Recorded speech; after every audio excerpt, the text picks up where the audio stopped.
Hey everyone, welcome to the show. I have a bunch of updates to share you about polling. I have brutal polling numbers on Donald Trump and the economy and how his numbers are just plunging with key demographic groups. And for the first time in a while, voters now trust Democrats on one issue that was one of Donald Trump's top issues. So I'm going to get to that in a minute. But first up is some polling from Quinnipiac. So although Donald Trump saw a small bump in their polling on the topic of his job performance, I'm talking like 2 points, he is still way underwater. So check this out. As you guys can see here, he is only at 39% approval of people who somewhat or fully approve of him. 57% disapproval rating. Just brutal numbers. And he is completely tanking in regard to the economy. In fact, his numbers on the economy just fell to the lowest level in not just this one poll. So check this out. Economic net approval rating hits lows with these pollsters. CNBC, look at this. Down now, minus 13 points in the net approval rating on the economy. You come to this side of the screen, it's minus 19 points among Quinnipiac. And keep in mind, we're talking about hitting record lows for Donald Trump in either his first term, which of course ended back in 2021, or his second term, which is ongoing right now. This is the lowest for any president ever at this point in either a presidency or for a second term. Yeah. So not just his lowest, the lowest for any president. And he's also losing the messaging war on basically every topic. So 52% of respondents said that they think Trump's Justice Department is filing unjustified criminal charges against his opponents. Only 38% said, yeah, I think these charges are justified. So they are by far the minority. 56% in this same Quinnipiac poll said that they disapprove of Trump sending federal agents to cities. Only 41% said they approve. He is even underwater on his handling of the military. That is a first. So 43% said that they approve of his handling of the military. 52% disapprove. I also have a poll that was conducted by a group. It's called the Public Religion Research Institute.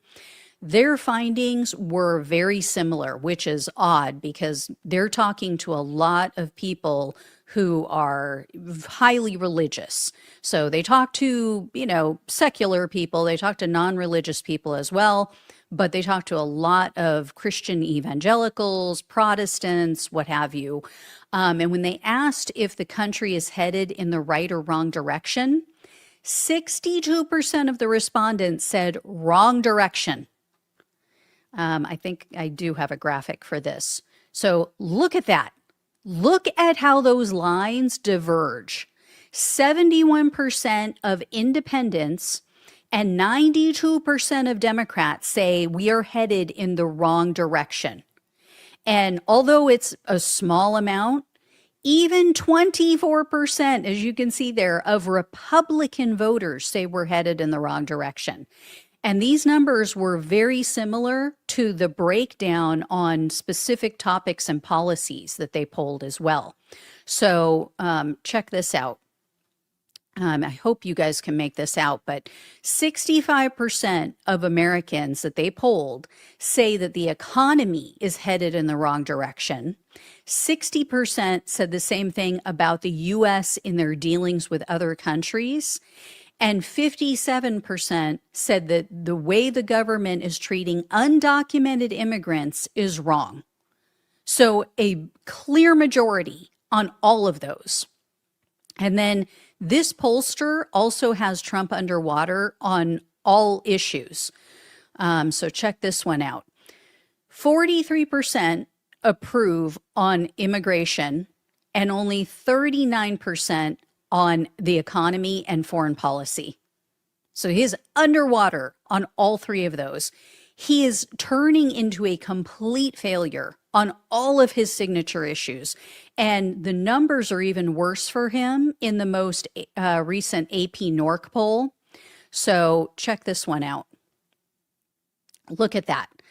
They have his job approval at only 37%. Like, we are scraping the bottom of the barrel here, guys, as far as his hardcore supporters who will never leave him. Like the people that he said, oh, I could shoot someone on Fifth Avenue and I would lose no support. That's who he's talking about. This is the territory we're getting into. And his disapproval, as you see here, is 61%. His polling on the issues is just as abysmal. So check this out. I mean, it's so pathetic. In regard to the economy, as you see here, 36% approval, 62% disapproval. On immigration, he's at only 42% approval, 56% disapproval.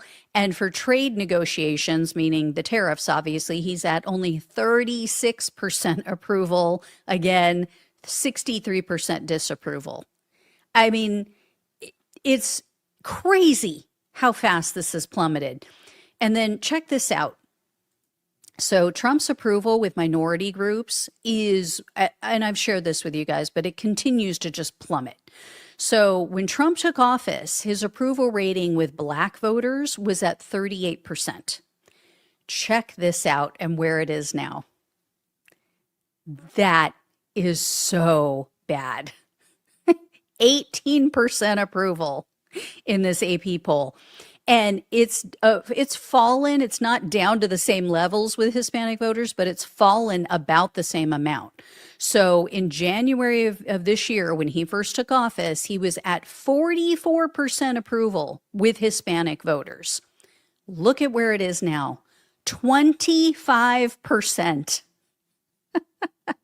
65% disapproval. So no surprise that only 30% of respondents are saying that the country is headed in the right direction in this next poll that I have to share with you guys. Look at this. Morning Consult's polling had very similar but slightly better results. They lean right, though. So, I mean, that speaks volumes. That tells you how bad this is for Trump, because they are typically one of the better pollsters for him. And then check this out. So this is as of last week, only 39% of their poll respondents said that the U.S. is on the right track. 61% said wrong track. I'm telling you, like, even though we would like for it to be even worse, like I said, Morning Consult always is more favorable for him. So if they have him at this bad, or his numbers at this level, that is horrific. And the biggest sign of danger for the Republicans is that independent voters are, by and large, falling in line and in lockstep with Democrats. They are in agreement with Democrats on every issue. As I've mentioned before, independents are now the largest voting bloc in the U.S. Far bigger bloc of voters than Democrats or Republicans. They absolutely decide elections. Having said that, recent polls show voters moving back to the Democratic Party in regard to party identification. So check this video out. Margin, Dem versus Republicans. Specifically, I'm talking about Gallup. Back in Q1 of 2025, it was a tie. Look at how much Democrats have gained on this metric, according to Gallup. Their latest metric, Democrats are ahead by 7 points. Among Quinnipiac, it was +1 Republican. And you can see again, movement to the left, Democrats +3. When the GOP gains House seats, look at this. Democrats were ahead by only a point. When the Dems gain House seats, look at this. Democrats are ahead by 8 points. Democrats are up by 7 right now. If this 7-point lead holds in the next year and it averages out next year in 2026, Democrats +7, there is no historical precedent for Republicans actually gaining House seats. The Democrats gain in every year that looks like what Gallup shows. Yeah. So good news for Democrats.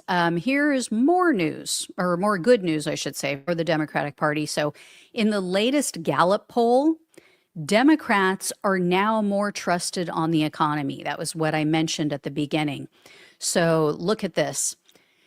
In that same poll, Democrats have pulled ahead of Republicans in regard to which party is more equipped to handle the problems facing the U.S. So, I mean, basically, they're ahead on the economy, as you see here, like keeping the country prosperous, meaning economic conditions, how people are doing financially. Democrats have pulled ahead. And then look at this one. Look at that. 40% of voters say that Democrats are preferred, and 38% say Republicans. So, I mean, it's not huge, right? It's within the margin of error. I get that. But this is the first time that Democrats have pulled ahead as far as, hey, who do you trust to handle what's illing, the ills of our country? You be illin. Who do you think is better suited, will do a better job for you to fix things? This is a really crucial question, because take a look at what voters said about the most important issue to them. This was based on, they asked them, what issue will be the deciding factor for you? What is going to drive your vote and your decision on who to vote for in the midterms? Check this out. Number one, by a very large margin, 40% said cost of living. So this hasn't changed. I mean, this is like, oh, it's not, wow, breaking news. This isn't something we didn't know. This is exactly what determined who they voted for last year.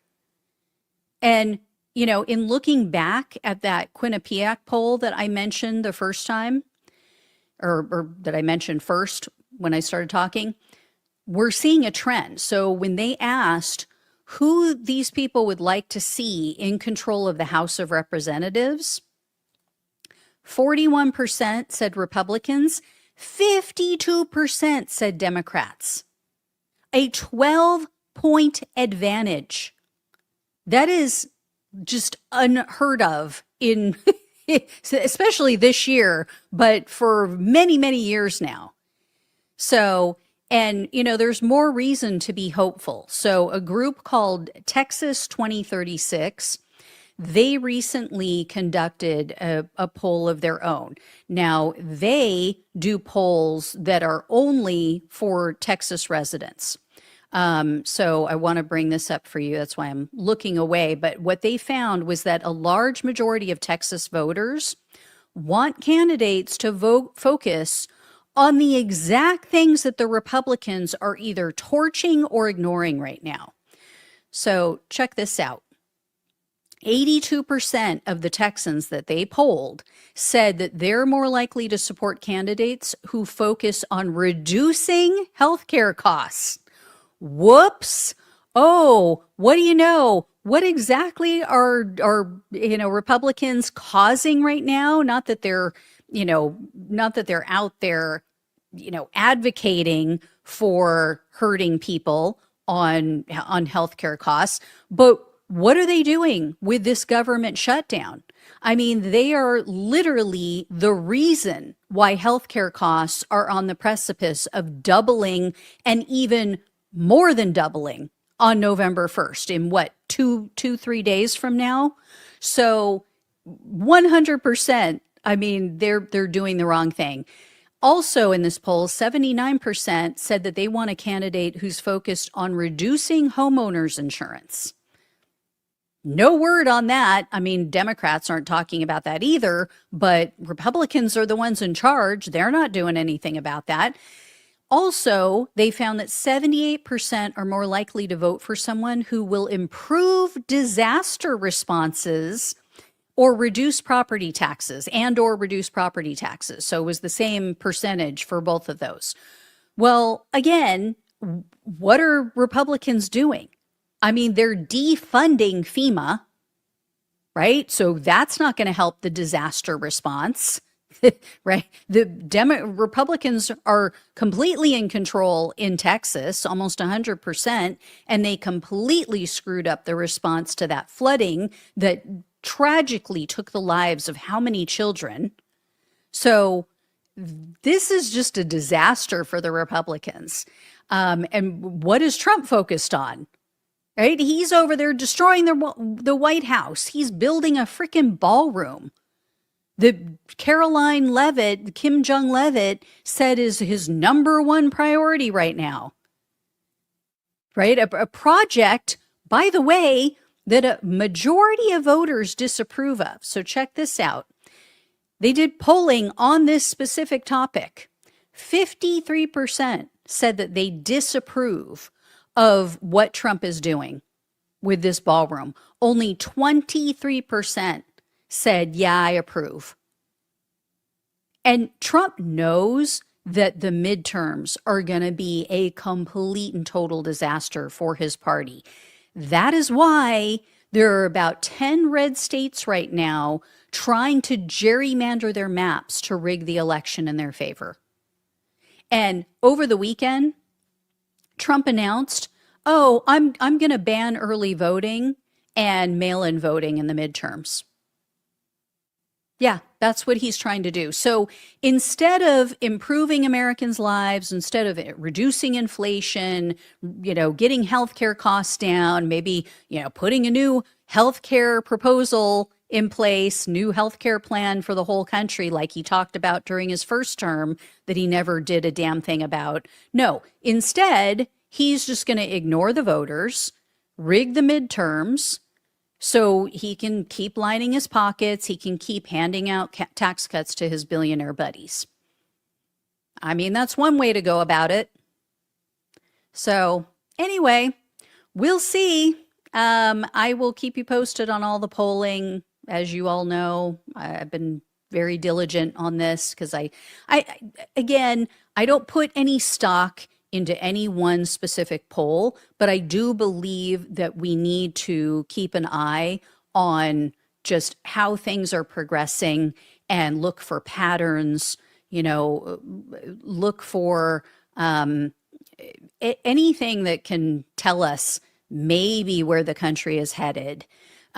Just based on, like I said, based on patterns, based on what are we seeing over and over again, as opposed to taking one poll, which is what Donald Trump is doing right now, and going, oh, look, I'm so popular. No, I mean, that's why, yeah, I'm happy to see people more excited or giving more credit to the Democratic Party or wanting to see them in charge.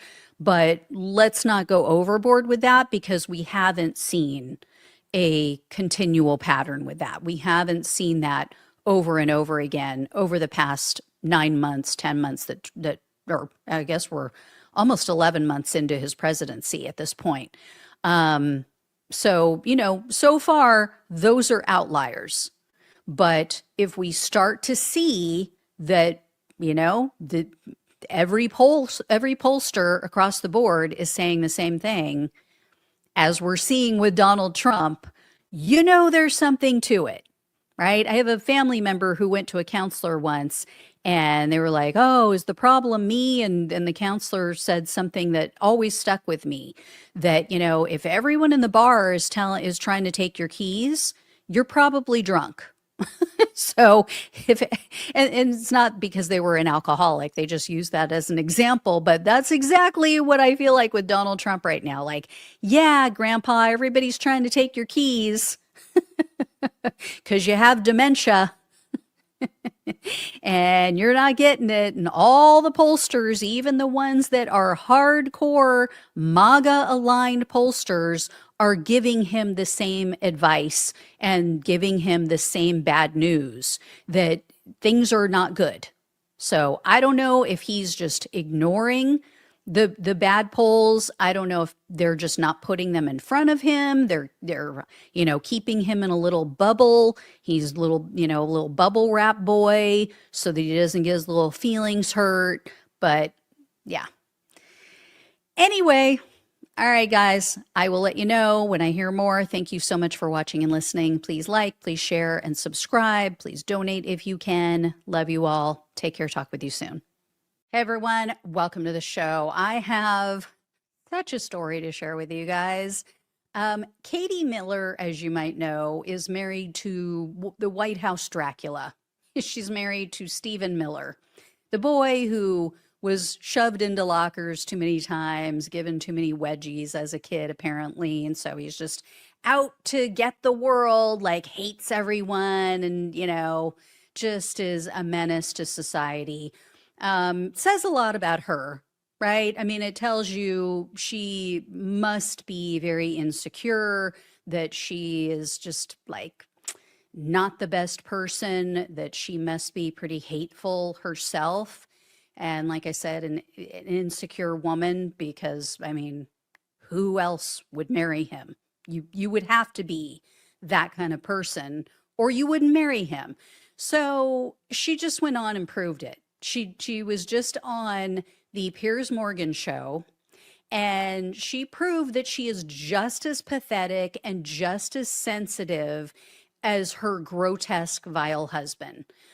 So check this out. It is just almost unbelievable. You have to see it and hear it for yourself. That every time someone wants to criticize Mamdani, it immediately comes back to the Jews and the anti-Israel movement instead of actually talking about his viewpoints, which is that he Nobody wants to said make Jews. You just said it. You always do that. We say Israel, you say Jews. We say Israel is a government. Please don't make it about Jewish Americans. And you come back and go, you have to make it about Jewish Americans. What's wrong with you? What's wrong with you? Is Israel a Jewish state? Yes or no? Yeah. First of all, okay, so Saudi Arabia is a Muslim state, and you can criticize it all day long, all day long. There's no special protection. Because what you're doing is you're decoding language to mock American Jewish state or a and to Muslim say that we state. should not be here and we should not be in existence, and that you would be happy for other people like Mamdani to No, use I want Israel to be safe. Nothing of the sort. Nonsense. You're totally lying. It's very normal for a Miller to be completely and utterly lying. Quite frankly, I'm really sick and tired of this racist, bigoted rhetoric that comes from people like you against my husband, against my family, and my children. I am raising Jewish children in this country. Who brought your in which children into this? What a weirdo.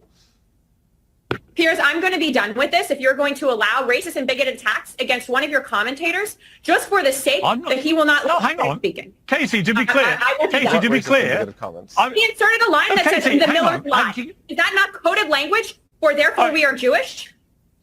Come on, Piers, where are you? What? Where are you standing? God, you're so Casey, pathetic. if I can speak. Everything's your shield. If I can speak, anti-Semite. Fire him, cancel him, America. Oh my God, Israel's feelings have been hurt. Why don't you work for this country? All right, can we try and get this country? Yeah, you are a guest on my show, and I appreciate you coming on the show, and I like you coming on the show. And I'm saying the two other guests on your show are welcome to participate in these anti-Semitic attacks that is so permeating on CNN and MSNBC. This is so ridiculous. I'm sorry. I have to jump in here. Somebody criticizing you personally is not an anti-Semitic attack. If somebody says that you are lying, that is not an attack on Jews. That is an attack on you. And just stop hiding behind identity. This is all the snowflake behavior that the right is supposedly criticizing the left for, that you're simply repeating here. Yes, Stephen Miller is a destructive force in American society. That is not an attack on Jews. That is no reference to his identity. This is an attack on him individually, and just deal with the merits of this case. I mean, where to even start with this, right? She is such a triggered bully.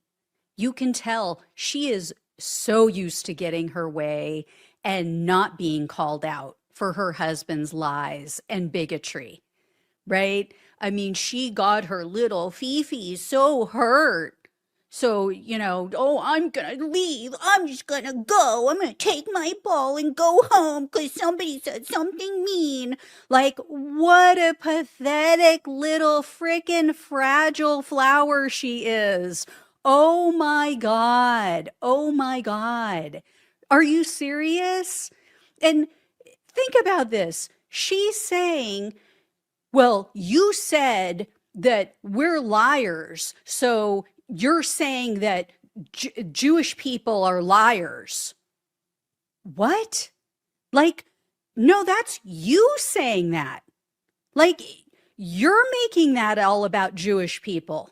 That's her claiming that all Jewish people lie. They're saying you lie, Katie Miller. They're saying your husband lies, which he does. Like every other frickin' breath that he takes, he tells lies, especially about immigrants. So, yeah, you personally are liars. That has nothing to do with Jewish people. And they keep, as Cenk pointed out, they keep conflating Jewish people with Israel. You can be against the Israeli government just as you can be against any other government and their actions. And it's not a reflection on the people, on the citizens. Just like you can be against Donald Trump, as the majority of the frickin' world is, and yet not be anti-American, not hate all Americans. So she couldn't deal with the arguments that were posed or, the substance of the argument. So she immediately goes to identity politics and has a freaking, oh, we're Jewish. Oh, that's why you're saying we're liars. No, we're saying you're liars because you're a freaking liar. That's why. I mean, seriously? And then check this out. She actually got her feeling so hurt. She's so fragile. She's such a little snowflake that she threatened to have Cenk Uygur deported. I'm not joking.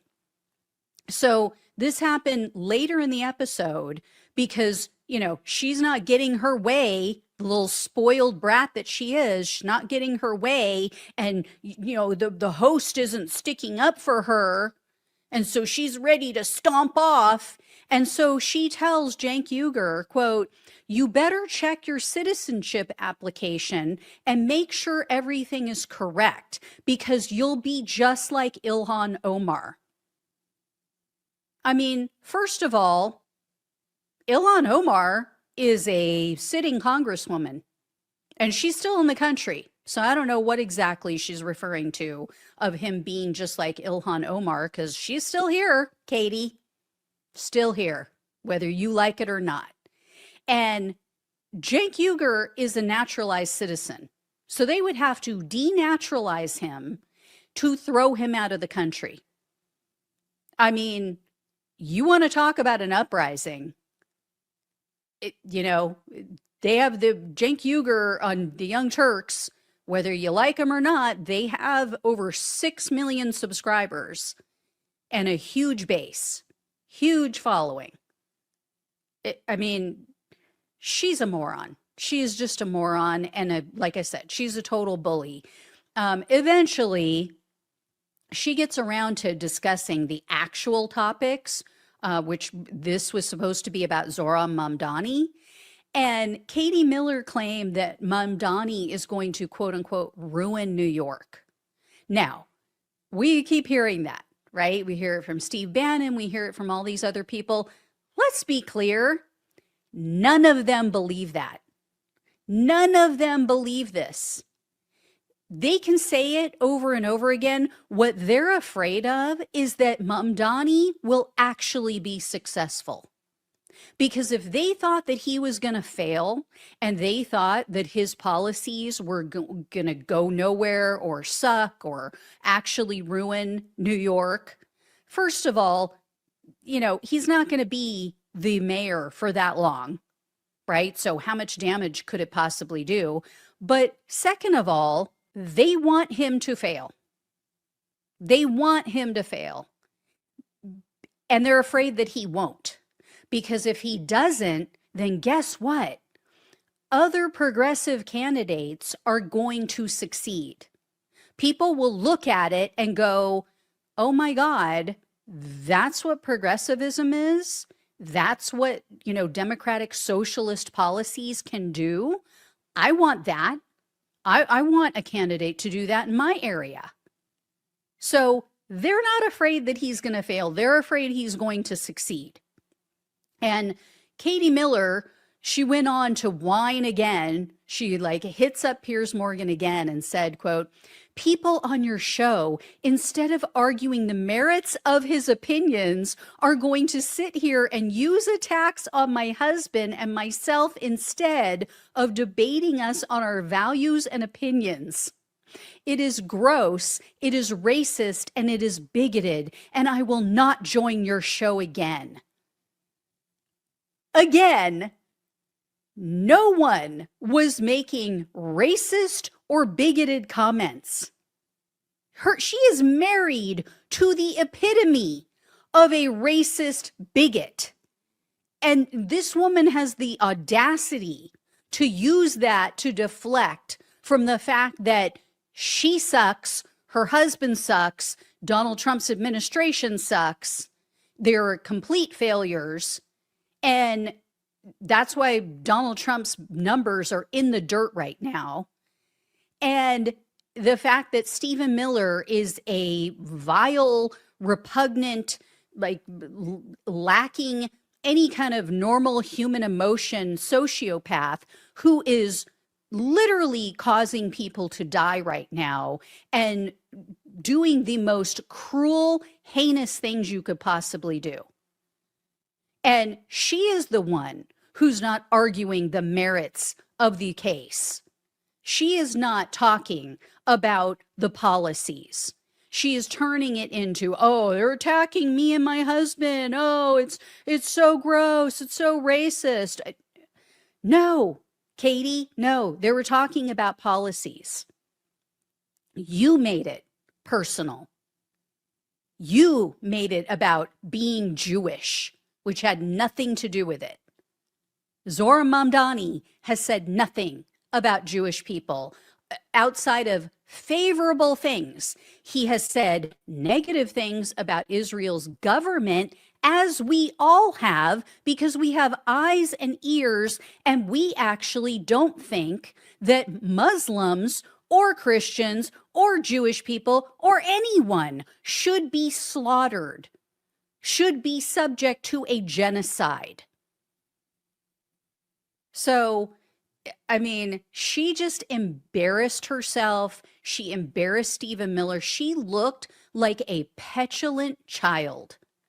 Like I said, throwing a tantrum, not getting her way, you know, not being like typical bully. I can dish it out, but I can't take it. That is how a bully operates. So anyway, I'm glad she made a fool of herself, completely made a fool of her husband. You know, oh, it's like she didn't get her way, so I'm going to go running to my husband to get you deported. Like, first of all, how corrupt and disgusting is that? And just so anti-American. You know, oh, these are the people who talk about freedom of speech, but as soon as somebody says something she doesn't like, oh, I'm going to get you deported. Okay, you free speech warrior, you, Katie Miller. Freaking embarrassing. So hang your head in shame. You made a complete and utter jackass out of yourself. Anyway, I will let you know if I hear any more. Thank you all so much for watching and listening. Please like, please share, and subscribe. Please donate if you can. Love you all. Take care. Talk with you soon. Hey, everyone. Welcome to the show. So as 42 million Americans were about to lose SNAP benefits, we're going to be unable to feed themselves or their families. What was Trump doing? He was bragging about remodeling a bathroom in the White House with Carrara marble, shared pictures, went on another multi-million-dollar taxpayer-funded golf outing. Then he held a Great Gatsby-themed party, and he appears to be planning to waste more of our government money to start a war in Venezuela. Then, you know, flippantly mentioned, oh, yeah, we might go, you know, invade Nigeria. Now he's floating the idea of invading Mexico with our troops. I mean, it is out of control. Oh, and his FBI director spent more of our tax money to take his girlfriend on a date and watch her sing the national anthem at a wrestling match. I'm not kidding. So here is the deal. Here's what all is happening. Trump lied. He and his administration said, "Oh, we can't use the more than $5 billion in emergency funds to fund SNAP." This is money that was used in the past.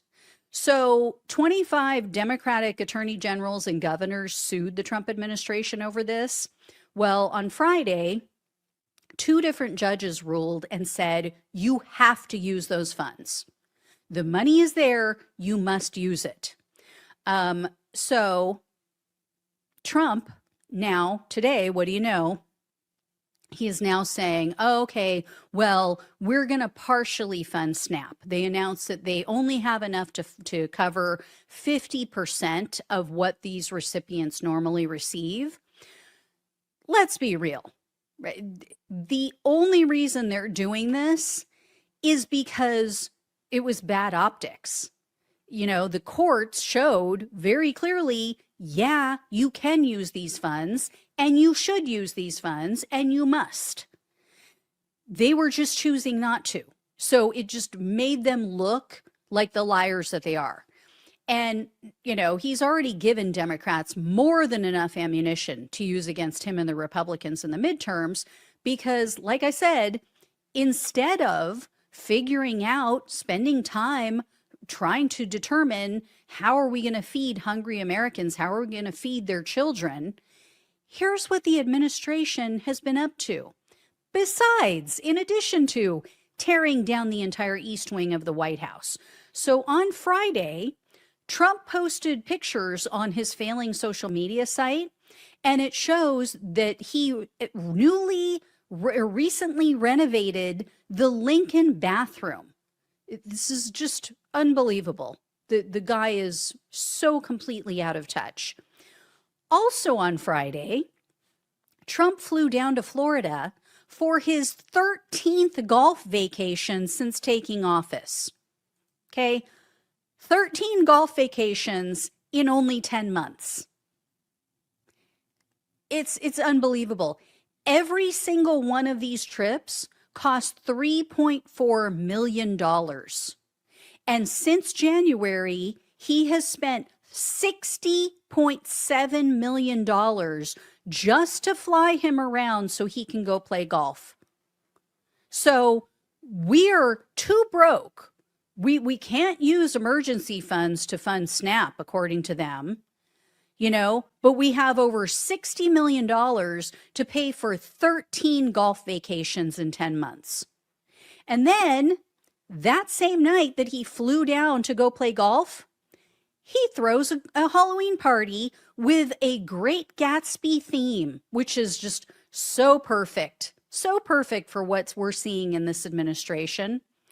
So he literally threw a party about wealth and greed and excess while Americans are on the verge of losing their health insurance, on the verge of losing their ability to buy food.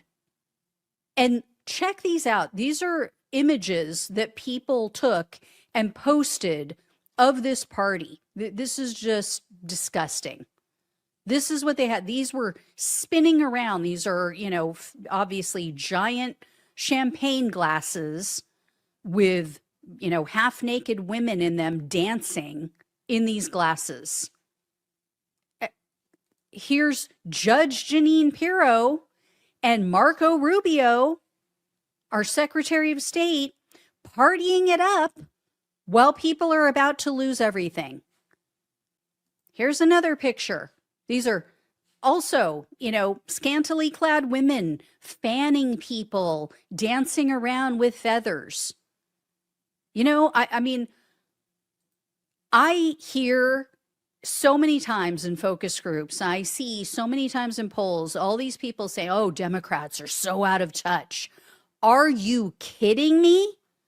Are you freaking kidding me? Imagine if a Democratic president did this. But of course, not a word about this.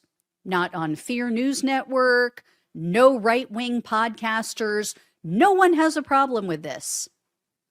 When Trump gives a giant middle finger to the working class and the working poor, they have no problem with it. Totally fine with it.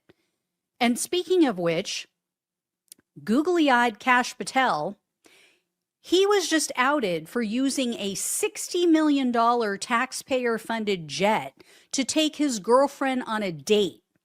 They went to an event at Penn State, and then they flew down to Nashville where she was performing, where she was singing the national anthem at a wrestling match, I think it was. This is unbelievable. This is what he's doing on our dime with our tax dollars. So we are paying this jackass, paying his salary, while other government employees are not collecting a salary, by the way, paying him to go fly down to go party with his girlfriend while using our taxpayer jet, our taxpayer funded jet during a government shutdown. And so when this leaked, he was furious. And so now he just fired an almost 30-year FBI veteran because he outed him. I mean, you can't make this shit up. So the guy who's calling him out for his, what should be criminal behavior, for the swampy behavior that they said they didn't want in this administration, that they were going to put an end to. And can we just stop for a second? I mean, look at Kash Patel's girlfriend, okay? You're telling me that woman, that beautiful woman, is dating cross-eyed Kash because she likes him? Because what? He's so hot? Seriously? Ooh, is he easily duped? And then check this out. The Daily Beast dug up this old post of his. This was Kash Patel from 2 years ago slamming then FBI Director Christopher Wray for doing the exact same thing. So for those who can't make it out, Patel wrote, quote, "Government gangster Chris Wray lying to Congress and jetting off on our taxpayer dollars while dodging accountability for the implosion of the FBI on his watch." Yeah. These are the same people who keep yelling about Drain the Swamp. They keep yelling about ending corruption, ending, all this self-dealing. It's, but Hunter Biden's laptop. But Burisma. Oh my God. I mean, they are the biggest hypocrites to ever walk the earth. All we heard about, the Biden crime family. Oh my God, they're paying the big guy. Are you freaking kidding me? Seriously? I just can't. I don't want to hear it. I don't want to hear it from any Trump voters anymore. If you don't have a problem with this, I did have a problem with the self-dealing. I did have a problem with some of the stuff that Hunter Biden was doing. So if you're a MAGA person and you don't have a problem with this, then just shut the fuck up. Seriously. And Trump is also, as I mentioned earlier, he seems poised at any moment to strike Venezuela. He's going to waste more of our tax dollars, more of our money on an unnecessary regime change war because Marco Rubio has a hard-on for this. I could have sworn Donald Trump was America first, right? Wasn't he the quote-unquote peace president? He wasn't going to start any new wars. Isn't that what MAGA said? And check out the Pentagon briefing that Trump's administration gave. So they told the lawmakers that they briefed, they have no need to positively identify any of the people in the boats that they've been blowing up. This is so sick. They're literally killing innocent people These are extrajudicial killings.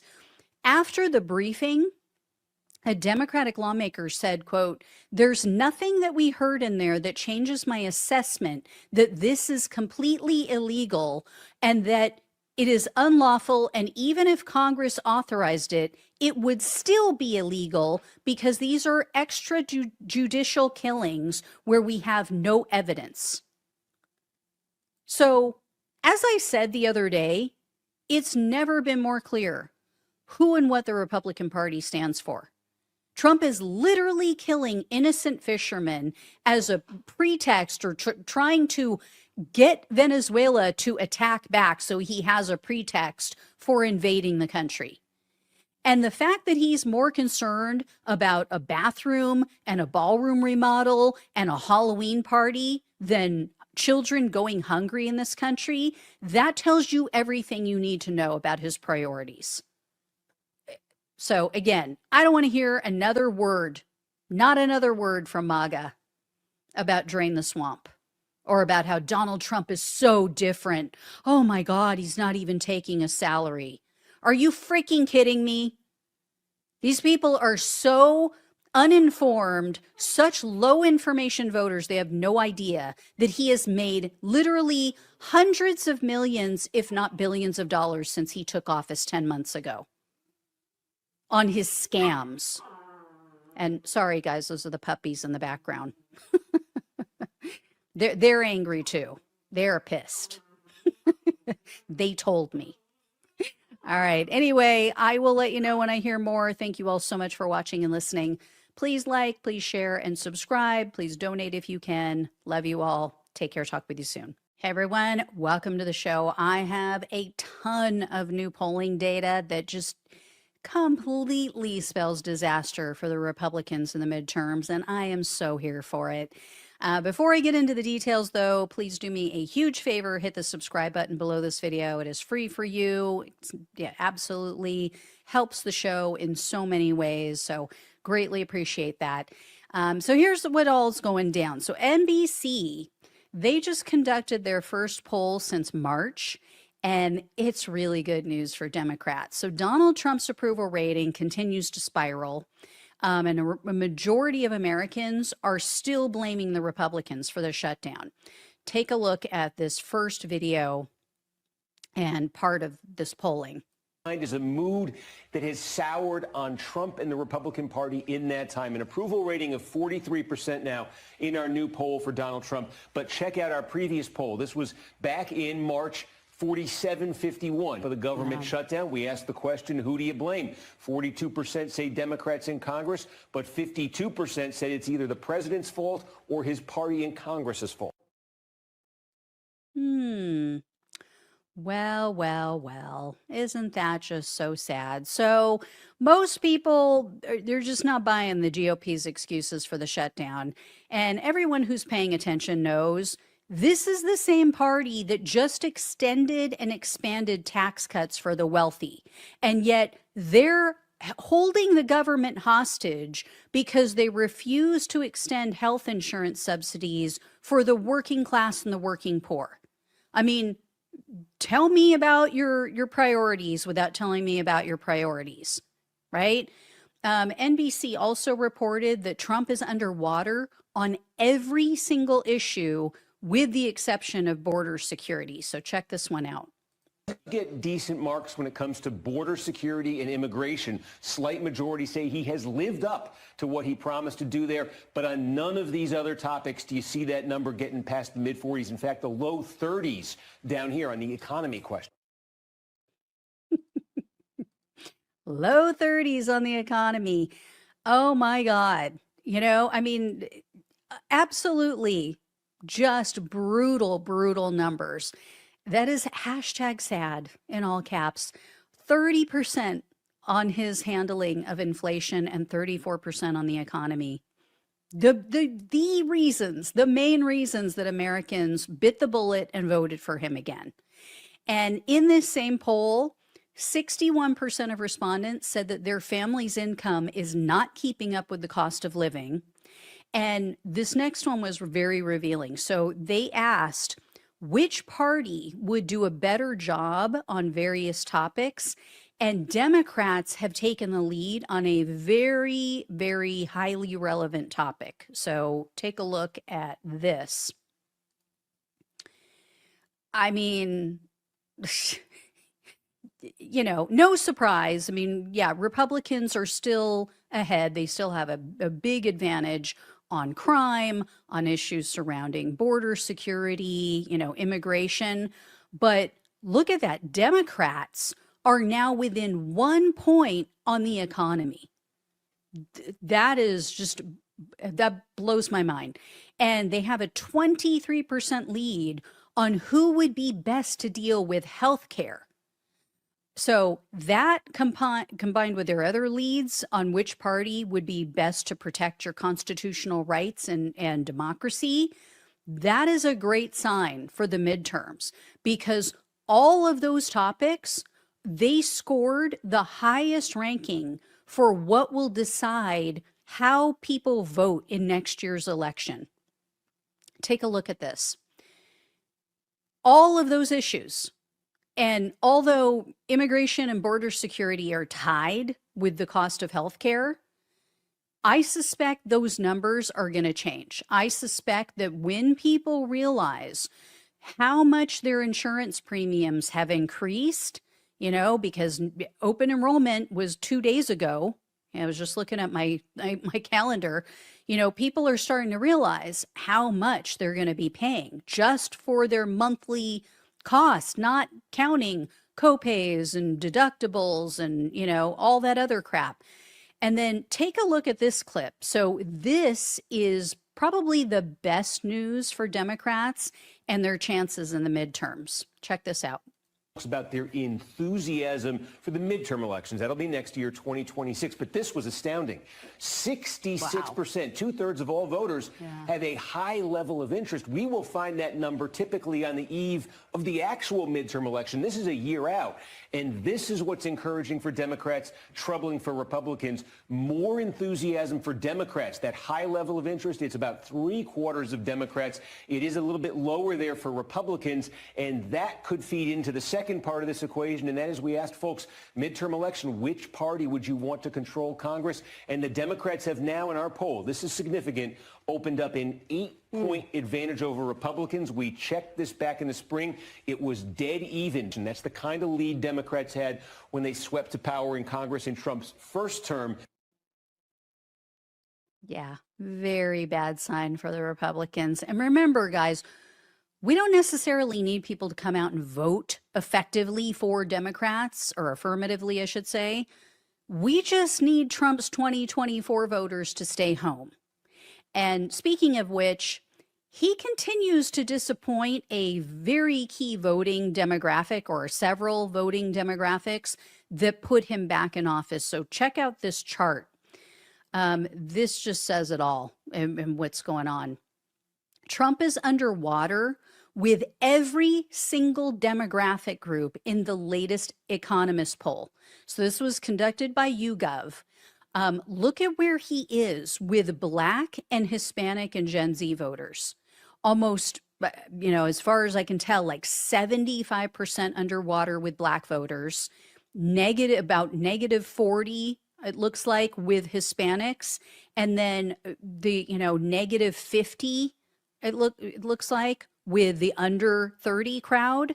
And Trump hit an all-time low, a new all-time low in this Economist poll, far lower than Biden's lowest approval rating, and even lower than Donald Trump's first term, even lower than the lowest that he had in that first term. Take a look at this. Look at how that line, it's just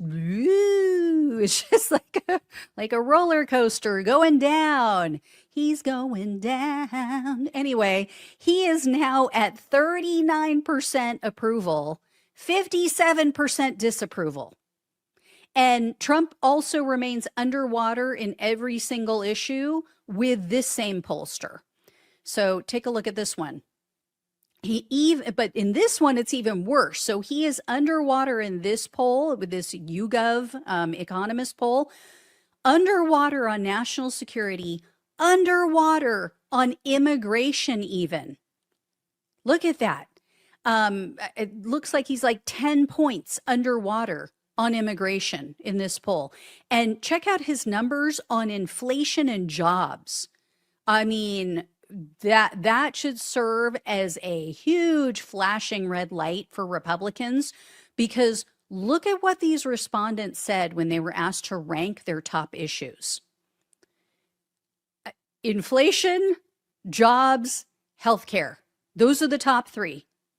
All the things that Trump and the Republicans are either ignoring or they're making it worse by what he's doing. So unbelievable how bad he's doing right now. And then Trump was just hit with another new low for his second term.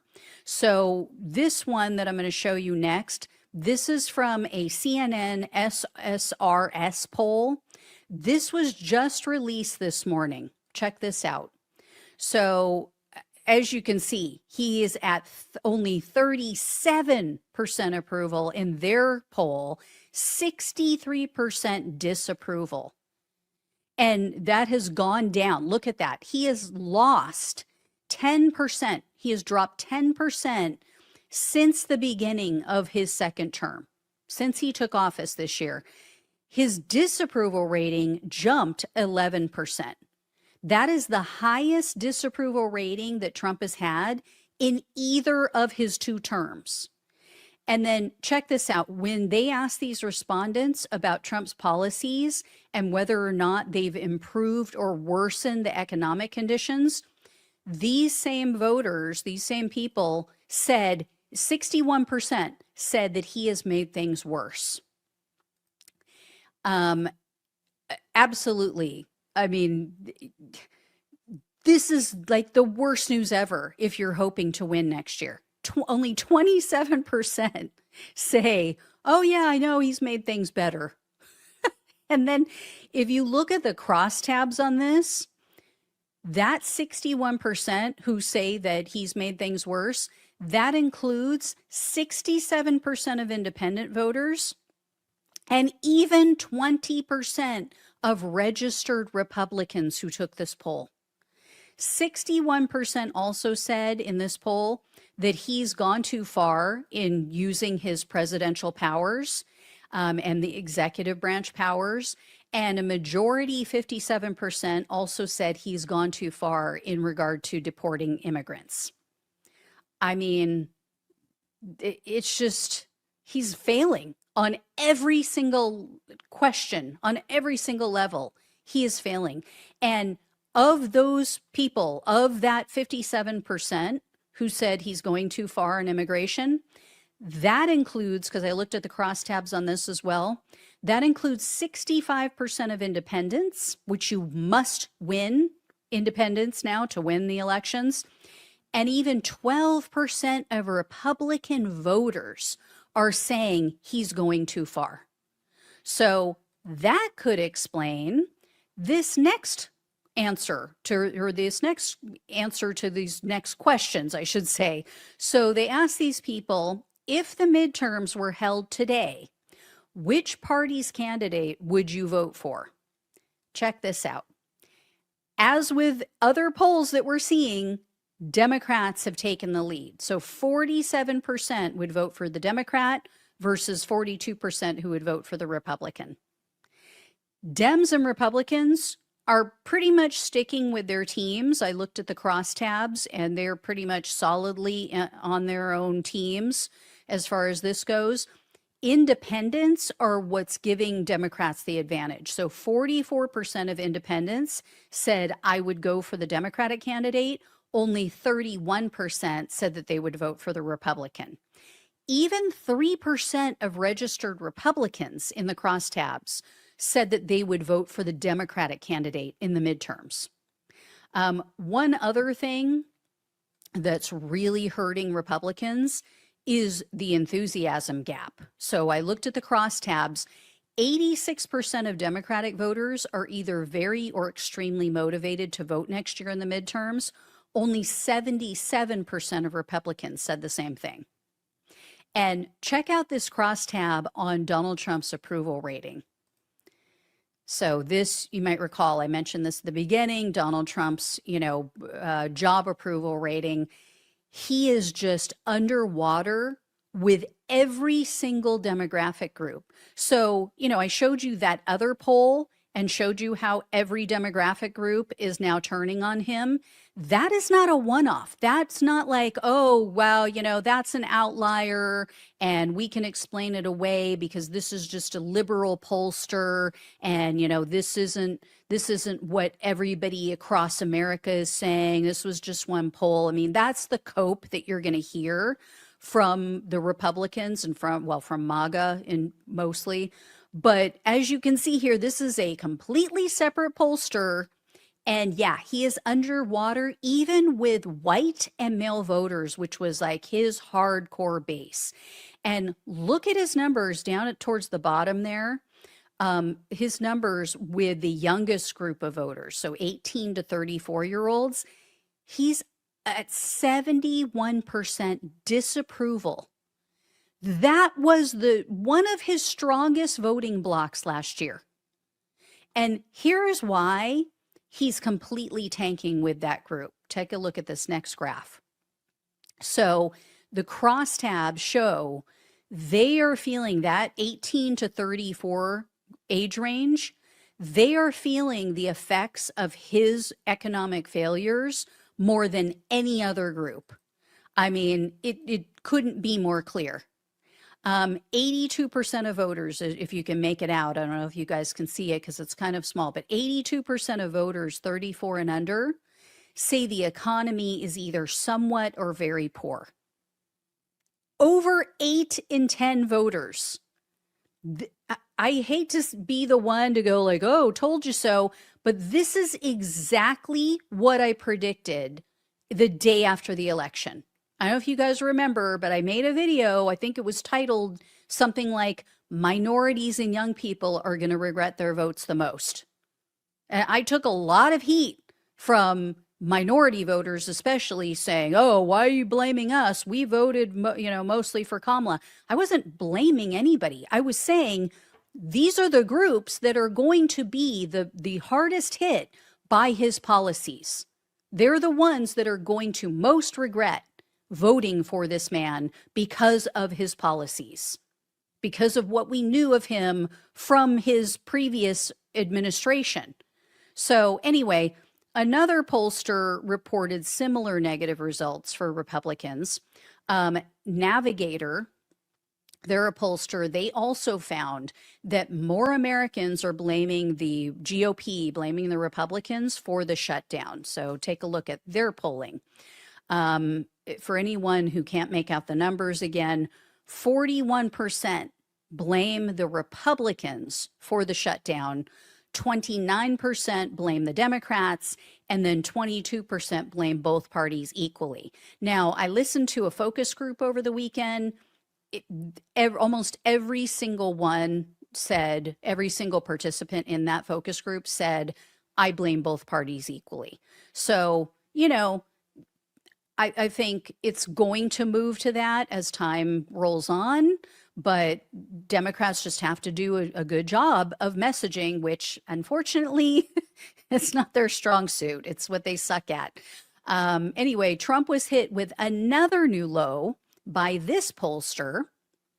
So Trump's approval rating on the economy is now negative 21%. And as you guys can see, he hit a low in his first term of 13%. So almost 10% lower than the low of his first term. I mean, he's setting records all over the place. And not for the reason you want to set records. And as you guys all know, like I've said before, these are not outliers. This is a trend we're seeing. We have seen this all year long. So for MAGA, who wants to cope and say, oh, well, you guys just hate him and these are all, shit lib pollsters. But no. We're seeing this even with MAGA pollsters. the latest Washington Post Ipsos poll also shows more Americans blaming the GOP for the shutdown. So take a look at this one. As of the end of October, so just a few days ago, 45% blame Republicans. Only 33% blame the Democrats. And Trump is 18 points underwater on his job approval rating. Look at this. So his approval rating, I don't know if you guys can make this out, but his approval rating hasn't fallen much since he took office. I mean, you know, it's been crap. Again, I don't know if you can make it out, but he's at 44% approval, and he was at 44% approval in January when he took office. He's now at 41%. His disapproval number, though, this is the interesting part. His disapproval has grown from 51% to 59%. So it's not going up, and, you know, the disapproval and approval are not in tandem. They're not going up and down at the same amount. And Americans, this is my theory on why I think this is happening. I think Americans who were willing to give him a chance, some people who were like, you know what, I'm not going to judge. I'm going to give him a shot. I'm going to see how he does before I form an opinion. I think those people are now going, ugh, yeah, this is not what I was expecting. This is not what we need. I now see, you know, they're coming off the sidelines and they're going, yeah, this guy, he sucks. He sucks big time, and this is not good. And as we've seen with other polls, Trump is upside down in this poll again on all issues, but including, just like one of those other ones that I showed you, including immigration. So take a look at this. Again, for those who can't make it out, only 37% approve of his handling of the economy. 43% approve of his immigration policies, which, you know, yeah, it's, you know, still good. It's still better than it should be, but 56% disapprove. 33% approve on his handling of tariffs, and only 36% approve on his overall handling of the federal government. Utterly, completely, and totally pathetic. It's just unbelievable how bad he's doing. And either a majority or a plurality believe that Trump is going too far on every single issue. Take a look at this. So a whopping 64% said he's going too far in expanding the power of the presidency. 50% are saying the same thing about deportation of immigrants. Only 34% say, oh yeah, he's, you know, his approach is just right. He's doing perfect on immigration. So, you know, those are the Twitter MAGA users. Those are the people that you see on Twitter who are absolutely untethered from reality, have no clue what's going on, and think, you know, they're the hardcore racists that just think that Trump can do no wrong, and they're totally happy that he's hurting people. And so, and they don't get it. They don't get that actually he's hurting their own party. He's hurting the MAGA movement. And here's what respondents had to say about the two parties and being out of touch with average Americans. This one, very disturbing. Again, if you can't make it out, 63% say Trump is out of touch with concerns of most people in the US. 68% said the same thing about the Democratic Party, and 61% said the same about the Republicans. I mean, you know, they're just not happy with anybody. Now, I wonder if those numbers are going to change because, you know, Donald Trump held his tone-deaf Halloween party as Americans were losing their SNAP benefits and unemployed and, you know, getting thrown off the payroll of the government and about to lose their health care. So we'll see. And then this next one's very telling. So I don't have a graphic on this, but 67% of the, or actually I do, 67% of the respondents said that the U.S. is heading in the wrong direction. So not good. This is what everybody pointed to last year to show that Biden was failing. And more voters now regret their vote for Trump last year than the people who regret voting for Kamala Harris. Take a look at this one. So I don't know, again, I don't know if you guys can make this out, but 7% of the people who voted for Trump now regret it. And that's grown. So since April, that was the last time they asked, it was at 6%. Whereas for Kamala Harris voters, only 3% regret voting for Harris. And that number has remained stagnant. It hasn't gone up. And as with other polls, Democrats have a lead in the midterms. So take a look at this one. This is where the page cut off, so that's why you see the black line in between. But 42% said if the midterms were held today, they'd vote for the Democratic candidate. Only 39% said that they would vote for Republicans.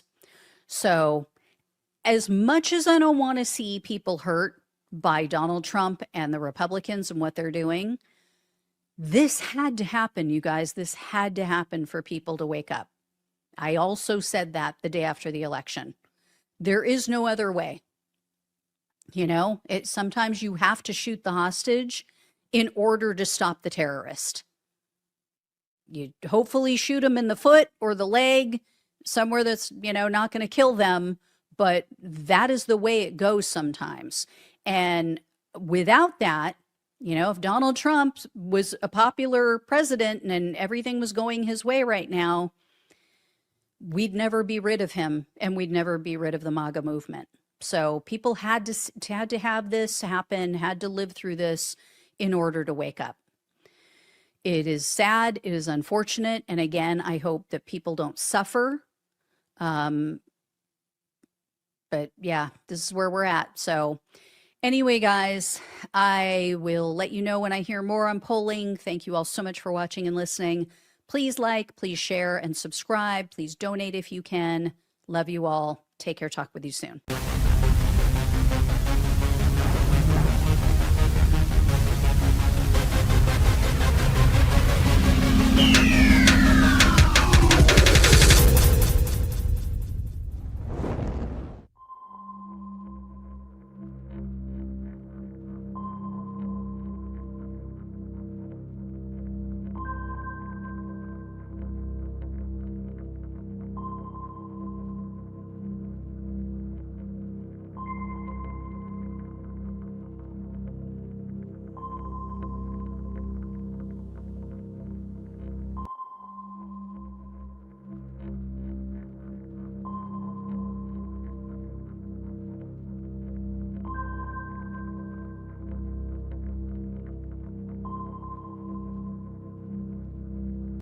Now, almost 100 years later, many of us are still stuck in the month of February. But our legacy, it doesn't just fit into 28 days. The Black Heritage Day app is here to change all of that. It brings Black history to your fingertips every single day of the year.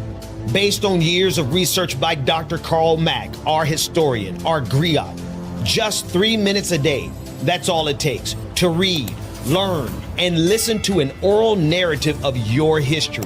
Indeed, the Southern states went to war over the rights for each of the 11 Confederate states to own our ancestors. To connect with your roots, to teach your children the truth they won't get in school.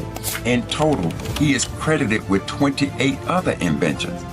But as a Black inventor, he struggled to gain. Learn why New Year's Day was once considered the most dreaded day of the year. Parents were separated from their children, siblings separated, and spouses separated from one another. And today, America has the nerve to lecture us about the status of the Black family.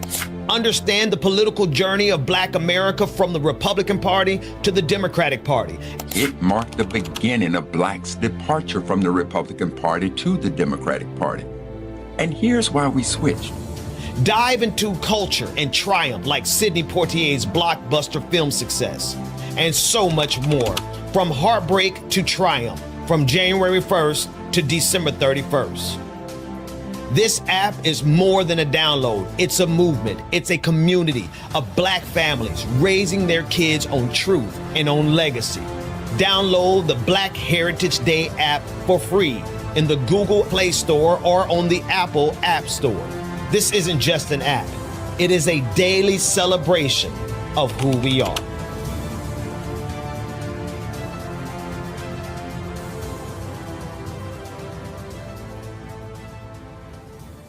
Work that we're doing here is not going to stop when it comes to these type of discussions. It's going to be for us and by us here on this platform when the media is telling us to look the other way. Your support is what helps us move forward. Join patreon.com/like it or not. Help us grow. Like it or not starts now.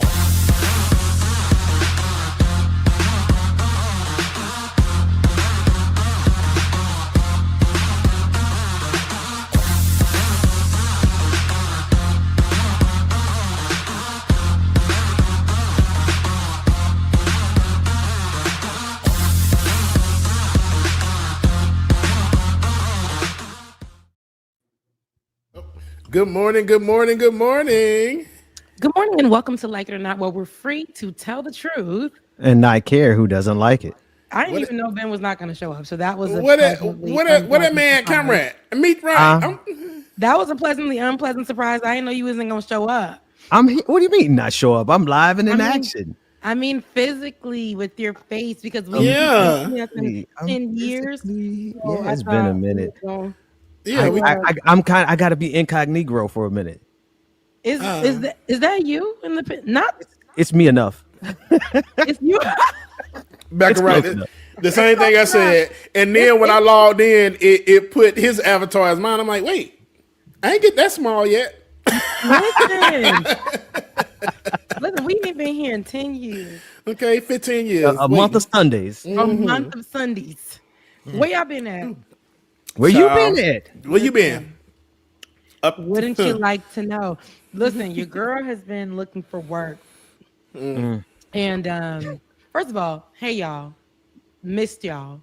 We apologize that we had to take this break, but we had to because we had to get everybody had, financial situations that they had to get together in some way, shape, form, or another. If we ain't got the money, we ain't got it, but we here. And so I had to look for work. That was me in that time off. I was looking for work. And you guys wouldn't even believe how I copped a job. I can say where for the first one. Copped the job at, I even saying this out loud is, I don't want to say I'm embarrassed. But What? Don't be embarrassed. Right. Okay, thank you, Ben. I feel like Ben put his hand on my shoulder. It's all right. It's all right. Thank you, Ben. It's okay, babe. So I copped the job originally at Kohl's. Kohl's. And they got good stuff in here. I wouldn't even know that. Mm-hmm. But Kohl's is where the old ladies and they like to go and things like that. So copped at Kohl's originally. Wait, why gotta be for the old ladides though? But like the old ladies that can dress.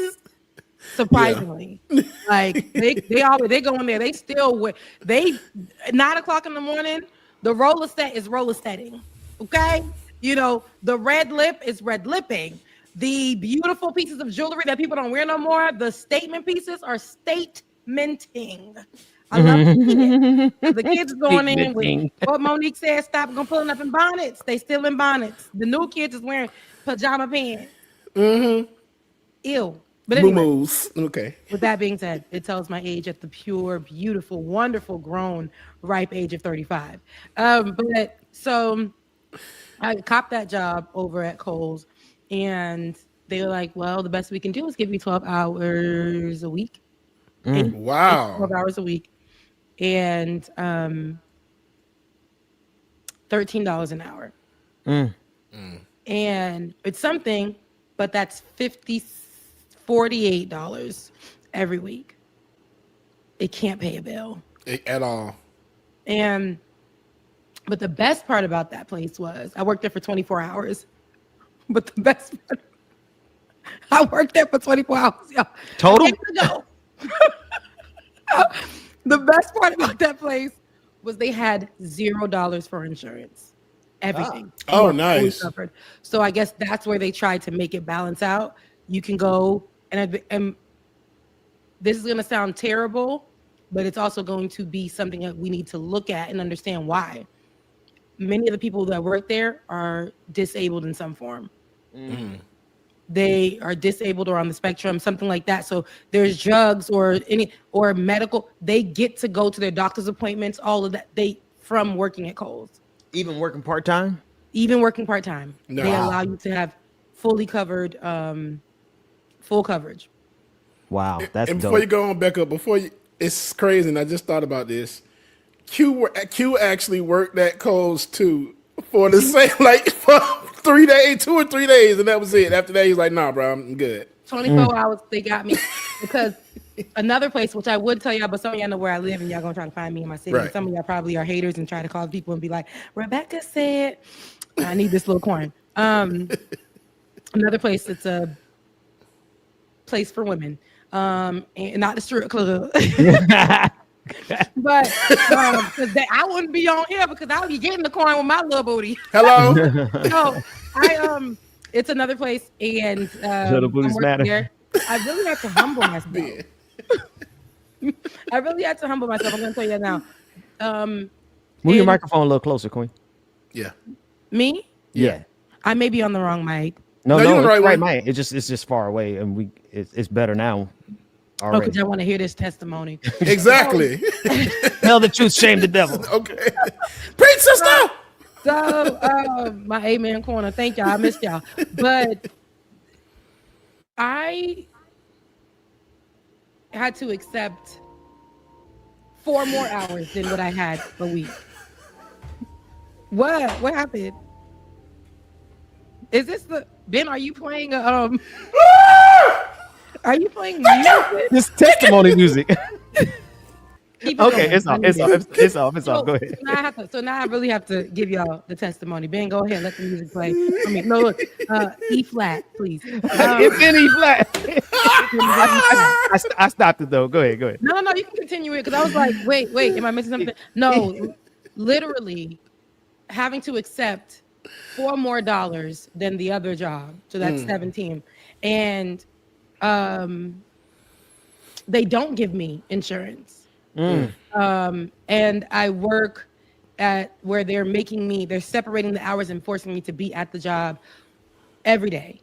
So that's where I came from in a rush. That's why I don't look made up and how I try to do on Saturdays anymore. I had to rush from that job into the space or whatever. But it's ran by very young people and there's no order. Nobody knows anything. And and I'm in there and I'm trying to figure things out, but I'm like, God, every time I'm in there, I'm like, God, give me the patience. God, you know why I'm doing this. And this can't really pay bills either, but it does pay the grocery. Yeah. Right? It gives me the grocery and it helps me pay the light. Everything else, I'm just not sure, but I'm working on trying to, I don't know. I really don't know, guys, but this is a very tough time. I also want to point out, because I'm still working on that story that I've been trying to tell y'all I'm dropping. I keep updating it every other day. I update the script about the 300,000 Black women who are out of work. But now we have these 300,000 Amazon workers who are out of work. And then now we have, if you really go on, if Ben, if you could do this, I know you are our producer right now on hand. But if you pull up the Department of Labor's page right now, and you'll see why I said this is really affecting us. Every application I put in about 600 applications from the month of June to now. And it's been rejection after rejection after rejection after rejection. And it's immediate rejections.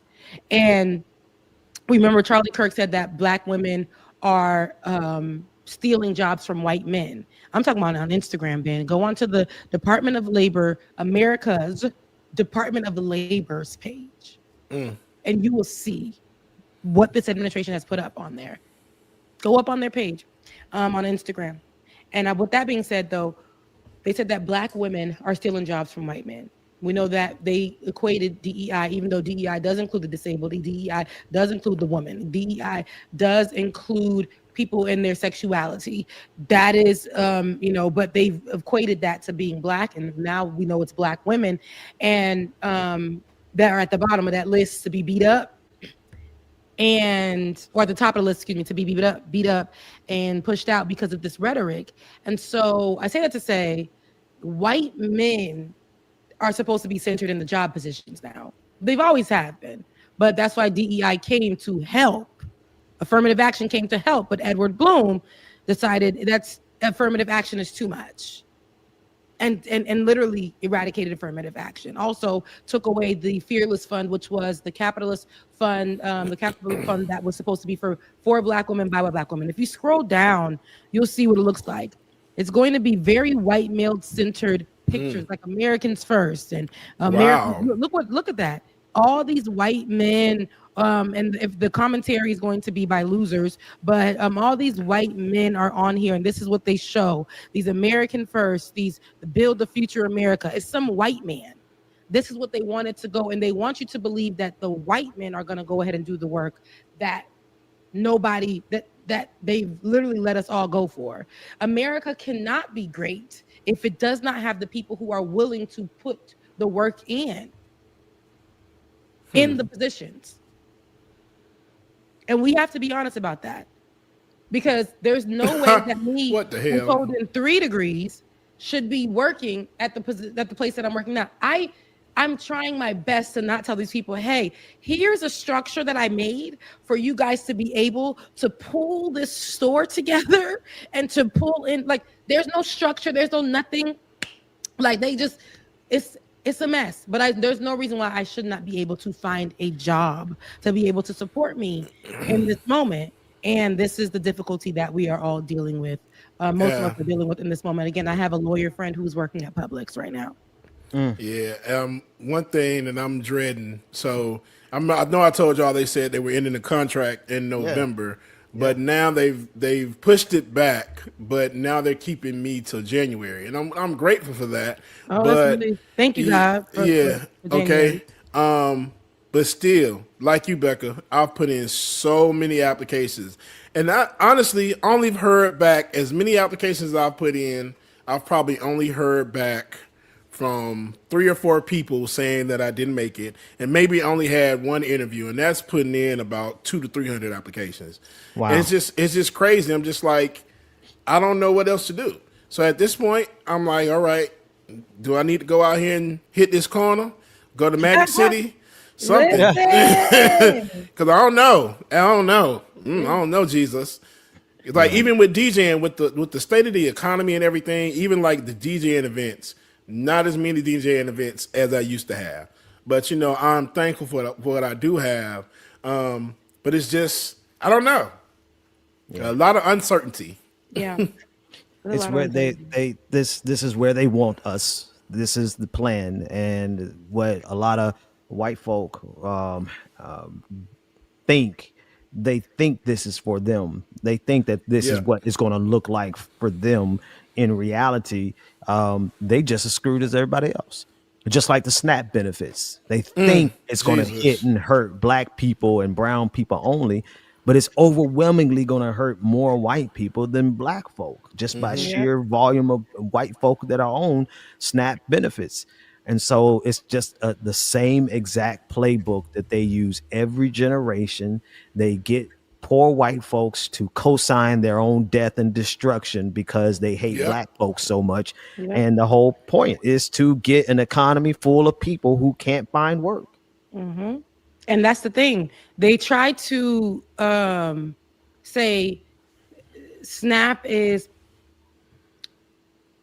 what's interesting? Okay, they try to say SNAP is something that we don't have, like that we are using and abusing and things of that sort. And they want to say that it's black folks. Meanwhile, the truth is the most people who are on SNAP are white, who benefit from SNAP are white. But of course, a lot of us who are working families, working people who cannot sustain from the money that they receive from work are also benefiting from SNAP, whether it's some kind of Medicaid or whatever the benefit may be for them, they benefit from it, right? And because they can't afford it on the income that they have. It does not mean that the person who has it is lazy, isn't working. That idea that a lot of us have been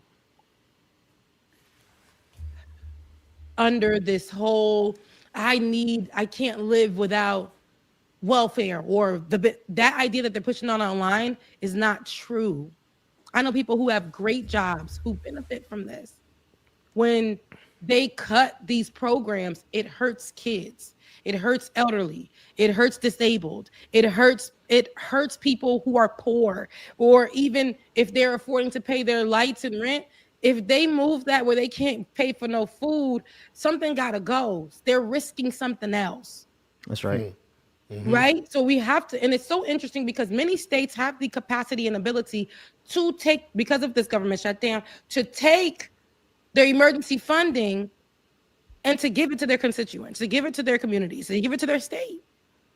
But some leaders are choosing not to. One of those leaders being in Georgia, who actually can make the change and take the extra money that the emergency fund and be able to fund those people to make sure that they still have their benefit from at least the state coming in to help and assist for the relief.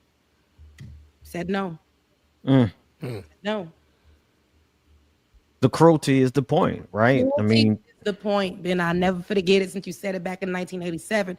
I will never forget it. It is the point. I said it in a few of my pieces. You'll see me say, cruelty is the point.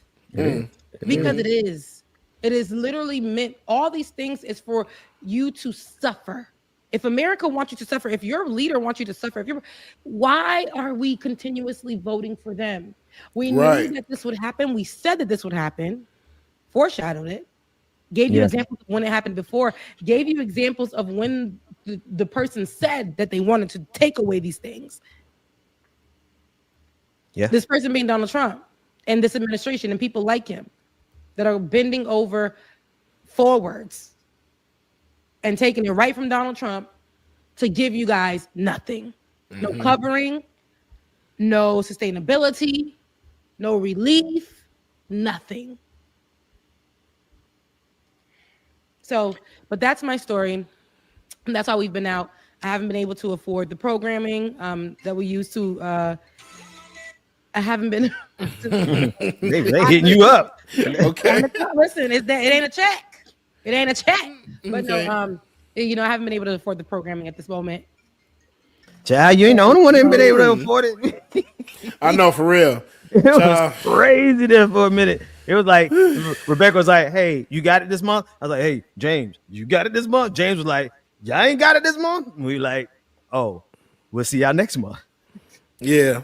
When I tell you, it was like, oh my God, Lord Jesus. I don't know how I'm going to afford anything. Fix it, Jesus, please. Yeah. But look,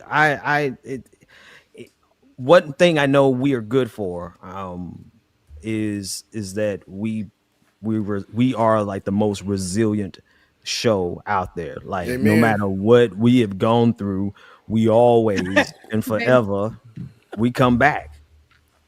Always. Okay. We like that cat that you try to. Is that medicine you drinking, Rebecca? The kombucha. It's a glow up health aid kombucha. Then they need to really sponsor me, because the way I drink them on every one of these shows, you do for real. Listen, this is a glow up health aid kombucha. It's the boost the benefits for your gut reset. Another story I have to give y'all, because it shows you what the government shutdown is doing. And for these, I went to go visit family in New York, my nieces and my nephews who are up there. And so I haven't been there in a long time, and I wanted to go see everyone. I had to take the affordable Greyhound in the sky. I'll tell you about my. Go ahead. I had to take Greyhound in the sky. I was supposed to get home on Sunday. Didn't get home till Wednesday.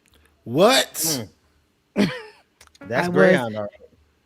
It was Greyhound in the sky, so that means that's what I'm saying. they keeping true to the Greyhound spirit. Jesus, because they had me on that. They had me in the sky in Frontier, and no, I wasn't in the sky. I never made it up there. You know, I never made it yonder.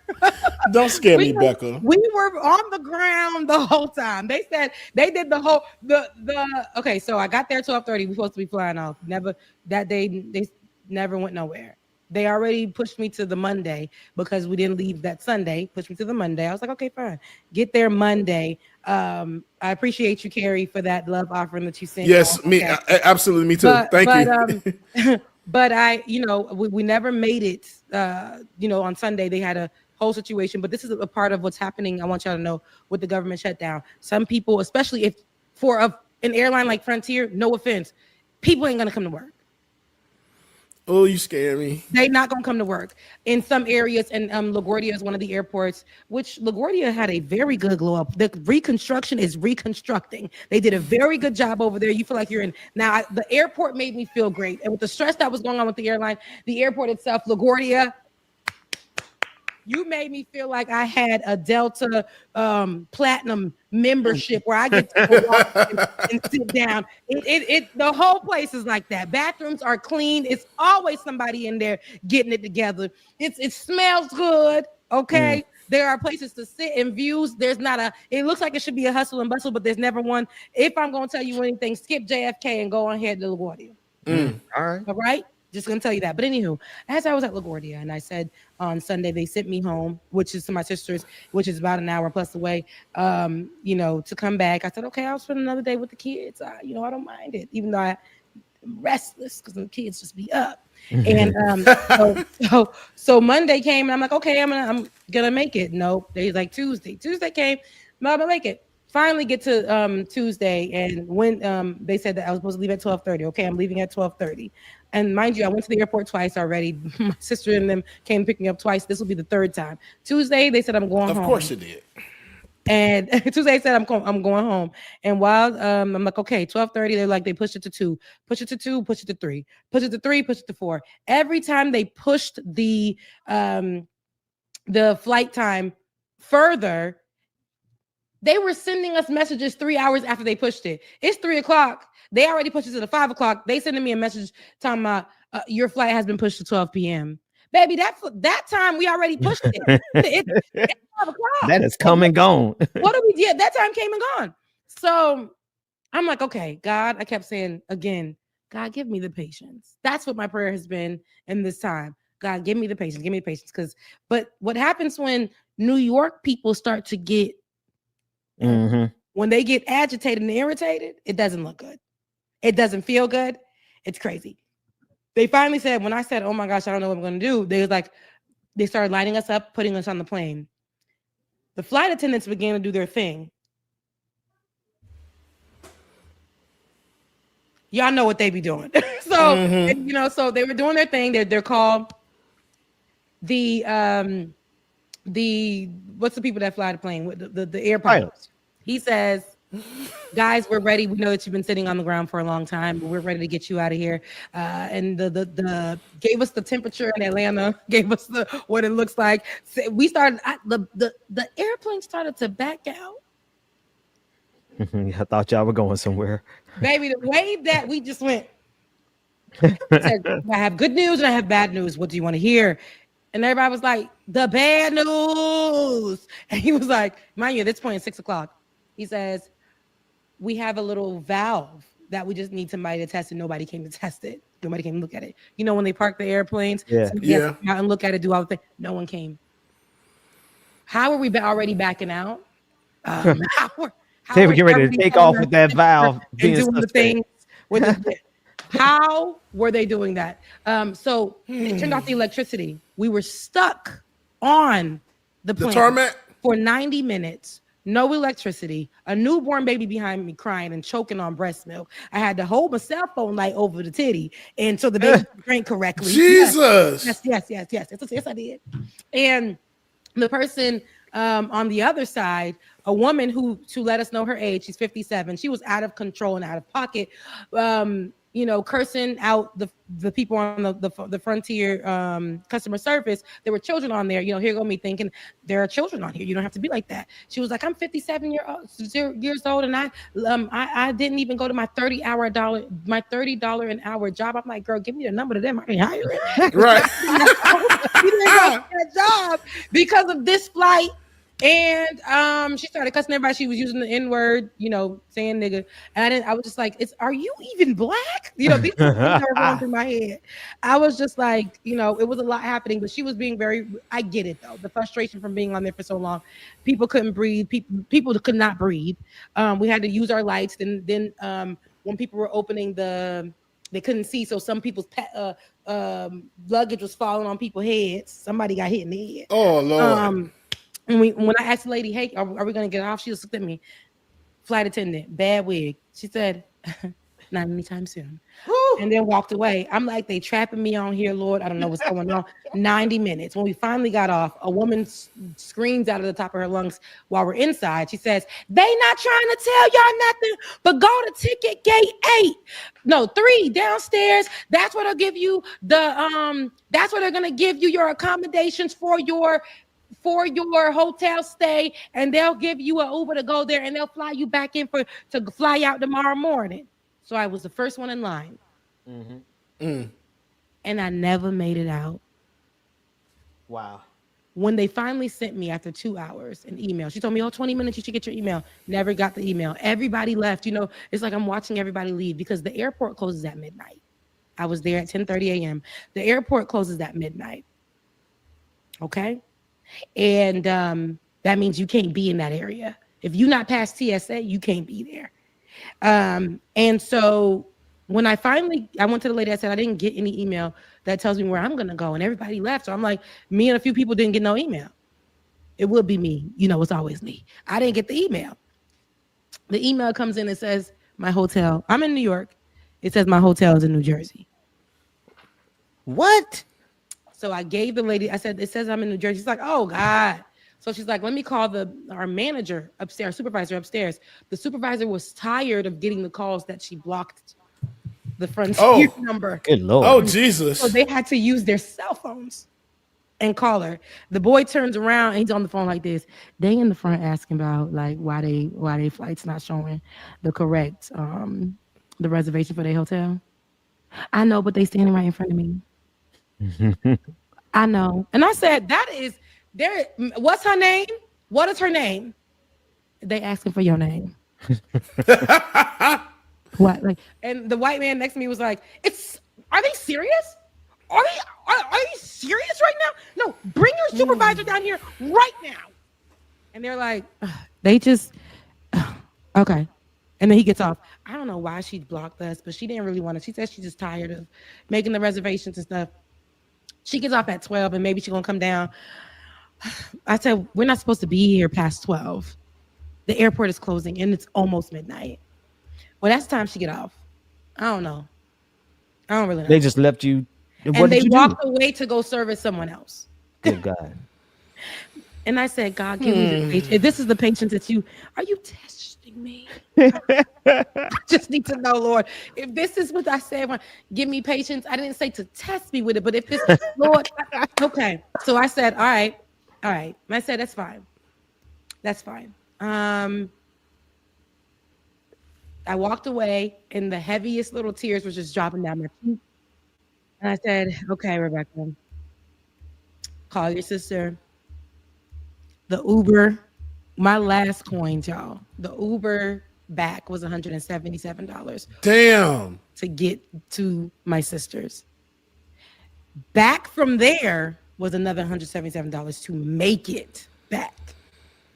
Then I was like, I can't take, mind you, the flight they put me on, 6 a.m. I'm almost 2 hours away now because they live in Long Island, in the Long Island, on the side of Long Island, in the deep depths of where you had to take a ferry to that area. Oh, wow. And I was like, all right, God, it's okay. Whatever, it is what it is. I can't do nothing about what I can do nothing about. And then I got back, and that same flight that they put me on, guess what, y'all? Delayed. Oh, my God. So I said, no. Let me use whatever I can and beg, steal, borrow, kill, all that to get on American Airlines, which properly, even though they plane had 10 seats, and it was kind of like, oh my God, are we gonna make it? They got us to where we needed to go. There was no issues or anything like that. So it does go to show, like, the government subsidized airplanes and stuff like that. If they ain't got nobody that said they're coming to work, they ain't coming to work. They don't like, and I know they're probably mad because they're not getting paid. So I think I put those things into my head when I think about patience. Because I was like, God, I'm about to wreck somebody's face. I'm about to go in here, and it ain't gonna be. It's gonna be a lot of things going. But I said, whatever I had to do, whatever.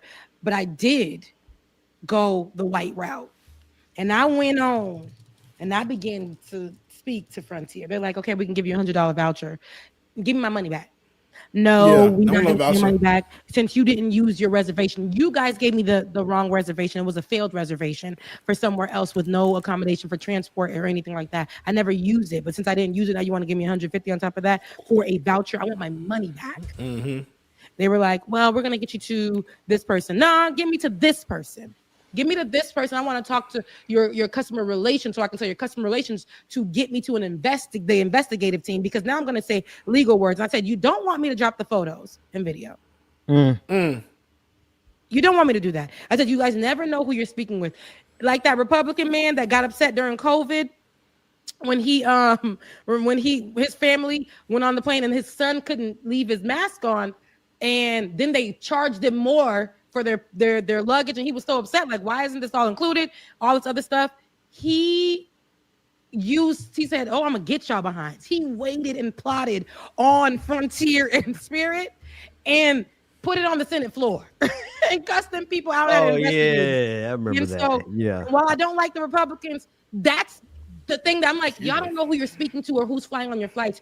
Please have some decorum. Everybody human. Professionalism. I know you can't do nothing about the extra fees and all that, but how you speak to people, how you handle people, how you guys just say, we can't do anything about that.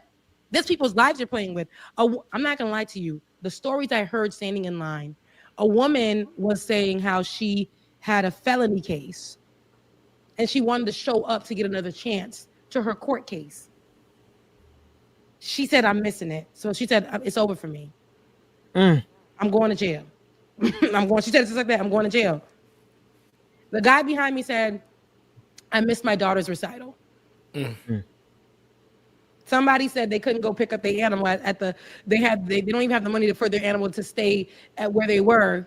I'm calling it animal. Their dog, they love their dogs. They couldn't go to their dog. And they were getting charged extra. Can't stand Rebecca, bro. But it's like these type of things that I'm like, somebody couldn't get to their grandmother. I heard them on the phone, had to call for somebody to go take care of their grandmother because they were the caregiver, and there was an extra day to be a caregiver for somebody else in their place. So many inconveniences, and they told me we're not, and they sent me like this whole law. I looked up another law, and I was like, well, based off this law, DOT says you need to give me my funds. Yeah. So now they're investigating, and I probably won't never give the funds back. I already put that in the air about it. But I'm like, I'm going to be on y'all behinds. Because absolutely not. But that's my story, and that's what happened to me. And I still came home, and I went to my 5 a.m. shift. Ooh, 5 a.m.? 5 a.m. shift. 5 a.m. And Becca, you didn't got me scared because I have to go to Vegas next week for on a that wedding. Airline? Yes, and I mean it's the only one I can, and that's the only one I could afford. That flight was $60 because I'm just like, Jesus, I don't know how I'm gonna pay for this stuff. And I just happened to be DJing one day, and it popped up. I'm like, ooh, I can buy this after I get finished DJing. So I'm like, that's what I decided. I'm like, it's $60 though. I'm like, Lord Jesus. And then after hearing all the stuff about TSA, I have been freaking out a little bit, but I'm just like, Lord, Jesus got me. The Lord ain't let me down. So I'm putting my faith in him. And one thing about it though, I just want everybody to know, like, your support helps us get through life, but we are not, I don't carry myself as somebody who ain't got it. I know I ain't got it, but I don't want to walk around and just let that make y'all feel like, oh, I know you guys are also suffering. I want to point that absolutely. I know that there is suffering going on with y'all too, but your support also keeps us here. But don't get it twisted. I know the world is experiencing the suffering right now as we speak. I am aware of that and I get it. So I just wanted to put that out there as well. This is the big squeeze is the best way I can describe it, right? This is them squeezing the last bit of money that they can get out of us, labor that they can get out of us, dignity that they can get out of us, just everything. But they've been doing it slowly but surely for the last 5 years. They've always been exploiting us throughout all of history. But this last 5 years since pandemic began, the most powerful people on this planet have squeezed everything they could get out of us, and there's nothing left they can get out of us but to just completely destroy us. And they know how to make money without us anymore. They're advertising now for jobs for never hire a human again, hire AI, right? Those billboards are everywhere now. And then you have the government who's saying that we'll give you all the tax revenue. You don't have to hire people. You don't have to actually sell products anymore. Just live off of the government dole. And that's what a lot of these companies and corporations are doing. But we only have really one last play, right? And that is for us to withhold everything. Stop traveling if you can. Stop buying if you can. Buy just the bare minimum. And this sister in this video, she's talking about that. I don't know if y'all seen it, but I love her. I actually was just on a show with her on a lady in France. Oh, really? Yeah. Oh, nice. And then did y'all hear about it's supposed to be a national, what is it, don't buy? It's like 3 or 4 days. Yeah, boycott, almost a blackout. Well, what they're calling for is a general strike. A general strike, and it's going to take a lot of organizing and a lot of getting the word out, but it's a general strike is both a boycott of your funds, don't spend money, and they're canceling. Let me just let her say it in her own words, because she really, she's everywhere right now. I think it's worth hearing. Let's see. You know what I hate about Instagram? You can't start the video over. Yeah, for real. Oh, y'all can hear it. There you go. One more time for the road with the audio. To me, the only logical response to the government canceling SNAP benefits is for Americans to cancel the holiday season. Yep. Close the wallets. Close the wallets. You don't need to buy a turkey. You've had turkeys for the last how many years? You're good to skip a year. 47 Black Friday hasn't Black Friday, and I don't know how long. The deals suck. You don't need a new flat screen. You already got one from last year. Your kids have tablets. They have toys. They have electronics. They'll be good to miss out on 1 year. They'll be okay. Close the wallets. Cop boy. You know? We should be spending any money then. It makes no sense for, in response to the government taking food off people's tables, for us to then open our wallets and continue the economy as if nothing is wrong. It's time for a cop boy of the holiday season. The time of year where corporations make the most money, shut it down. Close the wallets. To me, Close the wallets. Close the wallets. But hey, y'all, real quick, I got to jump out of here. Y'all, I got to go. You got to go, man. Oh, yes, I do. It's just, hey, man. Everybody been telling me, you just so busy, too busy for me now. I'm like, I'm sorry, y'all. Must be nice. I got to go out here and make this money anyway, by any means necessary. I hear you, brother. All right, black man. All right, I love y'all so much. Becca, it's good seeing. I can't wait to see y'all next week.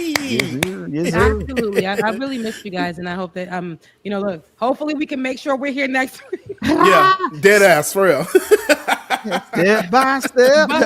But God, we are here today. We are here today, and I love being here with y'all. I love y'all, man. Hey, bro. I'll see y'all next week. All right, now. No, but Ben, that's a great. I'm glad that she said that, because there's so many. First of all, if you haven't already, please share the lives on everybody's pages. Make sure you share the live, like it, share, subscribe. That also is a way to help us stay in the algorithm. Make sure you comment. Please, please, please Like, share, and subscribe. We are back. Let everybody know. I know we've been gone for a minute, but we ain't leaving forever, ever. We gonna come back. You ain't never gonna stay gone forever. Like, nah. Yeah, we ain't never gonna be gone forever. We always gonna make sure we make our way back. Hello, we're back. But it's November 1st. What she's saying is right. I think that if you haven't done so, please do so. But I know that it like for me, I needed to get out of here. I feel like I was, just losing my mind. Needed to be with some family. And my sister's my family here. She ain't here. It's just me. So I went out. She's in New York. New York now. Oh, she's in New York. She's in New York. That's a big move. She's been there for months, and so I was like, I just want to be near some family. Usually I go to Florida because that's my home. That's where my family is and my other nephews are. But I was like, I haven't been in New York in a while. My sister's over there. I'm gonna go take just go be with them. And while it was a great trip, I also went to go see my best friend who lives in Albany, upstate. So I was on the train and stuff like that. But I'm like, all of this really is taking money to go to do. But the thing is, it's always taking money. But the fact that it's all triple, quadruple what it cost when I used to live here in New York, in Brooklyn, everything is way more. Yep. And I'm asking about the pay and stuff. And mind you, they do get paid higher than Georgia, but it still doesn't match because rent has gone up. Rent has always been expensive over there. That's why my brother and them in New York live in the outskirts of the outskirts because it's so expensive out there. Yeah. And they have 4 kids. So I'm just looking at all the ways I was like spending. I'm like, dang, I have to just to get over there. I got to do this just to get over there. I got to do this. You don't know when your car is going to need an oil change or a new tire or this and that. But giving to these people with their propaganda of these are deals. Working at a certain place that I work for that many women go shop for, they told us that it is considered a Black Friday on October 31st. And baby, the way the store was empty, the deals weren't dealing, but we're in there working for no reason. They done had like 40 girls in there working. Because they expected a big crowd. And there was nothing. Wow. They in trouble. They in trouble. Absolutely. And it's like, this idea, and I see the way they scam through the sales and how I see it. I don't like working in places that I'm watching y'all scam folks. It's bothering me. That's why I'm like, I pray that something changes sooner than later, but it's just really tiring and frustrating to know that they want our dollars, but they telling you it doesn't matter. We know you're still going to spend. We're going to take away a benefit from you, but we still know you're going to go to the grocery store. Kroger knew this. That's why they were getting looked into for them spiking up or price gouging during COVID. And America price gouged during the recent storm in Jamaica. So a lot of the families could not come home. The Bahamas said, we picking up our people 2 days before this storm. They sent a plane to pick up their people from Jamaica to bring them back to the Bahamas. You know what America did? They said, oh, these niggas need to get home. $5,000. $1,000. $2,000. That's really why some of those people were stranded in Jamaica. They couldn't afford to come home. That's what America does. They say, either way, you're still going to spend it. We're not changing anything anymore. You're still going to purchase it. They realize niggas still going to fly. After, remember when them during COVID, we was flying for $2? They were like, well, they're still flying. They'll still pay the price to get what they want to get. They put them prices right back to where it was. Groceries spiked up and we made this scene about it, but they were like, realizing they're still going to go and purchase groceries because they have to. Gas. They were like, they're still going to have to get gas and they're going to have to pay for it. They'll figure it out. Rent. You're still going to pay for it. We'll give you this extra time on eviction, but you still know that you got to pay for this rent. So you're going to rob Peter to pay Paul. To make it. It's like putting your hands behind your back. Yes. Yes. Yeah. Yeah. No, it's so we're gonna see the real starting tomorrow, because tomorrow is when most people expect their benefits on the 2nd, and when they don't get it, like when people can't eat, and see, this is what they're counting on. They're counting on mass violence so that they can use mass violence against us.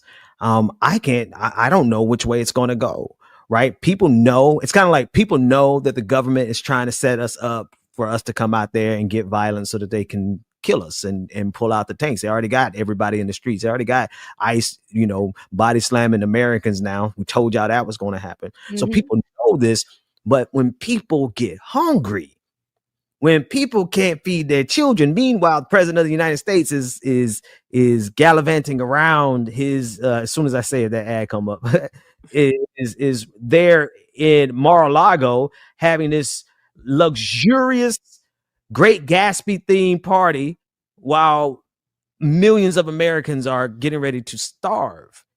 Right. I don't know how the people are going to react to that. You can't predict something like that. I mean, I guess you could predict it because history says what happens. I mean, the Russian Revolution jumped off genuinely when the mothers couldn't feed their children. It was the women who told the men to go out there and set that thing off. So that's what history says.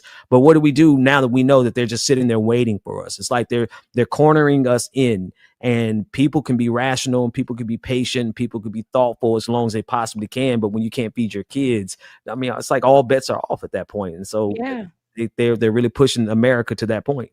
My mom was saying to me, she's like, God has to do something. Not Low said, I'm not a religious person, but I will pray for you Americans. Listen, my mama said, she said this in Creole, of course. She's like, God has to do something because ain't no way. Vengeance will be the Lord's, because you mess with people, you take away food from their kids. You take away food from their kids. You force people to go homeless. You take away the option for people who are sick to get their medicine.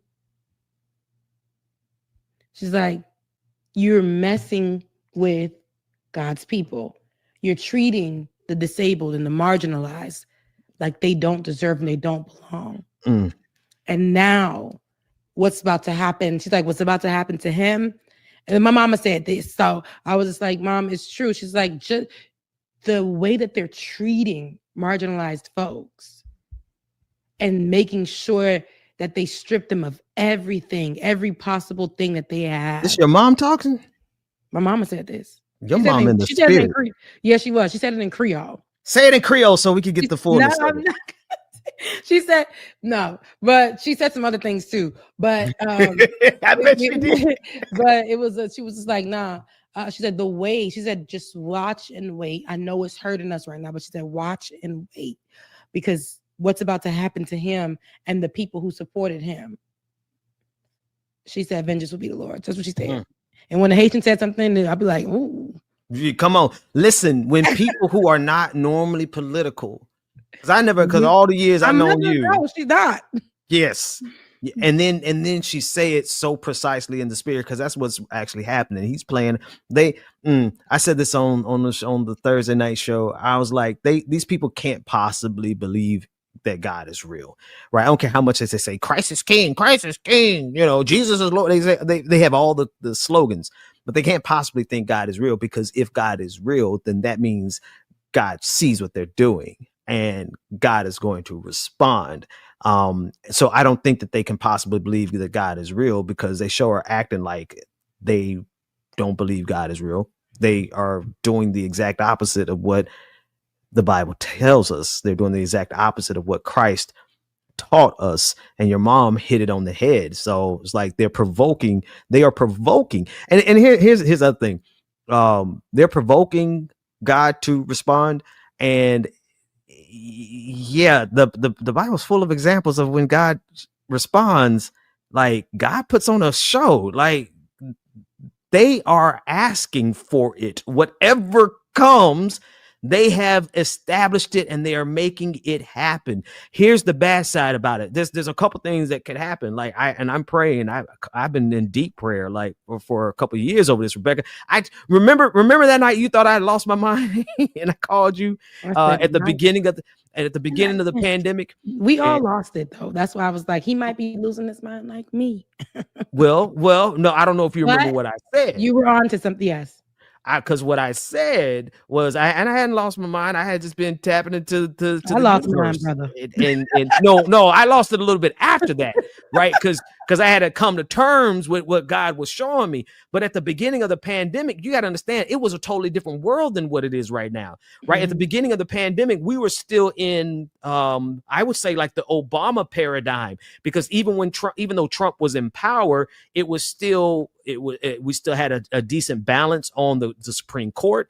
Ruth Bader Ginsburg hadn't died. There wasn't any massive rollback on any of the voting. I mean, there was a little bit on the Voting Rights Act, but we were still in a paradigm that was moving and could move towards a more perfect union because America was pushing Donald Trump out.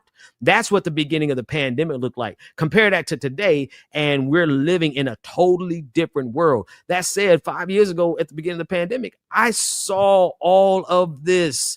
And it was just like flashes in my mind. It wasn't like I didn't go like on a vision escapade or nothing crazy like that.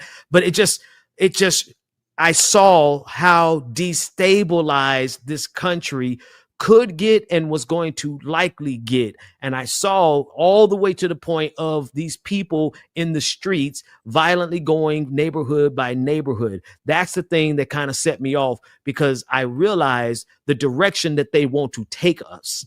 Yeah. The place that they're trying to get us. And little by little, every year since the beginning of the pandemic, the richest people on the planet have funded the dumbest people on the planet. And they have gone out here and they've undermined public health. They've undermined public education. They've undermined the rule of law. They've undermined the judicial system. They've undermined the very idea of truth. And where do they have us now? They have us at the place where they can tell us to starve and wait for us to have some type of violent reaction. So they've been planning this for a long time. And it's unfortunately that, two things. It's unfortunate that it has taken the average American this long to be tuned in.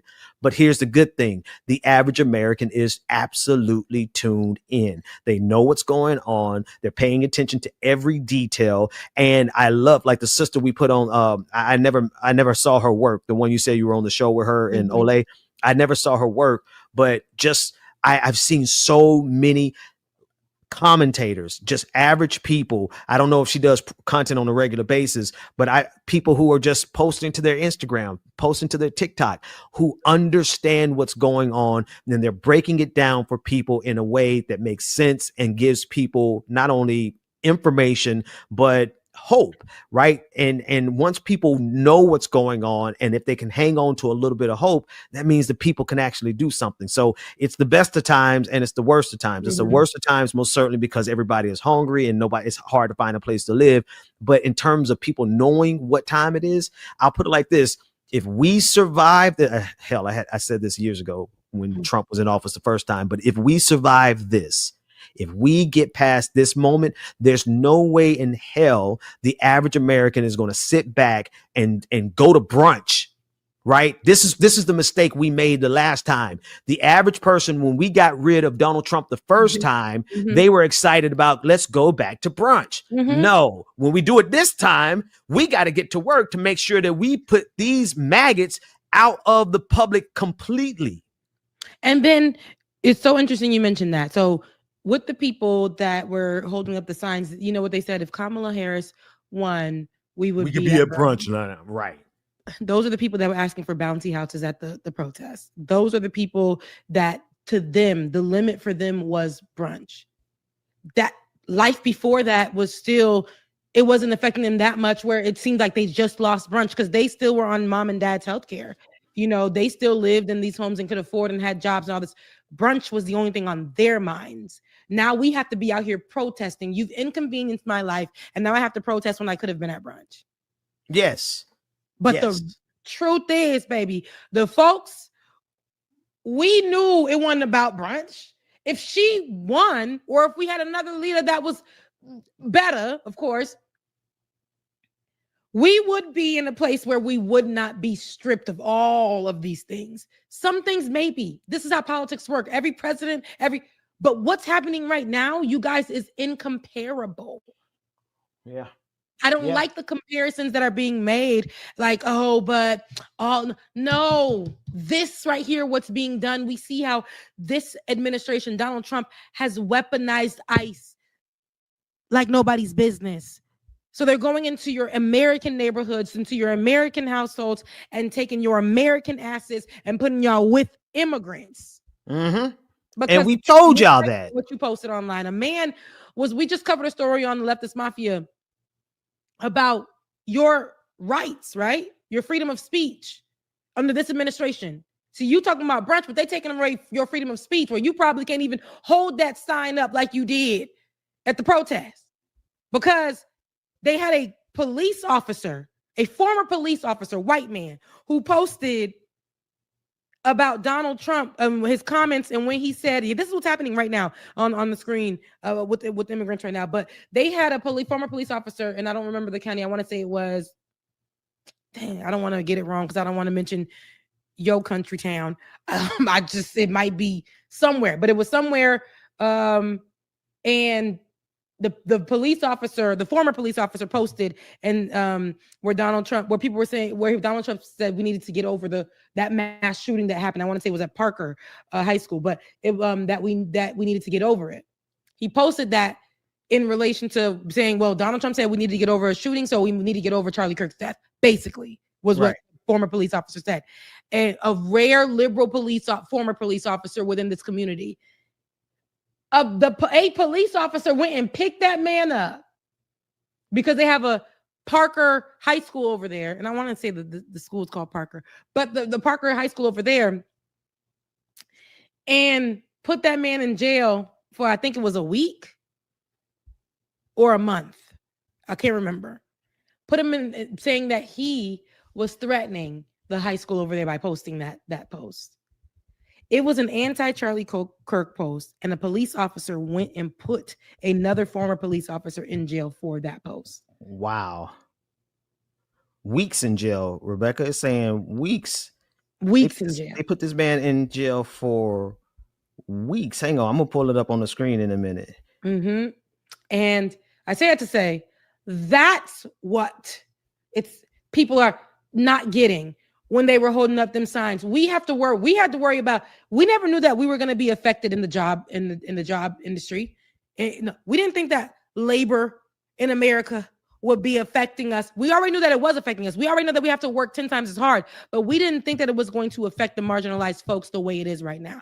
And particularly, they hitting Black folks. They making sure they're saying out loud, look what they're putting on the Department of Labor's page: white men first when it comes to work. Charlie Kirk put out there that we steal jobs from people. Black women are stealing white men's positions. I can't remember my friend's name here. We've known each other forever on Twitter. I'm trying to think of his name. This is the story you're talking about, Rebecca. Yeah, that's the story I'm talking about. Let's listen to it real quick. It was Perry County. Perry. Thank you.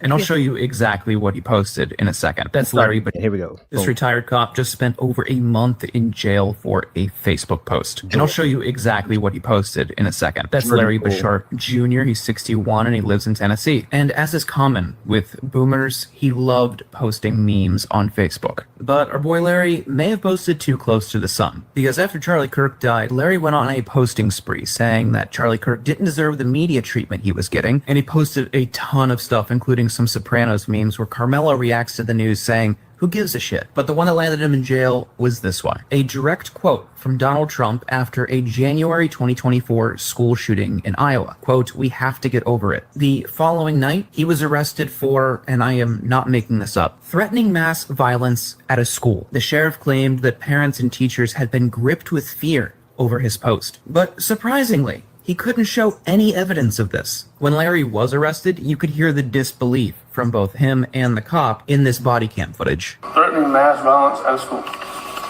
At a school?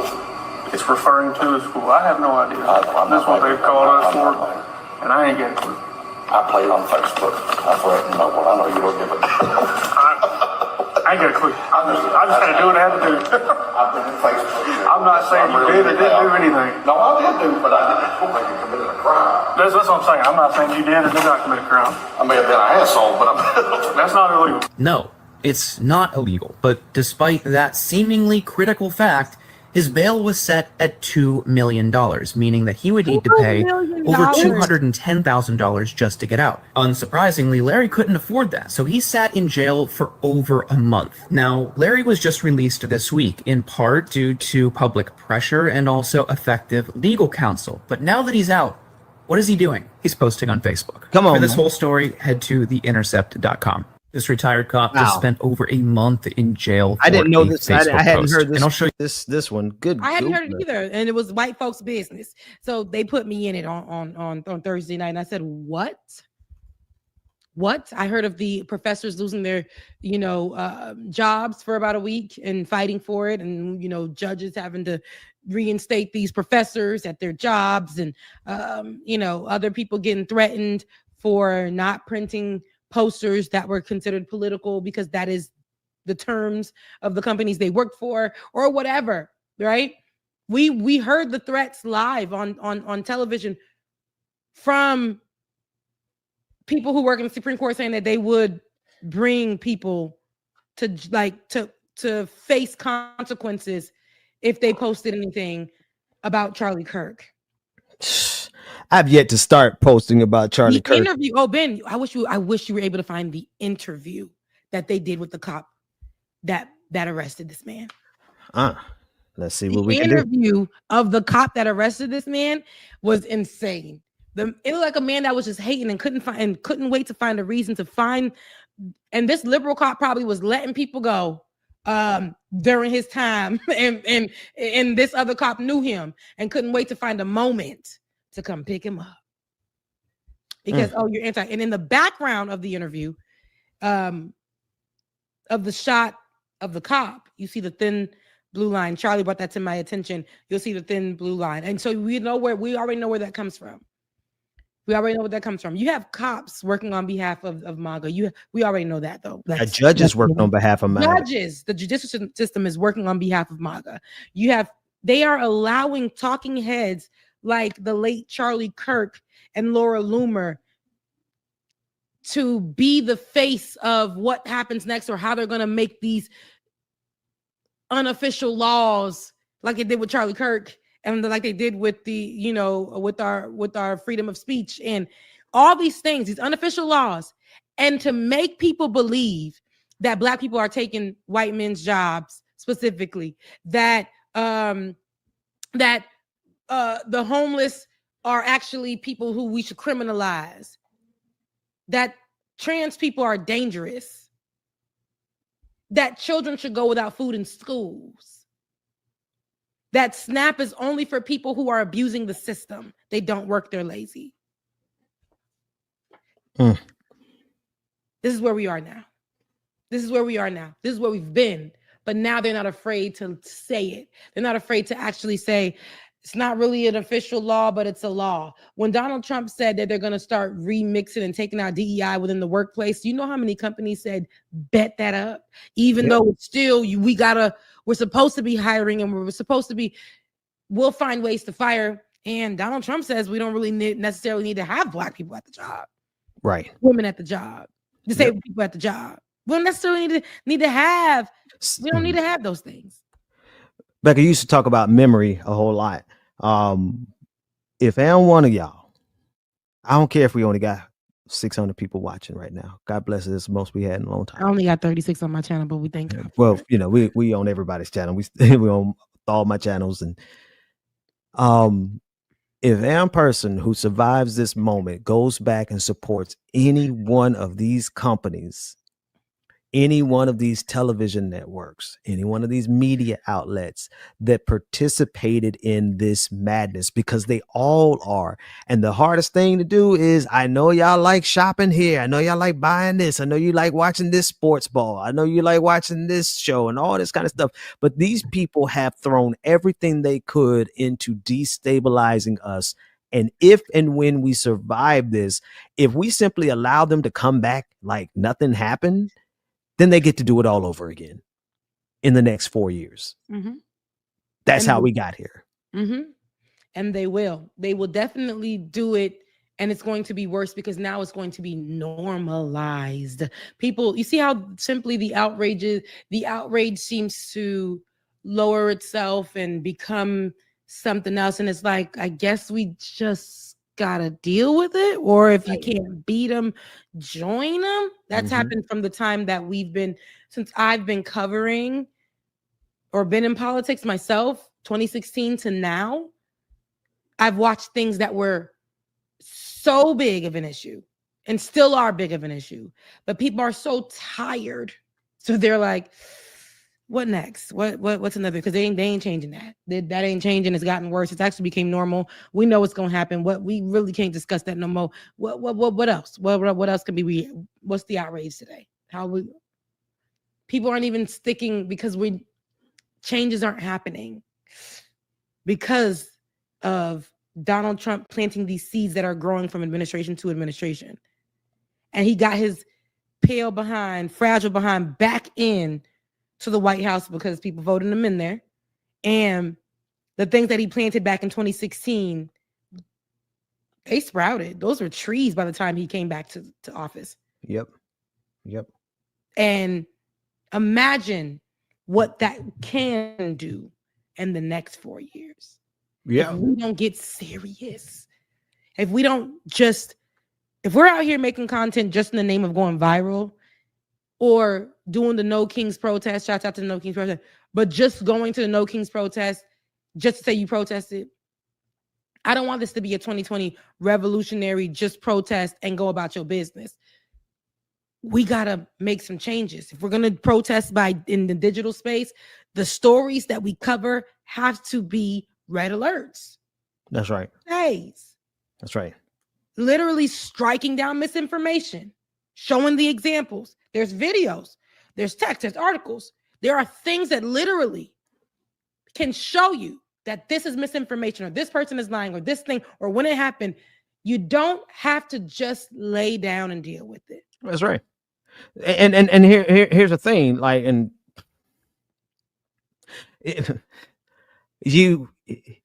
I'm not the kind of person, and I don't think most humans are at the end of the day, but some folks have surprised me. I'm not the kind of person, like, if it's gonna go down, it's just got to go down. If it's gonna get ugly, it's just gonna have to get ugly. This ain't about talking bad. It's not trying to be tough. It's not trying to be, but think about it rationally and reasonably. First of all, you got to know what their end game is. And if you aren't clear about what the end game of MAGA is at this point, baby, let me tell you, you are just the kind of sucker that they need to throw in a gas chamber, because they actually talking about gas chambers in their little group chats. They joking about, we want to throw y'all to the gas chamber, right? That's their end game. If that's where we're headed, you can't wait until they get enough political power and economic power to do that. You got to confront them right now. You got to have the fight right now. You got to fight smartly. So for people who are like, well, I don't know if I want to get involved, the end of this conversation is you either locked up or dead because you're not MAGA.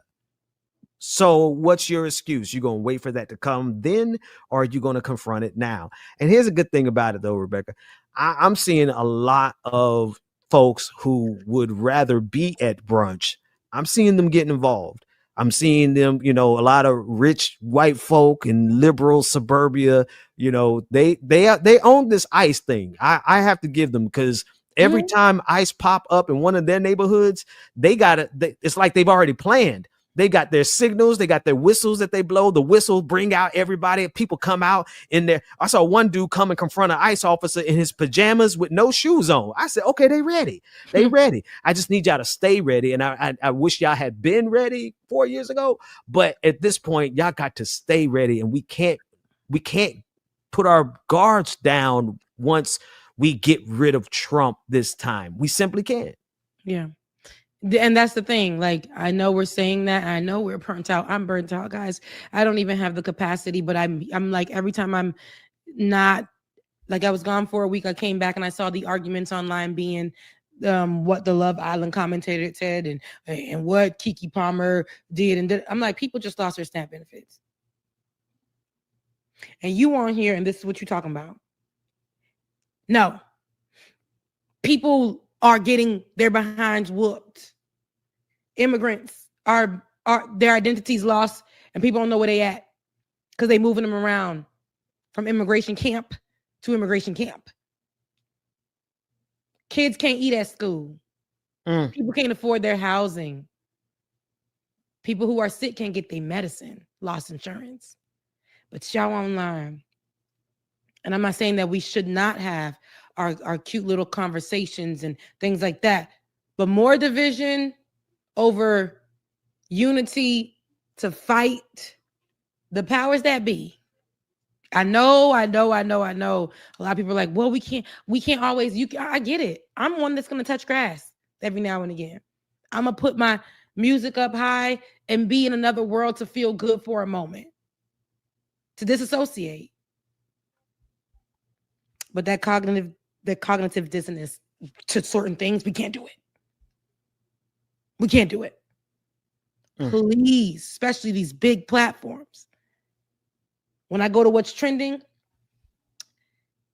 it's negativity about a certain person. I posted this particular thing, and I'm gonna quote it verbatim on my threads. I got 2 likes. It's crazy because my other hot takes is messy. It begin all the stuff. But I said accountability online has turned into an opportunity to pick people apart, and I'm talking about for our Black content creators in our Black community, right? I'm gonna say this, because I'm like, we waste time. We wait for the person that we dislike or another person to dislike to mess up so that we can unload the hate. And it's less about accountability and more about a gotcha culture.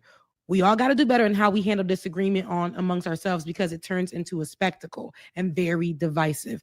I say this because why are little things like shows the most important thing that y'all want to talk about and be divided against when people are stuck in Jamaica hungry and Jasmine Crockett quietly sent out supplies for them?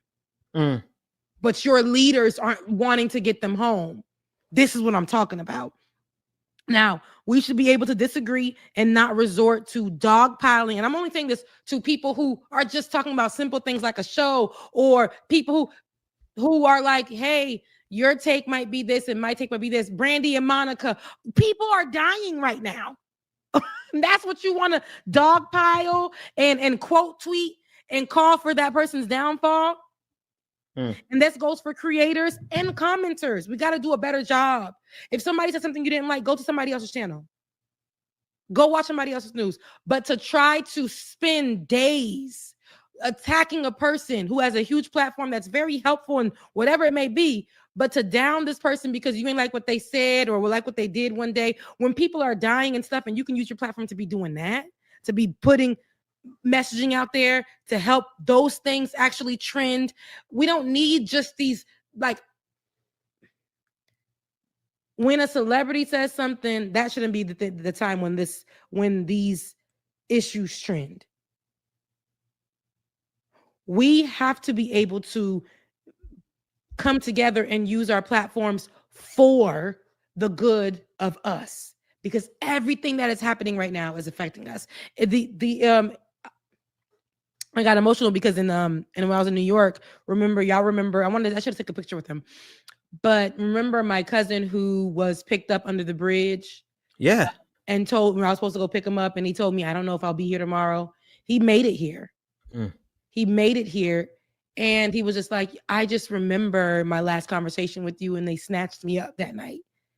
and brought me back. They brought me somewhere I didn't know. They wouldn't let me talk to anybody for like months.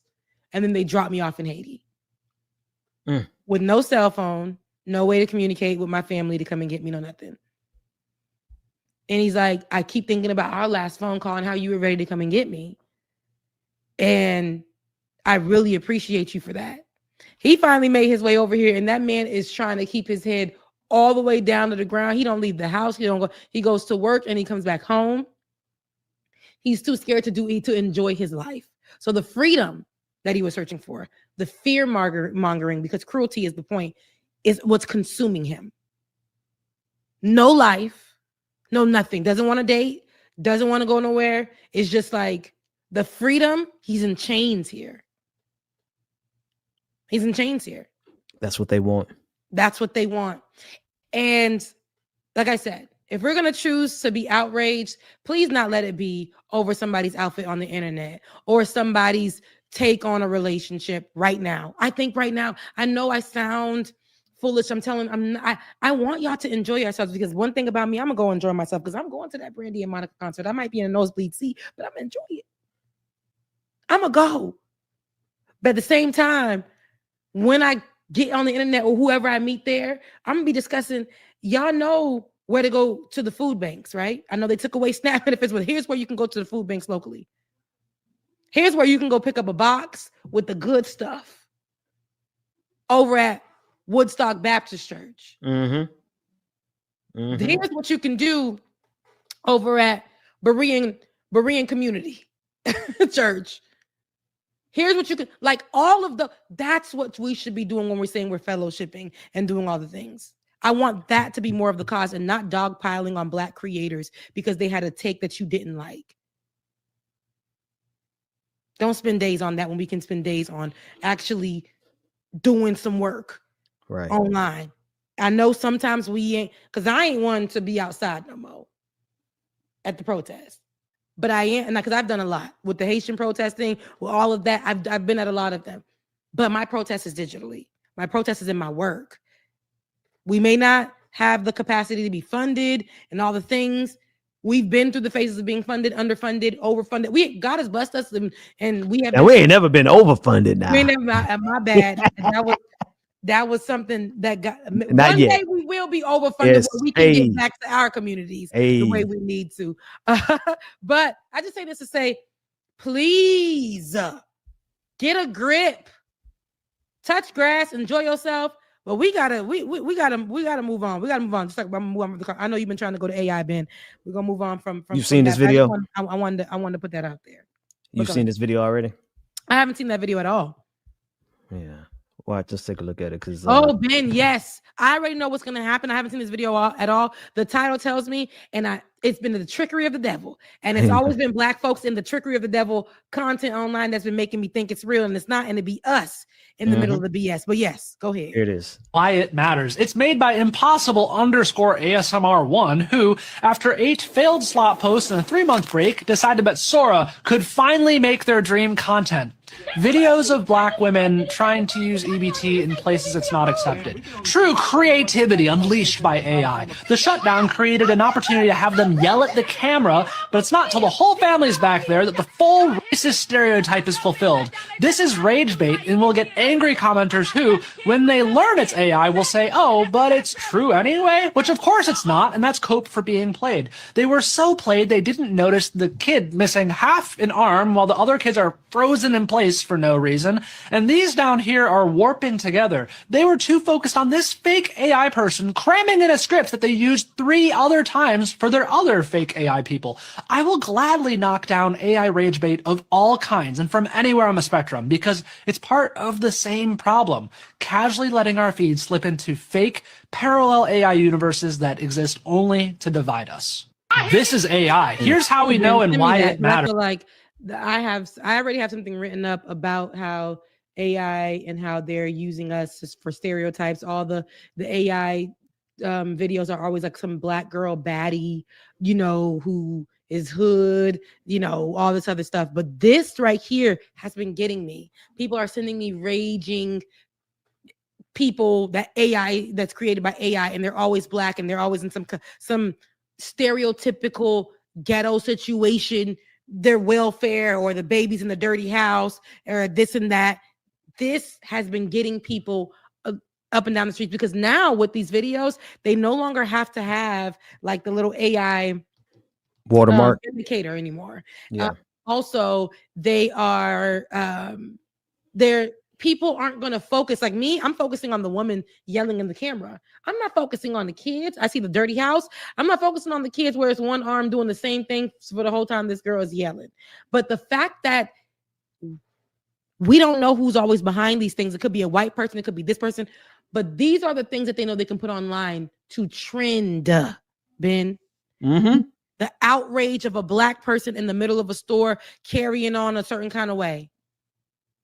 This is going to trend. This is how they perceive us, and they know it's going to trend, and there's nothing to stop it right now. It's just out there. Nope. Go ahead, Ben.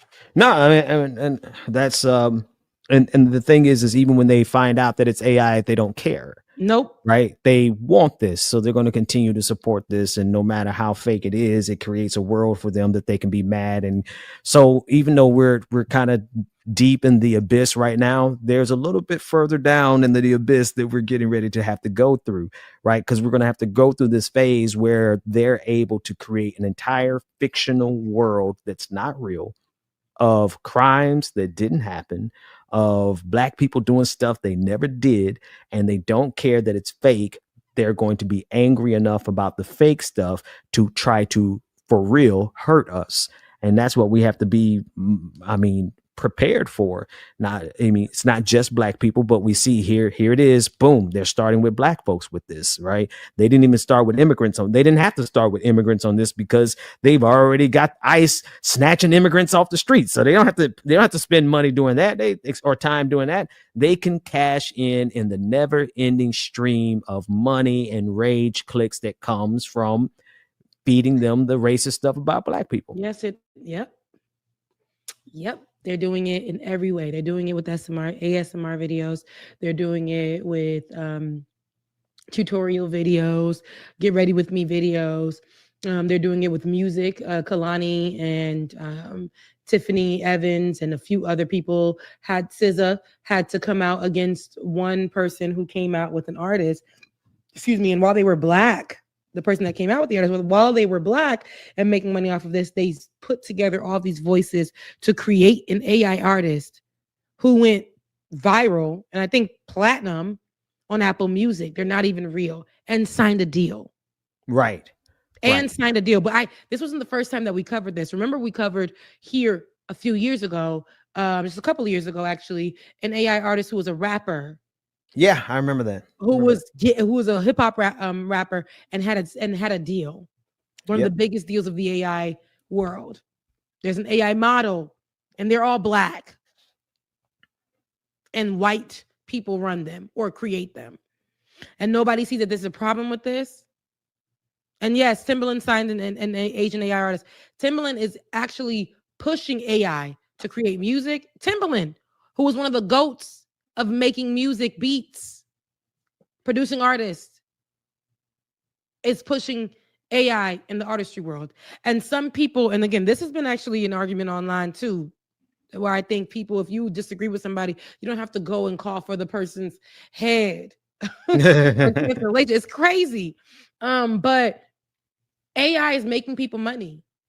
Oh, yeah. AI is also, for people who don't use it or don't know how to use it, costing you money. It's costing them.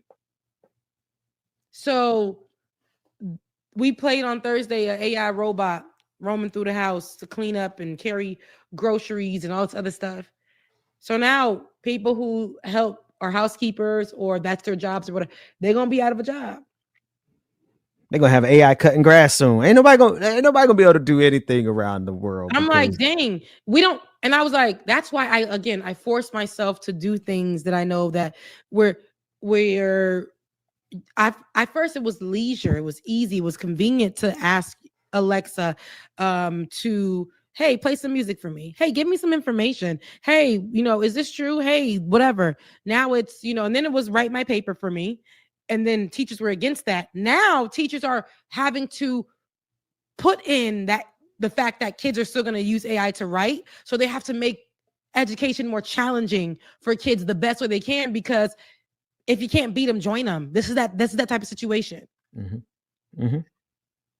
Kids are using AI for programs now where it's basically doing the work for them, but the kids have to figure out how to work the AI to do the work for them. Yeah. Like I don't think people see these are the very forward facing, like these kind of impacts that we're seeing right now is, you know, tangible. You can see the lie in front of you on the screen right now. Right. But when I tell you they have mastered AI to the level where it can lie better than Republicans, better than MAGA. I mean, it lies with the level. You got to think it's an algorithmic lie. And so AI has, and here's the dilemma that we face though. The people who are making the greatest evil use out of AI, they're not stopping.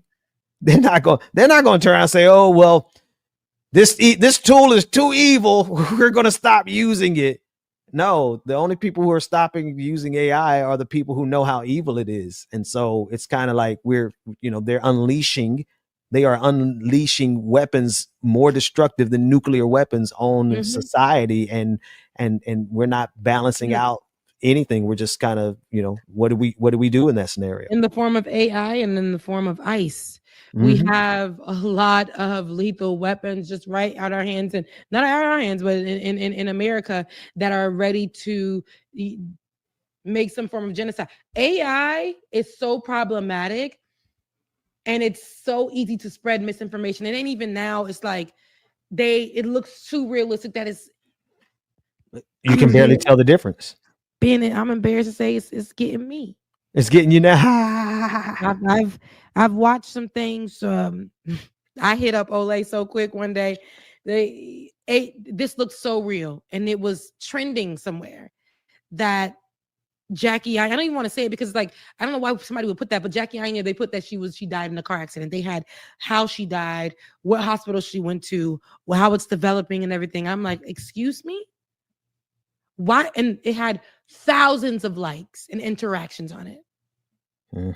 Multiple pages. I feel stupid because I got Ben. I got. I was so upset. I reported the pages. I sent a message to the person, and they took down the post on one of the sites. But this ain't like media takeout. This ain't like a gossip blog. They are actually attaching real footage to these things. Not real footage, excuse me. AI, of course, generated footage. But the fact that they think of us and go to each Black viral AI generated footage, you'll see that it's something stereotypical. It doesn't matter if it's a beautiful girl. They're always going to have some ambiguous, light skin adjacent looking woman as a Black girl doing some kind of content. Why would I purchase a product that an AI is using to wash their face? I said, why? But the fact that it is working. Yeah. It is promotion that is actually effective for a product is insane to me. See, the only hope is that, and maybe I shouldn't even finish the sentence because it's almost like hopeless the way I'm getting ready to say it. Oh my goodness. The only real hope is that if the population gets educated enough, like you have to be at a level of not just educated, but vigilant and honestly sophisticated. And I don't mean that in terms of bougie sophistication. No, I mean sophisticated enough to say, slow down, let me analyze this before I accept this. Let me look at this. Let me understand that this is what's going on in reality. And honestly, that's a tall order. However, that's the direction we're headed in. The only thing that's stopping us from getting to where the population needs to be, and what I mean by that is the educated population enough to be able to suss out these things, to see these things coming a mile away. The real thing that's stopping us from getting there are the current batch of influencers. You just broke that down wonderfully. While all this is going on, we still have a batch of influencers who are about that dumb stuff. who about that foolishness, and they are educating their millions upon millions and millions, I mean tens of millions, hundreds of millions of people who follow them. They're educating them with stupidity and foolishness and entertainment and circus and bread, like from the Roman Empire. Like that's what they have us obsessed with, the gossip, instead of saying, hey folks, you're in the middle of one of the greatest information warfare experiences in the history of humanity. There's never been this level of information warfare waged against humanity that we're living in right now. But you got to think about it this way. They wouldn't be influencers if they were going to communicate that type of message. They're not in the position that they're in now because they're effective communicators, or that they were going to be communicators for something good. They're in those positions. Baller Alert is what Baller Alert is because of the ignorance. You know, go through any of them. Go through any of these black media companies. They are there because of the ignorance. They are, and they're attached to some, like Shade Room is attached to. For a minute, they had the Christian version of the Shade Room that didn't do right, that didn't go nowhere. I don't even know if that thing still exists, but the Shade Room is attached to the Black gospel community, and then you have, which is supposed to be the Black Christian stuff, and then but they are literally lined in salacious content, and that's what sells. I haven't been on the Shade Room to the point where people will keep sending me stuff, and I'm like, why can't I click on it? I'm now on year 2, no Shade Room, and I haven't missed a thing. I haven't missed a thing. Now I've watched people who used to do honest content in some way, shape, or form, some kind of honest content, now go fully salacious. Go fully misinformed or propaganda or clickbait. Not only in title now, you know, we put a little clickbait in the title, but now the whole thing is clickbait. The outrage is clickbait. Whole content for 30 minutes to an hour, clickbait, outrage, lies, and I'm like, dang, you used to do really good content, but because it pays to do so. It's just like the grift.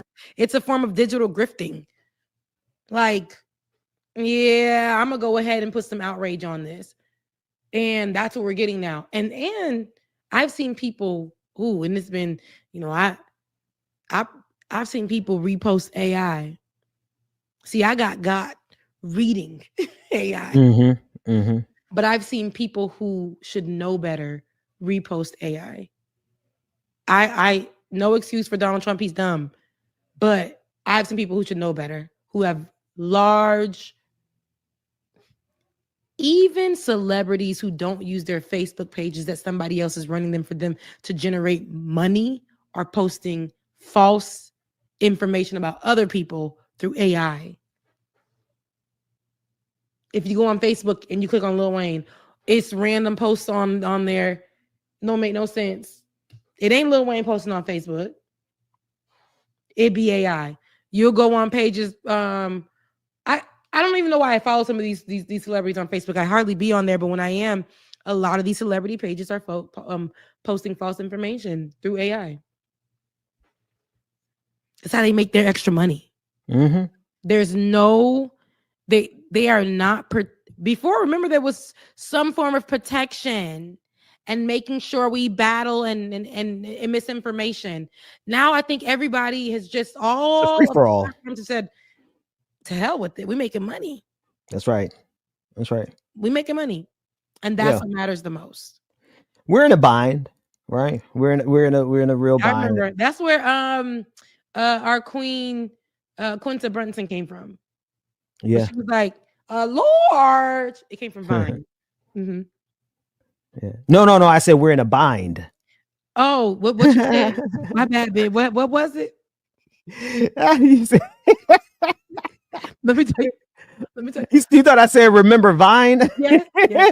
I said no. We're in a bind. Oh, we're in a bad spot. Let me tell you why I thought you said that. Being one of my speakers on the laptop.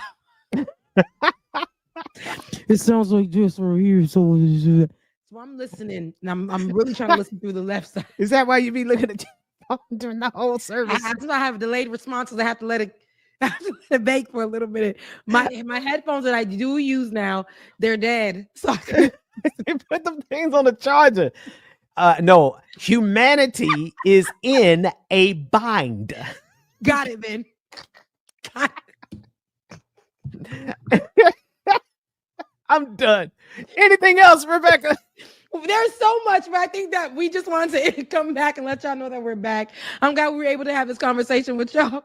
But next week we will be back. There's so much to talk about. There's so much I want to go over. And I think our voices definitely need to be on a lot of these conversations because I haven't been seeing. I don't think people. I'm looking for people to go in deep and be more nuanced on some things, and they just repeat in what's popping off on the internet. I'm like, baby, give information on this. We need it, right? But now that we pay for another month, we might be able to do it. We'll see y'all a couple weeks with that. It's a month. It's a month by month kind of situation. It's a month by month. But we can go ahead and get to some super chats if you want to. Yeah.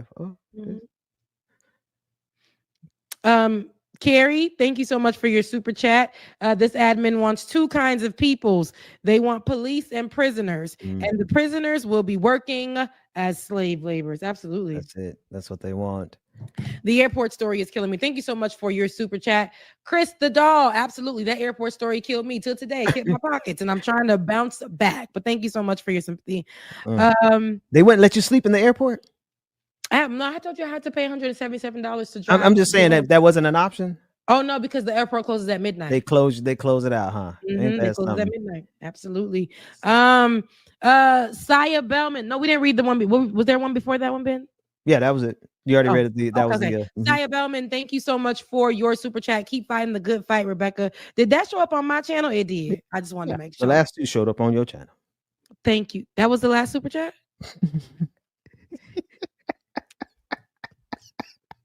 No, it's okay. It's okay. Listen.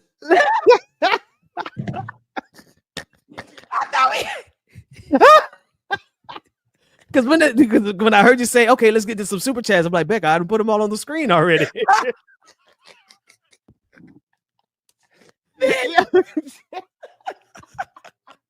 Yo, let me cash up already, but Carrie, thank you so much for your sweet message with your super chat saying you got this. Thank you, Carrie.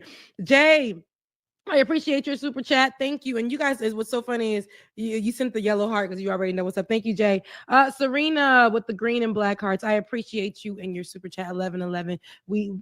I got it. I feel it. Thank you so much. That's it.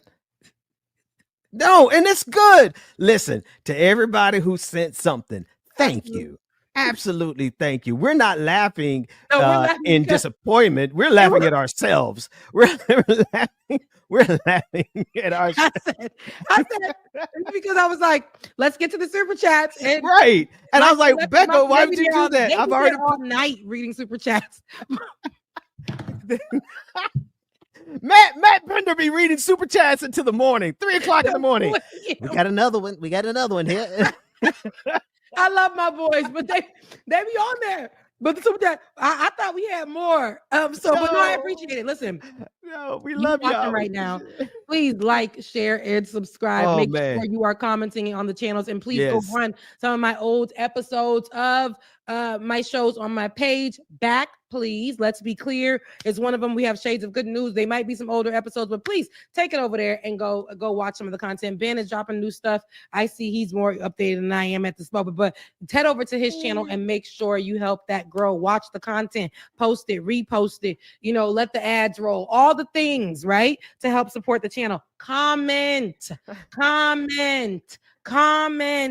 It definitely helps. But oh my God, take that down because that is my brother in Christ. No way. Half the Vanguard show is super chats. Yeah. But let me tell you why I honestly don't mind or necessarily care. Because between Apple and YouTube, they take 60% of what you send in super chats. Mm-hmm. If you are on an iPhone and that's 30%, YouTube already takes 30%. They literally live you. I had somebody drop us $500 one time. You know how much we got out of that $500? $280.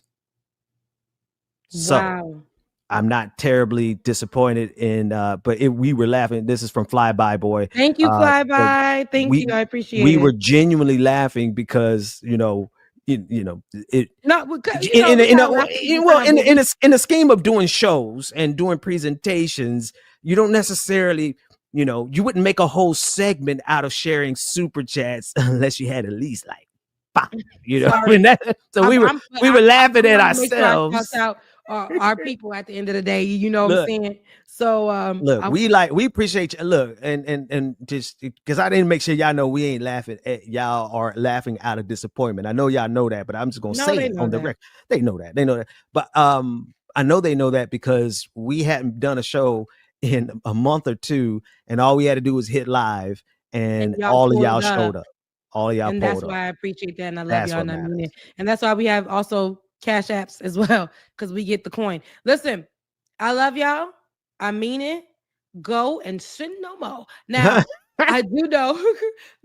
Listen, it is Saturday. I have to go back into work at 5 p.m. and on Sunday I'm going back in at 6. So in the morning, I don't want to work there. I just want you guys to know I do not like every day. I want to quit, but it keeps the light on, right? It gives me groceries and things like that. So I continue. Now, I don't want to work there. I want to record my 5 scripts that are sitting here and put them out and edit them. I don't want to be working there, but I got to do what I got to do. Well, yeah. And I think that's the bigger testimony, Rebecca. Yeah. Like what people can never say about you when God brings to you what God has for you, they can never say, anything about an overnight success.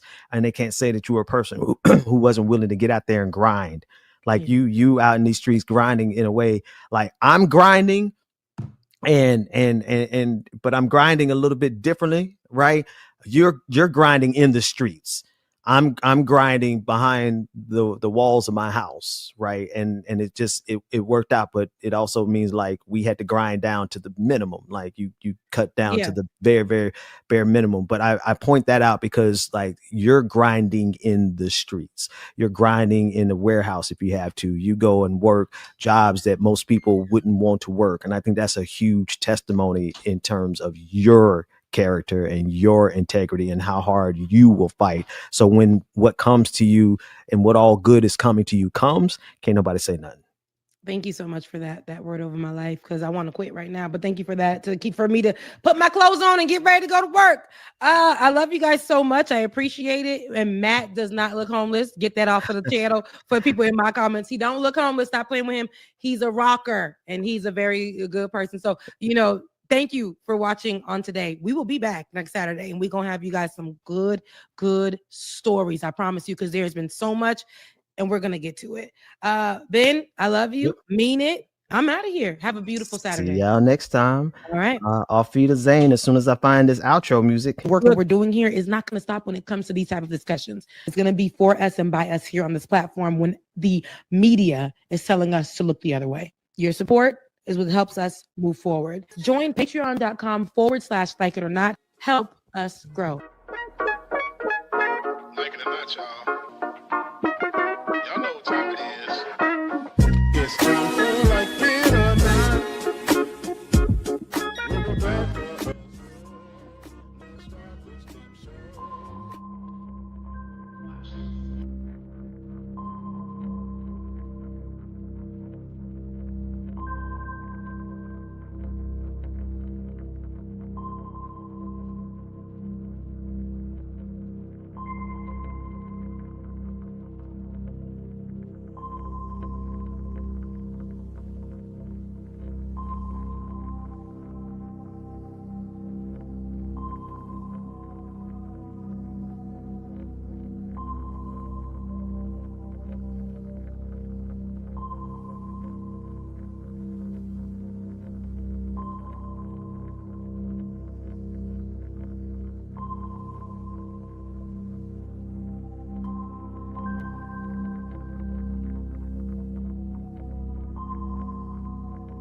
The environmental impact of wars begins long before they do. Building and sustaining military forces consumes vast quantities of resources. These might be common metals or rare earth elements, water or hydrocarbons. Maintaining military readiness means training, and training consumes resources. Military vehicles, aircraft, vessels, buildings, and infrastructure all require energy, and more often than not, that energy is oil, and energy efficiency is low. The CO2 emissions of the largest militaries are greater than that of many of the world's countries combined. It is estimated that militaries are responsible for 5.5% of all greenhouse gas emissions globally. However, military emissions reporting to the UN Framework Convention on Climate Change is poor. Militaries also need large areas of land and sea, whether for bases or facilities or for testing and training. Military lands are believed to cover between 1 to 6% of the global land surface. In many cases, these are ecologically important areas. While excluding public development from these areas can be a benefit to biodiversity, the question of whether they could be better managed as civil protected areas is rarely discussed. Military training creates emissions, disruptions to landscapes and terrestrial and marine habits, and creates chemical and noise pollution from the use of weapons, aircraft, and vehicles. Sustaining and renewing military equipment and material means ongoing disposal costs with implications for the environment. It is not just the most hazardous nuclear and chemical weapons that create environmental problems throughout their life cycle. The same is also true for conventional weapons, particularly where they are disposed of through open burning or detonation. Historically, vast quantities of surplus munitions were also dumped at sea. A history of weak environmental oversight has left many countries with serious environmental legacies linked to military pollution, with impacts on public health and vast costs for environmental remediation. These continue to grow as emerging pollutants like PFAS are identified. These legacies are also a problem around overseas bases where one-sided agreements with host nations can reduce environmental oversight. Indirectly, high levels of military spending diverts resources away from solving environmental problems and away from sustainable development. International tensions stoked by high levels of military spending also reduce opportunities for international cooperation on global environmental threats, such as the climate emergency. It is also important to consider how security policies and militarism are tailored to ensuring access to and control of natural resources like oil, gas, water, and metals. The environmental impact of conflicts themselves vary greatly. Some international armed conflicts may be brief but highly destructive. Some civil wars may last for decades but be fought at low intensity. Many contemporary conflicts have blurred the lines, lasting years, but with sustained periods of high-intensity warfare. Who is fighting, where they're fighting, and how they're fighting all strongly influence the environmental impact of a conflict. High-intensity conflicts require and consume vast quantities of fuel, leading to massive CO2 emissions and contributing to climate change. Large-scale vehicle movements can lead to widespread physical damage to sensitive landscapes and geodiversity, as can the intensive use of explosive ordnance. The use of explosive weapons in urban areas creates vast quantities of debris and rubble, which can cause air and soil pollution. Pollution can also be caused by damage to light industry and environmentally sensitive infrastructure such as water treatment plants. The loss of energy supplies can have reverberating effects that are detrimental to the environment, shutting down treatment plants or pumping systems, or lead to the use of more polluting fuels or domestic generators. Severe pollution incidents can be caused when industrial, oil, or energy facilities are deliberately attacked, inadvertently damaged, or disrupted. In some cases, deliberate attacks on oil or industrial facilities are used as a weapon of war to pollute large areas and spread terror. Other scorched earth techniques include the destruction of agricultural infrastructure like canals, wells, and pumps, and the burning of crops. Tactics like these threaten food security and livelihoods, increasing the vulnerability of rural communities. Whether unintended or deliberate, these large-scale pollution incidents can lead to transboundary impacts from air pollution or through the contamination of rivers, aquifers, or the sea. In some instances, they even have the potential to affect weather or the global climate. Weapons and military material used during conflicts also leave environmental legacies.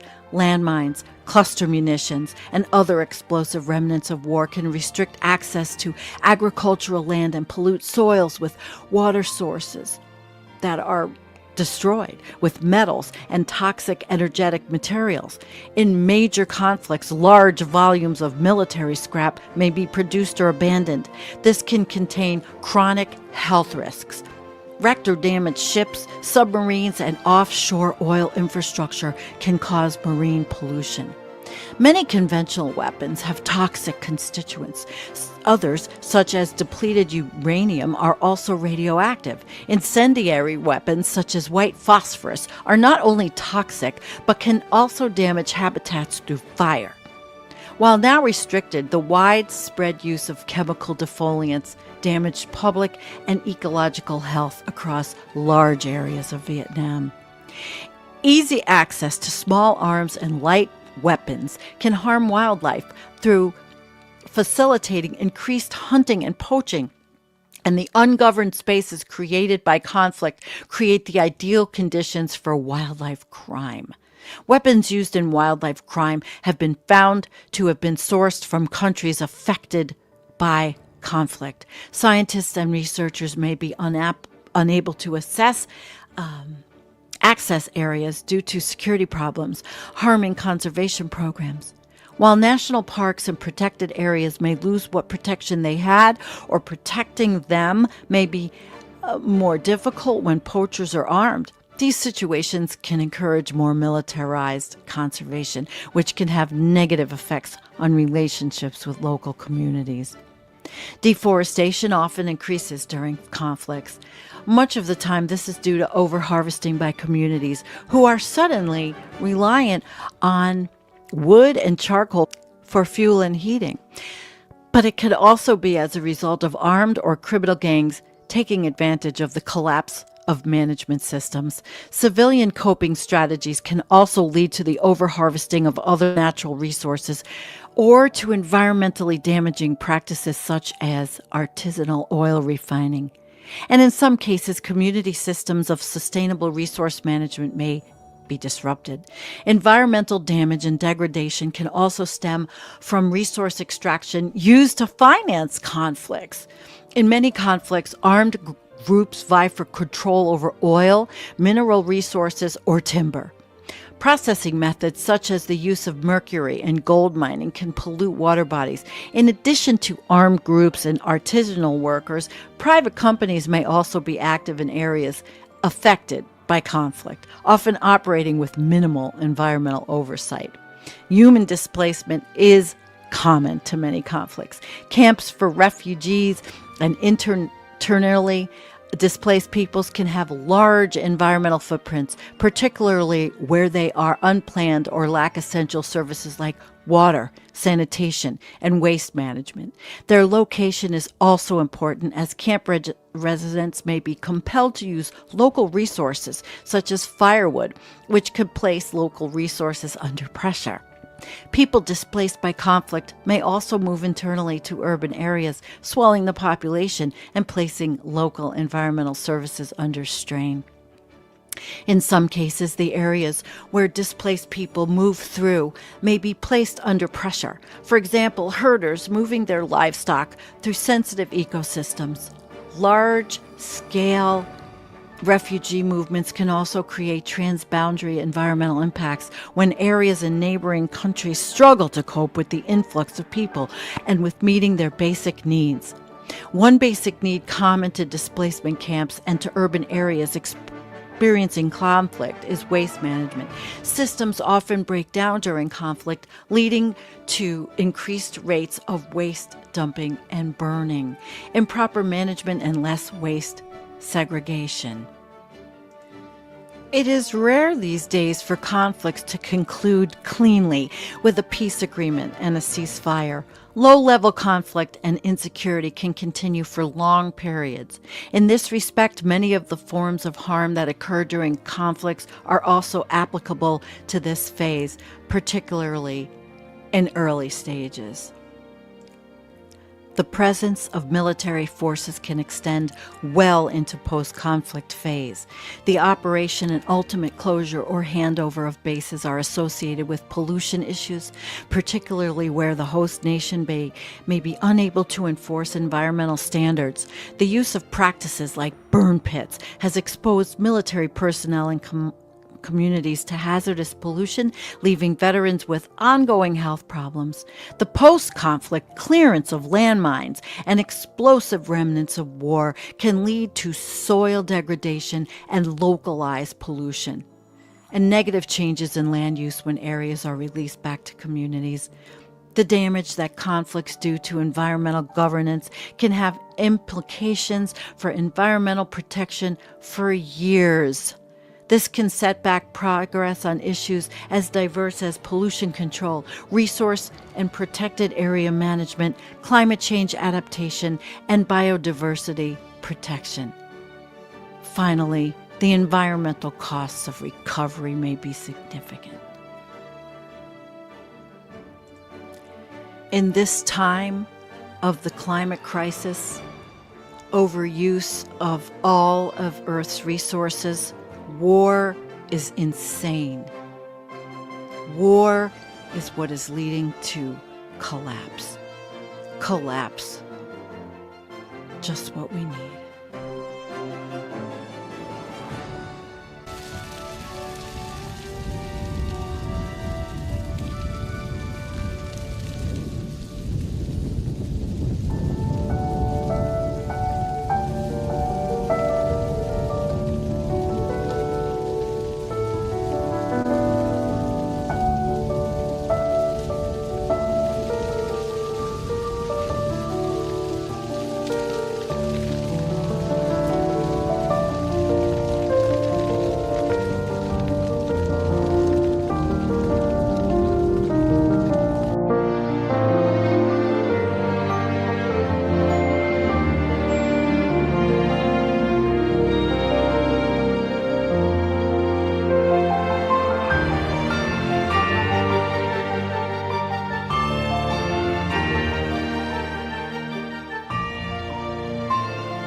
Definitions.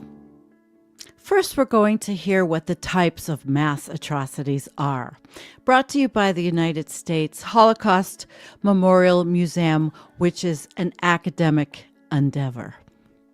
Crimes against humanity. Any of the following acts, when committed as part of a widespread or systemic attack directed against any civilian population: murder, extermination, enslavement, deportation, imprisonment, torture, rape, and other gender-based or sex crimes, group-based prosecution, enforced disappearance, apartheid, and other inhumane acts of similar character, intentionally causing great suffering or serious injury to body, mental health, or physical health. Ethnic cleansing. The term ethnic cleansing refers to the forced removal of an ethnic group from a territory. A United Nations Commission of Experts investigating the former Yugoslavia defined it as rendering an area ethnically homogeneous by using force or intimidation to remove persons of given groups from the area. Unlike crimes against humanity, genocide, and war crimes, ethnic cleansing is not recognized as a standalone crime under international law. However, the practice of ethnic cleansing may constitute genocide, crimes against humanity, or war crimes. Genocide. It's defined as any of the following acts committed with intent to destroy, in whole or in part, a national, ethnic, racial, or religious group, killing members of the group, causing serious bodily or mental harm to members of the group, deliberately inflicting on the group conditions of life calculated to bring about its physical destruction in whole or part, imposing measures intended to prevent births within the group, and forcibly transferring children of the group to another group. Mass atrocities, instances of large-scale systemic violence against civilian populations, although the term mass atrocities has no formal legal definition, it usually refers to genocide. As defined above, crimes against humanity, war crimes, and ethnic cleansing. Mass killing, the deliberate actions of armed groups, including but not limited to the state security forces, rebel armies, and other militias that result in the deaths of at least 1,000 non-combatant civilians targeted as part of a specific group over a period of 1 year or less. War crimes are serious violations of international humanitarian law and occur in the state of armed conflict. The Rome Statute lists numerous acts that may constitute war crimes, including attacks on civilians, forcibly recruiting and using child soldiers, and destruction of educational and religious institutions. Countries. 30 countries at highest risk of genocide worldwide in 2022 and 3. Pakistan, Yemen, Myanmar, Chad, Ethiopia, Nigeria, Afghanistan, India, Sudan, Somalia, Syria, Iraq, Guinea, Zimbabwe, Congo Republic, Central African Republic, Thailand, the DR Congo, Uganda, Mozambique, Burundi, Indonesia, China, Mali, Tanzania, Libya, Egypt, Rwanda, Cote d'Ivoire, and Iran. Country case studies. Afghanistan. The Taliban are persecuting and committing other egregious human rights violations against ethnic and religious minorities, women and girls, and perceived opposition groups since retaking control of Afghanistan in August 2021. ISIS-K, an Islamic State affiliate, have also systematically targeted ethnic and religious minorities, particularly the Hazara community. Growing restrictions on targeted groups within the country put civilians at great risk. Armenia. Between 1915 and autumn of 1916, the Ottoman Empire arrested, deported, conducted mass killings and created conditions intended to cause widespread death among the country's Armenian Christian citizens, most of whom were living in the territory of modern-day Turkey. Between 664,000 and 1.2 million Armenian men, women, and children died in the genocide. Bangladesh emerged as a secular democracy in 1971 after a bloody independence war from Pakistan was marked by mass killings by the Pakistani army and its collaborators. Our 2017 report examines scenarios in which Bangladesh could plausibly experience large-scale systemic attacks on civilians and explores ways to help avert those. Bosnia and Herzegovina, an estimated 100,000 people were killed during the conflict in Bosnia between 1992 and 95, including the July 1995 genocide of 8,000 Bosnian Muslims from Srebrenica. Learn about what happened, and you can learn on this website. Burma. Our Bearing Witness Trips reports detail the genocide committed against Burma's Muslim Rohingya minority in 2017, as well as threats to them and other religious communities in Burma. Cambodia. Between 1975 and 1979, Cambodia's Khmer Rouge subjected the country's citizens to forced labor, persecution, and execution in the name of the regime's ruthless agrarian ideology. Almost 2 million people, approximately 1/3 of the country's population, died in the killing fields. Learn more about that also.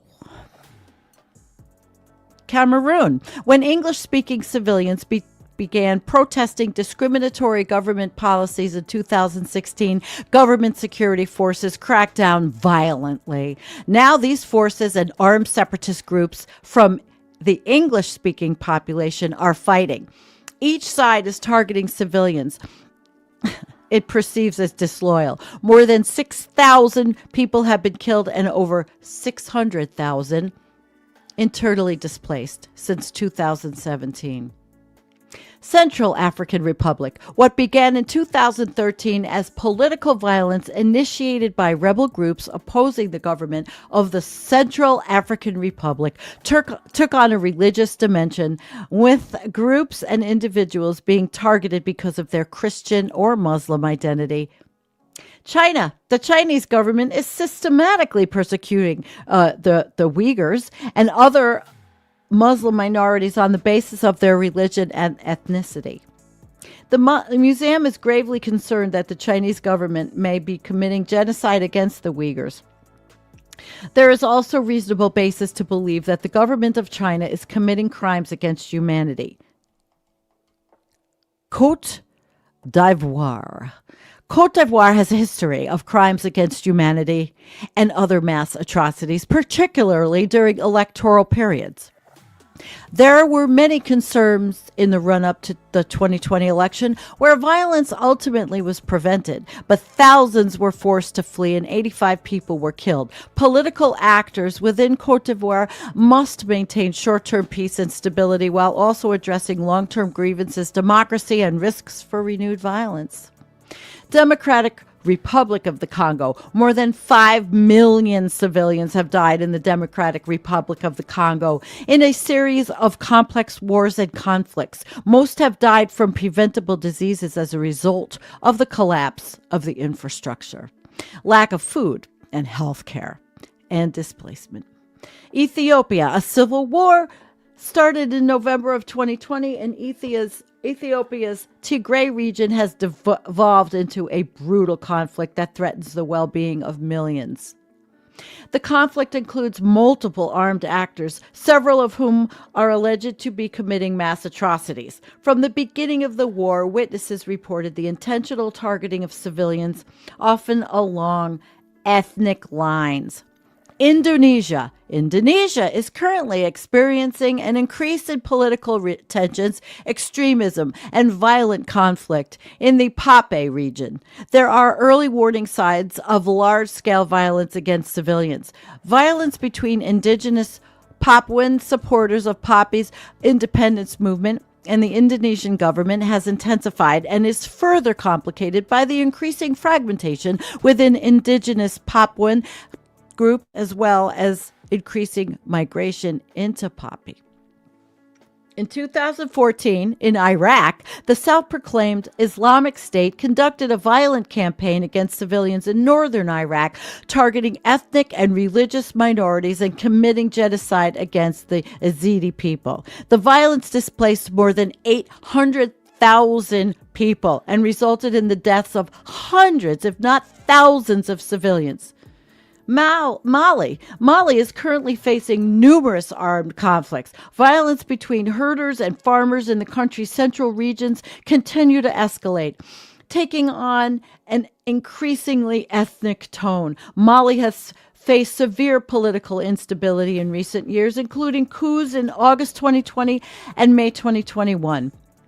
Rwanda. In 1994, between 500,000 and 1 million Rwandans were massacred in a genocide when a Hutu extremist-led government launched a plan to wipe out the country's entire Tutsi minority and any others who opposed their policies. South Sudan in 2013, just 2 years after South Sudan became an independent country, a civil war erupted. Almost 400,000 people were killed and nearly 4 million displaced. Today, the country faces great challenges as it seeks to implement a fragile peace deal and resolve ongoing ethnic conflicts. Sudan. Since the 1950s, the Arab-dominated government of Sudan has tried to impose its control over populations from the nation's more culturally, religiously, and linguistically diverse regions outside the capital. More than 2.5 million civilians have been killed in a succession of brutal conflicts across many regions, including genocide in Darfur against the Fur, Zaghawa, and Masalit ethnic groups between 2003 and 2005. Syria. Since March 2011, the conflict in Syria has cost the lives of nearly 500,000 people, displaced millions more, and involved numerous atrocities and crimes against humanity. Our reports outline the atrocities the Syrian regime is committing against its own people and the threats that remain for those living in the country. Ukraine.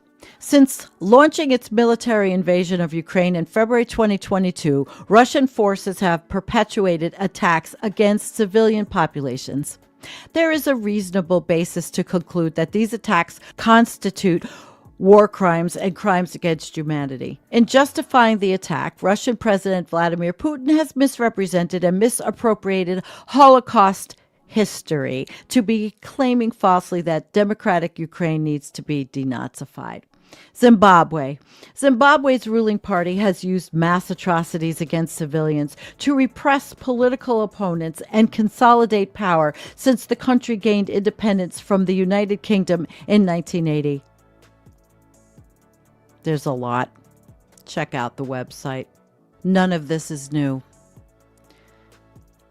Wars, crimes against humanity, genocide has been going on since we stood upright. These are just some of the things. And the website needs to be updated for the current atrocities being committed in Gaza and the atrocity that was committed in the beginning by Hamas. Two wrongs don't make a right. Learn history. It's been going on forever. Culture and the water and the problems. And it gets annoying to see things that should be talked about more than just everybody's gut hatred. Hi, this is Sean with DERY. I'm here in Gaza at the Patients Friends Society Hospital in the middle of Gaza City, and I'm here looking at the brand new reverse osmosis water filtration system. Here you can see the panel here showing the status. You can put it in English if you'd like. And this project was brought to you by Humanity First UK. It's a $23,000 project for the whole system, including a solar panel system to run the energy. This serves 8,000 patients a day with 20 cubic a month, 8,000 patients a month with 20 cubic meters of purified water, better than what the hospital was paying for each month before Humanity First UK and DERY installed this system. They were paying about $2,000 a month for water, and this water is purified enough to be used in the laboratories that necessitate having distilled water. So thank you very much, Humanity First UK, for this support. I can tell you everyone here at the hospital is very grateful. Thank you.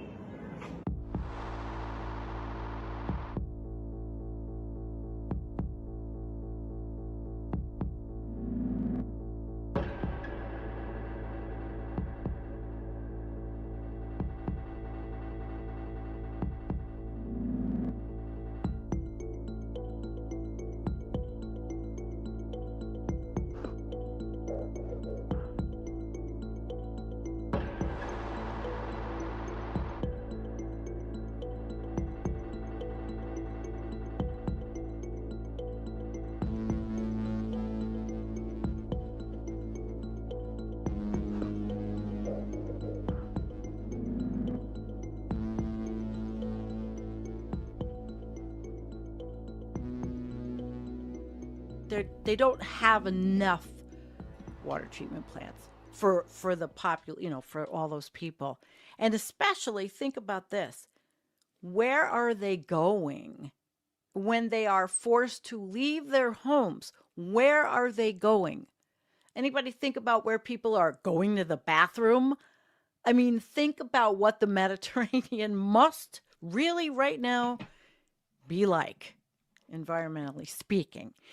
Now, collaborating across borders, young professionals in the Middle East tackle the region's water issues. So there's been a lot of work between people. There have been Israeli, Jordanian, Palestinian participants. There have been people that have wanted to do all of this for that area and work across geopolitical tensions. I mean, it does happen, and especially in academia.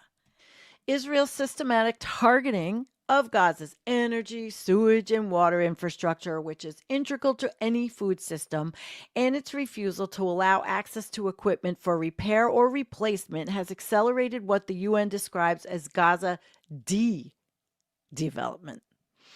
Airstrikes on Gaza only power plant and largest sewage treatment plant in 2008 resulted in the release of 100,000 cubic meters of sewage into the neighboring homes and farmland.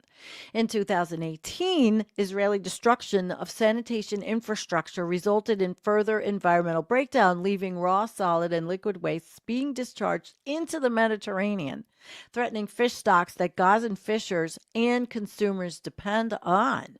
Internationally funded sewage treatment plants may for now have reduced sewage flows, but there remains the persistent threat of limited capacity, faltering energy supplies, and future attacks. Shrinking territory. Israel disengaged from Gaza in 2005, purportedly to return land previously under Israeli settlements and militarized zones, yet occupation was effectively increased in the form of access restricted areas. So over a third of Gaza's farmland is in these no-go zones along the northern and eastern borders that once formed the territory's fruit and bread baskets. The exact range of the zone is undeclared, but is understood to vary between 300 and 1,000 meters. Those who stray too close to the area risk being shot and their equipment confiscated or destroyed. Along the 60-kilometer land border, Israel deploys border posts manned by remote control machine guns, ground sensors, and drones. Similarly, access to Mediterranean waters is restricted to between 6 and 15 nautical miles from the coast, depriving Gaza's artisanal fishers of full access to the most productive fishing grounds. Already in 2022, now it's not updated, there have been 644 incidents of shootings to prevent access to land or sea, destruction of farmland. Despite the now normalized blockade and regular airstrikes, land invasions still pose the most significant threat. Between 2000 and 2008, it estimated that 112,000 olive trees were uprooted during Israeli incursions. After Operation Cast Lead 2008-9, the UN documented destruction of soils, vegetable crops, orchard, livestock, wells, hatcheries, beehives, greenhouses, irrigation networks, barns, and stables. Replacement of young fruit trees are ill-adapted to saline conditions, so no, they cannot survive. So after Operation Protective Edge in 2014, the UN was denied access, but reported that the destruction of critical infrastructure had become a recurring reality. Look at that. Destroyed. It's disgusting. Biannual herbicide spraying by Israel, allegedly for security purposes, damages hundreds of acres of crops, and regular incursions with bulldozers destroy many more acres of farmland. Compensation for the destruction of farmland and infrastructure by the Israeli state is supposed to be met by the UN through contributions from member states. To date, no compensation has been made to Palestinian farmers. Ultimately, the international community, in supporting food security while quietly covering the cost of damage, remains complicit in its silence. Israel's violence against Palestinian food and farming systems renders dignified, healthy food impossible. Gaza, before much longer, may indeed become uninhabitable. This is not ice melting into a mountain river. This is what happens when thousands of cubic meters of sewage are discharged into a river in the Gaza Strip. Thousands of liters of untreated wastewater pour into the Wadi Gaza River every day. The polluted water snakes through urban areas towards the sea. It jeopardizes the health of many families living beside it, contaminates the coast, and endangers biodiversity. The population in the Gaza Strip also suffers from a serious lack of sanitation. In many of Gaza's poorer neighborhoods, homes are not connected to sewers at all. Israel, almost half of whose territory is occupied by deserts. The issue of water extraction has also been acute at all times. For a long time, the main source of fresh water was Lake Kinneret. In 1952, the new state began to build a national water supply system, a network of pipelines, canals, and reservoirs for the supply of water from natural reservoirs and Lake Kinneret in particular. Simultaneously, the construction of hundreds of wells for the extraction of water from underground aquifers was launched in the country. However, despite significant successes in the fight for fresh water, it was still not enough to meet the agricultural needs of the state. Amid a rapidly expanding population and booming industry, Israel is faced with a new challenge. Over the years, the country's average rainfall has decreased, and water resources have been depleted. Faced with new challenges, the Israeli government decided to turn its attention to the Mediterranean Sea as a new main source of water for agriculture. Nowadays, 50% of Israel's total water consumption is desalinated seawater. However, the country also uses other unique technologies for the sustainable development of agriculture. Israel has made tremendous progress in the so-called recycled water technology. It is about reusing water for irrigation of agricultural land by recycling wastewater. Since the 2000s, the country has invested over $750 million in centralized water treatment. This added 37 billion gallons per year to the country's total water production. Currently, there are 67 large wastewater treatment plants in Israel, 10 of which treat more than 56% of the country's wastewater collection.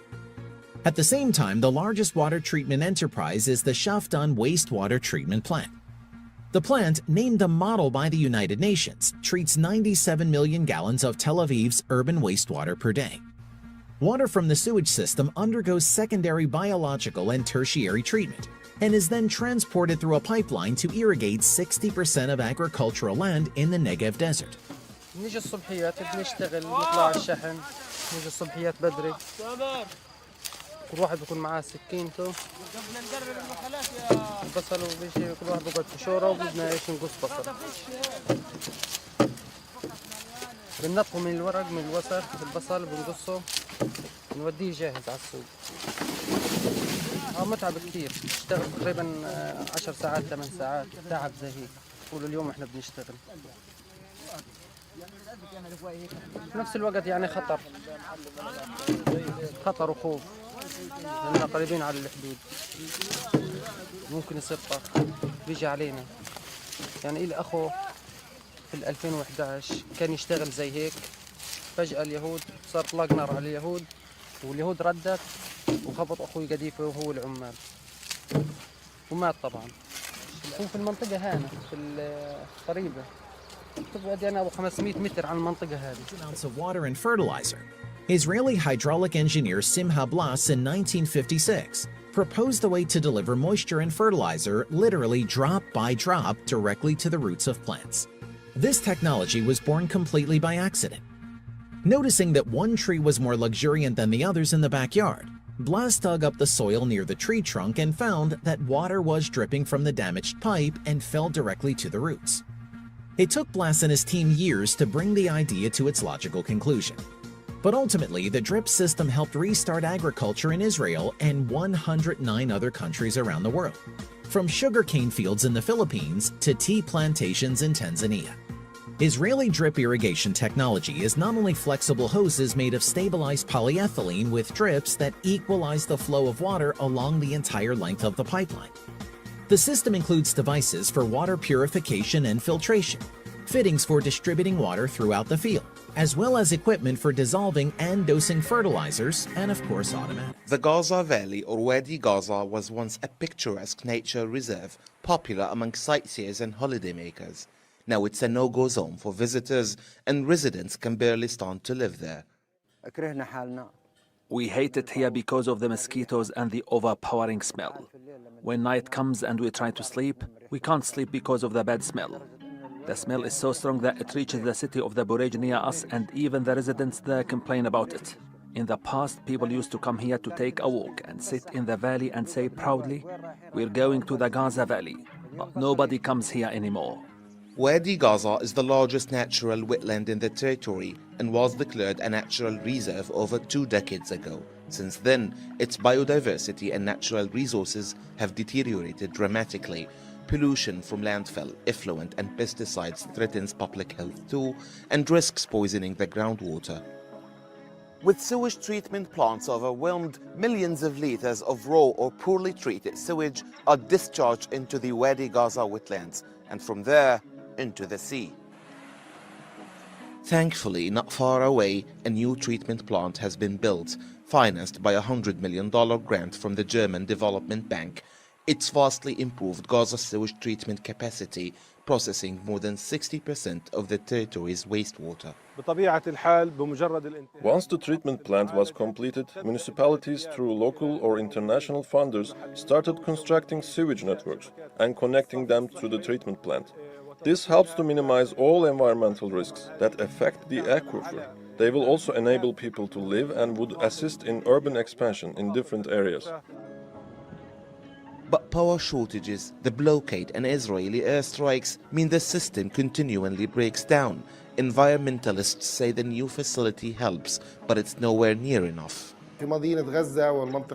In Gaza City and the central region, more than 80,000 or 90,000 cubic meters are produced per day.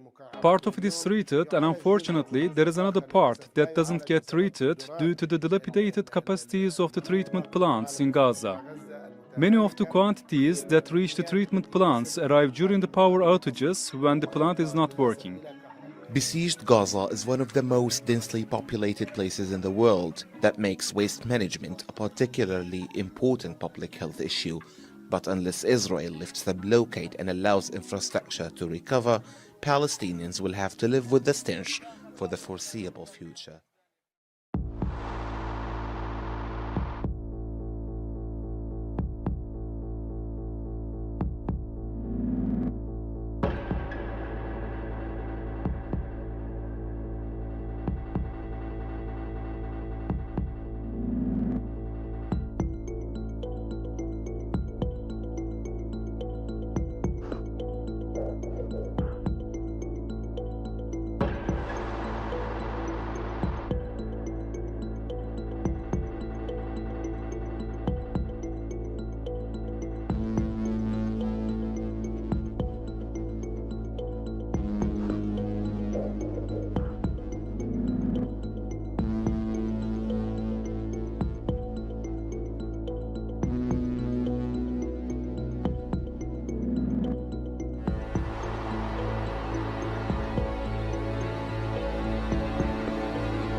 hate the leaders, hate the system, don't hate the people.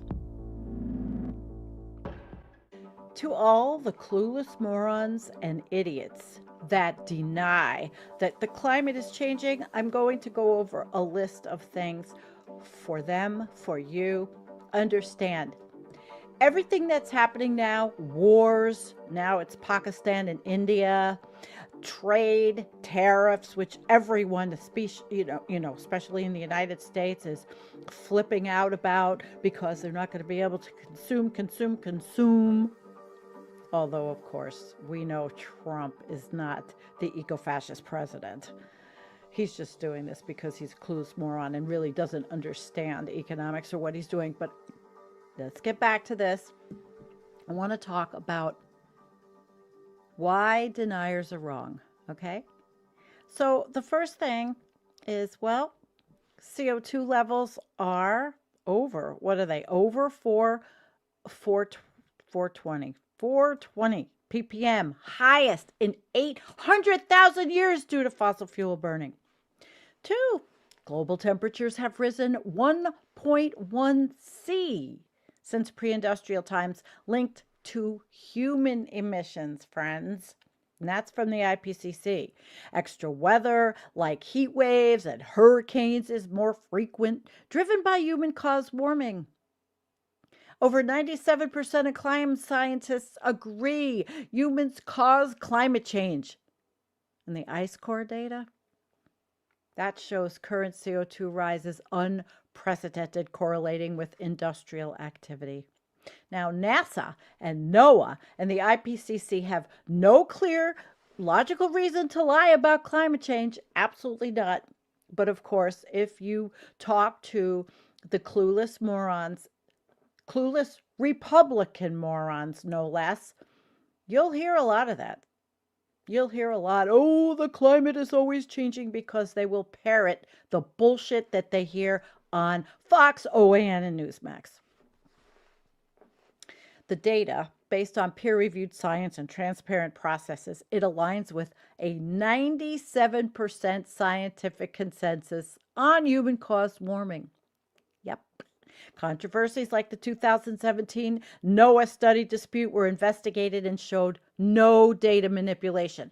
While some suggest political or funding pressures could influence them, evidence supports their integrity. Skepticism is valid, as always, but no systemic dishonesty is even evident. Concealing a real climate data, snafu or bullcrap or whatever, it would be extremely difficult, bordering on impossible. Climate data comes from thousands of global sources, whether weather stations, satellites, independent researchers, making centralized control nearly impossible, friends. Publicly accessible data sets from NOAA and NASA allow anyone to verify findings. Peer review and a 97% scientific consensus further ensure transparency. Historical allegations like ClimateGate were investigated and debunked. Now, biases from funding or politics could exist. There's always a could. The global nature of climate science makes large-scale deception highly unlikely to go undetected. Now what I want to talk about is all of the things that the orange turd, Donald Trump's administration, is doing to bring us closer to human extinction. I mean, it's happening. Human extinction. Don't believe me, but we are not in good shape at all. And the United States is driving the nails in the coffin of humanity. So they have taken comprehensive rollbacks, and the latest is today, not having climate data even. Nope, they're not even taking that into consideration. Now the U.S. is going to stop tracking the costs of extreme weather. So how's that going to be for insurance companies in the United States? They want to stop tracking wildfires and storms and other billion-dollar disasters, which are growing more frequent. And the New York Times is reporting on this, and so is WAPO, the big, conglomerates of billionaire-owned papers. But they're good stories. I'm not going to deny them. It's happening. The NOAA said Thursday it would stop tracking the cost of the country's most expensive disasters, which cost at least $1 billion in damage. They could just forget it, out of sight, out of mind, just like everything else in this administration. But what I really do want to talk about is everything they've done. Withdrawing from the Paris Agreement, which he did on January 2025. He signed another executive order because this is all he does is sign executive orders, marking the U.S. second withdrawal from the Paris Climate Agreement. So there's a retreat from international climate commitments. And of course, climate groups and scientists think this is short-sighted, even if nothing's happening. No, I mean, really think about it. I think it's good to be in the Paris Climate Agreement, but I also see that things are just getting worse, as I've read to you. Dismantling climate data resources. The NOAA announced the retirement of its billion-dollar weather and climate disaster database, which goes into the New York Times article I just read you. It's a critical tool for tracking the financial impact of climate-related events. Good luck getting your house rebuilt. Good luck having a house. Good luck having an apartment. Can't wait to see what happens during the next hurricane in Florida. Why doesn't it hit Mar-a-Lago? It really reduces transparency and it hampers public understanding of the climate risks. Also cutting national park funding. Also, the administration proposed cutting approximately $26 million in grants across the U.S. National Park Service, affecting programs aimed at enhancing diversity and youth participation in park management. And the air quality monitoring programs have also been halted. Oh, that's another good one. Repealing the Clean Water Rule. So in 2019, the Trump administration repealed the 2015 Clean Water Rule, which protected small streams and wetlands from pollution. This rollback left vast areas vulnerable to potential pollution and degradation, which is the United States, is degraded in every which way. They rolled back methane emission standards. They weakened vehicle emission standards. They're revoking mercury emission regulations. They're opening protected lands for fossil fuel development, which is just, it's a sickening thing. That's making me sick. President Orange Turd lifted bans on oil and gas exploration in the Arctic National Wildlife Refuge and other protected areas, prioritizing fossil fuel development over conservation efforts. This ought to make you so angry. Reducing environmental review requirements, the administration updated the National Environmental Policy Act to limit environmental reviews of projects to 2 years, reduce the role of climate change in assessments, and exclude some projects from environmental assessment requirements. Repealing the Stream Protection Rule, defunding NASA's carbon monitoring system, disbanding the Social Cost of Carbon Group, replacing the Clean Power Plan, halting methane leak regulations. That's great, isn't it? Reducing coal plant water pollution limits, accelerating infrastructure projects without environmental reviews. So it goes on and on and on. And if you think that it's just this administration, no, it's other countries. Other countries are polluting. That's why we send all of our manufacturing to China and other countries that don't give a shit. We are not on a good road, humanity. Look at all of the different collapsing civilizations over history. And then add in irreversible climate change. How do you think that we're going to survive this? How? I want to know. I mean, I know that there's a lot of opium addicts out there, and that's okay. I know that there are people working on solutions in every which way. But really, with all of the problems that are going on, Ecocide International and build, growth, because the domestic product here, gross domestic product in the United States is built on growth. There is no degrowth. Green energy has a lot of greenwashing in it. Even if I do have an EcoFlow battery for backup, it doesn't matter. Maybe it's my mood today, but every single thing that this administration does in every which area is eclipsed by the climate and overshoot crisis. And if you don't think so, then you don't have your eyes open. There is nothing that's going to withstand what's coming. And I'm really sorry to say it, but in my research and everything I read, interviews, talks with people, oh yeah, we're not stopping.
The fascist Trump regime inadvertently triggered a civil war in the gaming community after it hijacked a popular video game character for propaganda purposes. The character in question is Master Chief, pictured behind me, from the Halo series, which is a legendary game franchise that I myself am a fan of. And while I'm no diehard per se, I definitely enjoy the series. I picked up the first Halo on the original Xbox. Then I picked up the HD remaster on Xbox 360.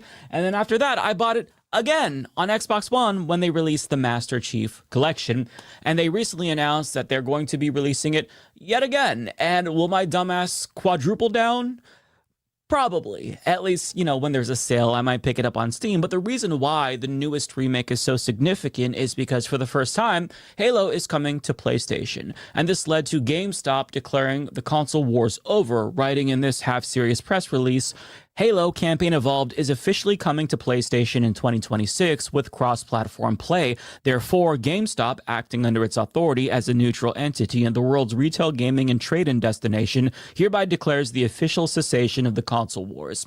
And this press release is where the story we're going to talk about today begins, because the Trump regime decided to use this as an opportunity to pander to gamers, which resulted in a cringeworthy back and forth between them and GameStop. So the regime's rapid response account credited Trump for presiding over the end of the 20-year console wars, to which GameStop replied with a picture of Trump and Master Chief shaking hands, his neck pussy notably absent. Then the White House joined in with this AI-generated picture of Donald Trump, no neck pussy included, and Master Chief's armor with an energy sword, which is an iconic weapon from the series. GameStop then replied to that with a picture of Trump wearing Master Chief's helmet as if his big-ass head could fit in it, and they include a memified version of JD Vance as Cortana, Master Chief's AI sidekick.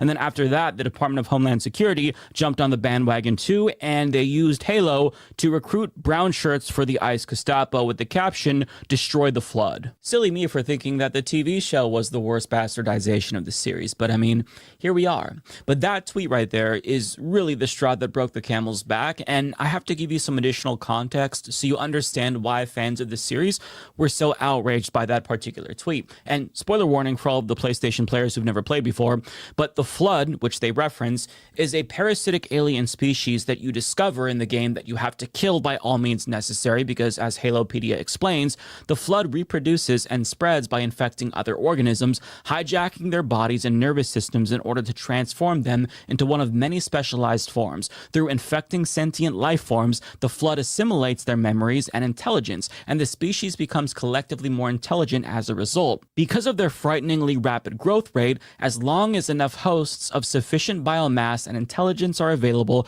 the Flood is effectively unstoppable. In other words, the threat of the Flood is so severe that an ancient, more advanced alien species known as the Forerunners built super weapons known as Halos to wipe out all life in the galaxy to stop the spread of the Flood, because if there's no life for them to leech off of, then they can't grow and spread. In other words, the Forerunners believed that this parasitic alien threat was so severe that it was justifiable to destroy all life in the galaxy just to stop them. And that right there is what Homeland Security is saying immigrants are akin to the Flood. They're saying immigrants are such a severe threat that atrocities are warranted to stop them from invading and spreading. That is why fans of Halo were so taken aback by this post, because it is despicable. And the people who understand Halo lore see that this is a level of dehumanization of immigrants that is comparable to the propaganda that Nazis disseminated to demonize Jews in the 1930s. It's truly abhorrent, and some prominent gamers like Joe Vargas, aka Angry Joe, didn't appreciate the franchise that they love being used for propagandistic purposes. He wrote on Twitter, "Fuck ICE and fuck Donald Trump. Get the fuck out of here with using Halo for your shitty dehumanizing police state propaganda. No one thinks your shit is cool besides low IQ her mega cult members on X, half of which are bots. Y'all gonna find out soon the next election." Now the Act Man joined him, writing, "Only deportation I want to see is the guy who runs this account." And in an article for PC Gamer, Andy Chalk argues, where the Trump as Master Chief post is merely cringeworthy, the Homeland Security message is flat out dangerous. Comparing immigrants in the US to a parasitic alien life form that infects and annihilates advanced societies is not just deeply offensive, it's also rooted in the worst of human history, as seen in the Untermenschen of the Holocaust and cockroaches in Rwanda, to name a couple recent examples. Dehumanizing the other so you can more easily inflict cruelty, injustice, and horrors upon them is hardly a new technique, and the US government's messaging was not subtle. And he adds, "You might think that using imagery from one of its best-known video games in a call to destroy immigrants would prompt Microsoft to action, or at least to express some small modicum of disapproval. For now, at least, you would be wrong. Rather, like Nintendo, which eagerly picks copyright fights it knows it can win, but kept its mouth tightly zipped when Homeland Security used Pokemon to promote violent immigration raids, a representative told PC Gamer that Microsoft does not have anything to share on this matter. Which is interesting for a corporation hyper-obsessed with their image and brand, but to understand why Microsoft is taking this position, all you have to do is follow the money. As CBS News reports, Microsoft doesn't want to upset President Neckpussy because they stand to lose hundreds of millions of dollars in federal contracts if they do. In fact, they're one of multiple big tech companies kissing his fat ass by funding his ballroom in order to stay in his good graces. That's what explains their deafening silence. But as Andy mentioned, Nintendo took the same bitch-ass approach after DHS shared a video of ICE arresting immigrants with the caption "Gotta catch 'em all" to the tune of the Pokemon theme song. They also spliced in scenes from the anime, and even though the Pokemon company issued a statement saying that they didn't give them permission to use their IP, they did fuck all to get it taken down, which is stunning because if you so much as hum the Pokemon theme song, Nintendo will send ninjas to your home to rip off your fucking head and shit down your throat. We're talking about one of the most litigious companies in all of gaming, but yet they have no interest in stopping their IP from being used for fascist propaganda. It is so pathetic.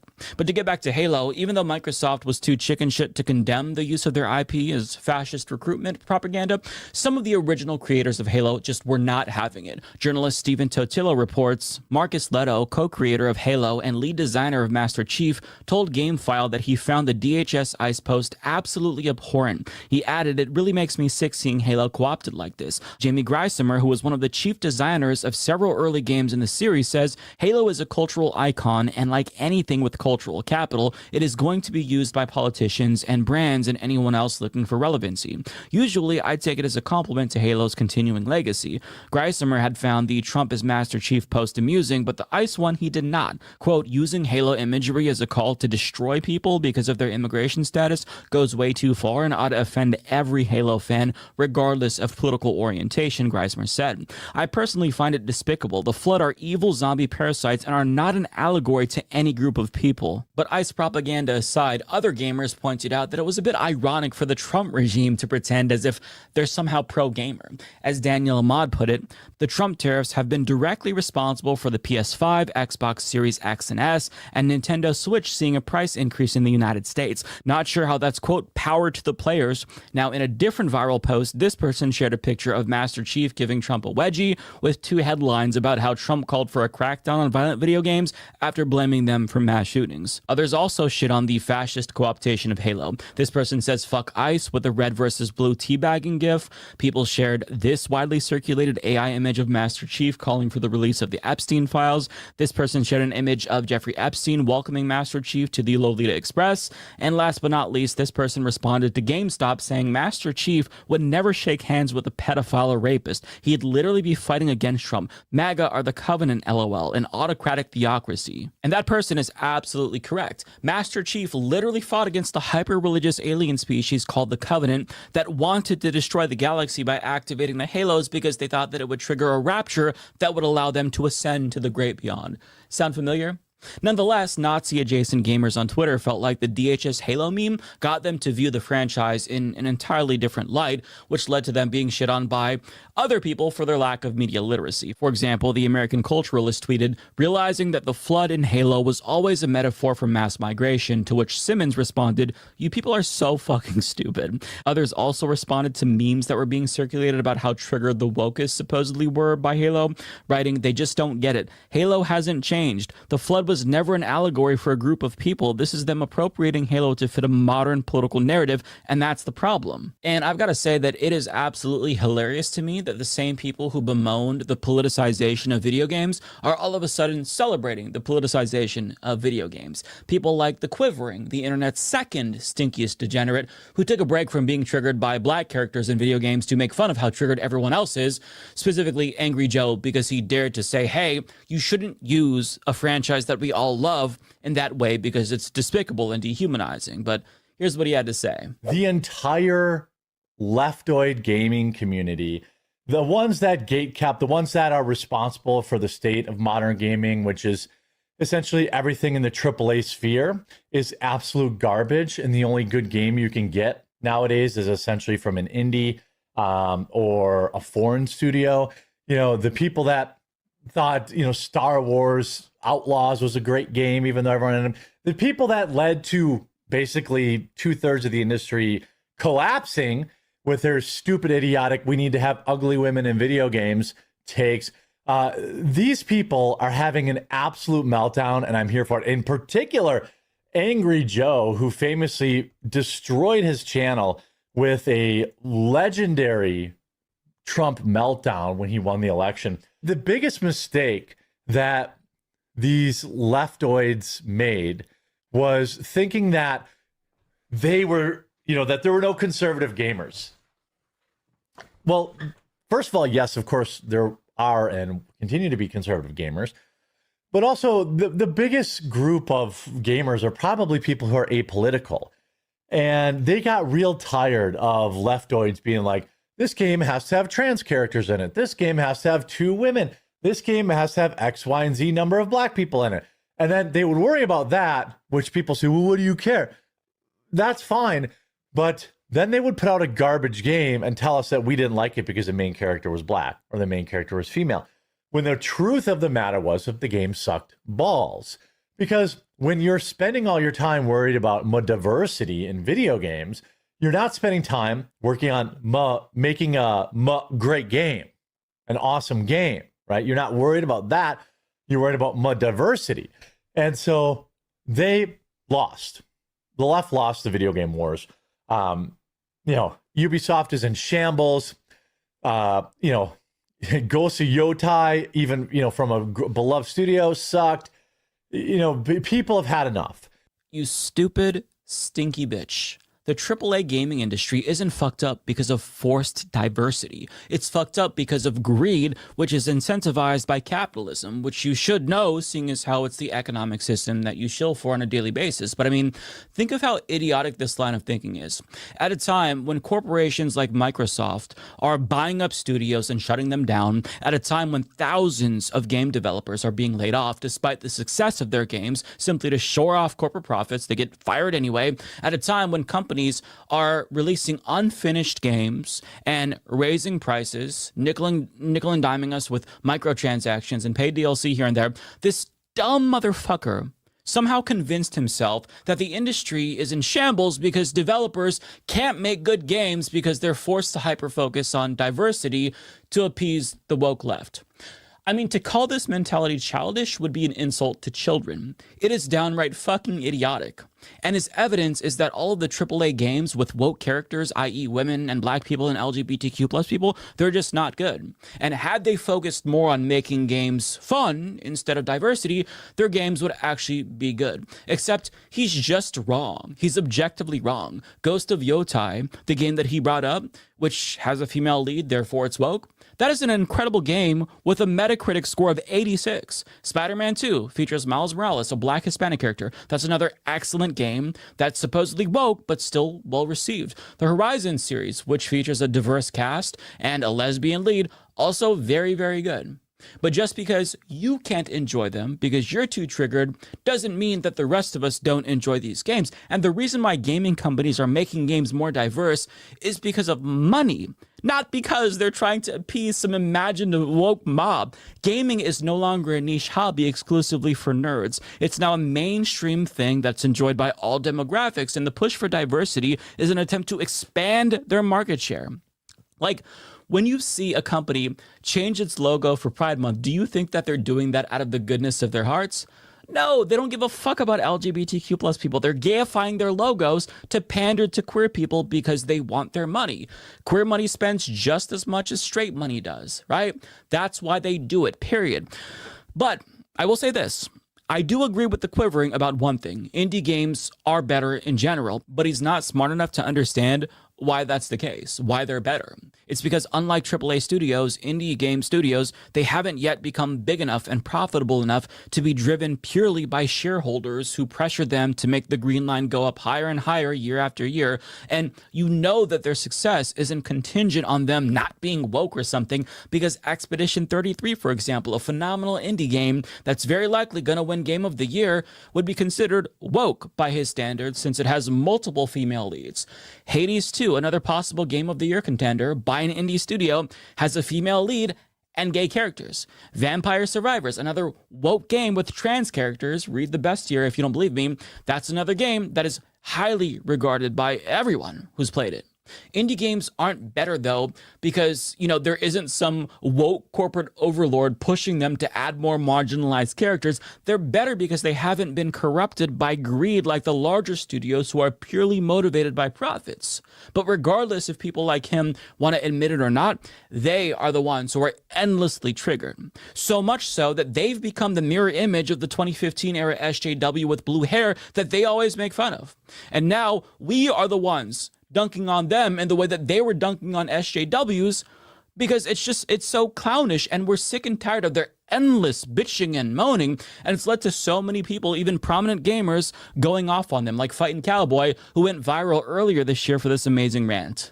I'm gonna make this clear. If you're just coming here to get into this weird fucking race shit about a historical figure that existed in Japanese history, I'm just going to remove you. And guess what? It means you ain't going to be around for Kazan or Night Rain or AI Limit or any of that shit. I don't give a fuck what your opinion is of this game. I don't care.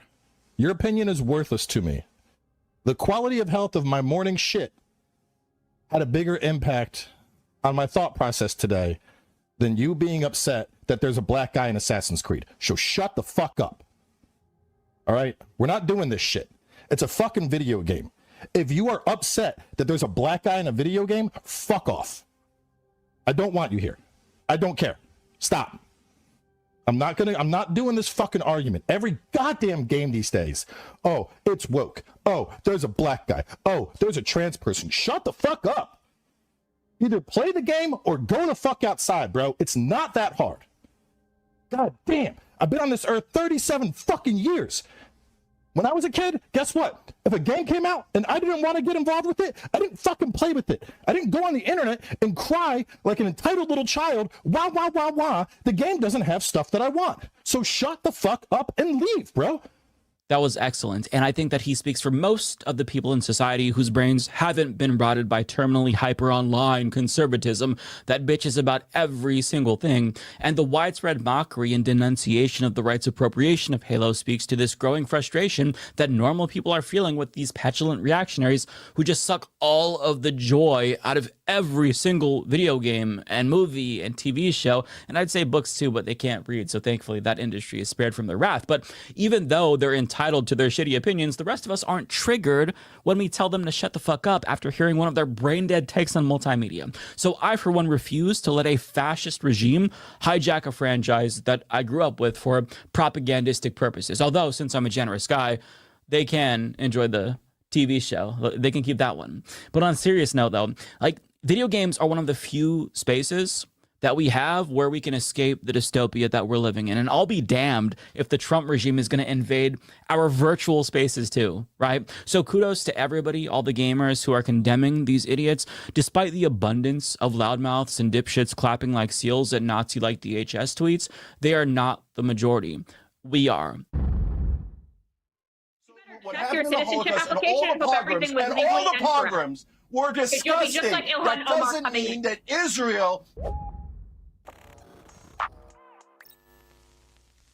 That was a clip from Piers Morgan Uncensored, which is the political equivalent of the Jerry Springer Show. And you just heard Katie Miller, wife of Stephen Miller, yes, that's Stephen Miller, threatened to have her fascist husband deport Cenk Uygur, a naturalized U.S. citizen, during a crash out that she had on live TV. And in the same breath, she also threatened to deport Ilhan Omar, another U.S. citizen and member of Congress to boot. Now, it's not the first time that a right-winger has called for the deportation of a U.S. citizen. They've also called on DHS to deport Mehdi Hassan as well as Zoran Mamdani because they dared to engage in wrongthink.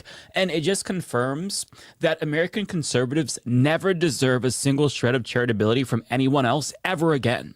When they told you that they weren't against all immigration, just illegal immigration, they were lying. When they said that they cared about free speech, what they really meant was they cared about free speech for them and not you.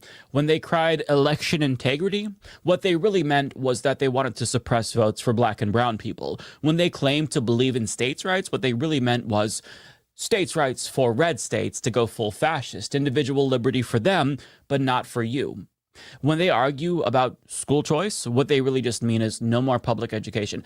Every single thing that they say is either projection, doublespeak, or a straight up lie. And the real life version of them is so much worse than any right-wing caricature that we could concoct in our minds. And I think that Stephen Miller's wife perfectly embodies the shamelessness and hypocrisy of the modern day Republican Party. But in the lead up to her disgusting threat against Cenk, she takes what right-wingers would describe as woke identitarianism, and she uses that to deflect Cenk's legitimate criticism of her egghead husband. She also does this to pretend as if any and all criticism of Israel is inherently anti-Semitic, because of course. And you can see how apoplectic she becomes after Cenk dares to challenge her and treat her as if she's an equal. Why is it that every time someone wants to criticize Mamdani, it immediately comes back to the Jews and the anti-Israel movement instead of actually talking about his viewpoints, which is that Nobody he wants to said make Jews. You just said it. You always do that. We say Israel, you say Jews. We say Israel is a government. Please don't make it about Jewish Americans. And you come back and go, you have to make it about Jewish Americans. What's wrong with you? What's wrong with you? Is Israel a Jewish state? Yes or no? First of all, okay, so Saudi Arabia is a Muslim state, and you can criticize it all day long, all day long. There's no special protection because for what you're doing is you're decoding language that to calls mock themselves American a Jewish state or a and to Muslim say that state. we should not be here and we should not be in existence, and that you would be happy for other people like Mamdani No, to use I want Israel to be safe. Nothing of the sort. Nonsense. You're totally lying. It's very normal for a Miller to be completely and utterly lying. That's not true. We want Israel to be a safe haven for Jews, 1967 borders, but you guys say, no, more Palestinian land. Take Gaza, take the West Bank, take southern Lebanon. Your greed knows no bounds. And by the way, you and your husband are supposed to be working for America, not for Israel. I think you're betraying this country. No, Pierce, quite frankly, I'm really sick and tired of this racist, bigoted rhetoric that comes from people like you against my husband, against my family, and my children. I am raising Jewish children in this country. Who brought your in which children into this? What a weirdo. Piers, I'm going to be done with this if you're going to allow racist and bigoted attacks against one of your commentators just for the sake that he will not hang on. speaking. Casey, to be clear, Casey, to be clear, he inserted a line that says the Miller's lie. Is that not coded language for therefore we are Jewish? Come on, Pierce. Where are you? What? Where are you standing? God, you're so Casey, pathetic. if I can speak, everything's your shield. If I can speak, listen. Fire him, cancel him, cancel him, America. Oh my God, Israel's feelings have been hurt. Why don't you work for this country? Right, can we try and get this country instead of Israel? Can we try? Listen, you all know I have my criticisms of Cenk Uygur, but critical support to him for that because he is doing the Lord's work here. And as you saw, her immediate instinct was to get up and leave the interview because her cynical claim of anti-Semitism wasn't landing. Like, nobody's buying that bullshit anymore. And it's especially tone deaf coming from somebody who is married to an open white supremacist like Stephen Miller, the modern day Joseph Goebbels. Trump himself reportedly said that if it were up to Stephen Miller, there would be only 100 million people in this country, and they would all look like him. On top of that, Some More News did a deep dive on Miller's history, and they revealed that he was groomed by open white supremacists since he was a teenager. So when your husband is overseeing a mass deportation regime rife with human rights abuses and crimes against humanity, I'm sorry, you don't get to complain about coded language or implicit biases, you fascist fucking hack. But as angry as that interaction made me, Cenk seems to be taking it all in stride, seeing as how he very clearly got the better of her in that exchange, and he wrote on Twitter, "I hope I don't get deported for winning a debate. If Princess Snowflake is going to enter the arena, she has to understand there's no crying to mommy. If she asks her husband to deport everyone she loses a debate to, we're going to start running out of people." And I love this response, although I just wish that Cenk Uygur would abandon this naive idea that he's had for a year now that you should get beers with these people after you debate them, because they don't view him as an equal or a human being. They only care about power and total domination, and they don't want to reach across the aisle and come together with us. They want to destroy us. And these are not people that you can work with in any capacity until they renounce the fascism that they're doing and work to undo the damage that they've caused. But what made this interaction particularly sweet is how flustered Katie Miller got. And Piers Morgan was trying so hard to coddle her to keep her from walking off, but it was just an uphill battle. Just watch this clip. Katie, I was giving you the chance to respond. If you want me to do it for you, I'm happy to do that. But normally in a panel discussion, if someone makes... You know, yeah, I agree, and you shouldn't be interrupted. So,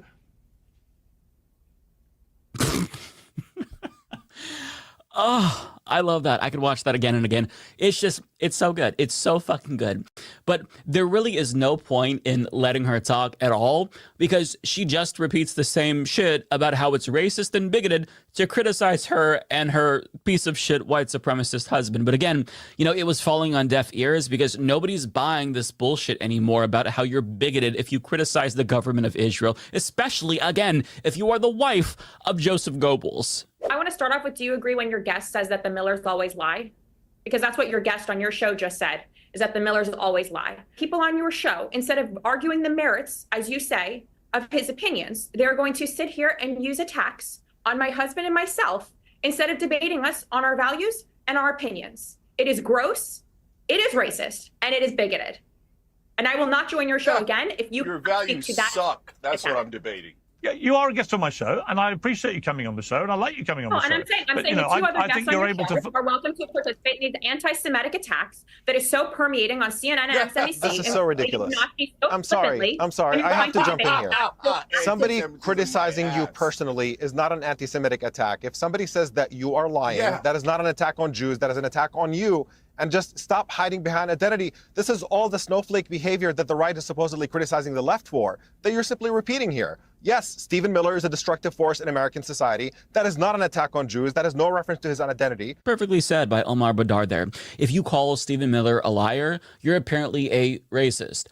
It's just, I can't fathom why anybody takes these people seriously. Imagine woke scolding somebody for calling out Stephen fucking Miller of all people. The man is one of the most destructive forces in modern American history, and this regime is destroying this country. Yet, his entitled dipshit of a wife thinks that her white nationalist husband is above criticism, and she thinks that tone policing is enough to get us to shut the fuck up about him. The audacity of this woman. And you know that she's insufferable because at a certain point, even Piers Morgan started to lose his patience with her. I will just say this, Piers, this is my last time on this program. If you're going to invite open anti-Semitics to participate on your platform and not call it out for what it is, which is anti-Semitism, I literally just called it out. I just called it out. That's my point, is you're inviting him back, giving him the air. What more do you want me to do? Spew his hatred toward people like myself, toward people like my children, toward people like my family, and again, not debate the merits of the argument.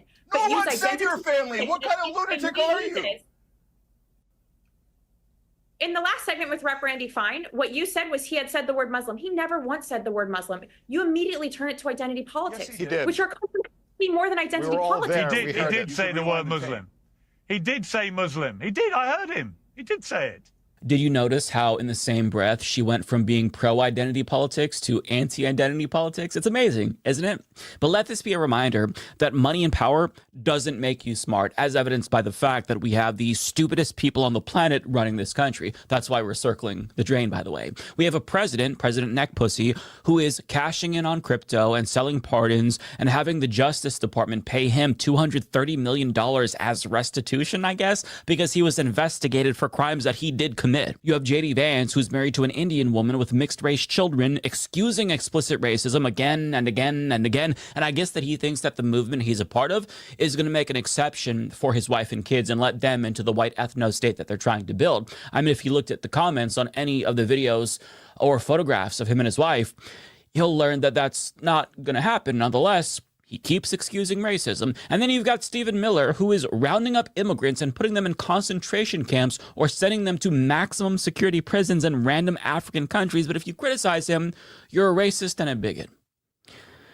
I can't with these people. See, it's not bigotry to gut the Voting Rights Act to dilute the voting power of Black Americans. It's not bigotry to call all LGBTQ plus people groomers while they protect pedophiles on Epstein's list like President Neckpuss and Elon Musk. It's not bigotry to give Israel bombs to drop on the heads of Palestinians that they're trying to exterminate. It's not bigotry to arm the UAE, who in turn arms perpetrators of a genocide in Sudan. It's not bigotry to pretend like there's a white genocide going on in South Africa, but no genocide taking place in Palestine, Sudan, or the Congo, because racism and bigotry can only affect white Republicans and nobody else, of course. And on that note, There was a portion of the debate where Republican Randy Fine came on, who is one of the loudest cheerleaders for genocide in all of Congress. And that's saying something. This man is a fucking degenerate. And he's another one of these people who cynically invokes anti-Semitism to deflect criticism that he receives over his support for genocide. Now, he does that in this interview, but I don't want to play that part for you. I want you to see Cenk Uygur just pile drive him again and again and again into the ground. This was so satisfying to watch because this man has been popping off, calling individuals like Rashida Tlaib terrorists, and it is inexcusable for a member of Congress to behave this way. But just watch, because Cenk Uygur finally gives him a taste of his own medicine, and this was perfect. If folks want to come to America, they should love it, they should share its values, and they should want to add value immediately. And far too many people who are coming do not share those values, and I believe it is a threat. The barbarians are no longer at the gate. They are now inside. Wow. So you're calling Cenk Uygur a barbarian? Well, given he's here, let me bring him into this. Cenk, what is your response to that? Yeah, no, I don't mind, because I agree that there are barbarians inside the gate, and that's Randy Fine. Randy Fine is a sick terrorist sympathizer. In fact, if he wants America to do terrorism on Israel's behalf, he has said we should nuke Gaza. That's killing millions of innocent children and human beings and civilians, but he doesn't care. He only cares about Israeli lives. By the way, the Israelis have murdered now nearly a dozen Americans in the West Bank. No accountability from our government. And people like Randy Fine say we owe Israel. We owe Israel a genocide. We owe Israel $300 billion.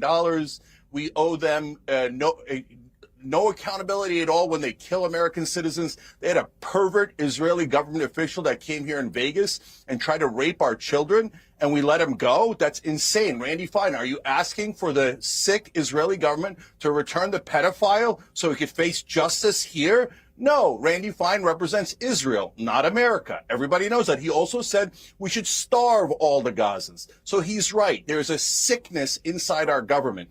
AIPAC and the Israeli lobby have given to 90% of Congress. They've given him $500,000, and that was a giant waste because he works for Israel already. So, Randy, we're all sick of your terrorist sympathies towards Israel. They have committed 75 October 7th. Their civilian kill ratio is 83%, worse than Hamas, worse than any terrorist organization. They have murdered 256 journalists, more than all other conflicts combined. They murdered 104 people today, including 46 children. They burned them alive. And we're sick of Israeli terrorism, and we're sick of people like you forcing good Americans. I love this country. I didn't come here to be a occupied territory of Israel. I came here because I love America and the freedom and the equality and the justice that comes with it. If you think your grandparents who came here were not loyal to America, that's your business. But no, most of the people that come here come because we absolutely love this country and not Israel. Why don't you go to the Knesset, brother?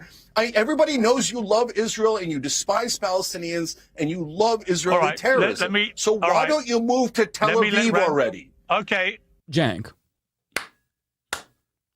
credit where it's due. That was amazing. And I would love to see a TYT redemption arc. I don't think that there's any hope left for Anna. I think she's too far gone. But from time to time, you do get a glimpse of the old Cenk Uygur, and it's really nice to see that. He should bring that version of himself more often, as opposed to the angry, cynical Cenk who needlessly attacks Sam and Emma from Majority Report. But nonetheless, he did great there. And I would highly encourage you to watch the full debate, which I'll link to down below, because Randy Fine was actually seething after that interaction because he was apparently ambushed because he was told by producers that this was just going to be a one-on-one with Pierce. However, he attacked Cenk, and then Pierce gave him the opportunity to respond to Randy Fine's attacks, and then it led to that interaction where Randy Fine got his cheeks clapped. But he tried to play it off like, he wasn't mad. He just would have preferred to get a heads up next time.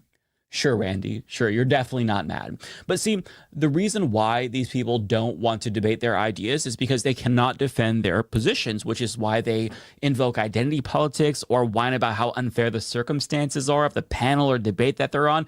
And I'm so sick of them, if you couldn't already tell. I'm sick of them pretending like they're the victims while they shit on the Constitution, destroy our institutions, take away our civil rights and civil liberties, And they just expect us to shut up and take their fucking oppression with smiles on our faces. If we complain, we're victimizing them, even though they're the ones with all the power right now. And on that note, they indicted one of the best candidates for Congress, Kat Abu Ghazaleh, because she dared to protest against the masked thugs unlawfully terrorizing her community. And she faces a maximum of 6 to 8 years in prison, I believe. And she was the one that was assaulted by ICE agents, but their crimes go unpunished because, according to Katie Miller's dumbass husband, ICE agents have federal immunity. He actually said this on national television. Therefore, anything that they do is legal and just. They can't violate any laws, apparently. In other words, they're above the law. They also finally released Larry Bushard, a retired cop, after he spent months in a Tennessee jail for simply posting an anti-Charlie Kirk meme on Facebook. Like, they basically just get to make up the laws as they go to punish all of their political opponents and make examples out of people that they don't like. But don't you dare criticize them for their lawlessness or their lies. Otherwise, you're the one who's a bigot, according to Katie Miller. Fuck that. Listen, if we ever have a free and fair election again, the Democrat who runs on revenge is going to shoot to the top of the polls in a primary because it's our turn for retribution after all of this. All of these crimes and constitutional violations cannot go unpunished. These people are destroying this fucking country, and everything that they're doing right now to leftists and liberals needs to come back to them tenfold.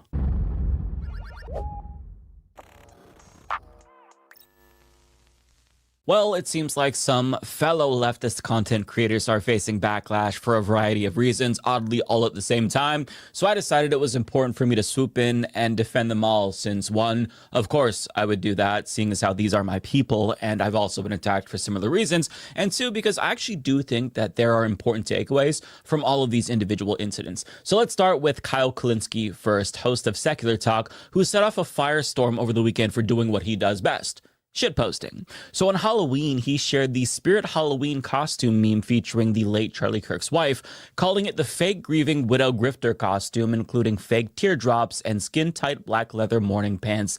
And it didn't go over too well for obvious reasons. The New York Post published an article titled "Left-Wing Podcaster Sparks Outrage with Meme Depicting Erica Kirk as Fake Grieving Widow Grifter."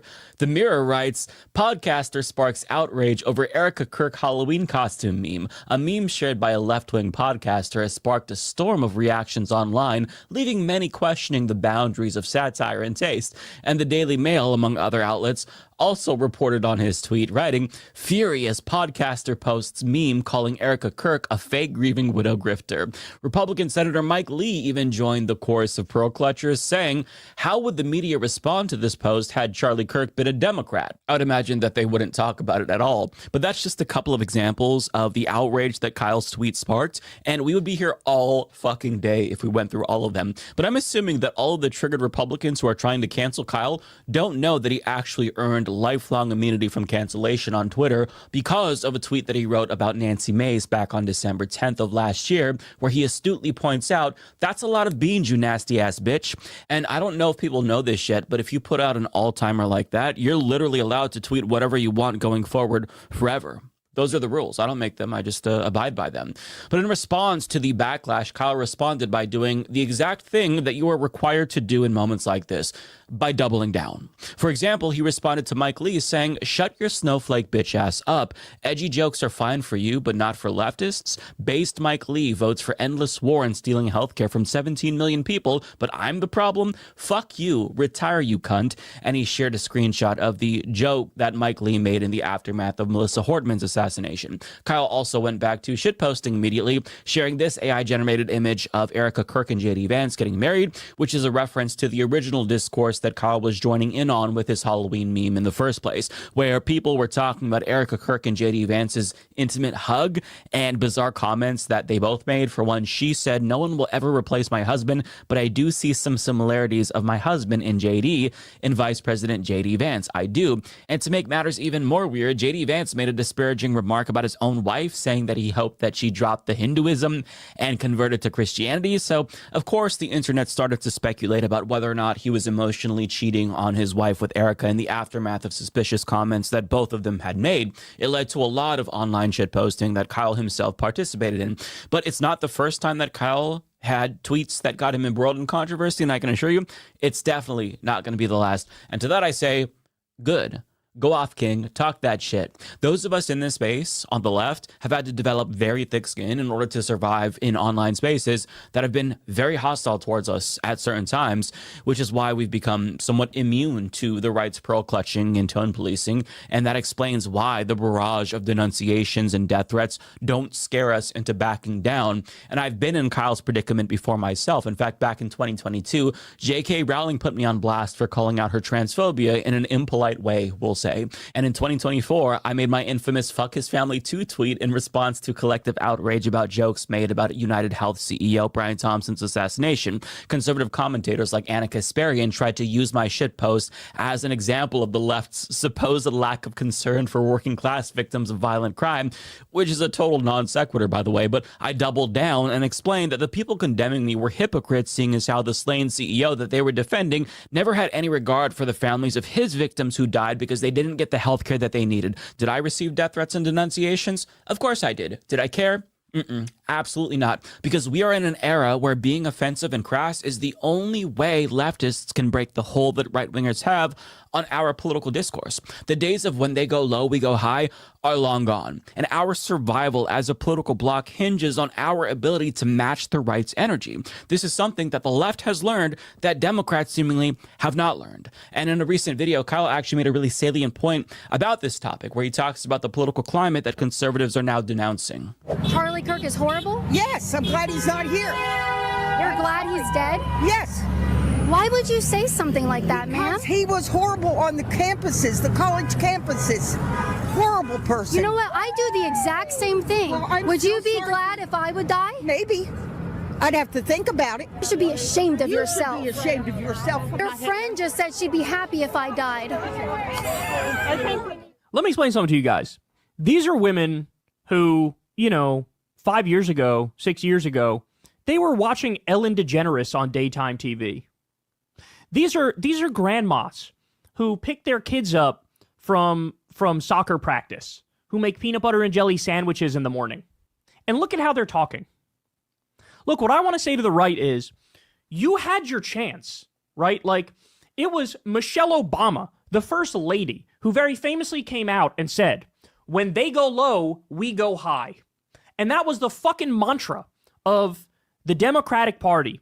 We could not have ended up in this place if Republicans didn't double down, triple down, quadruple down, quintuple down, over and over and over in saying, we don't believe in compromise, we don't believe in negotiation, we don't believe in diplomacy, we don't believe in bipartisanship, we don't believe in good faith discussions and conversations. It 100% is on the right, and this is the impact of Trump. The other thing is, what is Trump known for? Trump's known for, I never fucking apologize. I never apologize. Fuck you. Fuck your feelings. I'm a bull in a china shop. I say what I want. I have no fucking filter. It is what it is. Deal with it, you stupid lib. Go ahead. You want to cry about it? Go ahead and cry about it. Well, now, all those qualities and characteristics, liberals and leftists finally realized, okay, in order to fucking play by the same rules, we got to be like that now. And he is 1,000% correct. I mean, just personally speaking, the levels of normie lib radicalization that I've seen are off the charts. And even if you go back and look at Humanist Report videos that I was putting out like 10 years ago, I was sending well wishes to Scalia's family after he passed away.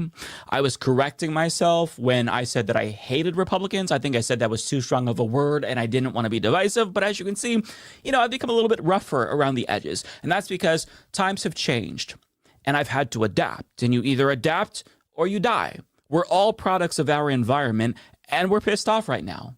And winning back the country necessitates the total humiliation of the people who got us where we are in the first place. That means we kind of have to ruthlessly mock them at every chance we get in order to condition the rest of the society to view them with the contempt that they deserve. Like, I would much rather talk about policy and the things that I want to do to improve the country.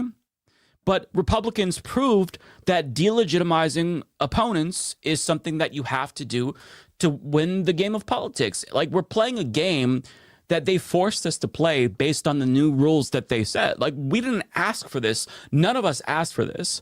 But they're the OG fuck your feelings people, and they've proven that that's a pretty good strategy. They're demonstrating the effectiveness of that strategy now with their meltdowns over Kyle Kalinski's tweet. Like, they don't like getting a taste of their own medicine, and that just proves why we have to give them a taste of their own medicine. We have to force them to lie in the bed that they made for all of us. And it's not just internet edgelords like Kyle from Secular Talk and Mike from the Humanist Report saying things like this. It's also respected elected officials like AOC who called on people to ruthlessly mock fascists like Stephen Miller because, like us, she also realizes the futility in trying to engage with them in 2010 era style politics of persuasion and respectability. It just doesn't work. But I want to move on to the next leftist content creator who is facing additional scrutiny as of late.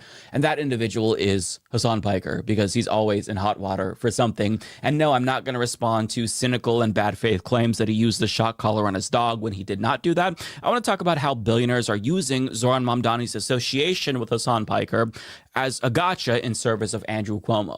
Now, you already know that Andrew Cuomo name-dropped Piker at a debate, but in a last-ditch effort to tank Mamdani's campaign, they're now trying to tie him to the most controversial comment that Piker made 6 years ago in a new ad. And when I say ad, I mean like they actually put out an ad tying Mamdani to Hasan Piker. This is wild to watch, but nonetheless, take a look. America deserved 9/11, dude. That's Zoran's buddy, Hasan Piker, saying we deserve 9/11. It's a disgrace to every life lost. Zoran went on Piker's show, and now Piker was just spotted at Zoran's event. Mamdani is wrong for New York. Paid for by 4R City. Jesus Christ. So they're basically trotting out the same playbook that they used back in 2008 to tie Obama to Reverend Wright. It didn't work then, and I can assure you it's not going to work now, especially because you can easily do the same thing. Like, you can use that same playbook against Cuomo, albeit to greater effect. For example, Cuomo was just on Logan Paul's podcast, who's been embroiled in multiple controversies, and was even sued in a class action lawsuit for an alleged crypto scam. But worse, Cuomo joined genocide heir Benjamin Netanyahu's legal team to defend him against crimes against humanity at the ICC. So, objectively speaking, what's worse? Defending a war criminal accused of genocide or being a guest on the stream of somebody who made edgy comments? I mean, I think that voters are going to be the ultimate judge in the end, but this strategy simply doesn't work in 2025 because politicians are increasingly learning that there is value in going on podcasts and Twitch streams. But if you want access to their platforms, you have to put aside the edgy jokes and controversies that they've been embroiled in. It's something that Cuomo understood by choosing himself to go on Logan Paul's podcast. Quite a controversial figure, but ironically, it was more controversial for Logan Paul to platform Cuomo than it was for Cuomo to go on his show, seeing as how Cuomo is a serial sexual harasser whose policies killed people in nursing homes during COVID. So, I mean, any of Logan Paul's scandals pale in comparison to Cuomo's scandals. But to go back to Hasan Piker, he's the first leftist content creator to achieve real mainstream success. You can argue that his uncle Cenk Uygur was the first one, but I mean, Hasan has reached new levels. And savvy Democratic politicians, they have to understand that his platform may be more useful in reaching young people than any other platform. Mainstream media, you name it. Like, Hasan Piker is how you talk to young, motivated leftists who are politically active. And for what it's worth, Hasan's response to that controversy that the ad was based on speaks to how thoughtful he is as a person and why people watch him, because even though it's easy to be turned off by what he said at face value, it's important to understand what he was talking about in the context and what happened in the lead up to that infamous clip. And I'm going to let him speak for himself because what he says here is important. You said America deserved 9/11. Did you mean that?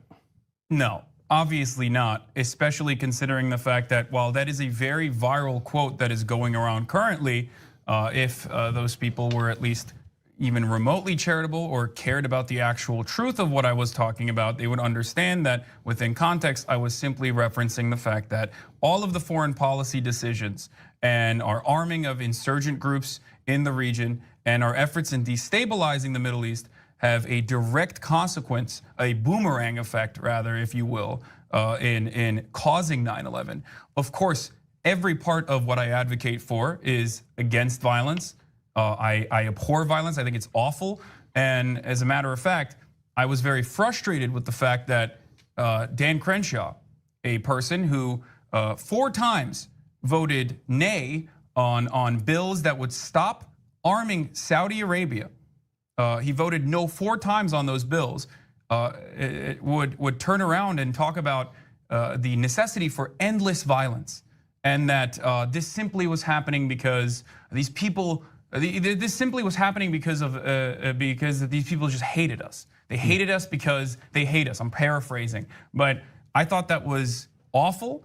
I thought that was horrific. Hillary Clinton has had a similar and correct opinion on this, talking about how we did fund Al-Qaeda and Noam Chomsky and numerous other academics on both sides of the political spectrum. I should have used more precise and better use of the language there. It's messed up that I would even give the opportunity to the right to try to morally grandstand on an issue like this when they are 100% responsible for all of the bloodshed that has been caused.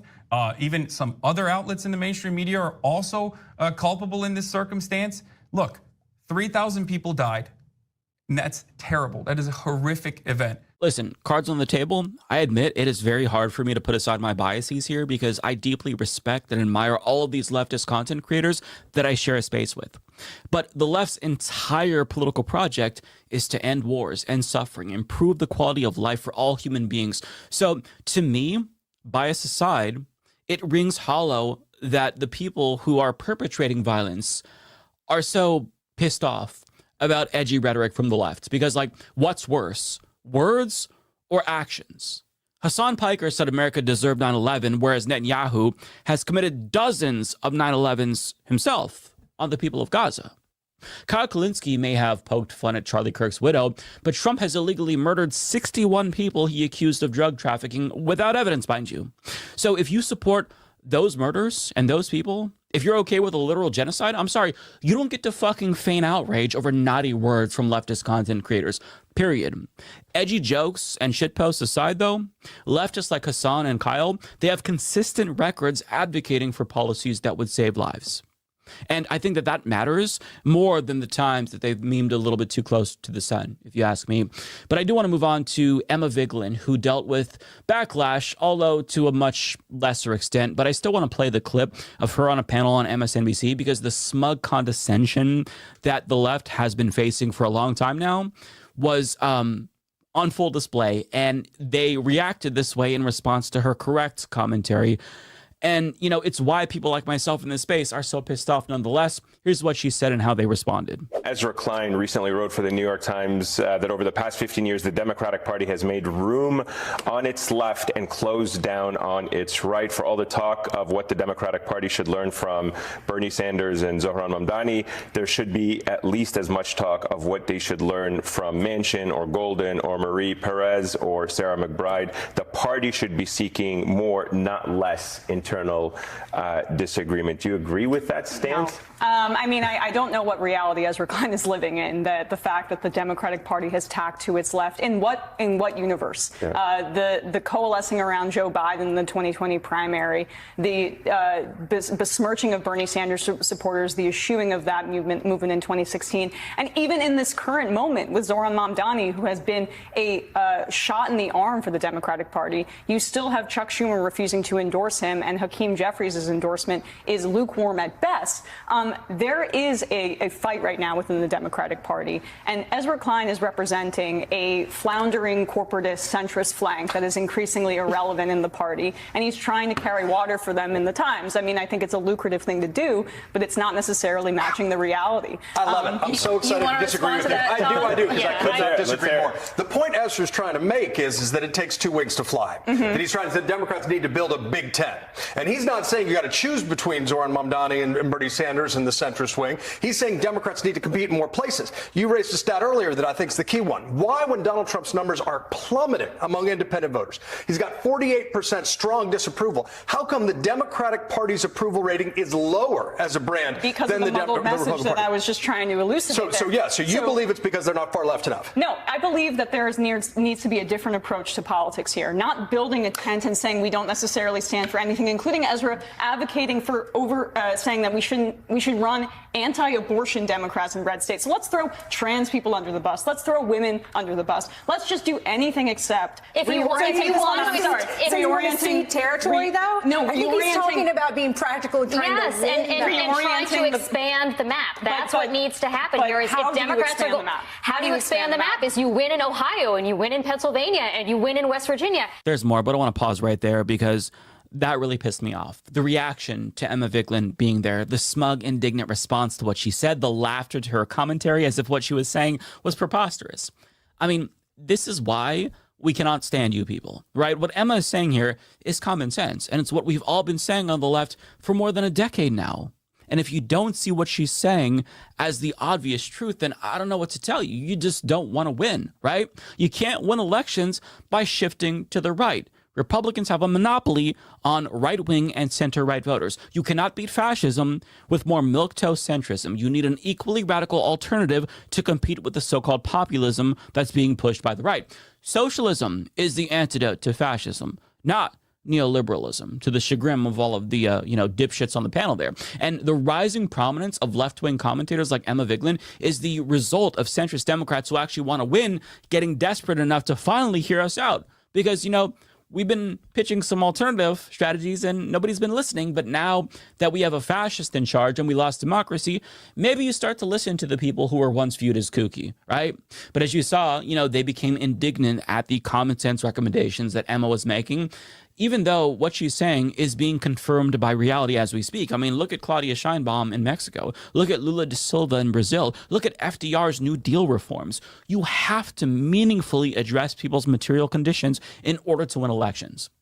But I do want to get back to the discussion before I go, too in the weeds here, because they're going to make the same tired Big Tent argument that we've heard 100 times, only to get smacked down again by Emma Vigeland. So let's watch. As much as Democrats hate Joe Manchin, he was the only Democrat who could win statewide office in Manchin. I'm sorry, but Joe Manchin helped kill the child tax credit, which is the reason the Democrats are lagging behind in affordability right now. But would it have been better if there were a Republican in that seat? If the Democrats want to orient themselves behind a working class coalition and use that as the base, that is how you build a durable coalition, not the one that has lost to Trump multiple times. But if you look at the track record of like Sunrise and Justice Dems and these other, more populist progressive groups, the base wasn't there. Now the base is there. The base is currently behind it. They have not gained a single seat because of the institutional pushback from the Democratic Party. And because right now of the voters. The voters are part of their. I do, to Emma's point, I do think that there is,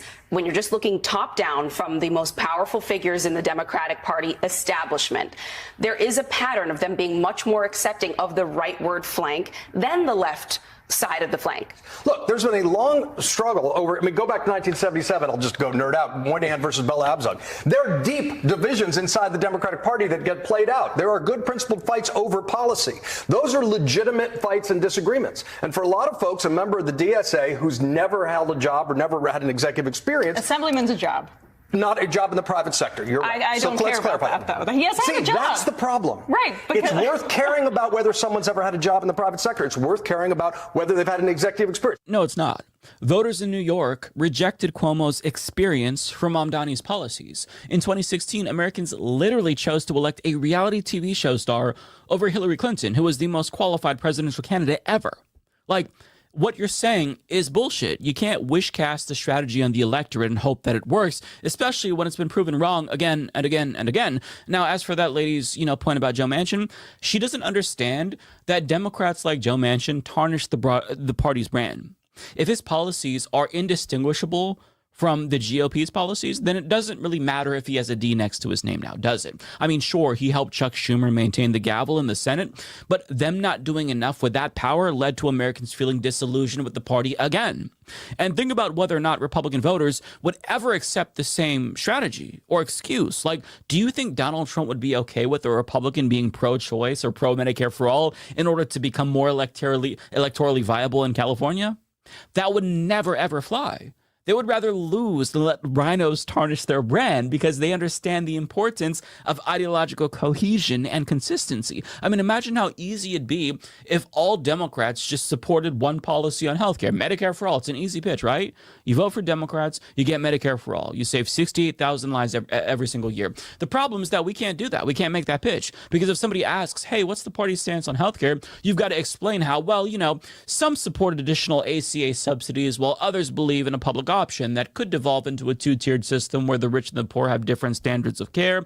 Although, some support Medicare for all, which is healthcare that's free at the point of service. You can't do that. It's not going to work. If you have to explain the internal division within your party to the average voter, you're going to be a lot less persuasive than you would if you just said Democrats support Medicare for all, period. Here's what that means. But we can't do that. We can't do that because so many Democrats refuse to unlatch from the teats of the health insurance donors that got them elected. So we're held back by the most bought-off dipshits in the party who are trying to pass off their corruption as sound strategy. But nobody's buying it anymore. Hence why leftist content creators like Emma are suddenly sounding a lot more reasonable to MSNBC's normie audience than they were before. It's why former MSNBC hosts like Joy Reid agree with us, even though she was once a sworn enemy to the online left and the Bernie bros, because everything that we've been saying has been proven. It's been validated, whereas everything that the centrists said that would work has put us on a one-way path towards fascism, and here we are. But as frustrating as things are right now, the one silver lining is that, you know, people like Emma and Hassan and Kyle and myself to a lesser extent are finally gaining prominence in American politics because everybody else has been so goddamn wrong. Where politicians and pundits are now asking us for our input. And that's a new thing, right? And it's unfortunate that things had to get so bad for them to finally take us seriously. But the fact that we're now making our way into mainstream media and even driving news cycles tells me that enough people have finally had their break glass in case of emergency moment, with us being the ones being kept behind glass. And, you know, they're finally letting us out in hopes that we can save the country now that we're in this emergency. So the increased scrutiny that we're all suddenly receiving speaks to our growing relevance in American politics, which is bad news for fascists because unlike centrists that they're used to, we don't fucking back down. We double down. And I can assure you that we're not going to stop talking our shit. So I commend all of the individuals that I talked about here for pissing off Republicans, because if you're doing that, then you're doing something right. And I get that that's a cliche, but when you have people as demonic as Republicans, no, you really are doing something right if you piss them off. Luigi, not happy.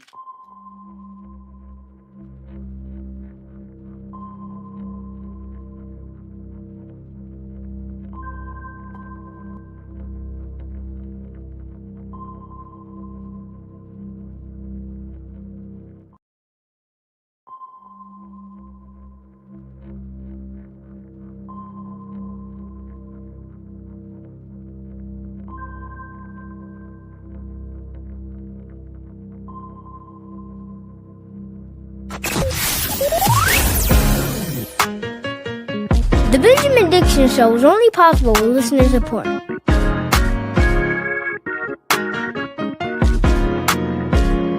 Go to patreon.com/BPD Show and support the Benjamin Dixon Show.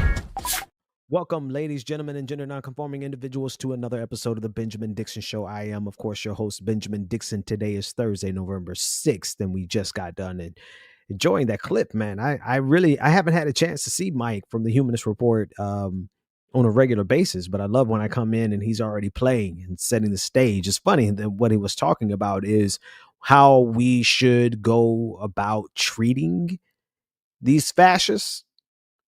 You know, I was just honestly, literally just processing that maybe 45 minutes before I logged in for tonight's broadcast.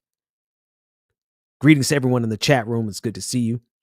I was just processing that, especially for me. You know, for me, I do my very best to represent, you know, as Pastor Ben, who I am, and that's who I am. But when we're dealing with evil people, when we're dealing with fascists, you can't kumbaya our way out of this. There's no kindness that can get us out there. Now, kindness to one another. And this is the dichotomy. This is what is difficult to balance sometimes, is treating fascists with the closed fist relationship that you need to treat them with. But then the open embrace and love and compassion and empathy that we need to show one another as we build coalitions and build across these silos. It's a duality, a dichotomy. We have to do them both at the same time. We have to both simultaneously be at a state of war because they have brought war to us, as well as a state of zen. Because if we're at war all of the time, then we end up battling with people we are allies with. So I was literally just wrestling with, like, how far am I going to go? How far will the left let me go? Because to be honest with you, a lot of things that I want to say, the left is correcting me on and pull my coattail because I get a little close to the edge. And maybe it's a little strange that Pastor Ben is one who goes all the way up to the line where most people are like, no, let's not do that. Don't get me wrong. I did. I'm not going to oversell it. I did take some time before mocking Charlie Kirk. It wasn't until I was reminded of how much Charlie Kirk mocked George Floyd. Honestly, I don't even know if I still have said anything negative. Said plenty negative. I don't know if I've mocked Charlie Kirk the way that he's mocked George Floyd, past tense. So outside of that, that was that's a little different for me. I didn't join in on the body slamming of, it's a horrible way to say that, the dog piling on Charlie Kirk. I didn't. But I sure privately liked a whole lot of tweets. I tell you that much. But I think Mike is right in that video we just watched. I think he's absolutely correct. We got to take our gloves off with these people. And we have to be, this is where it becomes extremely difficult, right? I already mentioned you have to be at a state of zen and a state of war. You have to be at a war with people who are warring with us. We cannot play with them. There's no kumbaya. There's no, peace by any means. No, we're not taking down just for the sake of peace and civility. What civility? What? I wish a Democrat would come talk to us about civility. They're finally catching up to where we were years ago. Years ago. We knew how to handle these fascists a long time ago. Antifa, they were way ahead of the curve.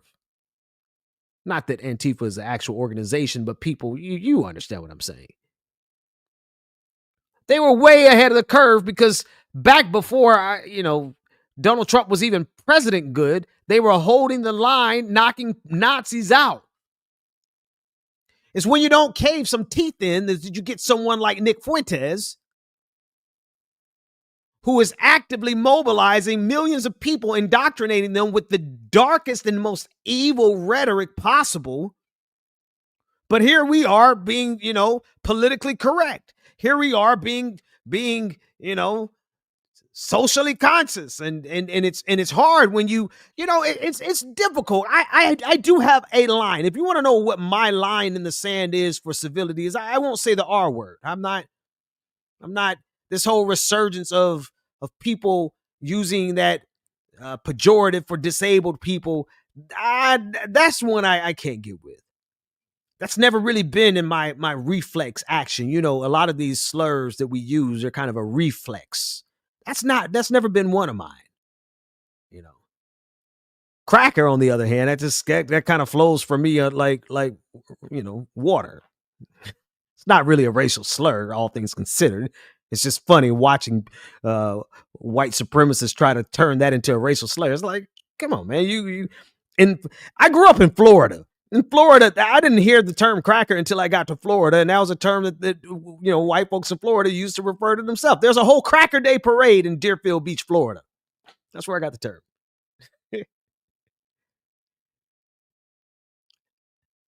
I hear Groove Dragon in the comment section saying, you don't drive away darkness with darkness. You must be the light. That's partially true. But you simultaneously cannot see. Okay, if you want to, the philosophy behind it, but also the scripture behind it is that the light shined in the darkness, and the darkness comprehended it not. Book of John, Gospel according to John. The light shined in darkness, and the darkness comprehended it not. That's a dual statement. That does mean that there's darkness that can be chased away by the light, but that there's a level of darkness that has absorbed and refuses to recognize the light. There's a level of ignorance that has absorbed and refused to recognize the light. There's a level of evil that knows our hearts are kind, that knows our intent is to be just, that knows that our intent is to be above the fray at all times. And when evil triangulates for our desire to be just and kind and benevolent and enlightened at all times, that gives evil the advantage. That's literally how we got where we are. It literally is. Right now, we're dealing with the level of evil that has inoculated itself from all forms of integrity, righteousness, kindness, truth. There's no truth that they won't invert. There's no lie that they won't tell. They calculate precisely to circumvent every opportunity for peace, for kindness, for justice. And if we continue to try to stand in the midst of that level of a singularity, it's a singularity of evil. It is the apex of evil. That's what we're dealing with right now. Some of these things don't go. Some of these, sometimes you got to fight. Sometimes you have to fight, and I have absolutely zero problems with the way that Kyle Kalinske has chosen to fight. It's necessary. Doesn't mean everybody has to do it, but somebody's got to take the gloves off and smack the taste, rhetorically speaking, out of these people's mouths. Because if we don't do it now in the information war, then we're going to have to do it literally in a hot war. That's what they want. They are building a consensus for violence, for tactical violence. Kinetic is what I was looking for. Kinetic, hot, actual violence, gunplay. That's what they're building a theology for. That's what they're priming their audiences for. And they've done it. And I've been talking about this for the longest now, and I'm glad, really, I'm glad most people are catching up, and that's fine. Like, you have to have a big enough platform to actually make the impact. But we've been saying this for years now. They have created a hermetically sealed bubble that is a vicious cycle. It is a chase to the bottom of who can be the most vile. And when you have a hermetically sealed bubble, when your frame is closed and nobody can break that frame, or nobody, in this case, nobody's willing to break that frame, nobody's willing to say and do what's necessary to shake them and slap them out of their stupor, then those people who are in that hermetically sealed bubble, it's a feedback effect over and over and over again. They cycle themselves down into actual violence against us. And that's where we are, right? What ICE is doing in the streets and what they're cheering on is a manifestation of the fact that we didn't chin check these clowns years ago. It's the fact that we've all been patient and polite and politically correct. And I don't say that as a pejorative. I don't think political correctness is a pejorative, but I think that we have to learn when it's time to cut that off. It's the Karl Popper paradox, the intolerance paradox. We don't have to be tolerant to intolerance. And a lot of people are like, oh, well, if you're intolerant to intolerance, then you're intolerant yourself. That's the paradox. We have to be able to hold that paradox within ourselves. When we come across people whose entire motivation is to destroy, their entire motivation is to cause harm. If we are so tolerant of that we don't do what is necessary, and right now all that's necessary is the rhetorical battle and the political battle. That's it. The information war and the political battle. And a lot of us have gotten stuck on that. And a lot of the Democrats, that's where the Democrats are. They believe in institutions more than reality. The institutions of the United States of America have been broken for far longer than we like to admit. One of the reasons I got into politics in the first place was when I started to recognize the disingenuous lies coming from the first Bush administration, or rather the second Bush administration. I was too young during the first to really realize the lies. But when George W. Bush got into office, I started to peep game. I'm like, wait a minute. That's not a truth. That's an intentional lie. Our institutions have been broken since the other side of the equation has been willing to spread lies, misinformation in order to maintain power. And we're at the natural culmination of that evil descent.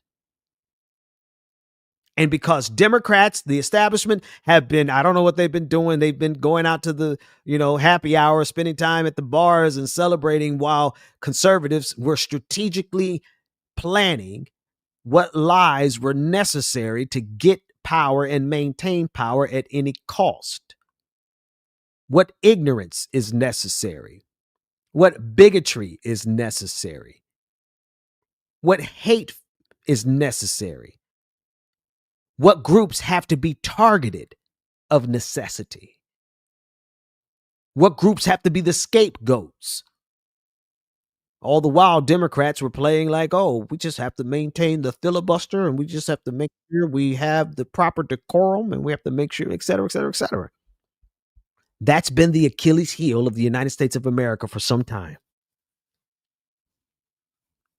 And now we're dealing with a rabid strain of this hatred that's not going to go away. Listen, these people have inoculated, they call themselves Christians.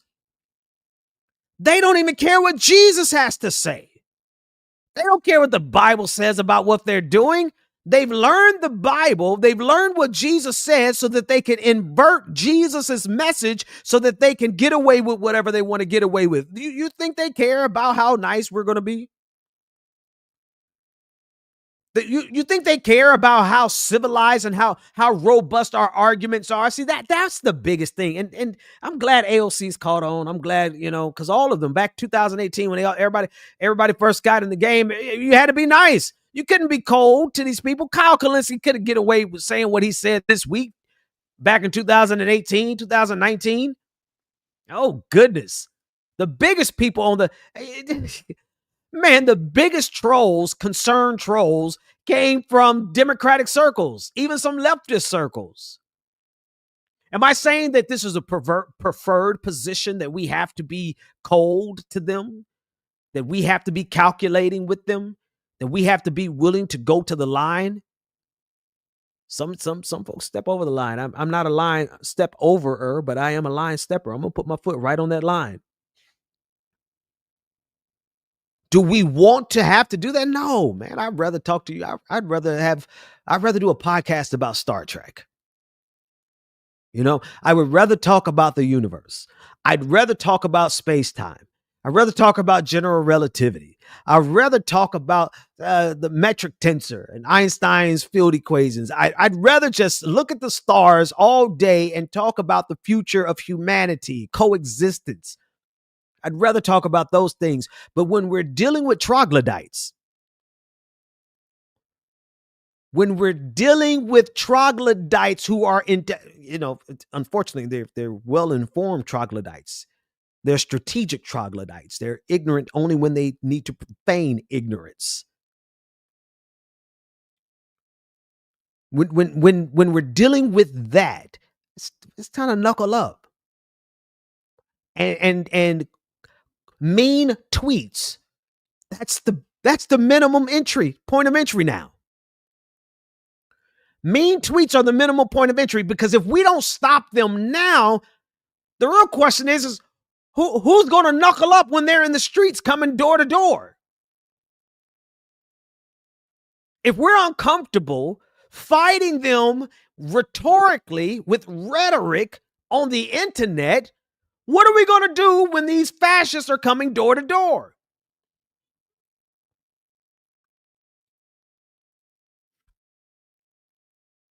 I know what I'm going to do. They just got to come get me. I'm raising kids. I'm not going to let I can't sit back and be afraid because somebody's however mean they want to be, I got to match that energy. See, this is the difficult thing as a pastor. Like, you know what I mean? Like the Bible says, stand still and see the salvation of the Lord. I believe it. But when I see Nazis coming down my street like they did in Noonan, Georgia, back circa 2018, 2019, the only difference back then is that they were just marching in the streets of Noonan, Georgia. What these Nazis want to do today is come knock down our doors. And if we're not MAGA, if we stand against them, they want to imprison us or do worse to us. What are we going to do then? See, if we haven't really, I hope most people understand that future, that's on the board. That's in the realm of possibilities. That's well within the Overton window of discussion. That's like they talk about that all day on Twitter now. They talk about that all day. So if we're not ready for mean rhetoric, are we ready for self-defense? I mean, because they're in the logical chain of progression. You don't get genocides without people using the rhetoric that's necessary to convince the people that genocide is okay. You don't get war without the propaganda that's necessary to convince the people that the war is necessary. And so the rhetoric is a crucial step in it. And if we can beat them in the realm of the rhetoric, then we stand a chance of preventing the actual calamity from occurring. That's where we are. So it's so weird. It was so good to see that clip from Mike when he came on, because I was literally just thinking about it. You know, I'm thinking about how far do I want to go in my rhetoric against these people? Like what like for instance, it blows me away that the leader of that the final boss of white supremacy is a gay Mexican. Nick Fuentes. How is it that the biggest Nazi on the face of the planet is a gay Mexican? This is what happens when you're not just open and accepting and affirming. Like, Nick, it's 2025. Just accept that you like men and stop being a Nazi. But here we are having to deal with yet another person who hates the fact that he's not pure Aryan white. Hates the fact that he was an incel so much, he was so unattractive to women that he participated in, I don't know how many circle jerks he participated in, but here we are dealing with the final boss of white supremacy, Nick Fuentes, being a gay Mexican. Like, what are we doing here, folks? I mean, I like my odds. I like the odds. I mean, he's that insecure about himself. That's he hates himself that much. If that's the crown jewel of white supremacy, like, okay. Oh, sure. He's got millions of followers. That's easy in the United States of America when you have people who put money behind you, Nick. When you're funded by the CIA, he did a whole video. The reason, I mean, there's many reasons. And listen, I'm saying this as a person who, like, I'm totally supportive. Like, Nick, love who you love. Stop doing that to yourself. But it was hilarious. He was doing a whole segment on, I don't know why people call me a gay CIA plant. That's Peter Thiel. Peter Thiel is a gay CIA plant. But he never denied that he was a gay CIA plant.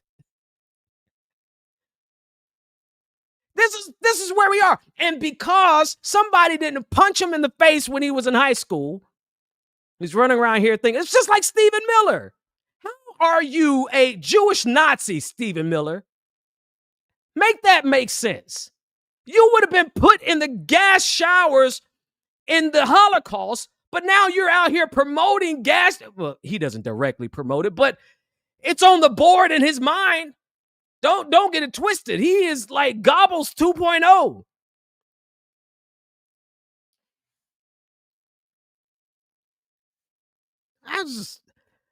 It's just to me, it's the absurdity of it all.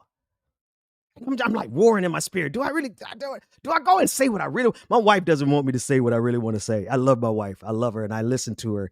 I cherish what she has to say. But sometimes I'm like, say, we just have to disagree, babe. We just have to disagree. We talk about this all the time. Like, we agree on 99% of stuff. But when I ran the Great Cracker Campaign of 2024 and the Great Cracker Campaign of 2025.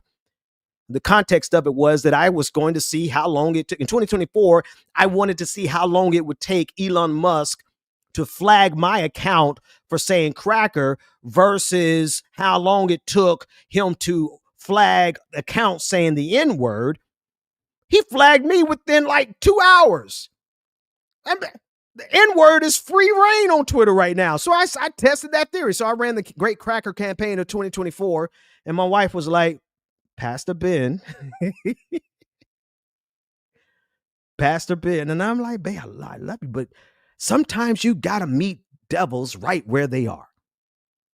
This is why you cannot take the perspective of, God bless her and I love her to pieces, Michelle Obama. When they go low, we go high. No, the hell we don't.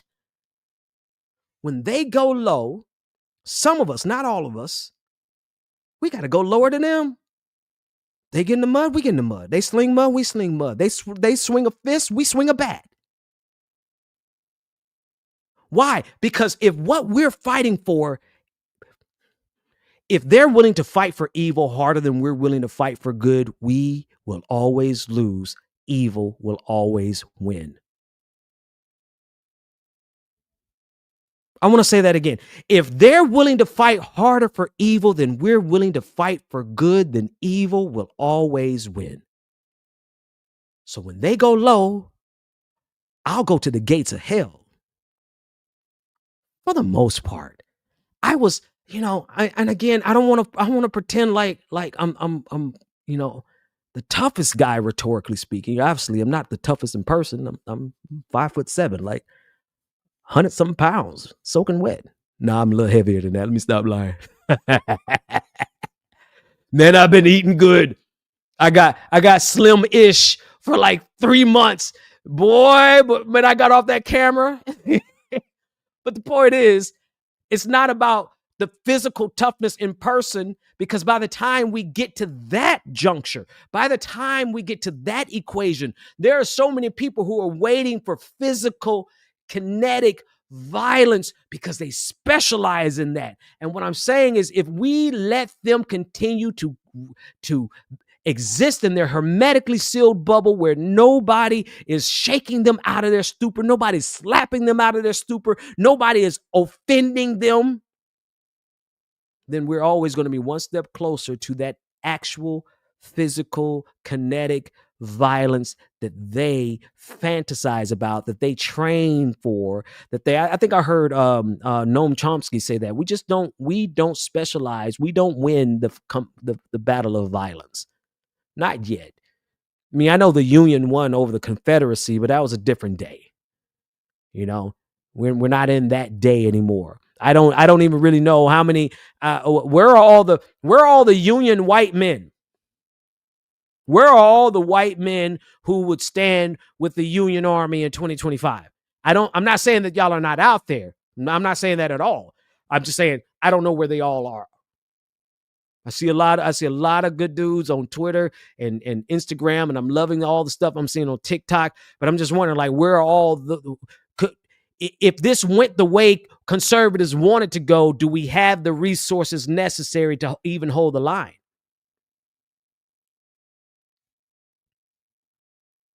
That's what I'm wondering. So if we can avoid even getting to that point, because what happens when you mock them, and I've been saying this for the longest, man. I did a whole episode. Matter of fact, I wish I could find that video. I was on Philadelphia radio. It was the day after Mehdi Hassan humiliated those 20 conservatives who turned out to be fascists on Jubilee. And that's when I told him, I said, hey, how you deal with a Nazi, how you deal with a fascist is you mock them. You humiliate them. Most of them are virgins, not by choice. I love the fact that all these boys who are out here claiming that they're Christian and they're virgin. I'm a virgin. I'm waiting until I get married. No, you just can't get none. That's what that is. I mean, I'm just shy of disabled, and I'm pretty banged up body with a whole bunch of accidents that never been injuries that never been treated, but I was never lacking in the relationship and passion, and that was never an issue for me. We're dealing with a whole faction of fascists and Nazis who are Nazis and call themselves Christians because I'm going to be a virgin when I get married. Yes, but not by choice. That's the driving force behind this. You realize that this entire thing that we're dealing with right now, And this is not a joke. This is not hyperbole. If you're old as I am, you'll remember when the internet was just popping off, and it wasn't just popping off.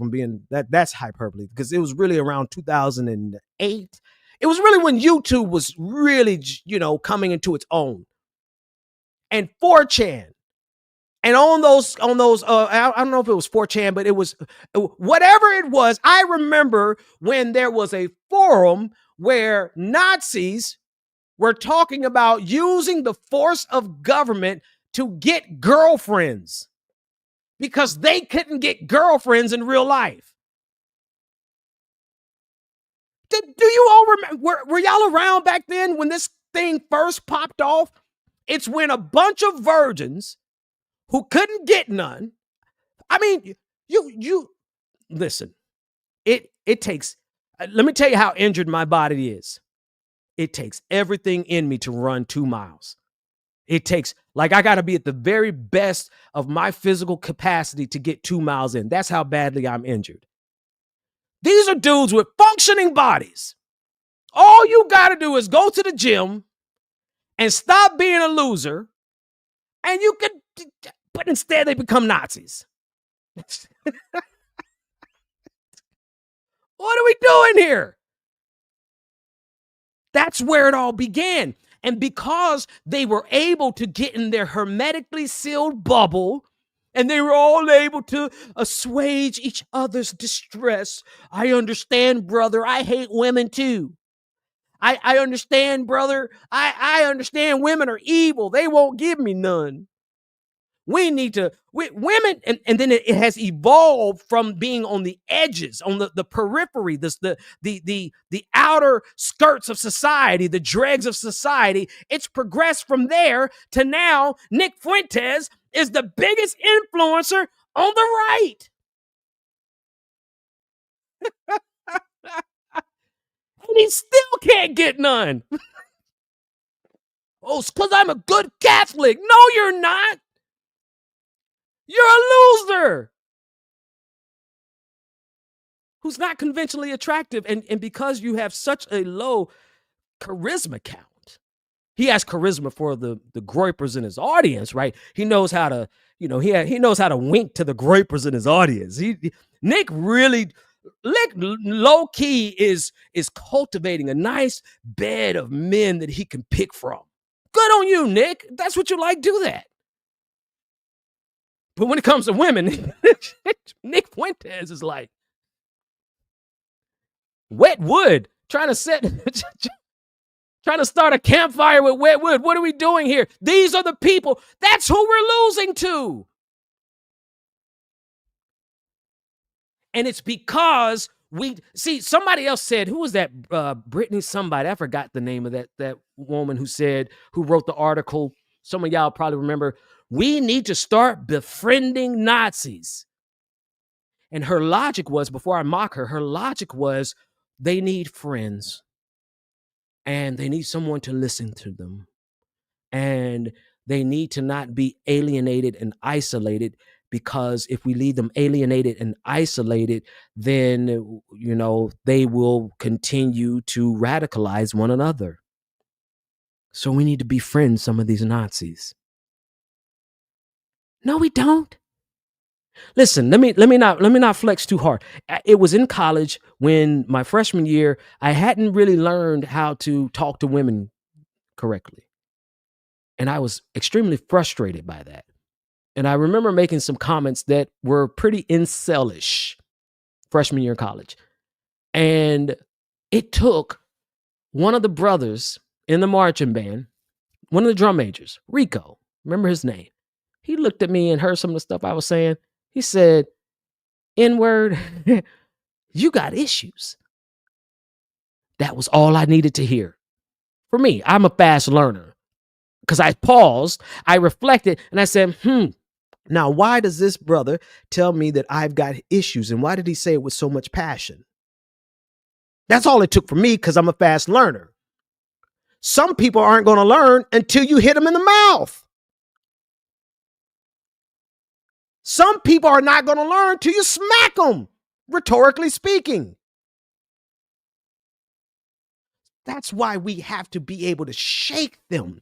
Because if you don't, I learned this politically back in, I guess, right when I started my show. I was a part of this debate group, and I was trying to debate reasonably, and I was trying to debate, with the facts, and I was trying to debate, and then after a while, I went plumb off on them.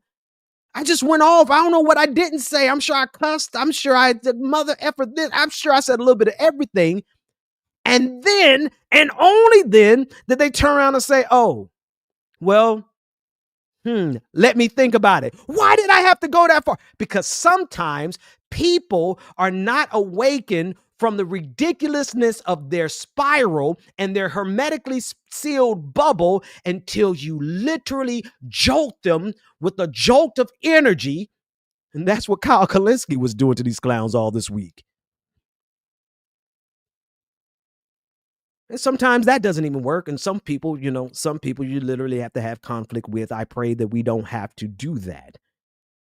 I pray that right now, because here's a beautiful thing about it. Zoran Mamdani won this week, and there's been an injection of hope, right? There's an infusion of hope back into society.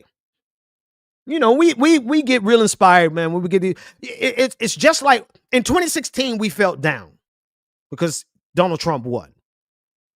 In 2018, AOC beat the incumbent Democratic establishment shill. I forgot his name. Good. Doesn't need to be remembered. In 2018, those midterms, when she beat him, that was an infusion of hope. This one's a little bit bigger because he's the youngest, first immigrant, first Muslim mayor who knows how to, he's got his swag, you know what I mean? Like, of course, it's about his policies, but have you seen him all across the city at all the nightclubs, smiling at everybody? It doesn't matter. He's hugging you. He's smiling at you. And I'm like, bro, COVID. But he said, nah, man, I got that. Don't worry about that. He said, I'll take it on the chin for the people. And I got to respect that. All the vibes, all the energy, it's just the biggest smile, great agenda, great policy. He has infused hope back into a whole lot of us. And so we have come, I believe, if you were to ask me where we are on the moral arc of the universe of this cycle, right? The moral arc of the universe is long, but inside of that moral arc, there's cycles, there's loops. We're in a new loop. Where are we on this new loop? We're past the inflection point. We're past the turnaround point. We have just gotten the first glimpse of hope beyond MAGA. I feel like preaching now. Let me back off all the crass stuff that I was saying, because that's the other part of me. You got to understand, like, there's so many different Ben Dixons inside of me. There's the one who loves to worship the Lord and be kind. I'd rather read scripture and say a prayer for people. But then I realize I'm raising kids in a society that if I'm not brass knuckle tough, then I'm doing my children a disservice. How do you match that up? How do you match that up? So anyway, we're past this. We're at a point of joy. We're of the first infusion of hope and joy post 2024. And we're getting a little taste of the collective power of the people. Oh my goodness. I'm feeling kind of good. Folks are realizing the power of the people. What's that white lady's name from the Wine Mom podcast? Those two white ladies who, one of them is breaking out as a star. The other one is definitely cool. I like them both. I've listened to their podcast a couple times, but I love that white woman. You know why? Because she comes out there and she tells white folks the way it is.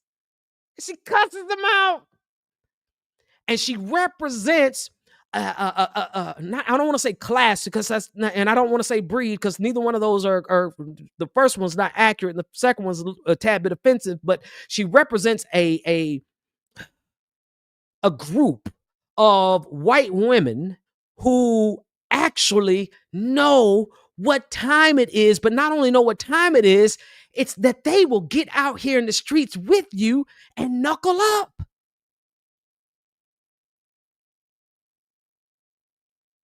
Oh, man. And then I'm watching all these cool behind white dudes on TikTok. I like that Real Country Boy. I wish I'll bring a collection of clips one day. I'll download them and just hold them. The one who we walking outside talking like this, without his shirt on, and got his like just talk like a good old boy from the South.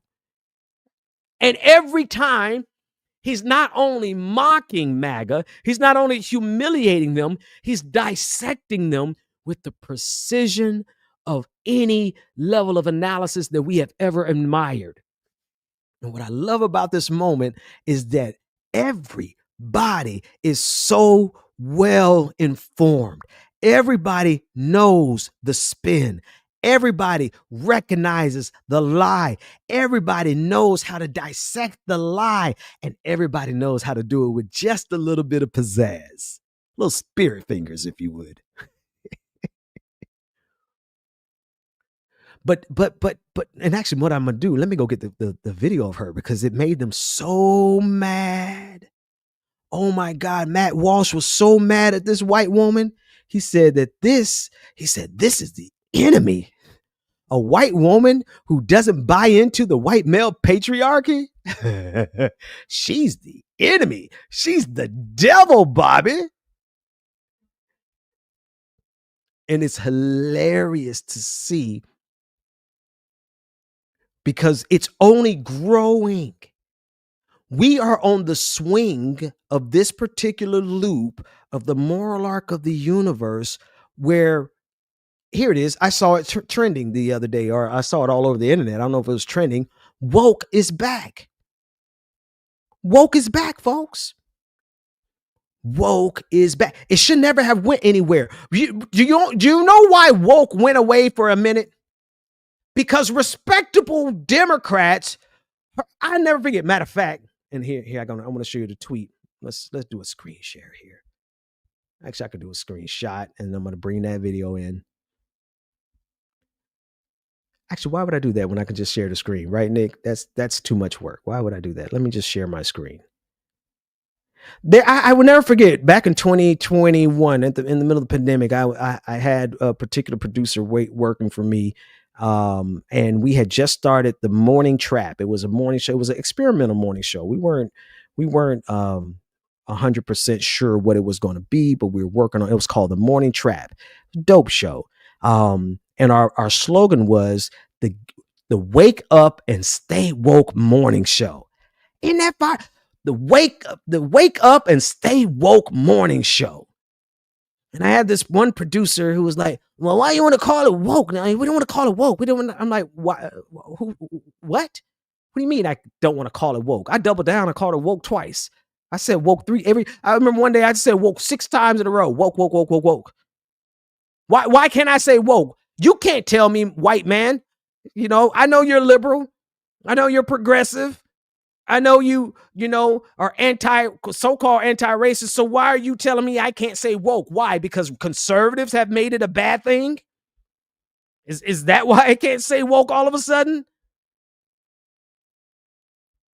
We respectability politics in the Democratic circles is one of the most poisonous things that have for us to deal with. My screen is frozen right now. I don't know if I'm still streaming to you all. I'll keep talking until my screen unfreezes.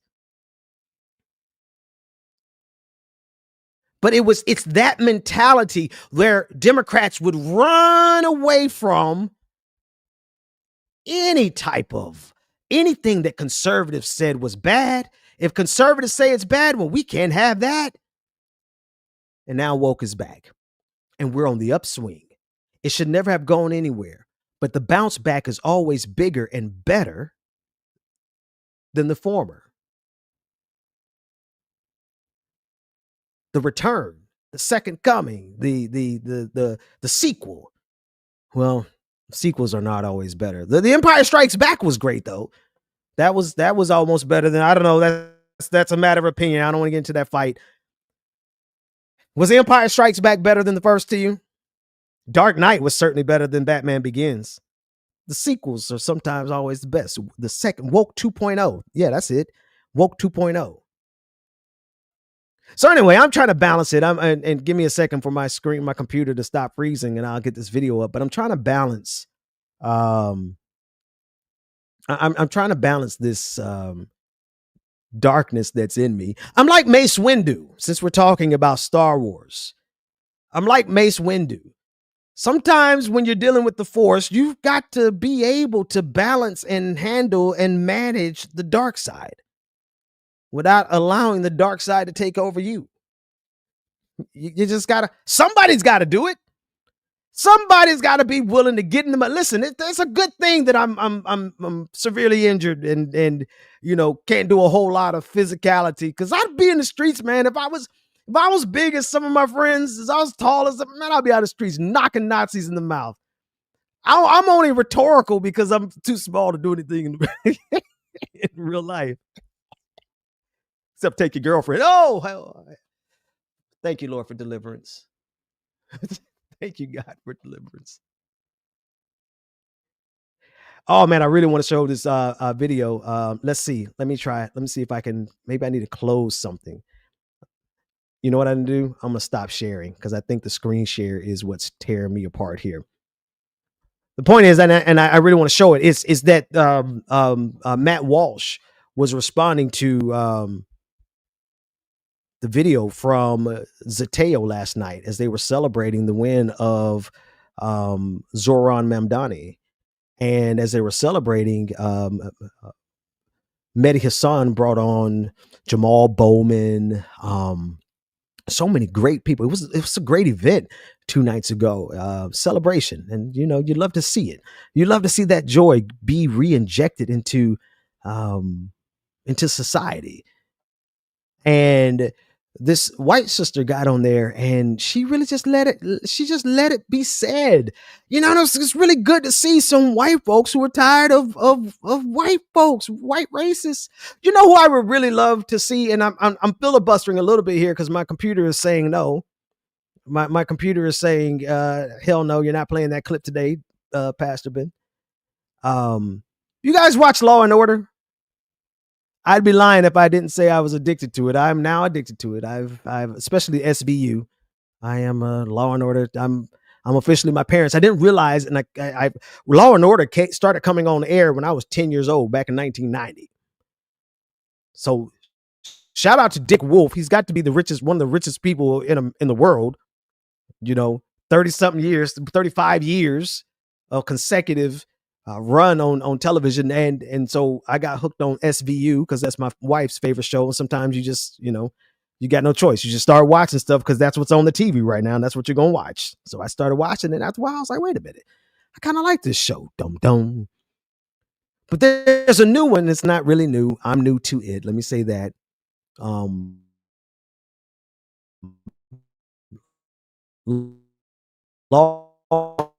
and Order. More than SVU, it's Liv has changed. SVU is really like she's mama bear. She really, it's really about the compassion and the empathy that's necessary to help victims of sexual assault on SVU, and I like the show. But then this new one with Detective Stabler, Organized Crime. Oh man, that's a man's man show. If we're gonna give into gender norms and all that foolishness. That's a man's man show. Man, I love that show. And I'm mentioning him for 2 reasons. One, because in real life, man, the actor that plays Detective Stabler, he is so done. He's so done with white racists and fascists and Nazis. Like, he's nonstop on Twitter. I don't know if you all ever see his tweets, but man, I'm like, oh goodness, it is so good to know that the character that I like on TV is actually a cool dude in real life. I don't know if he considers himself a progressive or a leftist or what, but he's certainly done with MAGA. And so it's so good to see so many people of the Caucasian who are are actively using all of their social and political capital to lay it on the line now. Because here's a closing point, because I don't know how much time I can't even see the clock on my computer anymore. At the core of all of this, it is us versus them. And I don't say that in terms of from our perspective. We're dealing with people whose entire political philosophy and ideology and economic system is built off of us, them versus us. They have to identify me. They have to identify the outgroup. They have to identify people that they're willing to exploit, people that they're willing to harm, people who they're willing to genocide in some cases. Just take a look at what's going on in Gaza. Take a look at what's going on in the Sudan, right? So any of these people that you're dealing with from MAGA, they have bought in and subscribed to the us versus them mentality. And Detective Stabler, the actor, Maloney, I think is his last name, he's not having it. And it's good to see this side of liberal white folks. They may not have been progressive 2-3 years ago, but they sure got some, they're knuckling up. They're putting their names, their reputations, their fortunes, they're putting their safety on the line, and they don't care. They're running into, they're like, once more to the breach, dear friends, once more. You know what I mean? Like, they're going ham. And they're giving it their all because they understand at the core of it, they're dealing with an ideology that is forever us versus them. And those us versus them, those of us who are on the outskirts, who is it? Black folks, immigrants, women, the LGBTQIA community, poor people, working class people. And so it's finally good to see people who normally they were going to brunch. They were just enjoying, what they had. And they weren't really in the fight the way the fight required it. I would argue and say that the fight required this years ago. If we had people fighting the way we have people fighting now, if people were fighting in 2015, the way people are fighting in 2025, we would never have had to go through this Donald Trump era. Both era, E-R-A, and error, E-R-R-O-R. But that's fine. Sometimes you have to go through. You have to go through the difficult times. Sometimes you have to go through the ignorance. Sometimes you just have to go through. But on the other side of going through the ignorance, going through the hardship, going through the pain is the bounce back. And what we have to make sure is as we go to this bounce back phase, that we don't just let ourselves and this nation go through this vicious cycle again. And that's what's got to be different. I know we got a lot of joy infused into us when Zoran won Tuesday night. I know we did. But we got to make sure that we don't go back to what was happening before, where Democrats aren't doing anything to actually help the average American. I see now. Okay, great. I got 6 minutes left. This all started when I tried to share that video, that screen share. So let me close that Twitter tab while my computer finally bounced back. If Democrats do the same thing, and I don't think this is going to be the case with Zoran. He's made too many promises and he's a democratic socialist to his heart. So I think he's going to get in there and get the job done. That's good for New York, and we need that for New York. New York needs that for New York. But Democrats around this country, if you all don't see what has to be done to secure democracy is for you to take care of the people, the very same we, the people that have given you the consent to govern. If you don't take care of us, then the ignorance and the malevolence of fascism is going to bounce back as well. If we do not rectify and change some things, if we don't change some fundamental things about this democracy, let me tell you something. Fascism, we can beat them in 2028, but in 2032, they will be back with a level of vengeance that I don't know that we can stop. So we have to be the people who notices the loop that we're in. We got to recognize the loop. We have to understand precisely where we are on the curve. And right now, after what happened Tuesday night, we're on the positive side of the bounce back. But if we play this thing like the Democrats always play it and try to pacify the same corporate overlords who have sold us out, this country out, this democracy out, humanity out, public health out, the planet, they've sold everything out for some damn quarterly profit margins. If the Democratic Party still capitulates to them, then the revenge of the Sith, the revenge of MAGA, Nazism, and fascism will make what we're going through right now look like a walk in the park. Folks, I really wanted to share that video with you, but my computer said absolutely not. Not tonight, Dixon. I got a chance to look in StreamYard one more time real quick. It's blanking out on me again, but I see my homeboy, my brother from another mother. Listen, the angry ginger, some people you want around you when it goes down. When it goes down, I'm hoping to have the angry ginger around me because he don't look like he's going to ask a whole lot of questions. He's going to measure up everything. He's going to have the whole situation figured out in 0.2 seconds, and he's going to swing first. That's the kind of person I want coming up on my flank. So I'm proud to have that brother following up after me right here on thisspace.tv. Make sure you share, like, and subscribe because the best is still yet to come. That's it for me. Nick, I hope you can hear me. I hope you can play my video and take us out of here because I can't see anything, but I'll see you next time.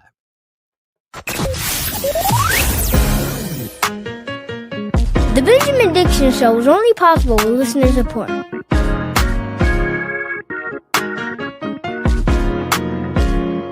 Go to patreon.com/VPD show and support the Benjamin Dixon Show.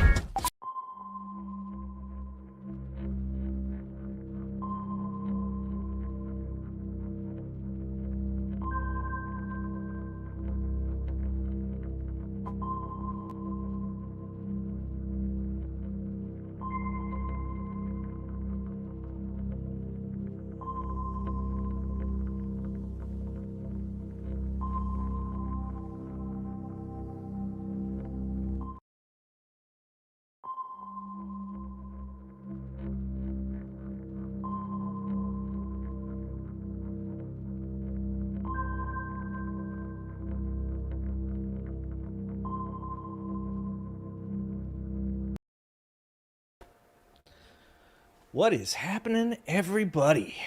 How are we doing today? It's been a good week. It's been a good week. You guys tired of winning yet? I asked yesterday on my show on Wednesday, are you guys tired of winning yet? Little did I know how many more W's we were going to pick up. It's only been 24 hours. You know, I had no idea that this week was going to be, that it was going to be this good, that there was going to be this much going on, this many W's. So, I mean, starting the week off, Mom Donnie winning, Cheryl winning, 12 seats in Virginia being flipped from red to blue in the delegation, that whole entire school board in Pennsylvania being flipped and all the Moms of Liberty people losing, every single Moms of Liberty candidate that faced a contested race lost. The sheriff in that Pennsylvania county being voted out. Jay Jones winning the AG spot. I mean, the Prop 50 passing in California. So much winning. I was like, this is it, right? This is it. Oh no, there was more. I don't know if you guys saw Donald Trump getting smacked down. Donald Trump getting told, that did any blue lose? Nobody that I know of. There was a couple. I did see a couple seats in Virginia stayed red, in like hyper red counties, right? Like, I mean, people that won like 72% to 18%, and even those counties had more blue votes than ever before. That's crazy. That's crazy. So I don't know if you guys, I know that you guys are aware, but I don't know if you guys saw the news today that Trump was told to pay out those SNAP benefits by Friday by a judge. And, last night I dipped into Pep Talk's channel for a minute and was watching while I was doing some stuff. And I was watching him watch a video on the Milwaukee Bucks coach talking about making sure that them kids get paid, or not the kids get paid, but the kids' parents get paid their SNAP benefits, because this ain't about being a Democrat, it ain't about being a Republican, it's about kids. Them kids need to be, fed, and this is the future of this country. So, we need to act appropriately, and he can say, don't be a Democrat, don't be a Republican, be a person that cares about kids. But we all know who cares about kids and who don't care about kids. We've seen that. We know that Donald Trump is happy to use poor people and poor people's children as a piece on his 5D chessboard, right? Right? But I'll tell you this. MAGA's noticing. Okay? MAGA's noticing. They're not happy. And Trump, he can go ahead, he can lie, he can tell people that what he's doing is, he's lowering prices. He's doing all these things. You guys don't know the energy prices are down. Gas is going to be $2. Like, you guys have no idea how good this is about to be. And he's just going to be saying that. This is a 2 weeks thing, right? This is 2 weeks. 2 weeks every time. 2 weeks. Same stuff. Well, recently Trump was told he's going to pay those SNAP benefits, right?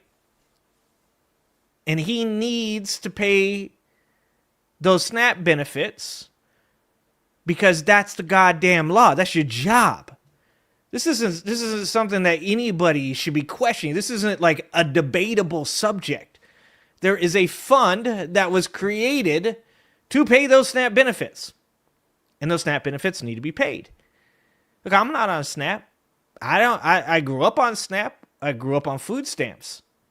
I grew up during the time where the food stamps came in little booklets and you had to tear them out like they were cash. And you had paper food stamps. That's when I grew up on food stamps.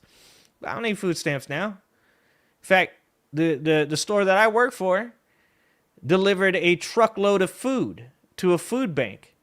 And we've been donating truckloads of food to food banks for years. The people that I work for are good people. The people that I work for have been donating to local food banks for 50 years. But just recently, we sent a whole goddamn truck over there. And I'm not in that line. My friends aren't in that line. Because it ain't about us. It's not about us needing food stamps. It's not about us needing food assistance. It's about other people, and you should care about other people. So anyways, this is what Donald Trump said. All right, you guys ready for this shit? You guys ready for this? Last year, so I work in the health food industry. So I know when people try to pull some bullshit, I know the tricks, right? So last year you had the MAGA Republican congressmen posting pictures of their turkeys, right? They're like, look at this Joe Biden's economy, $70 turkeys. And I was like, that right there is a free-range, organic, heirloom, antibiotic-free bird. And to be honest with you, that was a good price on that bird. That's no Butterball. That's no Tyson, all right? So I made sure to go and debunk people on Twitter last year when I'd see these Congress people putting these Thanksgiving turkeys. Because reality does not agree with MAGA Republicans. reality does not ever actually agree. No statistics, no facts, nothing agrees with MAGA Republicans at any point. And of course, Donald Trump decided he's going to say, President Donald Trump boasted the price of a Thanksgiving dinner from Walmart had dropped under his administration, conveniently leaving out the catch behind the bargain meal.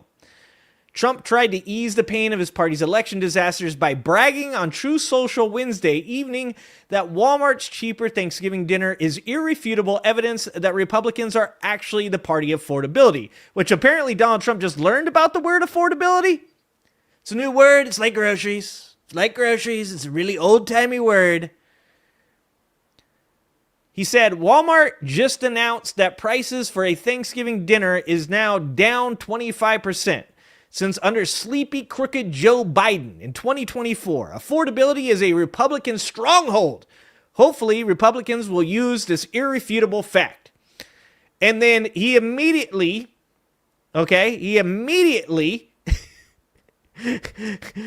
got community noted. Missing context. So we're going to talk about that missing context, because this is, like I said, they don't exist in reality. They just like to twist facts, and they know that MAGA Republicans cannot read. They know they can't read. They know they're never going to go and research any of this shit. And being that I'm in grocery, and I've been in grocery for 20 years. I've been in management for over 20 years. Being that I'm in grocery, when someone says that grocery prices are down, that sounds weird to me. Because I can tell you that my store does not increase prices. We try our damnedest to keep prices low for our community. We're symbiotic with our community. Our community took care of us, and we take care of our community. We keep those prices low. And even we are raising our prices. And I'm not talking a little bit. I'm not talking about 10 cents or 20 cents. I'm talking about $1, $1.50, $2. I'm talking about 25% on some items. Insane price increases on chocolate and coffee. Insane price increases on steaks. I have $20 steaks on my shelf. I have never, ever in my life had a $20 steak on my shelf. That's insanity. So when I hear this kind of shit, almost immediately I'm saying to myself, there's something wrong here. There's something wrong here. Walmart buying pallet quantities of stuff that nobody can. Are they getting it from China? Are they taking it backdoor? How is this happening? Well, let me tell you how it's happening. Walmart's Thanksgiving 2025 bundle features 22 items, while the chain store's 2024 meal had 29 items. The entire 2025 cart comes out to $39.33 according to the Walmart website. In its announcement of the 2024 meal, Walmart says it would serve 8 people for less than $7 per person, making it roughly $56. Walmart, of course, did not immediately respond, and it lists out all things, right? So you have a 29-item meal. This is shrinkflation. How is this possible that people are this stupid? This is shrinkflation, guys. If you don't know what shrinkflation is, you should Google it. There's a whole Reddit thread on it. I've been watching it for years. So during COVID, there's tons of shrinkflation, right? And I told this story probably a while back on my channel. I'll tell it here. I had a rep, and he said to me, "Hey man, those crackers that you've been looking for, they're back in stock." And I go, "Oh, okay, bet, sweet. Can I take a look at them?" He goes, "Yeah. You know, they changed their packaging. Packaging did get smaller, but the price went down too." And I went, "Oh, okay. Once again, that sounds weird, but I'll take a look at it, because just like Trump and just like Republicans, fucking corporations lie constantly." So I take a look at it, and I look and I go, "No, that's not cheaper." And he's like, "Yeah, the price per box is actually cheaper." I'm like, "But the price per ounce ain't." And so I did this fellow a solid, because he's a good dude. He's a nice dude. He's just doing his job. I did him a solid. And I went and I found the price, because I can just go through my database and find all the old information, right? Went and found the price on the box when it was 6.5 ounces. And I did a price per ounce for him. And then I found the price when it was a 5.5 ounce during COVID. And I showed him that the price per ounce went up by 8 cents. And then I went and found the 4.5 ounce box that he's now offering me during this time with that price, and I showed him that it went up another 12 cents. So it went up by over 20 cents per ounce after losing 2 ounces on the box. And he said, "Oh, I guess I should have done the math." And that, folks, is how they get you. When something goes from 29 to 22 items and they're trying to tell you that you're getting a 25% discount on that, they are lying to you. The other thing about this, and it's going to go into it a little bit more, so we'll read a little bit more here. Despite getting hit with an embarrassing fact check on Wednesday evening, Trump started Thursday by continuing to claim that Walmart's Thanksgiving meal price was somehow a victory. 2025 Thanksgiving dinner under Trump is 25% lower than 2024 Thanksgiving dinner under Biden, according to Walmart, he posted. "My costs are lower than the Democrats on everything, especially oil and gas. So the Democrats' affordability issue is dead. Stop lying." That, if he could stop lying, that would be dope. I'd like him to stop lying. Republicans in Tuesday's elections were hammered on affordability, particularly in New York City, where Democratic Socialist Zohran Mamdani ran a campaign singularly focused on addressing the cost of living in the Big Apple. The drubbing has some Republican pundits and politicians in hysterics, deciding on how to course correct so they don't suffer such humiliating losses in 2026 midterms. Some have begged Trump to address domestic economic issues like high grocery prices and steady inflation. Despite Trump's false claims he defeated these economic issues, Americans strongly disapprove of his economy. And we're going to get to that. On Wednesday, Dr. Gina of MAGA Network Real America's Voice begged Trump to come home, asking him to stop focusing attention on global issues and start focusing on improving the lives of Americans. Remember when it was America First, guys? You guys remember when it was going to be America First? People are feeling completely disabled economically, she said, and if we don't come home and focus on our domestic issues, I'm afraid our midterms will look like this. And she's, of course, talking about what happened. So one of the other things about this that they don't talk about here is of those items, the missing context. The 2025 Walmart Thanksgiving meal contains 15 items, while the 2024 meal contained 21 items. Additionally, most of the brand name items in the 2024 meal were replaced with great value items. Do you know why they were replaced with great value items? Because we're in great value America. We got T-Mood. We got fucking T-Mood, guys. We got a Wish president. We got T-Mood Thanksgiving coming up. This goose is cooked. You're not going to sit here and tell me that prices are better now. I know how to use the Fred. I know what CPI is. Look, you can close down the goddamn government and hide numbers all you fucking want. I work in the industry. There is nothing cheaper right now. I have not put up a price tag in fucking forever. And I'm not even just saying Trump. I'm saying since like 2012. Nah, that's like it was like 2020. There was a time of deflation. It's been years since I have put up a tag where the price went down on something. And that's like, once again, I've said this over and over again. If Trump was a smart person, well, first of all, if Trump was a smart person, you know what he would have fucking done? He would have gotten into office in 2025. He would have shut his fucking mouth. He would have went and played golf. He would have coasted off of an economy that inflation was decelerating to 2.4%, where the jobs market was strong, where egg prices were eventually going to come down, and he could have just claimed that was all him. He could have done that. But no, the moron had to make it his win. He could have done that, but he chose not to.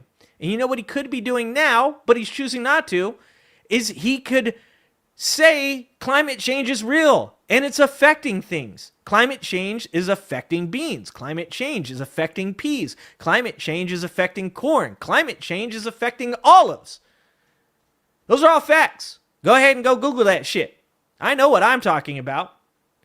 Screwworm is affecting cattle. Climate change is affecting cattle. Global supply chains are affecting food, whether it's cattle or it's grains, wars overseas, affecting those things. He could say any one of these fucking things and say, that is why grocery prices are higher.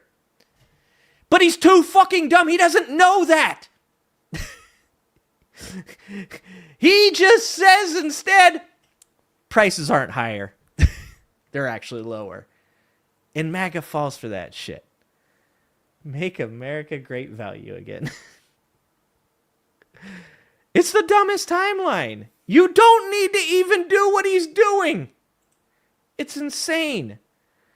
So, if you think MAGA isn't noticing, oh, they are. Oh, they are. They might not know yet how to talk about all of this snap stuff. They might still think that Donald Trump is somehow keeping the prices down and it's the evil leftist, socialist, communist Democrats that are keeping prices high in only their local grocery store. But it does seem like they're being affected, and we've said this from the very beginning, that MAGA Republicans are never going to realize it's hot until they touch the stove.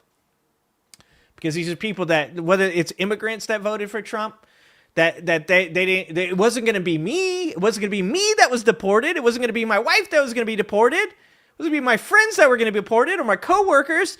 It's other people, the criminals. They don't know it's going to happen to them, so they don't care. And then it happens to them, and all of a sudden they care. All of a sudden, when you're a farmer and you're in Texas and you've been living off that good of having immigrants coming through that you can abuse and you can pay low wages, all of that shit. When all of a sudden those people can't show up to work anymore because they're scared. Now you're affected. Now you care. Now that's why we have all these Trump supporter farmers that are like, brother, come help us. I thought you said you loved us, man. Brenda, he said he loved us. Does he still love us? He loves Tesla. He loves Tesla. So this is what we got for you. This MAGA fan's viral complaint holds the key to ending Trump. Now, this is an opinion piece, just so you guys know. This ain't Walter Cronkite, all right? But here we go. Here we go. Yesterday was election day in much of America. Although the biggest races were in California, Virginia, New Jersey, Pennsylvania, Maine, and New York City, as a bellwether for next year's midterms, they could define the fate and future of Trumpism. The stakes were enormous and were bleeding through into social media. One of the most viral Facebook posts this week was from a MAGA mom complaining that her Democratic mother-in-law won't loan her grocery money. She explains that she can't feed her family because Trump's government shutdown has frozen her SNAP and WIC benefits, and she wrote of her husband. He asked his mother to buy a can of baby formula until our WIC comes in. Her response was, "You voted for this." Oh, how the turntables. It's crazy. You know, it's so funny to think that the way that MAGA Republicans have walked around and the way they stuck their chest out and the way they've openly talked about the only reason that they voted for Trump was to make the liberals cry. And then when it turns out that the person that Trump is going to make cry are Republicans, now they want empathy. We watched that video. I don't know if you guys watched my stream on Saturday. We watched the video, and I described the exact scenario where MAGA deserves your empathy and the exact scenario when MAGA does not deserve your empathy. If you are a MAGA Republican that voted for Trump and you look at the deportations and you say to yourself, that's fucking wrong. That's not what I voted for. If you look at the way that half of this country is being treated, being called terrorists, Antifa being called not anti-fascist, but a terrorist organization. And you say to yourself, hey, that's not right. Antifa's anti-fascist. That's not good. If you look at the way that other MAGA Republicans treat people like Kash Patel or Vivek Ramaswamy or other brown people and go, you know, that shit seems racist. If you look at what Trump is doing today and you say to yourself, you know what? I think this dude is trying to be a dictator. And you know what? I think that maybe I shouldn't have voted for Donald Trump. I might have some empathy for you. But if you don't look at those things in that way, and if you're saying things like, Trump wants to release the Epstein files, but he can't, it's not his fault. I have zero empathy for you. And this woman, her mother-in-law, probably looks at her and her husband and goes, you're not deserving of my empathy. You don't have empathy for other people in this country. Why should I give it to you? And I've said this over and over again about the left. I said, I love you guys. I love being here with you guys. I've only got about 3 years left until you guys decide I'm too mean to be on your side and you guys kick me out of the party. But while I'm over here, I like being here because you guys are good people. You guys care about people. You guys care about whether or not someone is hurting. And your empathy is your biggest strength because it allows you to understand what it's like to be that person without actually having to be that person. But it's also the left's biggest weakness. And what I'm seeing right now from the left and what makes me so happy is that the left is finally figuring out, nah, I'm going to save my empathy. I'm going to give it to somebody that deserves it. And that, guys, that's called game theory. If you've never seen a video on game theory, you should watch a video on game theory. It's called the tit for tat strategy. And that is when you have a person that treats you well, and you should always start by treating a person well, then you treat them well. And when that person stops treating you well, you stop treating them well. Because it's very important to treat people well and always give people paths to redemption. When that person treats you badly and you treat them badly and they go back to treating you well, now you're going to treat them badly the next time, but if they treat you well again the next time, you got 2 being treated well in a row, you start treating them well again. Because you have shown them, I'm not going to take this shit from you. And that creates a healthy relationship. It's called tit for tat. It's game theory. You should look it up. The left is learning tit for tat. The left before was just, I'm going to just keep treating you well. Even if it means it hurts the other people around me that I love. Because I want to make sure that people see me as being this role model of my values. What this person's mother-in-law did was tit for tat. The largest percentage of comments were variations on, that's what you wanted when you voted for the orange asshole, but you must have thought he'd only do it to black and Hispanic people. Fuck around and find out. Along those same lines, Trump went on 60 Minutes this weekend and lied to Norah O'Donnell's face multiple times, including a whopper about grocery prices when she pointed out that they're going up and up and up, which is confirmable by looking at CPI. No, you're wrong, Trump lied with his best sincere expression. They went up under Biden. Right now, they're going down, other than beef, which we're working on. Yeah, tell us about it, Donnie. Just like climate change is a hoax, cutting taxes on billionaires helps working people, and you and your sons taking billions in crypto money from foreigners isn't corruptly peddling influence out of what's left of the White House. The simple fact that is in the 1960s, you could rent a small apartment, buy a used car, and put yourself through college on a minimum wage job. I know because I did. This is from this gentleman, right? And here's the thing. People will say to you guys, and this guy's going to get into it a little bit. They'll say to you, they'll say, you know what? Show me something that socialism has done. Show me any time socialism has worked out. I dare you. Okay. How about Franklin fucking Roosevelt? My wife said his middle name is Delano. Franklin fucking Roosevelt. Okay. How about the New Deal? How about the most prosperous time for Americans in this country? That a good example? How about his cousin, Theodore? How about Teddy Roosevelt taxing the shit out of robber barons with progressive taxes? How about that? But here's the really good thing.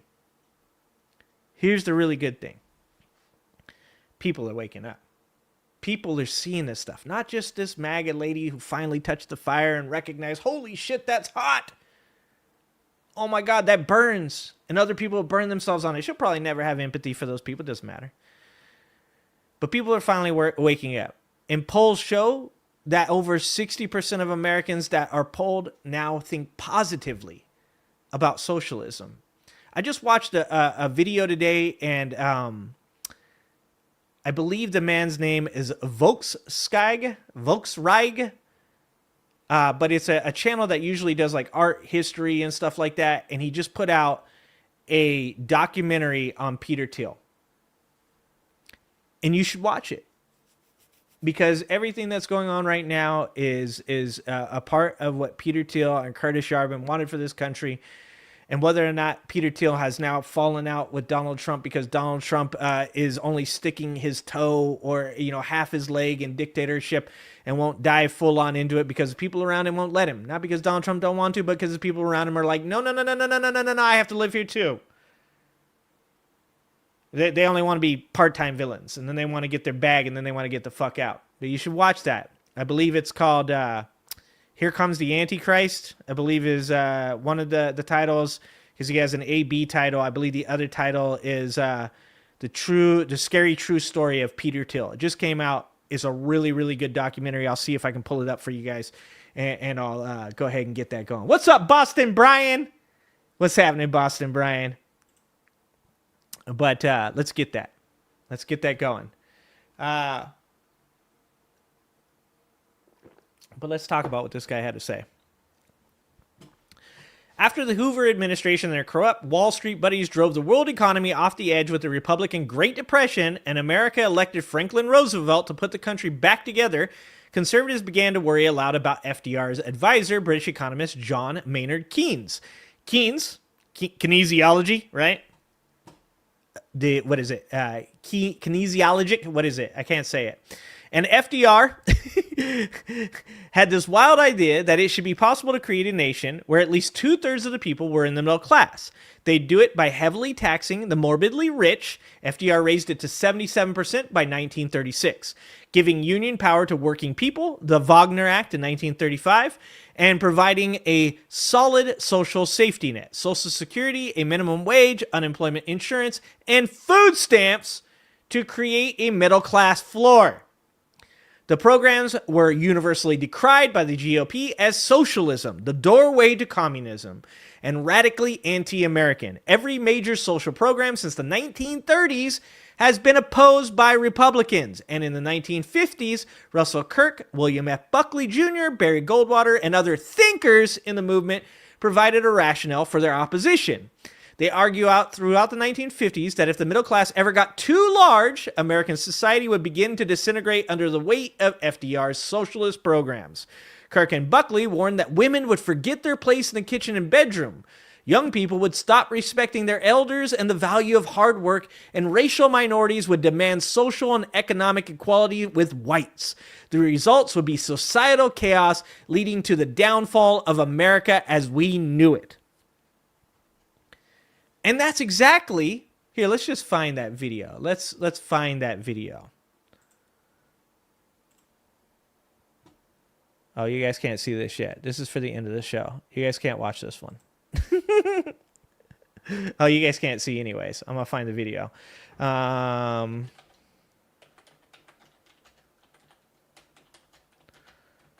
want you guys to watch this video. If you don't have time, I understand.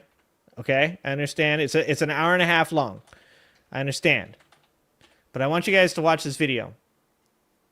God, I can't find it right now. Okay, I'm gonna. If you're in my Discord, I'm gonna post it in the Discord later today. It's such a good video. It just came out, and it explains exactly what he's saying there. It explains how Peter Thiel. Maybe it's this one. Oh, here it is right here. Okay, I'm going to play like a half second of this for you guys. We're going to play this for half a second. But I don't want, it's a very long video. Net was a miracle. A digital Wild West where information, money, knowledge, and culture could flow around the world with no limits. It promised us a future where technology would set humanity free. It promised a future where power would belong to the individual. But somewhere along the way, that dream was corrupted. As the internet grew to become ubiquitous, the open frontier closed, and the dream of freedom became a nightmare of surveillance, consumerism, advertising, and control. The Trump administration has tapped Palantir, the data mining company, to compile data on people in the United States for a master database. The same technology that we had hoped would liberate us began dividing, manipulating, and watching on a scale that was And then I want to say it's about 53 minutes in here. Let me see if I can find this real quick. Yeah, here it is.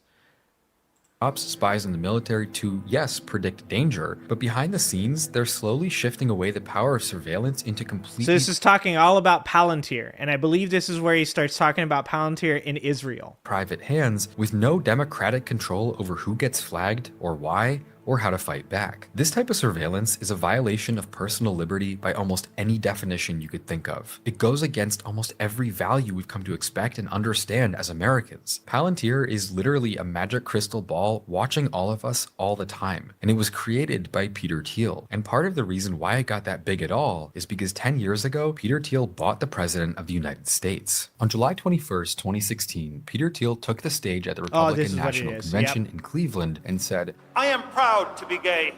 I am proud to be a Republican. But most of all, I am proud to be an American." He would follow it up by saying, "Nobody in this race is honest except Donald Trump," a statement that was followed by thunderous applause, and from him, a smirk. Peter Thiel... So I don't want to play, like I said, this is a long video, so we're not gonna do all that. But if you want to know the story, if you want to know why socialism is failing to become popular with the people that it should be the most popular with that MAGA woman who is on Snap taking advantage of a socialist program, who would probably, if polled, tell you that socialism is bad. If you want to know why it's failing, it's because since the New Deal under FDR, corporations have been clawing back every single thing that was created to help the middle class. And people like Peter Thiel's whole thing, Peter Thiel, when he was younger, he wanted a libertarian society because he thought capitalism is the best way. If I'm left to my own devices, I can become wealthy. And he even thought, other people should be allowed to do that.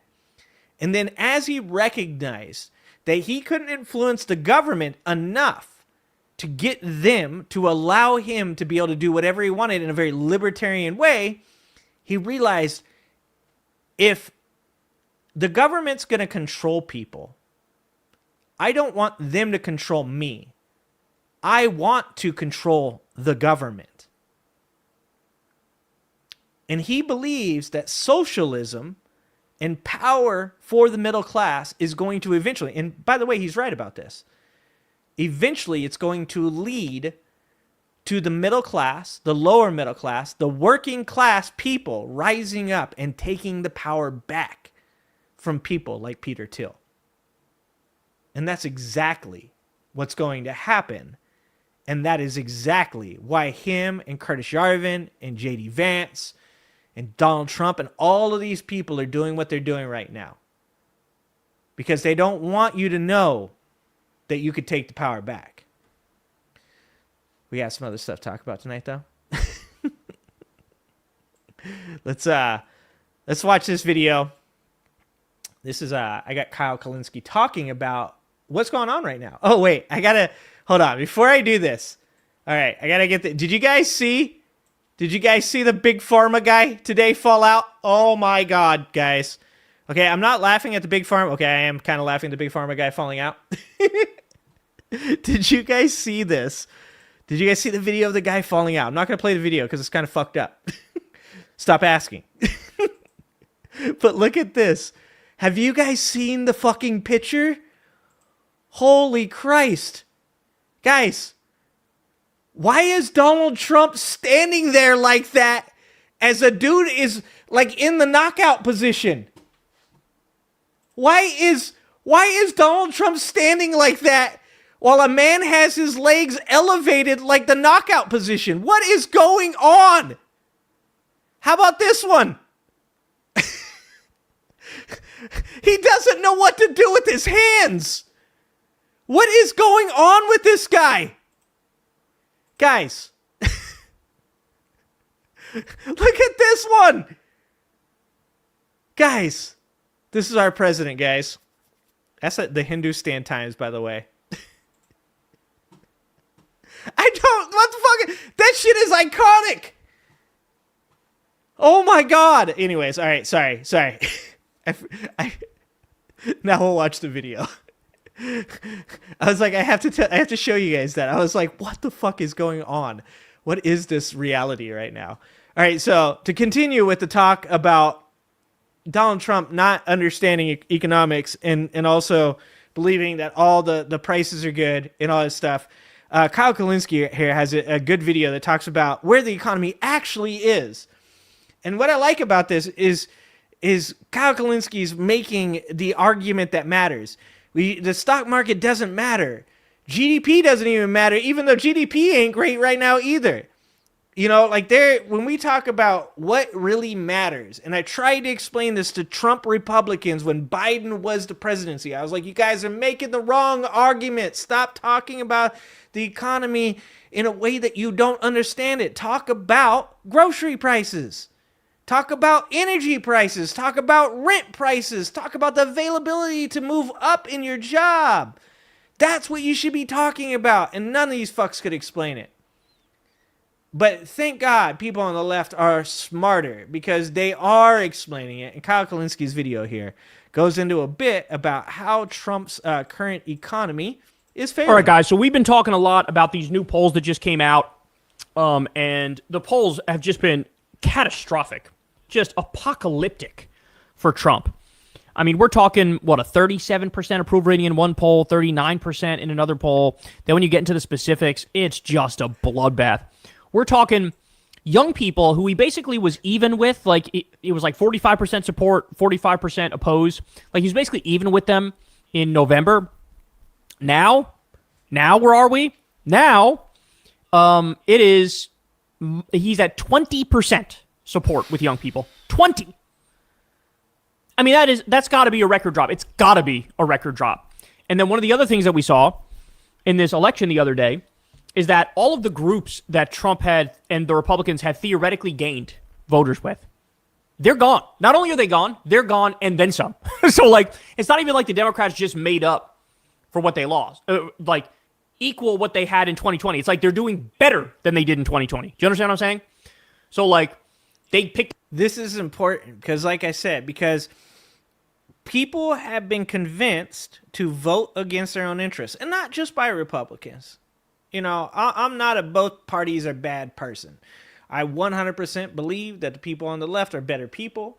I even believe that Democrats that I don't agree with, because I think that they're feckless and I think that they're cowards and I think that they won't stand up for their constituents, that I believe that fundamentally those people still have the right values.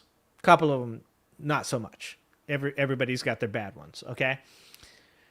But people have been convinced over a long period of time in this country, since the New Deal, that going out and asking for something that you deserve, something that you've worked your whole life for, is bad. That you're taking from these other people that have been better at business. They're not born into wealth. They're not super well connected. They're not, lucky. They're not, it's all super hard work and that's it. And you are wrong for asking for a piece of that pie. And the reality is actually the only reason that they have what they have is because you spent 20, 30, 40 years of your life slaving away for the lowest possible wage that they could pay you with the least amount of benefits that they could give you. And people are starting to figure that shit out. And if there's a silver lining to what is going on with Donald Trump right now, it is that Donald Trump, he doesn't have a mask. He has no ability to provide the type of facade that is necessary to keep people that have a fully functioning frontal lobe from going, hey, I think we're getting taken advantage of. And that is a silver lining. That is a very good thing. Because when he talks about 20% of voters now, young voters supporting Trump, when he talks about a low percentage of people agreeing that he's doing good with the economy, when he talks about a low percentage of Latinos that still support Donald Trump, you know what he's actually talking about? QAnon. He's talking about the people that said when Donald Trump stops running for office, we will stop voting. We have no reason to vote for anybody else. This is the Messiah. That's a really good thing. Better than they did in 2020. Do you understand what I'm saying? So, like, Democrats picked up Hispanics even more than the baseline. And this is a huge problem for the right. It's a huge problem for Trump. It's a huge problem for the right. Young people are gone. Hispanics are gone. The minority vote is gone. Young men, bro, they're not buying anymore what Republicans are selling. And the thing is, because young women are like, get the fuck away from me. And thank you, young women, because I just saw the percentages of voters in the Mom Donnie, in the Spanberger, in the Cheryl votes.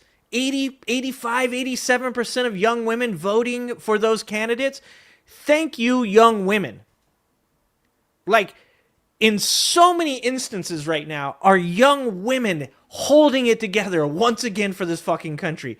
Minorities and women. Again. That is amazing. And yeah, you know what? When you sit down on your first date and your first Tinder date, and one of the questions that young woman asks you is, do you support Donald Trump, or did you vote for Donald Trump? And your answer is yes. And they're like, yeah, so anyways, check please. Yep, those young men are going to start finding out. It doesn't pay to be a shitty human being. It doesn't pay to not have empathy. It doesn't pay to think that videos of people being ripped off the street and being torn away from their family are funny. That's only going to lead to like anxiousness and depression and loneliness. That's the loneliness epidemic. Is probably with a lot of young men, their main operative factor that made a lot of them vote the way they voted is, I don't know, cost of living, bro. I hope he'll get the fucking cost of groceries down. And Trump has just totally failed on that. He doesn't even give a fuck about it. You got ground beef up 30 or 40%, coffee up 30, 40%, so many things up double digits. So people are fucking furious, bro. They're furious. Good. Okay. They should be. So having said all that, you can go back and watch the segment I did on the polls the other day, but I got a new one for you because I think I may have stumbled across what is the poll that spells doom the most for Trump, more than any poll I've seen before, okay? But first, let me start with this. This is this is a YouGov poll, Trump's net approval on various issues. Immigration, he's -6. He used to be like plus 20, plus 10, plus 20. Immigration, he's underwater, -6. Jobs in the economy, -18. Taxes and spending, -20. Healthcare, -25. Inflation and prices, -33. He has eclipsed Biden on the issue of inflation, and Biden was hammered on the issue of inflation. Yeah, Biden started with a fucking 16% inflation because of COVID.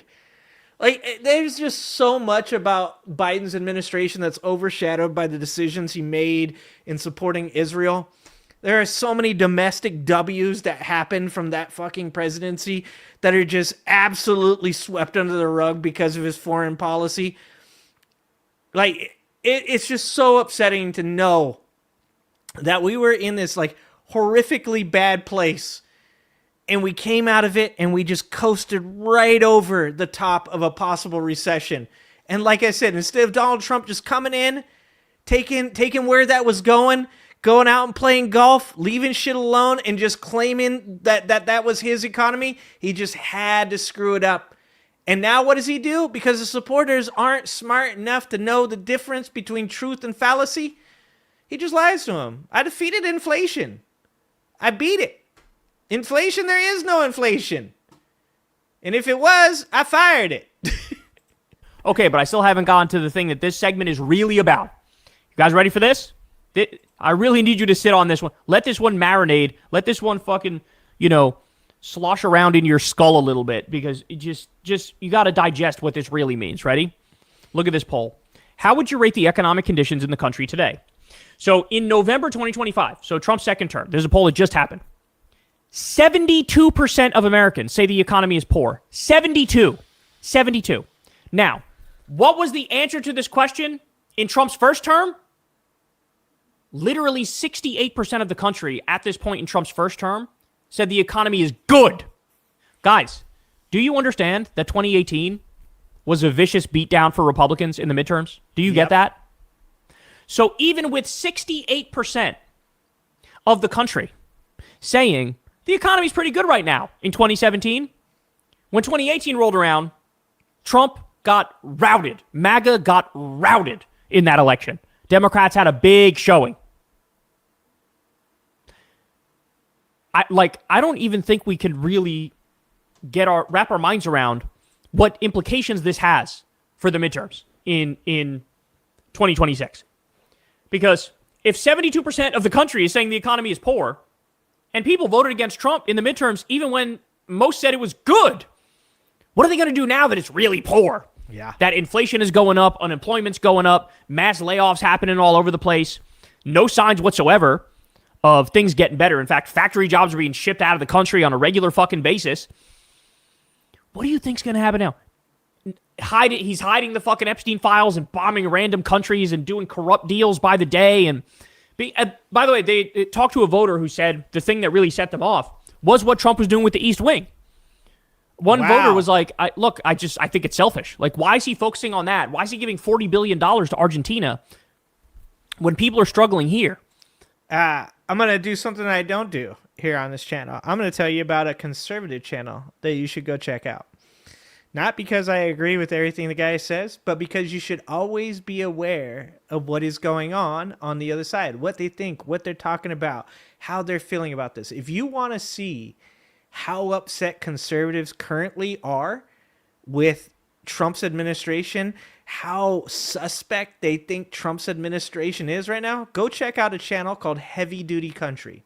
Now, you're not going to like a lot of what the dude says, but listen to the words that he's saying. Listen to how he talks about Trump bombing other countries. Listen to how he talks about $40 billion going to Argentina. Listen to how he talks even about the Charlie Kirk shooter and whether or not that's a cover-up and whether or not Kash Patel should be the man doing that job.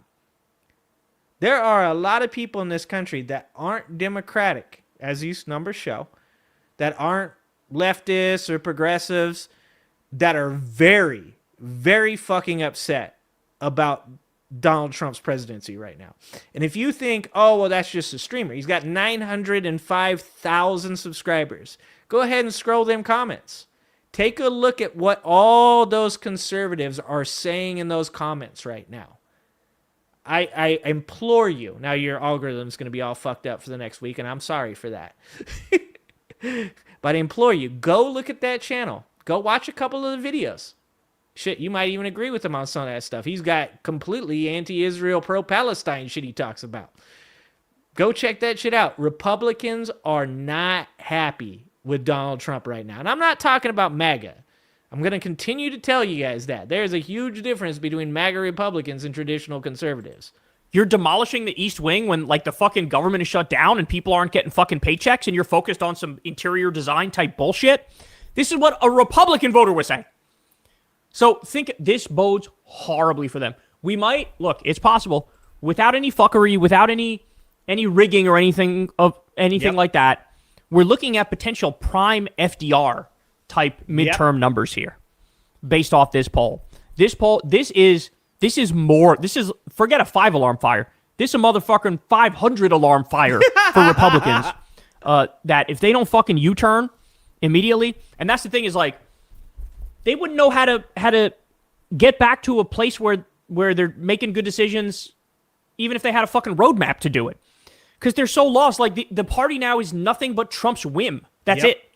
There are no core principles. There are no fundamentals of being a right-winger. It's just like the Republican politicians just go, I'm going to follow Trump. That's it. That's all they can do. And then the base is just, out hating each other. They're like, I'm more Nazi. No, I'm more Nazi. I hate everybody. No, I hate more people than you do. Like, that's what the base is doing.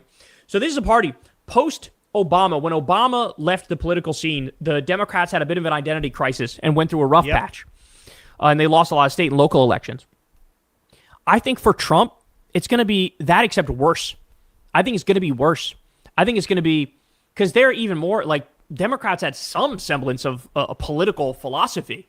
The Republicans are just, they got nothing other than what... Yeah, the Democrats' problem after Obama was that they thought they had figured everything out. They thought that younger generations would forever be Democratic. And they became condescending. There's a lot of top-down bullshit where... a lot of lectures for young people. They fell out of grace, to be honest with you, even though they still had an identity at that time, which they don't have now. The left is struggling to find its identity, and it needs to find that identity in democratic socialism, in my humble opinion. But when Obama left office, they believed they had everything in the bag from this point on. They thought they would win forever the young people's votes.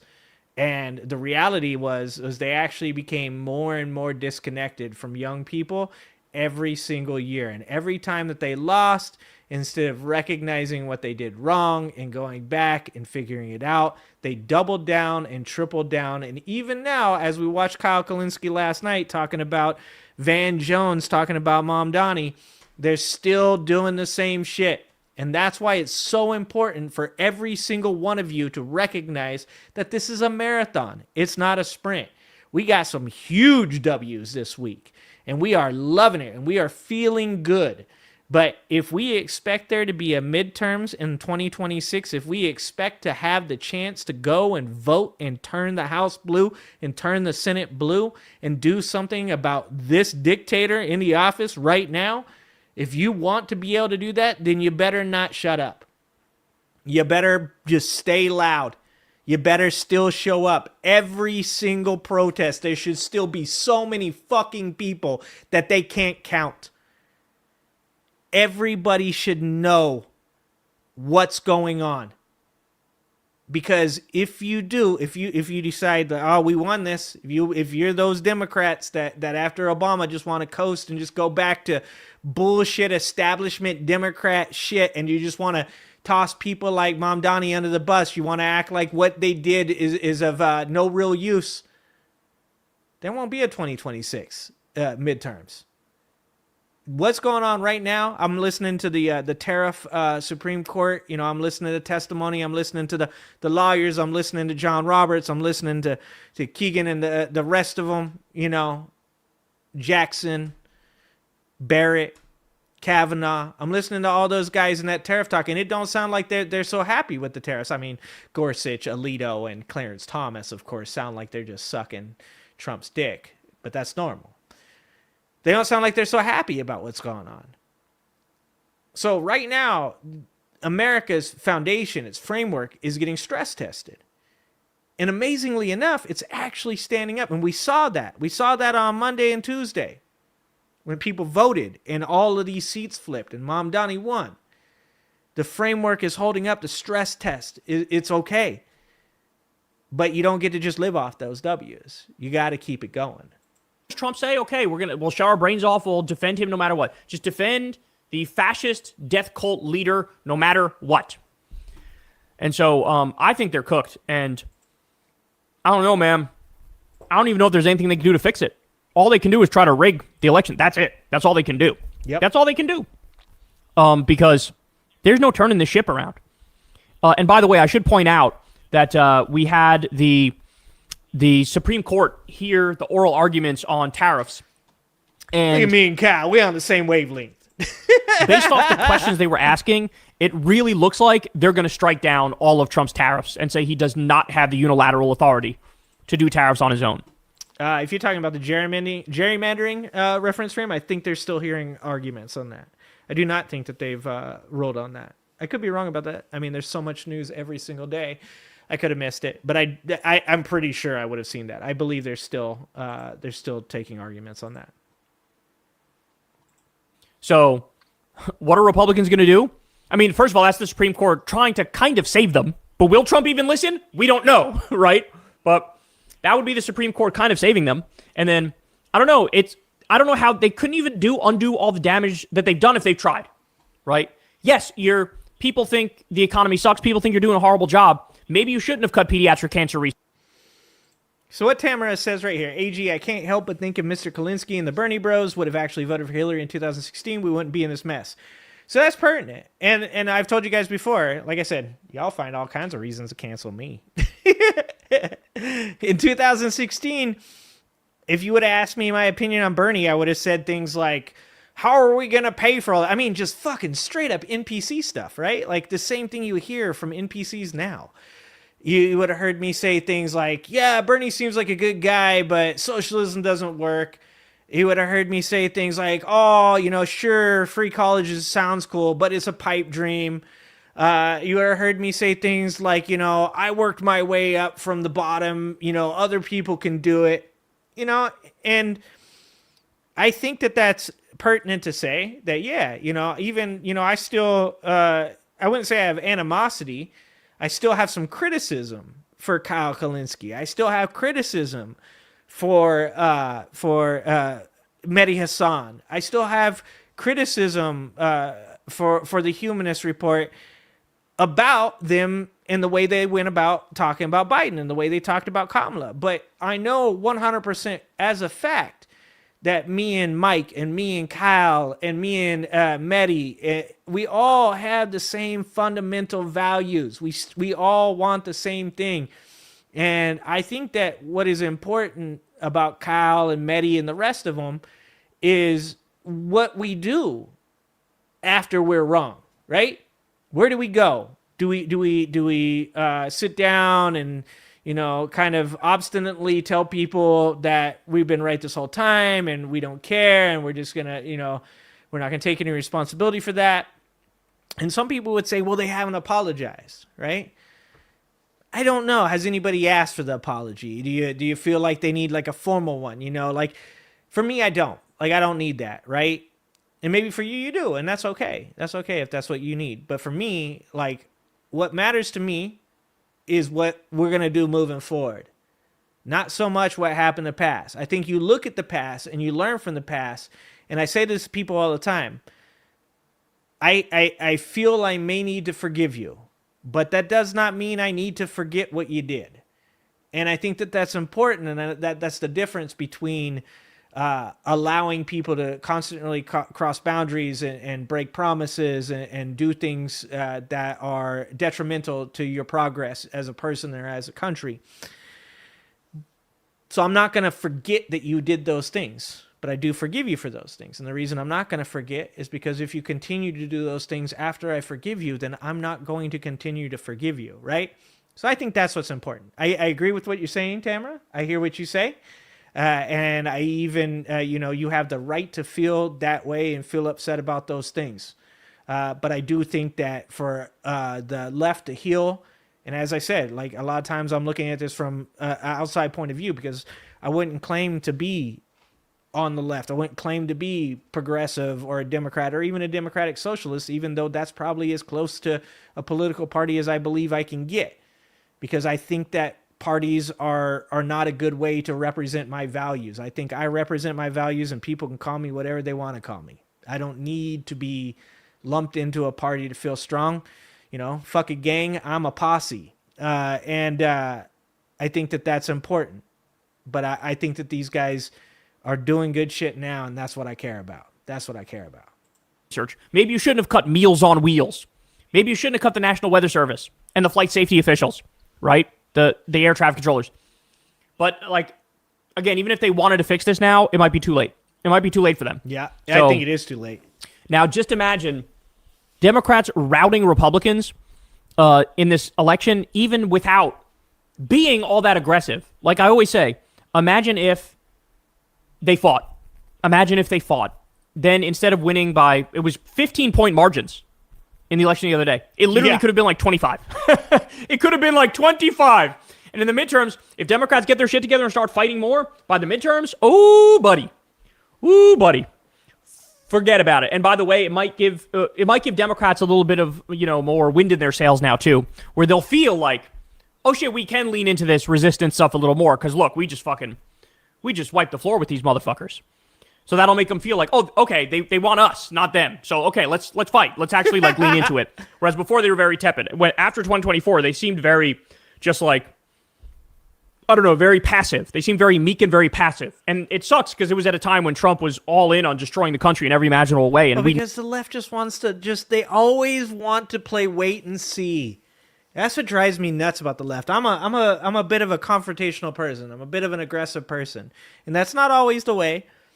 But I just think the left is just so passive all the time that they just want to like, well, people will see how bad this is and that will make them want to vote for us. And it's like, I just think that that's just a failing in general. I don't think that that's how you should look at supporting your voters. I think the way that you should look at supporting your voters should be, let's show them results. Let's show them that we can fight for them. And then these people will be gung-ho to have us in office. That's how I think needed about it. Massive resistance. But maybe now it'll put a little pep in their step.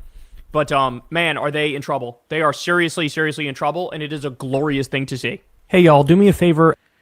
Like I said, I really like what he's doing right now. I really like what Kyle's doing right now. I'm a big supporter of Kyle. I'm a big supporter of Mike over on the Humanist Report. I'm a big supporter of many left-wing voices, including ones that you guys would disagree with me because, there's a real line that's drawn right now on the left over the Palestine-Israel conflict. And, there's so much to be said about that I'm not going to even get started. But what I care about right now, I don't want this to be taken wrong because I've told you guys before, I think the taking of any human life that is innocent, that it does not want to be a part of your global conflict is wrong. Whether it's man, woman, or child, innocent people dying is bad. But what I care about in my bubble right here, when it comes to the people on the left that I like, that I enjoy from you guys, that I see in the comments or I see as potential politicians, is I want to know, like, do you believe that women should have a right to health care? Do you believe that women should have a right to vote? Do you believe that LGBT people have the right to exist and have equal rights? Do you believe that the immigration system may need work, but saying to undocumented immigrants that are paying into the tax system that are here holding up the economy that they have to leave, and if they don't leave that you're going to snatch them off the street and rip them away from their family, whether it's Obama or Biden or whoever, that's wrong? Like, do you like, those are the things that matter to me. And more, obviously. Obviously we can get into UBI. We can talk about the need for universal single-payer health care. We're going to disagree on some things.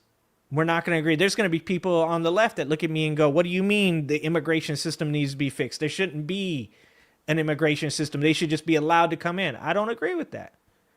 I believe that there is a system. I believe in structures. I've been a manager for 20 plus years.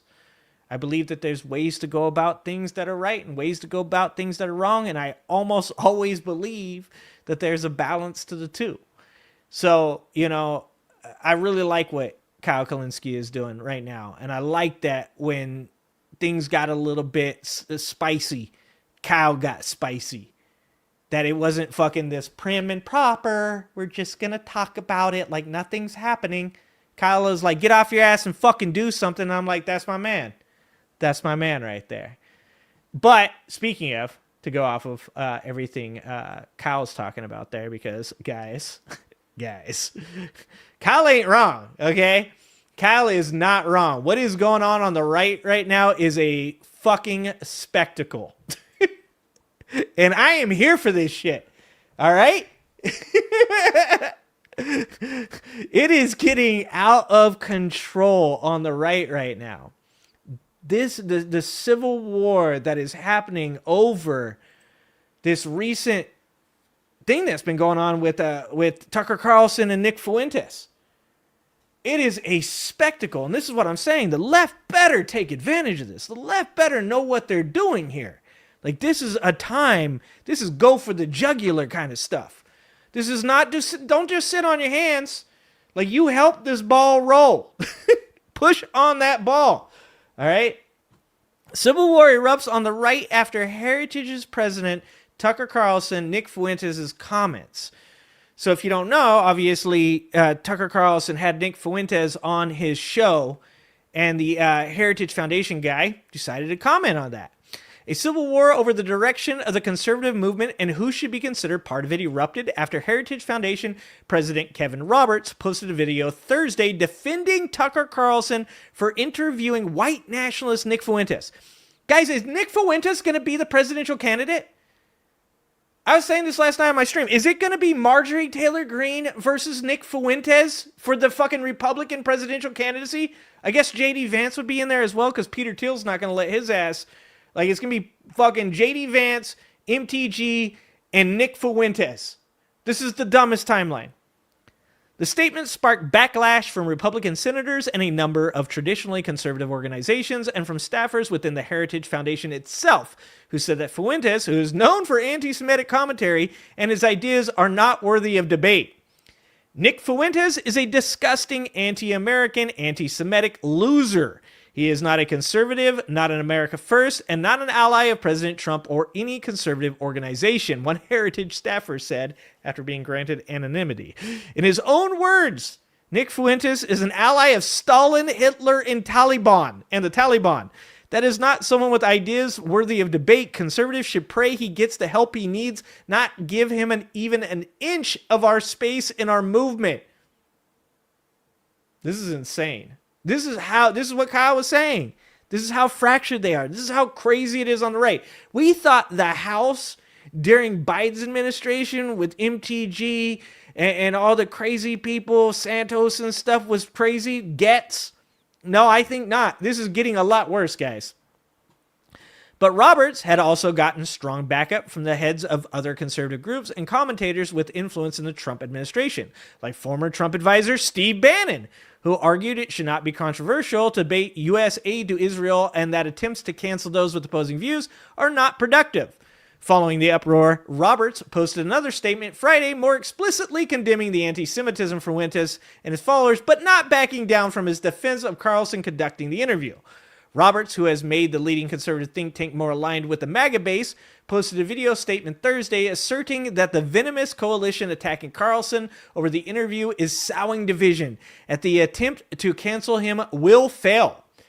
Roberts went far beyond defending Carlson, who is a personal friend of the Heritage Foundation president and has spoken at Heritage in the past, you don't say. He warned against attacking friends to the right rather than political adversaries on the left. He argued that canceling Fuentes is not the answer, despite him saying things Robert abhors and that his ideas should be challenged and debated. Good times. Like, what is going on right now is absolutely insane on the right. Like, this is everything the left had said. Like, the left had said before, like, look, man, sure, we can debate whatever you want, but I'm not debating racism. I'm not debating homophobia. I'm not debating whether or not trans people are allowed to exist. I'm bowing out of that. That's not debatable. Those are facts. That is truth. Racism is bad. Homophobia is bad. And trans people exist and deserve to have equal rights, just like everybody else on this fucking earth.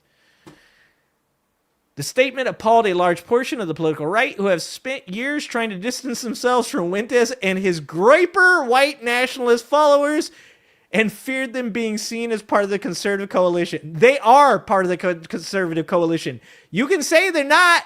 We've seen the Young Republicans' text messages. Republican Jewish Coalition CEO Matt Brooks told Jewish Insider on Thursday that there would be a reassessment of the organization's relationship with the Heritage Foundation after the initial statement. Oh, this is amazing.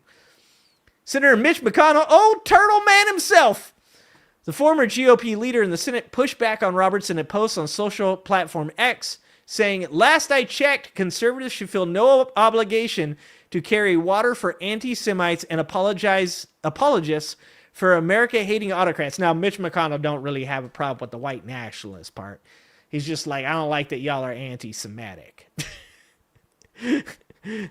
Advancing American Freedom, another conservative think tank founded by former Vice President Mike Pence, directly countered the statement from Roberts with a video statement from its president, Tim Chapman, saying some in our movement are playing a dangerous game, trading the flame of conservative principle for the flames of populist outrage. Chapman said, arguing that Carlson and Fuentes are unleashing a whirlwind that threatens to destroy what conservatives have built, inviting open anti-Semites into our ranks, he said. It will only fracture our movement. It's just absolutely amazing. And this is going to go on and on, because really what you're seeing here, right, is more and more of this stuff. Even Ted Cruz, right? Ted Cruz is saying, like, hold on, like, let's not be so anti-Semitic, right? Like, well, hold on, the AIPAC's going to pull money. AIPAC's going to pull money. We can't have that. But that's just what's going on the right now. And this is what needs to be shown. And people like Kyle Kalinske are doing a good job. People like Dark Braden, which we can watch that video, are doing a good job.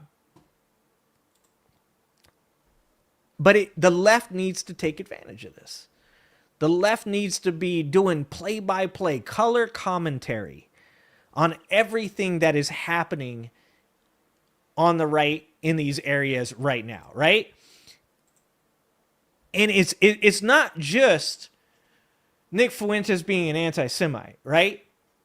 It's also the MAGA Republicans that have pushed back against Kash Patel sharing a Diwali meme, right? It's the MAGA Republicans that shit all over Vivek Ramaswamy for sharing pictures of his family because they're brown and telling them to get out. And then attacking Dinesh D'Souza when he tried to back it up. So Dinesh D'Souza actually responded here. Tucker's shit show.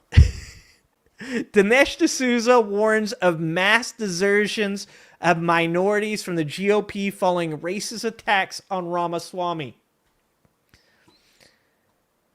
So Dinesh D'Souza, this gentleman who fucking filmed the 2000, or did he bankroll it? I can't remember. 2000 Mules movie, which literally, when he got taken to court, was told that if he couldn't produce evidence of the things that he believed, that he would be put in jail for contempt of court. And he decided, you know what? Actually, I don't need to fight this fight. And he backed the fuck out.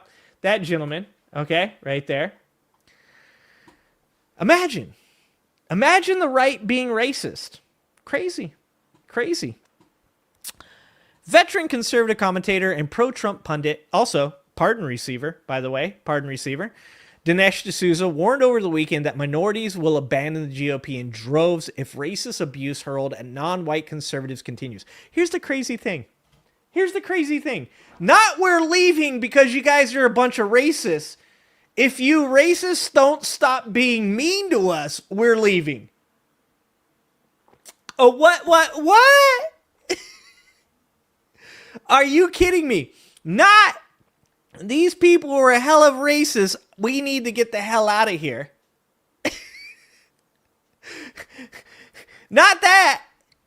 Just if you racists keep being mean to us, we're leaving. How insane is this? Vivek Ramaswamy, the former presidential candidate running as a Republican for governor of Ohio, posted a Halloween photo of himself and his two sons on Friday. The post received a wave of xenophobic and racist replies, including one user who wrote, "I see this year Vivek went as an H-1B immigrant here to steal your jobs. Very scary, like the brown version of the Grinch." By the way, this is the post. Look, do I think Vivek Ramaswamy is a grifter? Hell yes. Do I think that he's kind of a shitty human being? Yeah, indeed. Do I think that Vivek Ramaswamy chose to become a conservative because there's a bunch of poorly educated white people that he thought he could take advantage of? Yeah, probably. But do I think that him sharing this photo of him with his kids on Halloween is deserving of racist backlash? No. No, I don't.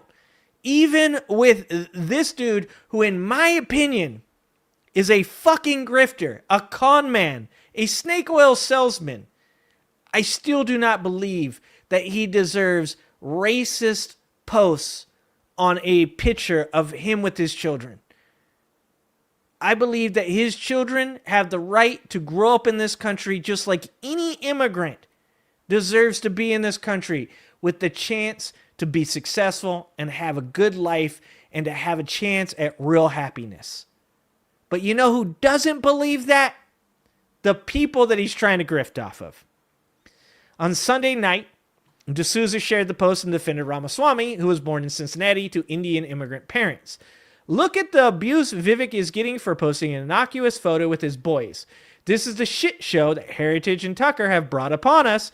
If this continues, I would not be surprised to see mass desertions of blacks, Latinos, and other minorities from the GOP. Unreal, he said.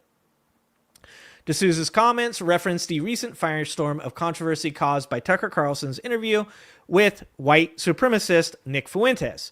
Vice President J.D. Vance, by the way, who's literally married to an Indian woman and has a child named Vivek, stirred controversy in recent days when he was pressed on whether or not he wants his Hindu wife to convert to Christianity.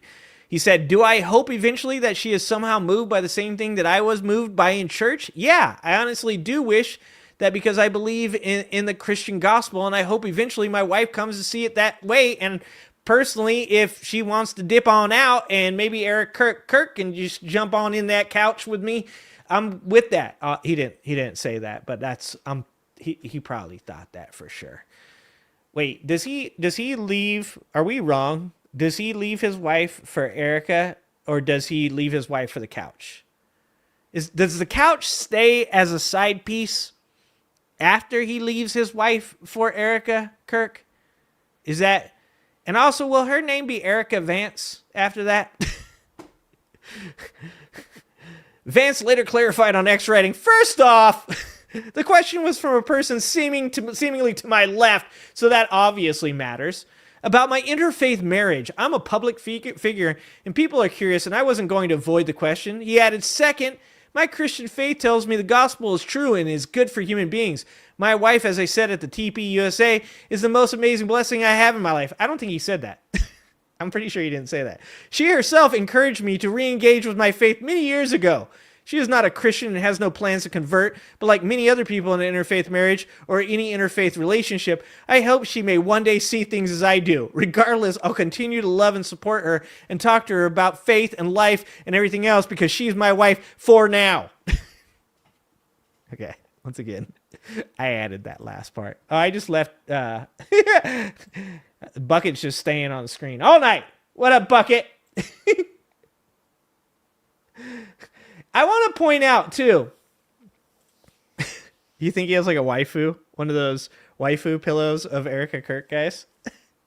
I just want to point out that this is how insane this country is right now. The woman who asked him that question literally was like crying. Like she was like emotionally affected by asking this question, where she was pretty much saying to JD Vance, why would you sell us lies? Why would you sell us promises to be a part of America? Why would you sell us the American dream and then kick us out of this country? Why would you do that?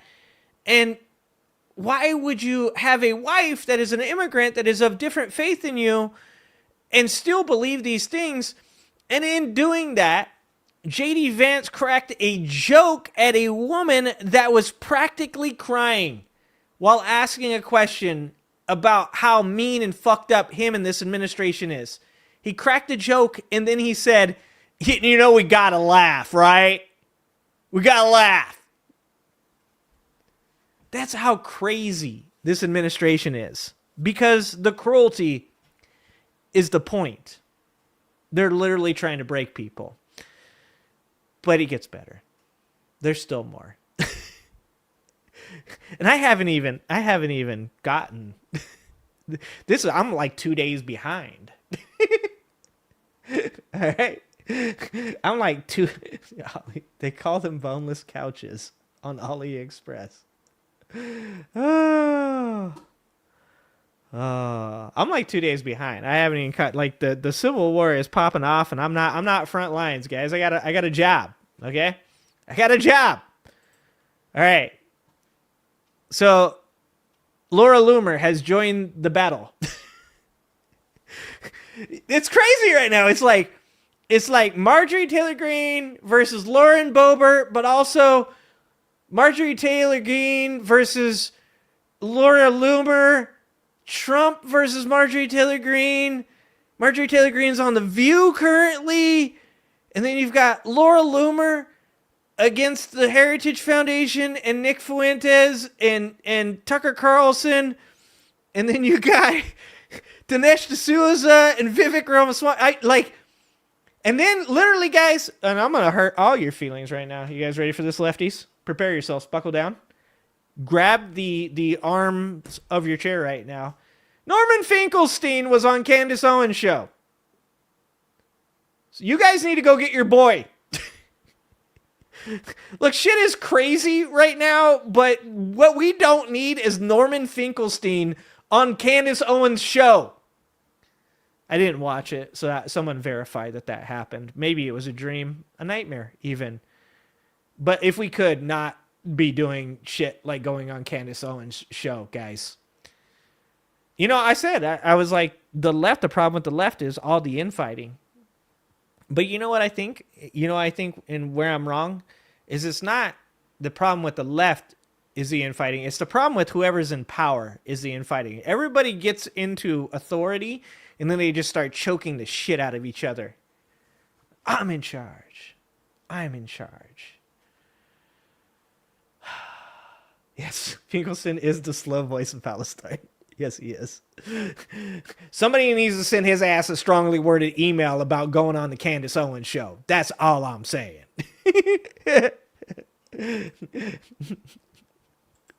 All right. Laura Loomer calls Heritage Foundation head a liability for the GOP in wake of Nick Fuentes scandal. MAGA activist Laura Loomer shredded Heritage Foundation President Kevin Roberts on Friday after his controversial defense of Tucker Carlson's interview with white nationalist Nick Fuentes. In a series of posts on X, Loomer called Roberts' comments outrageous, referring to the head of the conservative think tank as a total hypocrite and a liability for the GOP. Also things that could be 100% attributed to Laura Loomer. And so many others in the right now. Oh my God. This is like, what is going on in this country? I'm not sure whether or not I'm happy about this or I'm scared that somebody eventually is going to knock over the can of gas and drop a couple matches in it. I mean, do these people in the end, do they light the fire on their way out the door? Like, that's what I'm concerned about. Do we feel like, oh, actually, this shit's going okay. I think we're going to win this. I think we're going to come out of it. And they're like, fuck that. No, you're not. Like, is it like that relationship with perhaps a girl like Laura Loomer where you think, you know what? Actually, I'm going to leave. I'm not taking this abuse anymore. And then you look outside and you got 4 flat tires and your car's on fire and you can't find your cat. Like, that's all I'm saying. Like, this is how it feels right now. This shit is getting bananas. So anyways, this is a video here. Let's watch this. A lot of people feel confusion because they feel as though their criticisms, which seem to be scripturally based, are being maligned as the division that is being sown, or that's what is being described as venomous. And I think a lot of individuals find that hard to reconcile, especially when it's said in defense of someone who would say that they hate Christian Zionists, or they hate people like Mike Huckabee or Ted Cruz because they support, Israel as a U.S. ally. Why doesn't that description go both ways? That description can go both ways. What we're trying to do is eliminate that kind of venom both directions. Is it venomous to say really, that you hate Christian Zionists? Oh, of course it is. I mean, I've been really clear, not just Have you been? yesterday and today, but my entire career, that and Heritage certainly has in its entire existence, that those kinds of things are just abhorrent. I said that Right. literally yesterday. Because Tucker said those things. Yeah, your buddy said those things. So that would be, I mean, is that not sowing division? It's certainly not helpful, but it doesn't mean that he ought to be canceled, because if in fact Well, that's you not want the to question. persuade It's not someone, whether he should be canceled. Is that sowing division? How does the right sound like the left? Oh my God. Oh God, it feels good. Feels good. They're like, we're not canceling him, actually. Yeah, you know who said that? You know who said that for a long time? That you could disagree with people and you can say you're not going to purchase their products, say you're not going to go to their shows, you don't want to see the movies, and that there's public backlash for saying crazy shit. You know who said that for a long time? The left. The left said that. Now the right's saying it. Laura Loomer went on to say, what Kevin Roberts needs to understand is you can respect someone's right to free speech, but also condemn them and their wicked behavior that is rooted in a desire to fracture the evangelical GOP base. Tucker is the demon who he says scratched him in his sleep.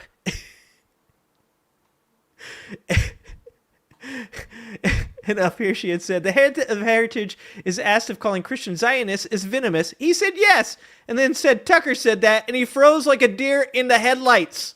He's a hypocrite and a liability.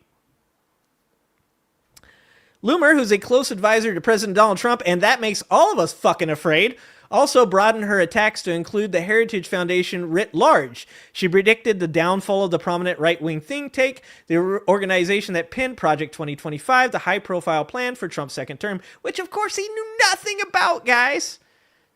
Project 2025. Let's get a clip of Anna Kasparian on the screen.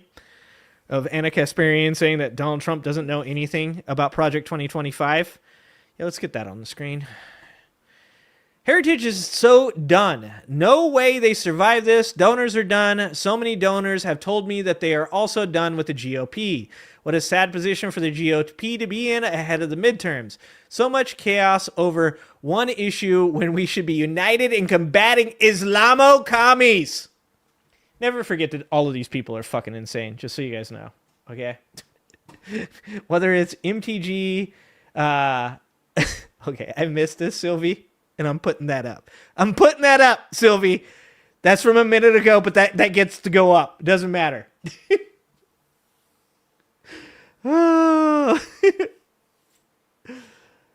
Look, never forget when MTG's ass is on The View, trying to sound like she's sane. Never forget when Laura Loomer is calling out these people. Never forget when Dinesh D'Souza is saying that people on the right are being racist. That every one of these people are fucking insane.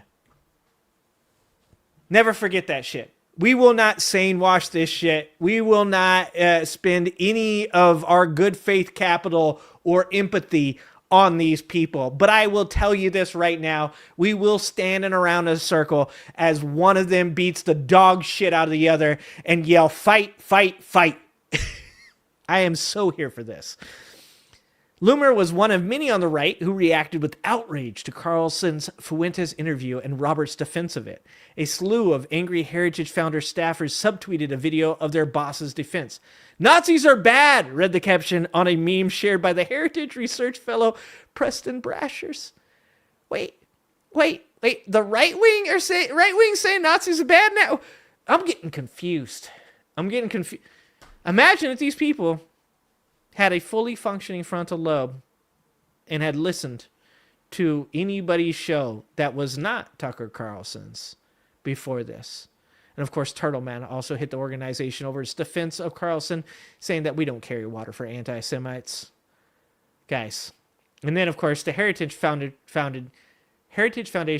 president apologized for defending Tucker Carlson's Nick Fuentes interview by saying, I made a mistake.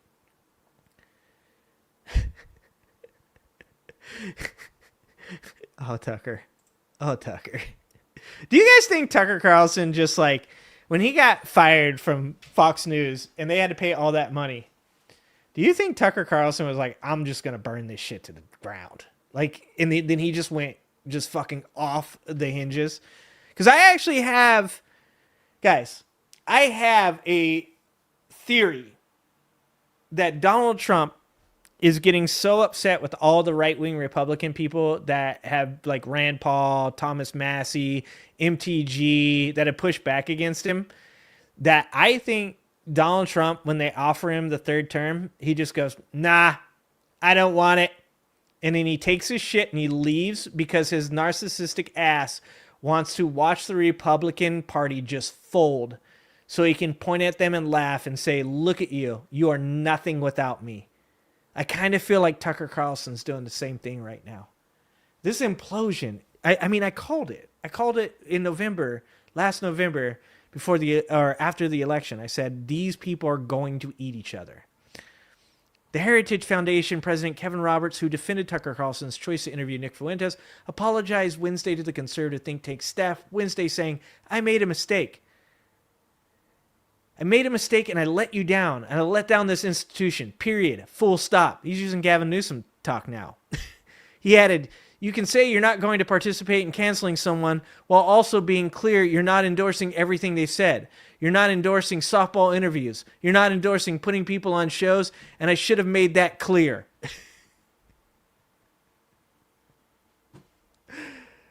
Oh, guys. It's crazy. It's fucking insane. He has Swanson money. Exactly, Tag. Exactly. He has Swanson money. He could burn it down, rebuild it, and burn it down again a few more times. You are not wrong, my friend. So let's get some in-person stuff though. Let's make sure. Let's get some Dark Brandon in here. Dark Brandon, if you guys don't watch Dark Brandon, I love Dark Brandon. I love all the videos from Dark Brandon. But we watched the empathy video, whether or not the right should be getting empathy, whether or not the left should be giving empathy. The left should be giving empathy to the right the other day. Great video. Check out Dark Brandon. Dark Brandon is dope. Like, subscribe, do all those things. Awesome voice on the left.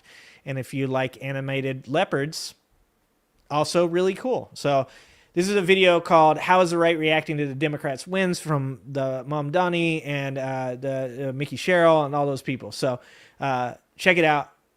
Like and subscribe to my dude. Hey there, folks. Hope you're doing well today. The election results are in, and the Democrats had a resounding victory. We saw Democrats win the Virginia governor race, the New Jersey governor race, the New York mayoral race. California passed Prop 50. This was a redistricting measure, and it was expected to tilt several U.S. House seats towards the Democrats in 2026. We also saw Democrats advance in a Texas House race. And so what we saw was a referendum on Donald Trump and the Republicans. And really what this is a mandate that Americans are not happy with the direction the Republicans are taking things. They're using our language now. It's time to start using their language. It's a mandate. It's a mandate. But let's take a second and see what Fox News thought of it. Great to have all of you with us as we look at these results and very significant wins for Democrats tonight, Dana. So my partner in crime over there, Bill Hemmer, mentioned the polling, and I think that's going to be one of the threads that people are going to want to pull after this, because the polling did suggest much tighter races. That is not what happened. But you know what was undefeated, and I'm sure Britt Hume will talk about this, and that is the betting markets. And so I think that the whole polling industry has to take a look and say, with these phones, with the new ways to do it, what do we don't have a handle on? I do think that... What don't we have a handle on? Oh my God, the gambling epidemic in America where we bet on like everything? To the extent that there was any story at all is a little bit of a surprise. These are blue states. There shouldn't have been much. Yeah, Georgia, really blue state. It's pretty blue down there in Mississippi. Very blue down there in Mississippi. Suspense, but I think that because the Democrats are in such disarray, aside from the Democratic Socialists, who appear to be going very strong. Yeah! Hell yeah, brother!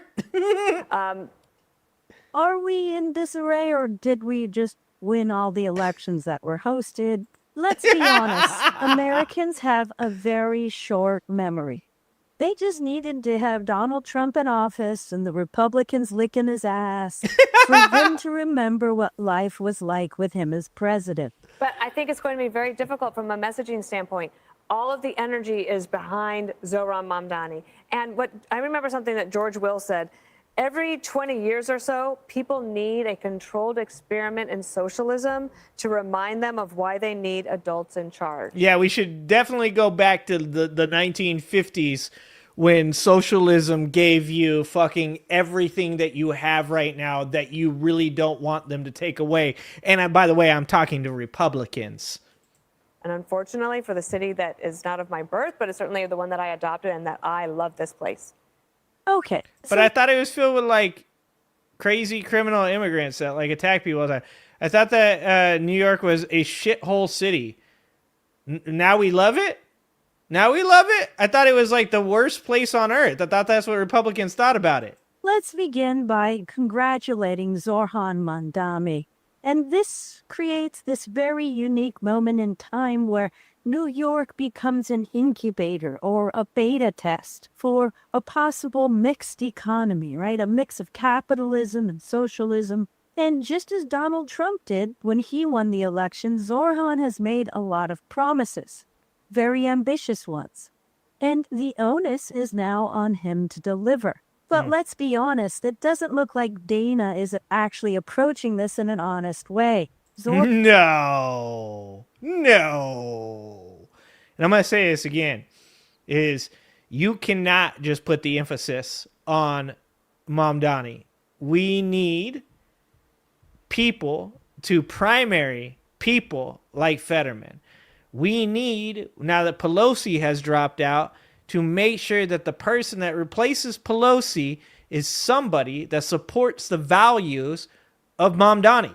We need more people that are going to do the things that he has said he is going to do the things because he can't do it by himself. And he's not going to be able to do it with just the voters' help. We need politicians in office that support his ideas and are going to make them happen, are not beholden to billionaires, big pharma, corporate establishment Democrats. Like, we don't need more of that. We need people, and the only way we're going to get it is through us doing the job in office that are going to support what Zohran is doing. Zohran is not trying to make New York a communist city. What he's trying to do is rebuild a middle class while giving resources to New Yorkers, all by just taxing the rich. And if you're being honest and you're looking back in time, that is one of the major ways that the middle class disappeared, was tax cuts for the rich. And you could point to people like Ronald Reagan or Donald Trump doing so, being responsible for those tax cuts. Now, Trump did weigh in on things pretty soon after the election results came in. We're going to hear Brett Baer read his Truth Social, and it's short and sweet. Let's take a look. Trump is weighing in. He just posted on Truth Social, quote, Trump wasn't on the ballot and shutdown were the two reasons that Republicans lost elections tonight. And here's the great news, Donald Trump. You're never going to be on the ballot ever again. And so, by your logic, the Republicans are never going to win again because you're never going to be on the ballot again. Jesus Christ. Narcissism much? Now, let's hear how the panel reacts to Donald Trump's message. I'm sure it'll be nothing but yes men and butt licking. Charlie Hurt. That's a very Trumpian message. And it's true.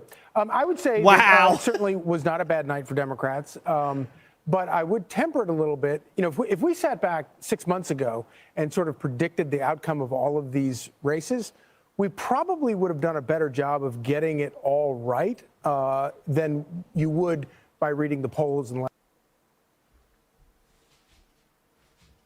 the fuck did he just say? Did that man just say if we had predicted this 6 months ago, it would have been helpful in getting this all right? Does he know the words that just came out of his mouth? He might also be experiencing cognitive decline. It's a possibility. Last couple of weeks. Dana raised a great point, though, about the betting markets. It's like, who is it that's getting in late? I mean, they nail these things. Yeah. And even if the betting markets are wrong the day before the election, by the time, polls close, they are like within a tenth of a point. It does kind of, I'm suspicious enough, it makes me wonder. Is a Fox News host realizing how corrupt America is becoming, like, live on air? That was a moment for him. He's like, now that I think about it, that Trump coin thing was kind of weird. Whether or not it's not campaign people doing it. And so what did we just see there? Right? The guy basically agreed with Donald Trump and was like, yeah, we're never going to win a race again. You're not going to be on the ballot. Yeah, this pretty much sucks. But then went on to just basically say a lot of words and not say anything. Like, are they paying this guy for this commentary? There is zero value so far in what he said. But the cherry on top is the way he tries to introduce a conspiracy theory at the very end. Like, this is what the right does. Like, what a way to live. This is not to be unexpected. I don't think that it's not a bad night for Democrats, but I don't know that you can really. As on the side, it's like 57-43. Not a bad night, not too bad. Spiked the ball here. Certainly Democrats won the expectations game. We also won the thing called elections. I don't know. I don't know. And now let's hear from Nick Fuentes' favorite Indian, Vivek Ramaswamy. Oh, no. Well, it's official. We got our asses handed to us. Republicans, we lost in New York City. We lost in New Jersey. We lost in Virginia. Democrats swept all three. In the case of New York City, it was actually a Democratic socialist that won by a pretty decisive margin. What's the lesson for us? I think there's at least two lessons we're going to have to take away from tonight. And we're going to. I'm going to make sure we do. The first is we have to lead the way in offering answers on the affordability challenge that so many Americans he said the word. I heard in my home state. We have to bring down costs. Bring down those electricity bills by producing more energy. Bring down the cost of housing by building more homes. And by the way, also bringing down property taxes. Bring down grocery prices. Bring down healthcare costs. Ultimately, the way you fight inflation is stop printing and spending so much money at every level, federal government all the way to state and local. We're spending too much money as a government that drives inflation. Bro, first of all, you are in the wrong party, brother. He's like, we need to do socialist shit. Oh my God. Dude, do you know how people had to have been reacting to that? Dude, that comment section was probably filled with the most racist vitriol that you have ever seen in your life. Working in retail probably isn't that bad, actually. It's better than being Vivek in the Republican Party. Wait. But you can now call it the Gulf of America. There's big wins happening. That's right. We can call it the Gulf of America. Hell yeah, brother. We did get W's. In MAGA land, we're over here celebrating the fact that you got in bed with extremists and are now just realizing it. In fact, you make your whole second idea based around that. Let's take a look. And lesson number 2 is that we don't want to practice identity politics. That's not us. It's not the way as Republicans. It's not the right way as conservatives. Leave that to the woke. Dude, Vivek is literally saying, please stop being racist against me. Can y'all not leave a bunch of racist comments under the pictures of my kids? That'd be super dope. I could totally forgive you guys for saying a bunch of racist shit about my kids if you guys could just stop, please. Left. Race, gender, sexual orientation, literally. Religion, national origin. That's the stuff of the woke national left. origin, he said. Don't imitate them. No. Focus on merit. That's who we are. Focus on actual tangible. Bro, you called them retards. I didn't. Those weren't my words, guys. Don't cancel me. Okay, that was his words. Him and Elon called them the R word. Look that shit up. I didn't make that up. All right. I know you guys are already like writing me a strongly worded email, but those weren't my words. Man, you told them all that they're so stupid that you have to import people to do the good jobs. You aren't winning this fight. I don't know what the off-ramp is for Vivek Ramaswamy. I would imagine it's just like, go away, right? Like, no one's going to care if Vivek just like, I almost said disappears, and that should be kind of fucked up. I'm sorry about that. I mean, like, if he no longer was seen in the public eye anymore, like, the left would be like dope, and the right would be like dope. Like, dude, my guy, just, I don't know, man. Weren't you like making money somewhere else doing something? Like, go do that shit. Write a book. Like, write a book about Trump. Lots of people do it. They make a lot of money. My guy, just like, you need to get out. Policy solutions that lift people up. But this is who the Republicans and the right are. And they keep reminding you of it over and over again. And it's not like they're, sugarcoating it or tiptoeing around the ideas. They're telling it to your face. Yes. Let's take a look at an example of this. Oh, no. This is when Vivek hosted Am Coulter on his podcast. Let's see if you can identify the identity politics. Oh, no. I brought on today somebody who I think has some thoughtful perspectives on the future direction of our country, of our conservative movement.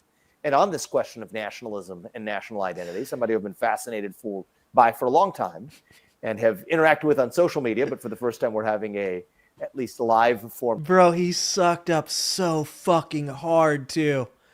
Dude, he was like both hands just going at it. He was spinning it and shit. Fucking rubbing the head. Like, he was going so hard. All of that to just get fucking racist slurred. Conversation in the offline sense of it. It's Ann Coulter. So, Ann, thanks for coming on. And I'm sorry. What did he say?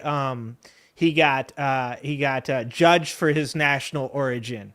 That's how he prefers to say it. Looking forward to our conversation today. Me too. Thanks for having me. That was a fantastic opening monologue. I too am a fan of yours. So I'm going to make a point of disagreeing with you so that it will be fun. You are so bright and articulate, and I guess I can call you articulate since you're not an American black. Can't say that about them. Oh, the American blacks. That's derogatory. And that was a great, kind of, sort of, definitely, yeah, legit.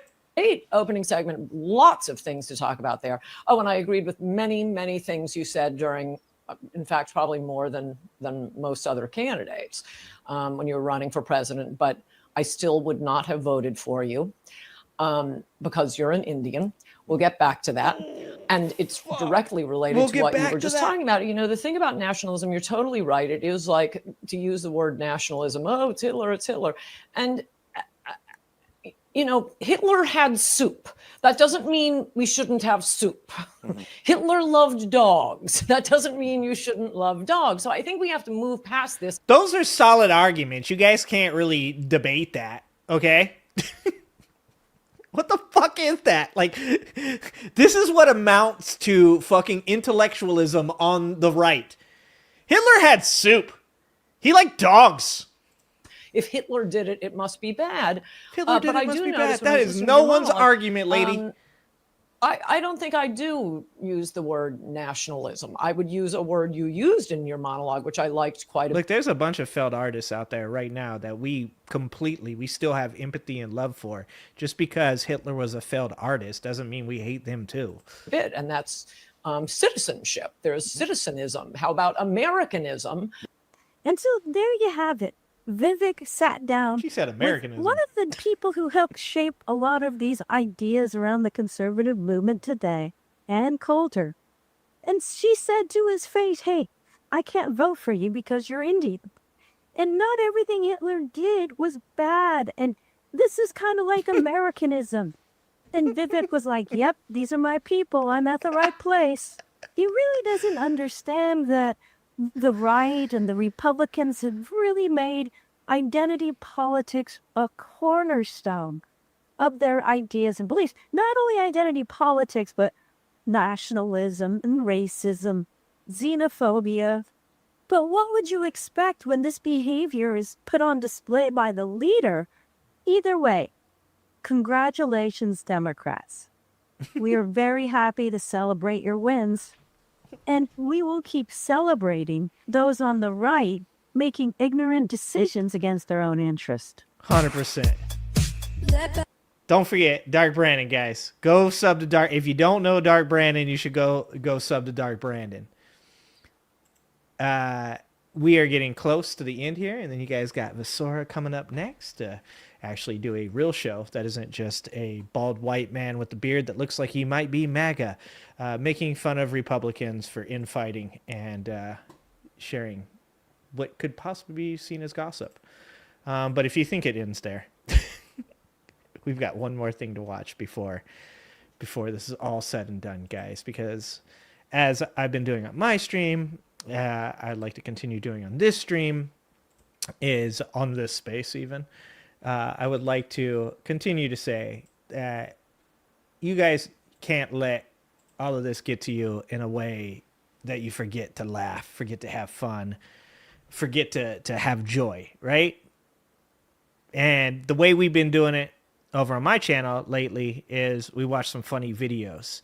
And I have a third channel now called the Angry Ginger Funny Live Clips, because everybody gets mad when I share the funny stuff on my channel. They're like, we're supposed to be mad at Trump. I'm like, I am mad at Trump, but I'm also laughing at Canadians. It's fun. And I shared a 22 minutes video. And because of that, it blew up, got 25,000 views on my 100 subscriber channel. And it was nothing but Canadians. And it's the best comment section I've ever seen in my life. And one of the things that they did was, first they told me what a beaver tail was, which apparently it's delicious, and I'm so here for that. And they told me about the history of 22 minutes. And they also suggested a lot of videos to me to watch. And so Canadians told me I could watch these 22 minutes. So Matt, if you have any issues with copyright, you let them know that the Canadian people said that we could watch these videos, and if they got a problem, they can take it up with them. All right. So, by the way, there's no copyright problems because these people are cool. Because Canadians are cool, guys. Be more like Canadians. Okay.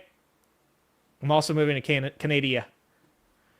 So this video, I'm reacting. This is one of the people wanted me to react to. They're like, please do some reactions to these ones. So I thought I'd do it live with you guys and have a good time. This video is from 22 minutes. It's called "What Does a Pot Sobriety Test Look Like in Canada?" And being that I'm from California, guys, okay? Any topic that involves weed, obviously I'm into, okay? This car has been stopped for quite some time. I'm going to check it out.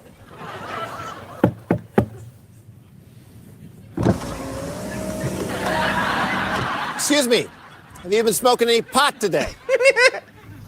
No. Well, you've been stopped here for 15 minutes. Can you tell me why that is? We're waiting for the stop sign to turn green. I'm pretty sure that's the guy who's the ICE agent in the Nice Agent video. How high are you? How are you? No, I said, how high are you? Hi, how are you? This cop is so friendly, babe. Okay, I am going to have to conduct a pot sobriety test. Oh, man, I'm too high for that. Blow into this? Hey, is that a breathalyzer? No. Oh, just for a second, I thought she took the breathalyzer and thought it was a vape pen. It's a kazoo. I did not expect a kazoo. Okay, now I'm going to ask you a few questions to determine your ability to drive.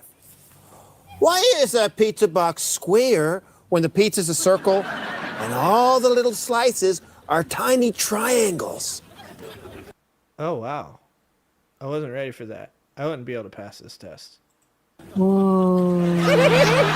Which of these two snacks would you prefer? Chips or the cookie dough? Woo! That looks like a flavor of Doritos that we don't have here in the States. I don't think I've ever seen that flavor. I can't tell what it says on the package, But that's not a color of Doritos that I've ever seen before. I'm going for the Doritos. Step out of the car, please. Let's go. Please, don't drive high. We're getting cookie dough all over the back of our cruisers. A message from the Royal Canadian Mounted Police. So this hour is 22 minutes. And like I said, the video that we did the other day that got real popular was the nice agent video. And like I said, I got a lot of love from Canadians, and they pretty much told me I need to do some more videos on all the other stuff that the 22 minutes people do.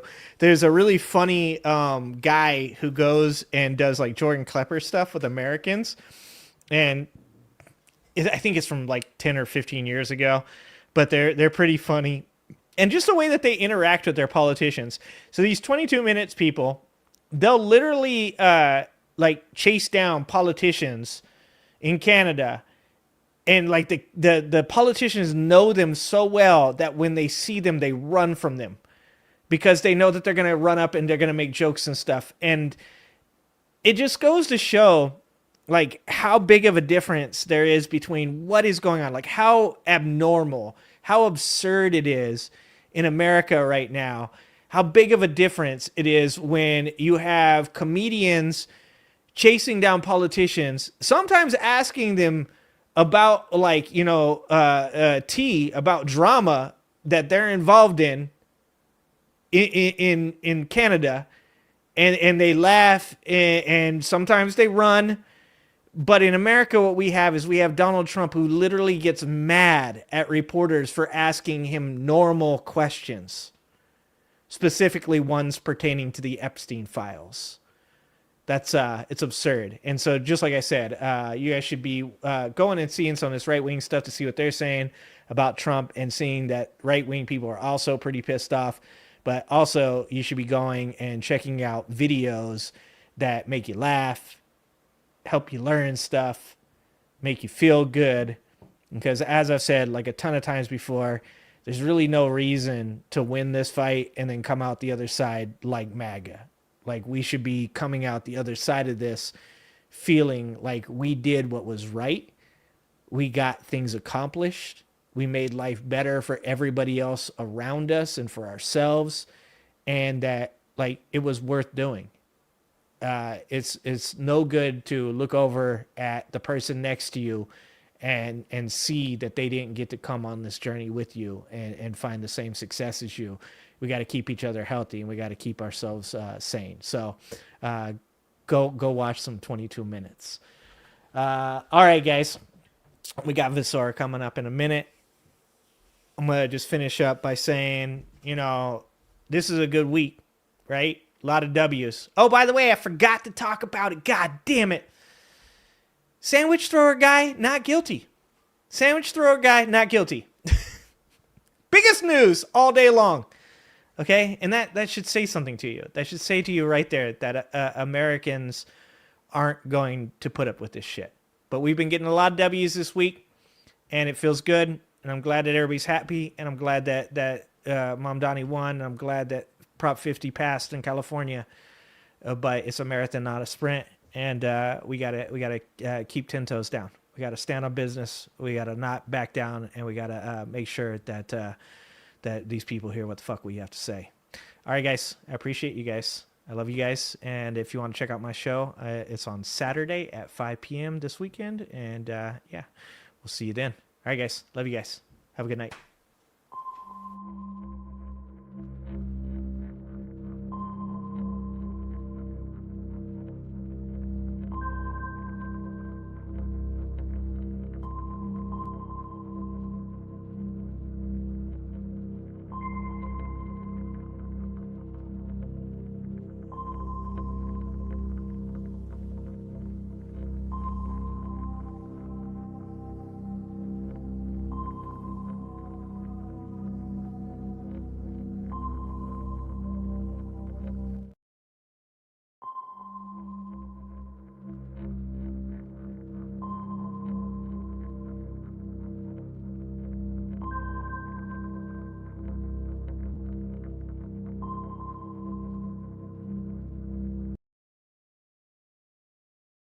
Hello, everybody. Good evening. Welcome to the show. So, we've got quite an interesting show lined up for you today. We're going to be talking about a pretty big, if true, topic. I'm going to be presenting my analysis and my opinion on, where these implications may lead. Fair warning, it's actually also kind of a horrifying story, but on the bright side, we are not going to have the time, likely, to go through all of this today. So, if you do want the full scope of the story, don't forget to go and follow me on YouTube and Twitch, youtube.com/@VisoraOfficial, twitch.tv, youtube.com/@Visora, twitch.tv/VisoraOfficial. But, even better, we are going to have some fun as well, because we're going to tie a lot of this stuff into media, and to help us do that, we're going to have a very special guest today, appropriately playing the part of the Devil's Advocate. So, everybody, please welcome to the show, Devil's Advocate Productions. Oh, hello. Hello, folks. Welcome. I am here. Thank you for having me on. Happy to have you on. This is going to be a bit of a doozy, and honestly, my show, I think, tends to be one of the more depressing ones on this space. So it could be pretty good to have I'm excited to learn about the terrifying nature of AI and how we're all going to live through the Terminator universe. Well, actually, this isn't theoretically, this wouldn't be AI. This is closer to biotech, actually. We're making cyborg Superman. We are indeed. We've been for a while, actually. So, I spent a lot of time yesterday putting all of this together. Oh my gosh. Which, God, I love this app. But as you can see, there's a lot of interconnecting parts of this story. What is this app? I mean, this is Charlie Obsidian. with the board behind him. Basically, yeah, it's the big board. I even had to make like a little key here for us to be able to really read all of this. But if you want to know this app, Obsidian.md, it's quite a good one. Okay. So I see a lot of programs now using like nodes like this. Like even my editing software, DaVinci Resolve, uses this, and I have no idea how to use it. So it's particularly like a bitch to set up, but it's not that difficult once you actually get it set up. But the whole story here broadly is, what are we doing with biocomputer interfaces? Are we possibly doing some sussy stuff? Are we possibly doing some illegal stuff? Where could all of this lead?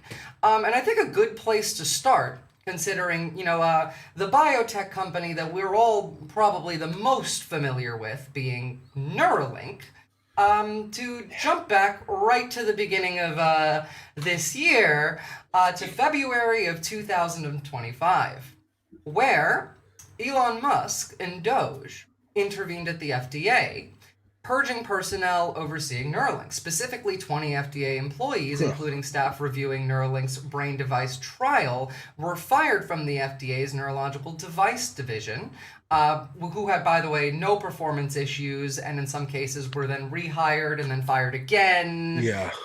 So that's sussy in and of itself. That timing, like Elon getting in there, people forget that he just got to have his run of the house, basically. He got to work for like a few months. I've never seen that man do a job. Clearly knew what he was gonna do when he walked in there with his like weird college kids, big balls and whatever, and just started unplugging things and firing the people that he knew he wanted to fire. Like I'm sure his lawyers had like a list of people to like, if you get rid of these people, then you're gonna be fine when it comes to your company. Well, the people that got fired from the neurological device division of the FDA were specifically responsible for ensuring safety in biocomputer interface clinical trials, for example. Right. Which then led to USDA Inspector General Phyllis Fong, who was also investigating Neuralink at the time in relation to their animal trials, suggested insider activity to disable alarms before a possible covert operation. Fun fact, she also got fired later on. I mean, unsurprising. You ever see Mike Flanagan's House of Usher on Netflix? I have not. It's Mike Flanagan does great horror shows, Haunting of Hill House, Haunting of Bly Manor. He did House of Usher, which was like Edgar Allan Poe stories, but all weaved into this overarching narrative of like a succession type family who like each child runs a different like healthcare industry profit thing or parties or media. And one of the storylines is about one of the kids running a heart implant like Medicare healthcare business and trying to get this hard thing and like bribing judges and bribing courts and people and getting rid of people so that seems literally chopping up relevant like here. failed experiments monkeys to like smuggle out of the building herself. So I can only imagine what's happening. Well, funny in you real life. mention failed monkey experiments. Actually, we're going to get into that. Oh my but God, actually, I know. that ties in perfectly to this. That's the whole story here. I think it'd be important to start off by saying we've had biocomputer interfaces, like brain computer chips, since the 1990s. Really? The first, yes, actually. The first case of us having one of these, it's actually in the chart in here. Being Kevin Warwick in 1998, implanting a chip allowing him to operate a robotic arm. Followed by Jesse Sullivan, a double amputee, in 2001, being able to control a bionic arm with just his thoughts. Interesting. I do remember this, you know what? Like stories like this being very relevant in the 90s.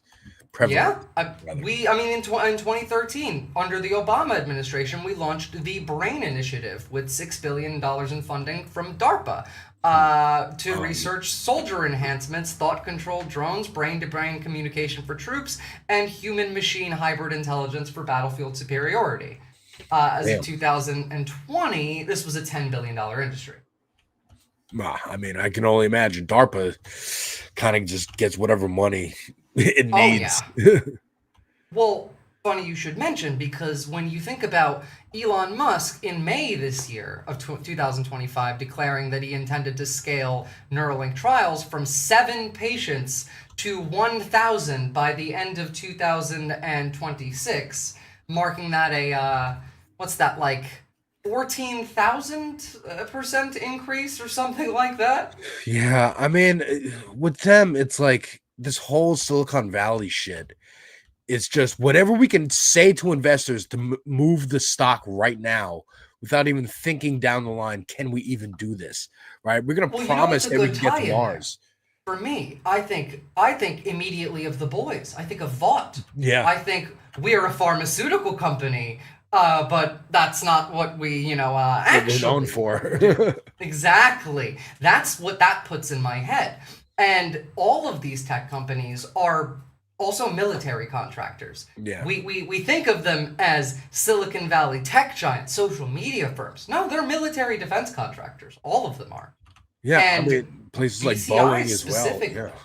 BCI? This What's is- BCI? Like brain chip interfaces. Okay. This is military tech. These are Oh, yeah. classified currently as a weapon. Already. Like to export these currently, you have to go through like Congress because the laws around it Like to literally consider them a move the parts around so that they can manufacture them and whatnot? Well, they're considered a dual use technology. Okay. And so, like, it can be used for both civilian and military technology. And so it's considered, especially, like, our exports, stuff like, things that China could buy, things like chips. Chinese, military civil, like, fusion would make it so anything that they get provided could be used as both a weapon and not. So we have to immediately already consider them as weapons, Right, okay. even if they're, like, medical. Right. You need some special licenses to move them around between sovereign states. Well, again, like think about like Compound V, right? Yeah. Is it technically a weapon? Like people didn't even Well, know it no. existed, and then once it does exist, there's no way you can't buy it in a bodega. It's not just going to How be many readily people available. do you think know this exists? That we have brain-computer interfaces already. That I mean, you feel like even just like medical devices, like you can't go get an X-ray machine anywhere, you need some kind of license and procedure to even be able to apply how to get an X-ray machine. Well, So remember that even on medical devices, we had RFK Jr. when he was going through his congressional hearings to get confirmed. There's a quote from him saying, "I expect most Americans to be wearing a wearable health device within 5 years." So like all of this stuff ties together. And what do you know? Neuralink's only FDA-approved U.S. trial locations are in Phoenix, Arizona, and Miami, Florida, 2 places that are right next to large ICE prisons. Now, like obviously Florida has Alligator Auschwitz, but that's not what I'm really referring to. It's Chrome Service Processing Center, which is one of their mega facilities. In Arizona, we have Eloy Detention Center, which actually, in relation to that, I have a video I want to show you just from November 6th from a congresswoman, actually. So I'll get to that in a second, but Eloy Detention Center. And then we have Florence ADX, which is a supermax prison. It's like our Gitmo, but in the country. Okay. Yeah. Now, before I open this, just to really tie this between ICE and Doge, in April of 2025, Todd Lyons, who is, what's his official job title? I should have wrote that in there. By the way, I have all of the sources for this, so I can provide them if needed. But Todd Lyons I believe you. Yeah, fair enough. He is Director of U.S. Immigration and Acting Director of U.S. Immigration and Customs Enforcement. So he said in April 2025 that at the Border Security Expo openly that ICE frequently worked with, or rather worked frequently with Elon Musk's Doge. Yo, this now dude you tie looks that. So this guy looks like a leather handbag. He does. He He looks terrible. Now, you think about solitary confinement in these prisons surging from 14 days as the average in 2024 to 38 days being the average in 2025, a 271% increase. By the way, it's considered psychological torture to solitarily confine somebody for more than 15 days. And you tie that to, I don't know, something like this. Let me open this up and we can take a listen to this congresswoman because honestly, at this point alone, I'd already be convinced.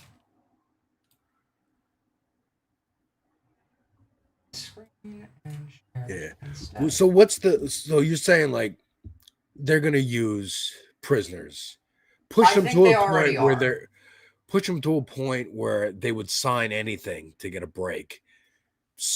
Make them sign like consent forms to do this and then just do it. I don't necessarily think they even have to get the consent because a lot of people right now we've been seeing since February of this year a deal between the Bureau of Prisons and the Honolulu Federal Detention Center in Hawaii having a deal that will allow them to house up to 125 ICE detainees at the Honolulu Detention Center at any given time, which, I mean, like, on that alone, it makes it quite difficult for people to access, like, family, friends, lawyers, advocates, but, I mean, it gets worse when we get into it.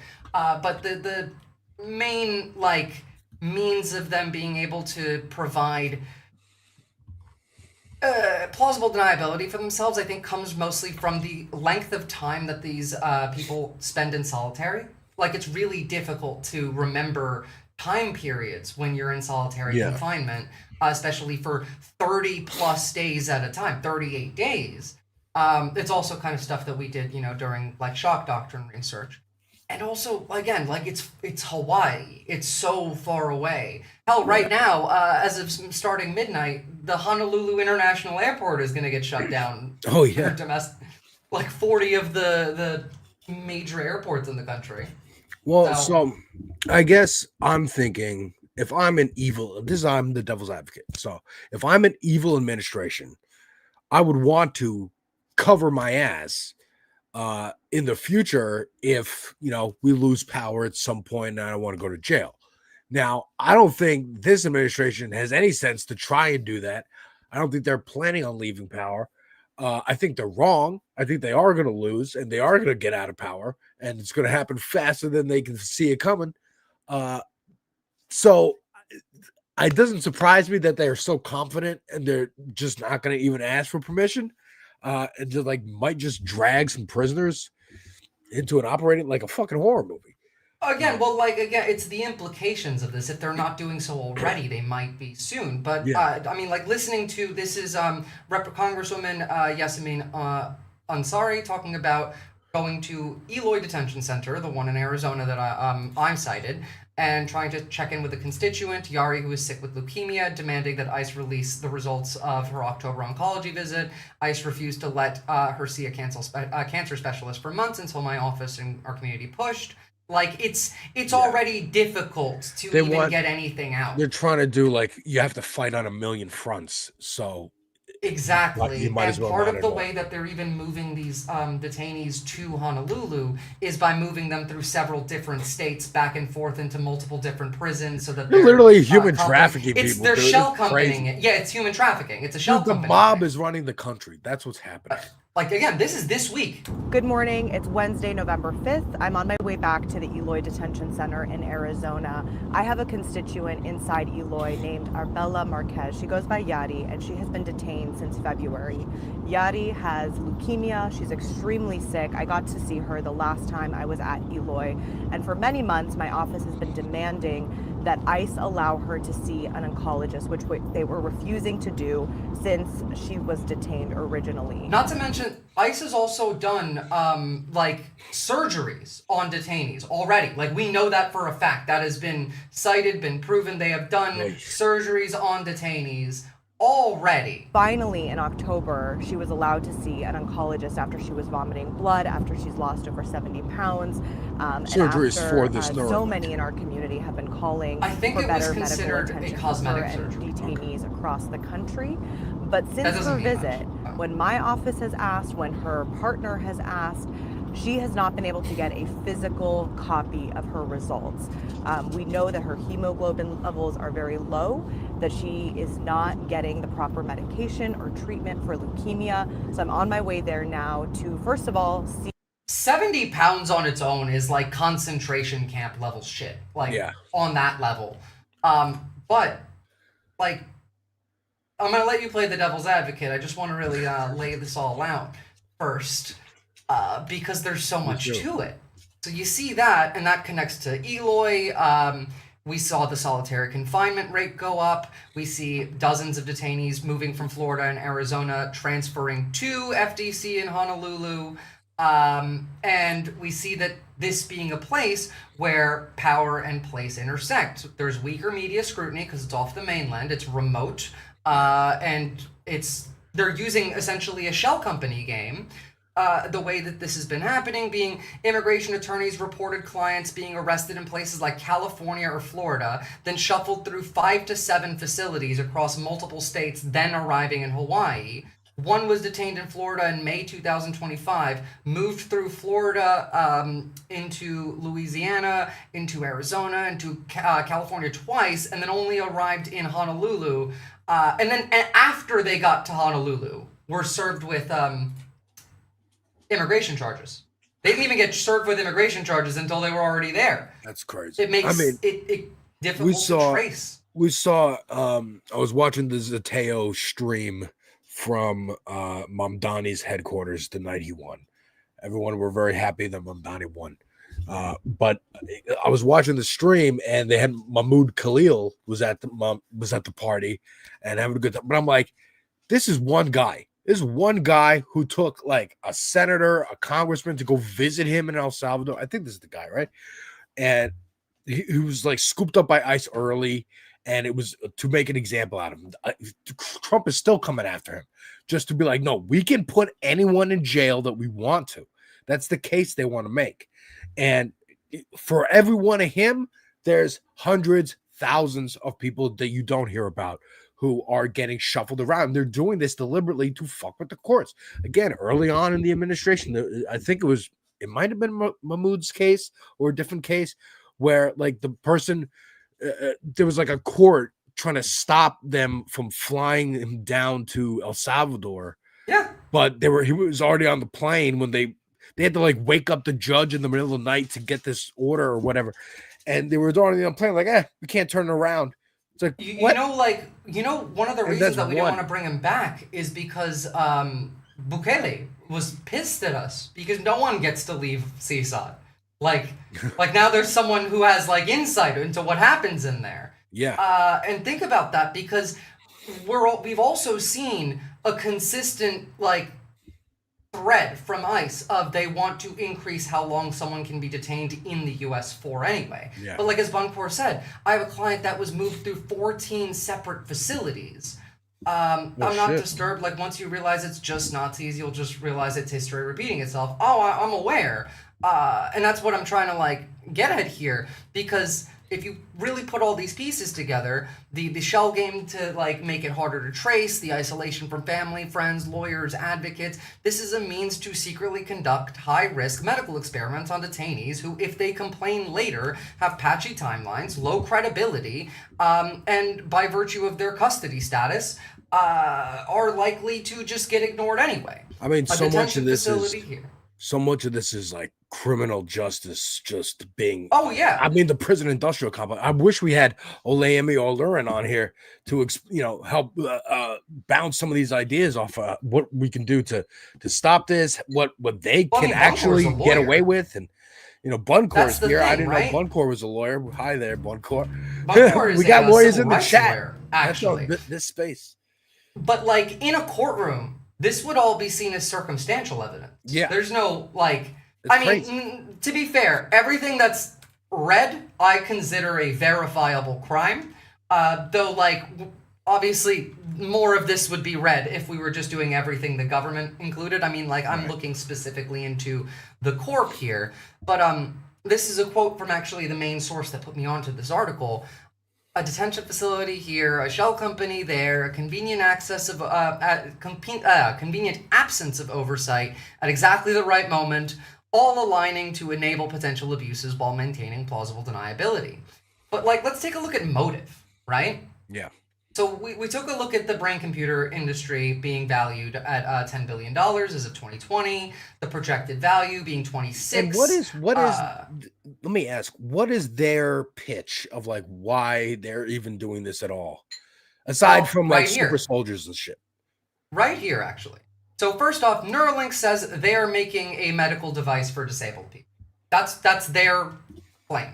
So like, but let's take a like look at how they're testing. In the 90s, like being able to move remote limbs. Okay. Exactly. Like the examples of like Kevin Warwick and Jesse Sullivan.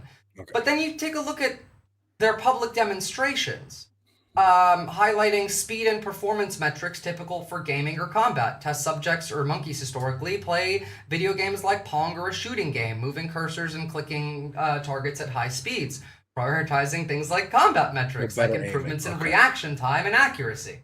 All right. Also, if you tie this with things like what Germany is producing, I've covered this on my show, of the cybernetic zombified cockroach swarms that are powered by AI. What? Oh, you don't know about that? Yes. We got a video. We do, actually. Please, I gotta see I this. have a Reuters article even. Oh shit, dude. Yeah, I love this. I love learning so much about the scary shit they're doing in the dark. You were very good at that, so I was very excited to come on today. Oh hell yeah! Let's see. I need to know. Germany cybernetic cockroaches. I don't want to get you too off track though. I won't. This all ties together. Like there really is no off track here. Yeah, it's intersectional. I'm trying to find a video that's not gonna have AI audio on it. You can mute the audio. That's fair. So what are these zombie cockroach swarms? They're AI powered. They're being developed by here. I'll link the Reuters article. So like, fuck. It's by Swarm Biotechnics. Any swarm that you see in like a Avengers movie where someone has a bunch of nanobots or something like that, is that the idea? Like we could just control where this goes? They're mostly supposed to and shit? be more aligned towards like espionage. Like here. Because no one's gonna notice a cockroach. Okay. Well, yeah, kind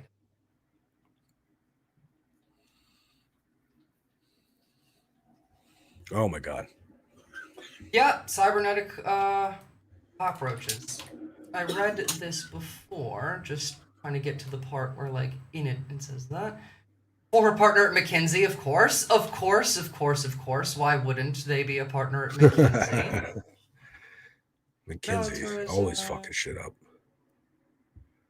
This is not the full article that I have on my here it is. Spy cockroaches. Sven Weisenegger, who heads the Cyber Innovation Hub at the Bundeswehr's Innovation Accelerator, talked about this. So,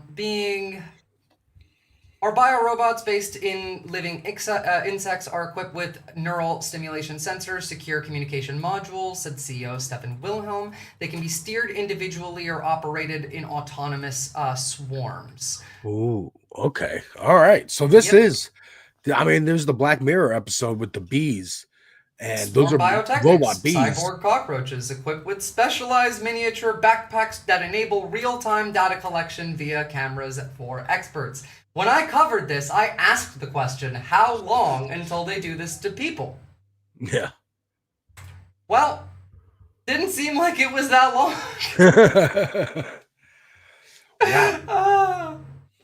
Because, like, that's the same thing. Like, that's military tech, that's military tech.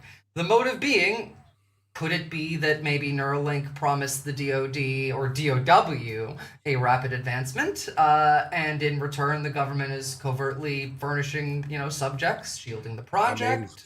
I mean, again, probably the way this administration, it's the mob. It's the mob. They're just helping out their cronies and the people who give money. Like they're running the show. You know who else operates like the mob? The CIA. Yes. And guess what the CIA likes to do? Well, they like to use shell companies, as fronts to hide government activity.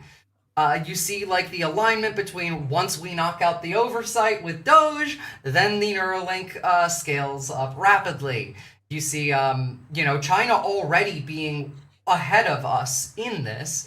You see the lack of transparency in research. You see the outcomes, and you look at how Neuralink as a company behaves in relation to some of their rival firms, like their competitors, and it's really telling.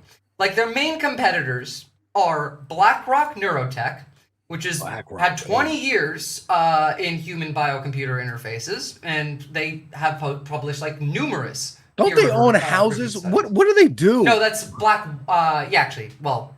They do everything. They do BlackRock everything. owns everything. What are these companies? They're a market index firm. Oh my God, dude! I don't even know these words. Like it's their like the whole Umbrella business Corporation strategy- in Resident Evil. It's just everything. Yes, we do everything. Literally, there's three of these. There's Vanguard, there's BlackRock, and then there's one more, which I always forget the name of. Their whole strategy is buy every stock on the market, so that no matter what, graph go up. Yeah, I own everything.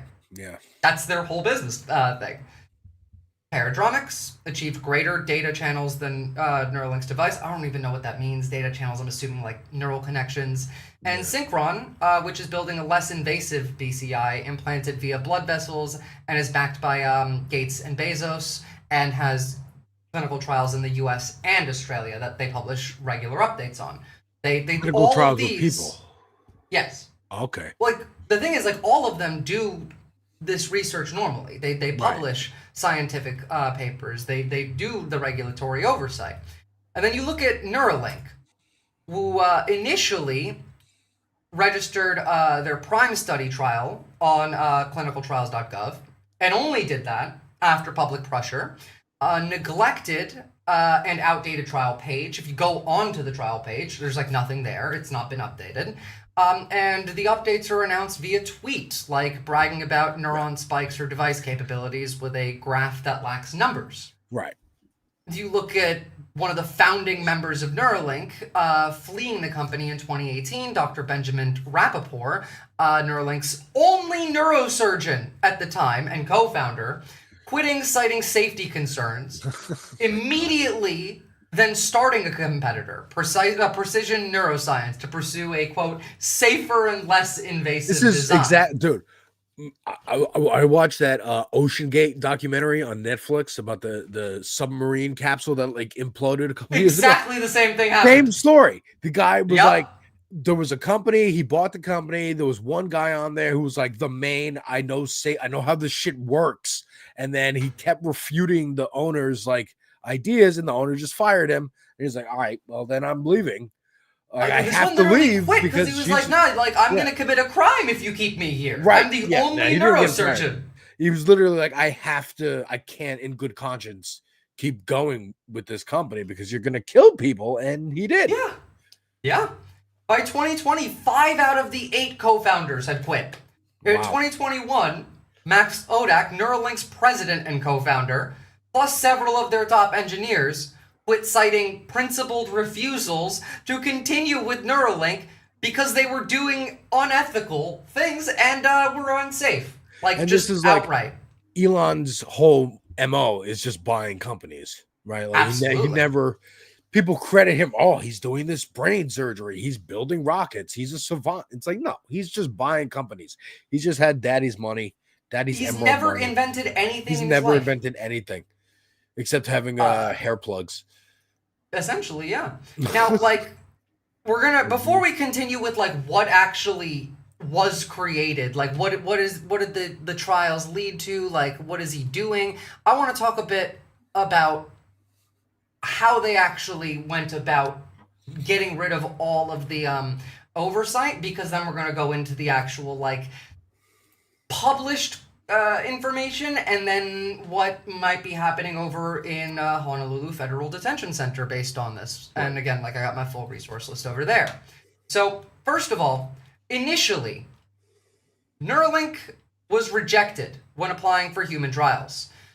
In 2022, Neuralink applied to the FDA for human trials authorization, and they said no, citing 3 reasons. 1, the risk of the implant's lithium battery overheating and possibly leaking into the patient's My skull. God, you ever have a Tamagotchi, like, or a wristwatch? Like, those things can get hot.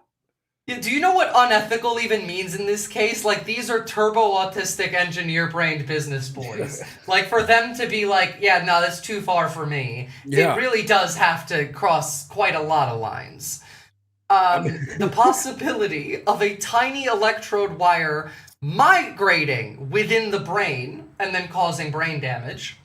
And then the final reason they cited was, how do you get rid of this without causing brain damage? Which even Neuralink admitted that they did not know the answer to at the time when asking for permissions. How do you to take do it out? Yeah, well, their we whole didn't think that far. Yeah, I mean, that's literally their answer. You can tell. You can tell. Just like, again, Tesla with another company that he bought. We're doing autonomous vehicles, and we're just going to test it out the test in the studies public. now. Yeah, we're the test subjects. Like, We are. It's fucked up. It's fucked And they up want to that do this with they medicine can too. just do Remember, just this week we saw them talking about like, well, we should make it so that we do our clinical trials after it's available to the public. Just like let people take it and see what happens. Essentially, yeah. Like, We see in 2024, the SEC opened an investigation into Neuralink, likely about Musk's claims to investors about whether like the tech was misleading. Or at that time, we had USDA Inspector General Phyllis Fong, the same one who rang the alarm about like the potential for disabling alarms before a covert operation. Same USDA Inspector General begins actively investigating Neuralink for animal welfare violations. In December of 2024, the FDA's inspectors cite Neuralink's California animal facility for objectionable conditions in Congress. Then we get to the big day, January 20th, 2025. Donald Trump appoints Elon Musk to the new Department of Government Efficiency. the fact that he got the January name of 22nd. Doge is crazy, dude. I know. It's so insane. I It's know. ridiculous. I wish I still had my Dogecoin by that time. I did buy into it in like 2022 with the whole GameStop thing. I wish I held on to it because it did spike that day. It did. That's probably the last time it'll ever spike. Yeah, probably. I mean, again, like the only crypto that's worth anything other than stealing from people is Monero. So that's the only one worth a damn. But on January 27th, 2025, on top of the 20 people that were fired in February that were directly investigating Neuralink, we fired 17 inspectors general across different agencies, including Phyllis Fong from the USDA, who refused to halt Neuralink probe, had to get literally dragged out of the building by security. I remember covering this on stream at the time. You know what? Like, after all of this, I can be like easily picturing why Phyllis Fong had to get dragged out by security and not leave the investigation that they were conducting into this. Yeah, no, I could see why. Then we had the 20 employees purged, along with Health and Human Services, who heads the FDA, you know, like they're above the FDA, cutting 3,500 jobs. Yeah, I mean, they just slashed and slashed. I'm sure they all had grudges. I'm sure lawyers pointed them towards, you know, people they didn't like or whatever. And just a lot of innocent people who, well, they're all innocent people, but a lot of people who they were just like, I don't know, we just want to get rid of like government employees to make it easier for us to do whatever we want. They literally ran on that platform. Yeah. That's what Republicans That's literally the platform that they ran on. Dismantle the government. And they did. And that resulted in investigations directly relating to this dying, SEC probe dying, the FDA citation dying, the animal welfare probe dying. Hey, remember when before Election Day, Elon did that interview with Tucker Carlson where he was like, if Kamala wins, I'm definitely going to prison? I wonder if maybe... Yeah, you don't know about that? I don't. But I did see Bannon just today say the exact thing. The exact same thing. If we lose in the midterms and we lose in 2028, some in this room are going to prison, myself included. Here is the clip of Tucker Carlson and Elon from before the election of them saying the same thing. Where are we? He loses, man. What? You're fucked, dude. I'm fucked. I mean, if he loses, I'm fucked. It does seem that way. You can't just be like, yo, yeah, I'm like, how long do you think my prison sentence is going to be? Do you think? Will I see my children? I don't know. Because it's not like you can say, well, yeah, I maxed out to him, but, you know, I get... I have no plausible deniability. No, and I've been trashing Kamala nonstop. Oh, I know! Like, they just opened it. And they couch it in, oh, we're joking, or, oh, this is what they would do to us. If black people had it their way, they would enslave whites. We can't let them ever get any. They think that way rights. because because that's what they want to do. Exactly. They can't comprehend anything else. So, before we get to my favorite part over here, actually, I guess we did get through the whole graph. I mean, I'm not going to go into like the whole sources of it all. You guys are going to have to follow me on my stream for that one, but we're going to get to finish it. So, after all of that, after we got rid of all of the regulatory agencies, well, actually, before that, in 2023, the FDA approved Neuralink for human trials. We don't know why, because Neuralink did not publish any new safety data or announce any major fixes to the highlighted issues from the FDA's rejection just a year prior. This was under Biden. Yeah, interesting. That both 2 years under Biden, they applied, got rejected, and then applied and got approved. Yes. Like, what and changed? the FDA gave no public detailed explanations as to why, neither did Neuralink. The assumption being that there was something satisfied behind closed doors. Oh, I did see you also linked the Bannon video. I'll show that after this one, because like we don't know. But like the thing is, this already all suggests that Elon had a lot more influence before than we may have thought. Oh, I think so. I mean, he was maxing out the donations. He was doing whatever he could. He bought Twitter. Remember, exactly, yeah. Twitter People always talk about how much, like, the 250 million. No, add $46 billion to that, to him buying the election. Also, to be fair, the Saudis did front him half that. Oh, yeah.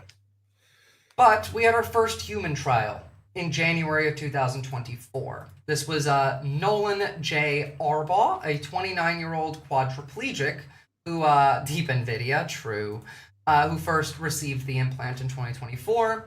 Elon Musk announced it on Twitter and then tweeted patient progress. Talked about how like the patient was doing well, detected neuron spikes. By February of 2024, the patient could control a computer cursor by thought. In May of 2024, then Bloomberg broke the story, revealing 85% of the electrode threads in Arbaugh's implant had detached from the targeted brain tissue soon after surgery. So, like, it was just sitting there loose.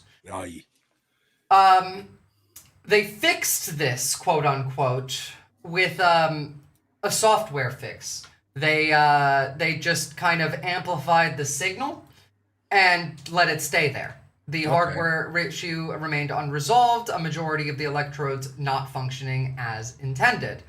Meanwhile, by the way, Arbaugh's earlier social media posts were deleted following this, suggesting that, you know, maybe Neuralink or Arbaugh, under their advice, removed any evidence of any initial difficulties from public view. Specifically, even as we go on, all of the other patients that received Neuralink implants created Twitter accounts either the same day or like the day after, all with like these really weird names that all have numbers in them. Number 4 being the weirdest of them all because there's like no publicly available information on Neuralink patient 4. We know for a fact that there's 17 people with Neuralink in them. But if you search for Neuralink patient 4, it says that there isn't one. But we know that there's 17, so there has to be a 4th one. Right. You don't just, you know, you can't just jump over And they never that. got around to the answer of how do you take it out. Because there's a situation where like, it like came loose. That's why they had to do this. Yeah, we had to just boost the signal because we can't take it out. That's fucking crazy. It's crazy people signed up for this though. Then claimed that patients didn't have like the thread retraction issue after modifying the surgical technique, keeping the implant closer to the surface and reducing brain motion. But we only have Neuralink's word for this. We have no independent verification. We have no published adverse events report. We have no studies, like none of that. Nothing. We don't know any of that. But Neuralink nearly lost its first patient's implant functionality, quietly solved it in a half-ass measure way, and then sanitized the narrative to prevent smooth sailing for later patients. I think that alone, I would consider a crime, like in and of itself. Yeah, I mean, definitely it's you know, again, they can't even take it out. They can't even fix a problem. There's a problem with it. By their own admission. By their own admission. And after that, after like that first debacle and not fixing it, we then see like another new patient. In April 2025, first new patient at the new Miami site was implanted. It was a paralyzed U.S. military veteran named RJ. And RJ's story is fucking tragic because it turns out just like 6 months after he got his implant, he is incredibly suicidal and does like no will to function. So, you know, but regardless of that, by August and September, Neuralink had implanted 2 patients in Canada. So now they had gone international. Yeah. And by October, we had implanted our first UK patient, Paul. Now, sorry, I claimed 17. By November, it is 12 to 13 people have been implanted across 3 countries. Remember, the initial goal is 1,000 people by the end of 2026. So you got to imagine companies like this kind of just ask any country, all countries, can we do this somewhere in your country? Or do you have patients that want this? And how much transparency do we need? Because now I'm thinking 12, 13 patients that we know of from UK, Canada, and the United States. There's countries that be like, yeah, sure. When you internationalize it, it actually makes it easier to hide that information. I'm sure. Because like each of these countries, in fact, both like Canada and the UK, will have stricter reporting requirements. However, because this is a cross-border study, some of that data might be processed inside the US where, like there's less of a stringent requirement. They could fly out that patient to a US facility for an operation, which then would be in the US, and like, sure, like maybe there's some reporting requirements to like the government, but not the media in that case. It gets much, much, much easier to, well, it's the same thing as doing what they did with the people, like they were moving from Chrome processing facility in Florida, Eloy detention, Florence ADX, into Honolulu. It's the shell Aren't they game thing. building Yeah. another like giant prison for like homeless people? Because they're suggesting now like They are doing homeless that, people in need fact. to get the help they need, quote unquote. They are doing that. And then they also promised that there would be doctors and medical staff on site at those places. And it turns out, by the way, guess who turned, like the 125 ICE detainees that get held at Honolulu, guess what increases your likelihood of getting transferred or maybe even put in solitary? Well, it's having health issues. It's having complaints. Like that stuff makes it more likely that you get put into this. And like before we get into the prison side of it, I just want to talk about the monkeys, because in 2022 we had the animal trial atrocities take place. A whistleblower complaint by the Physicians Committee for Responsible Medicine exposed Neuralink's animal trials at UC Davis between 2017 and 2020, resulting in 15 out of 23 of the monkeys dying, which is a 65% mortality rate, which is not good. High. Not good for a medical trial. Neuralink publicly acknowledging 8 of the monkey deaths, blaming surgical complications, device failures, and infections. This then led to 9 violations from the Animal Welfare Act being cited. The monkeys suffered infections from implants that some mutilated themselves. They were missing fingers, possibly from distress, uncontrollable vomiting, seizures, culminating in euthanasia or death. Now, here's what I want you to keep in your head right here, is these neurological symptoms. The uncontrollable vomiting, the seizures, the neurological stuff. And then when we jump over to the prisons I fucking hate animal abuse, dude. I fucking hate as you should. It's demonic. I mean, I just hate these people. Yeah, yes. But it always gets me too. Like, you're trying to rush something, but don't you want it to work? Like, again, the people, the guy at Neuralink who quit, like, he wants it to work. He wants it to work because he wants to actually do this. He's making this. That guy, Benjamin Rappaport and all them. He's making the medical device for disabled people. Right. They're not. No, they're just making... trying to get shareholder money, it seems. That's the whole game. Well, also, I really do think that there is a motive between Neuralink and the Department of War and the Pentagon, because China is ahead of us in brain-computer interfaces. We do want super soldiers, and I mean, like, these are defense contractors. Elon is a defense contractor. The homeless camp is the first EXT camp, mark my words. I mean, Jet said it earlier. Tracks. They want to make slaves that they can control with remote controls. Like, I don't doubt that. Like, that is. They want, like, what's that movie? We're Get already Out. There. They want Get Out. We're already there. We can already do this, but with social media, this is full control. Remember, on top of that, like, I've talked about at the very least in relation to the Tylenol thing. Mm-hmm. I don't think it's about Tylenol. I think that's about mapping out autistic people's brains for responses. We can mind control you. We know how to brainwash you. We've known how to do that since the 70s. Yeah, we don't know how to predict behavior.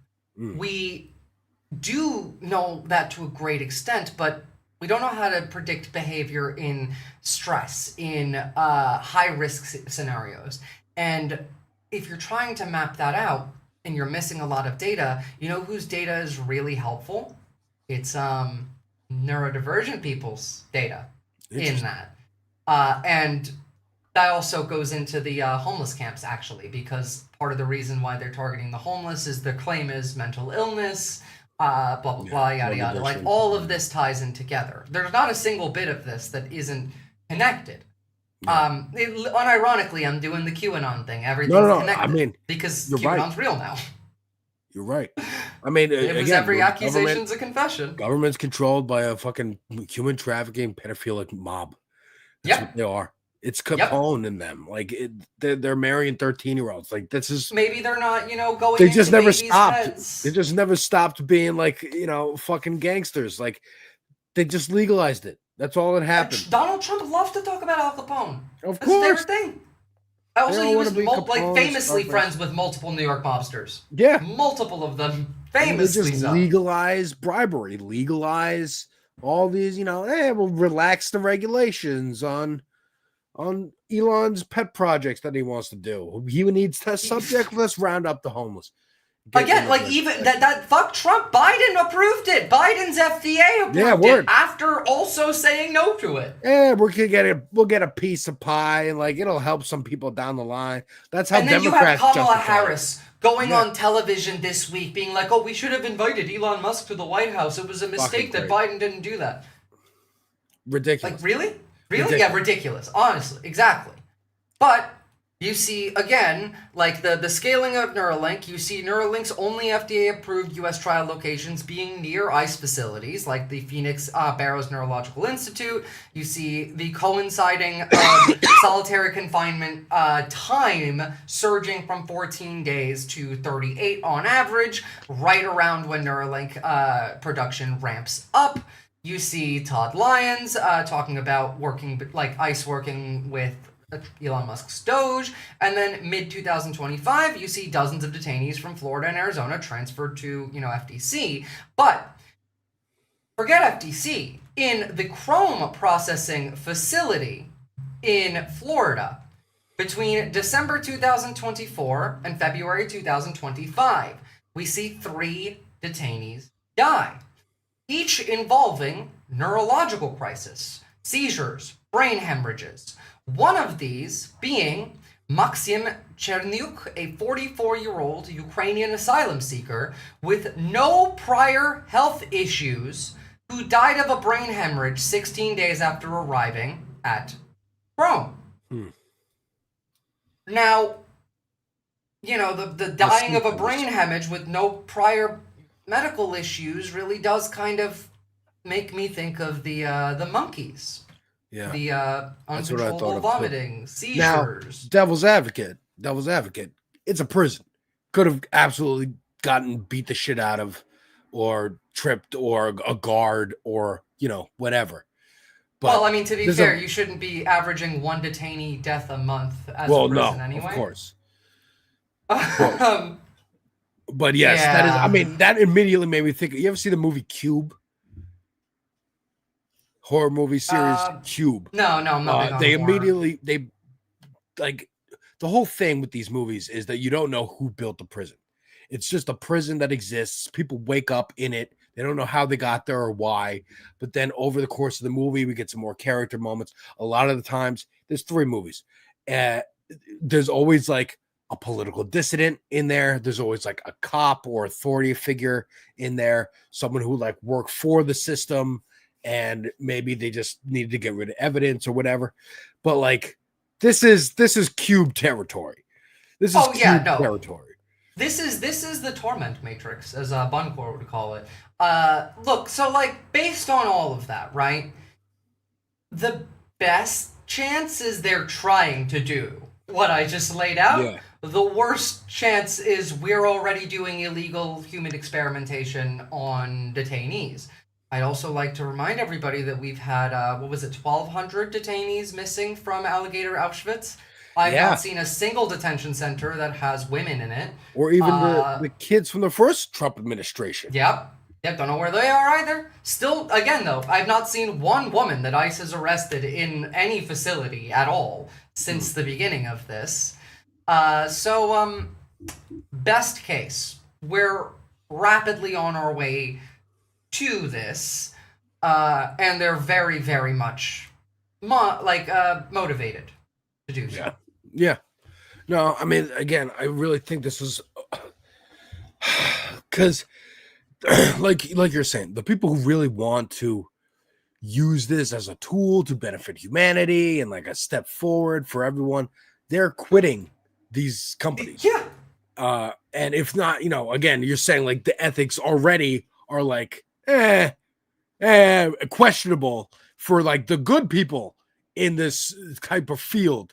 To know that Elon I wouldn't say Musk so, because like BCI interfaces, there are good people working on this kind of stuff. It's just when you talk about like hyper autistic engineers that work for tech companies in America, they tend to have good intentions, but they tend to like not think about the rest of that. Like that's someone else's job. They're thinking and about no like one has that job. overall good thing, not like, oh, this person like didn't make a choice. Like it's just the implications here are terrifying. It's about I'm just asking questions, like we're asking questions on the internet. Are we not allowed to do that? I'm sorry, you were meant to play devil's advocate, but I guess I was just too convincing. I'm just learning, man. This is really cool. I mean, it's fucking terrifying, but I devil's advocate. It would be, look, I don't even like, because I don't even like the idea of machinery in your head. Again, we have pacemakers, we have things, false limbs, for people who's lost limbs. We have, like you're saying, like these bioengineering side to our healthcare in the year of our Lord 2025. Where we know how to like help people and to live longer and live better lives, better quality of life. If there is something that can be done for people, Alzheimer's patients or brain diseases that we can't fucking do anything for now, great. But I think there's people who really want to try and do that.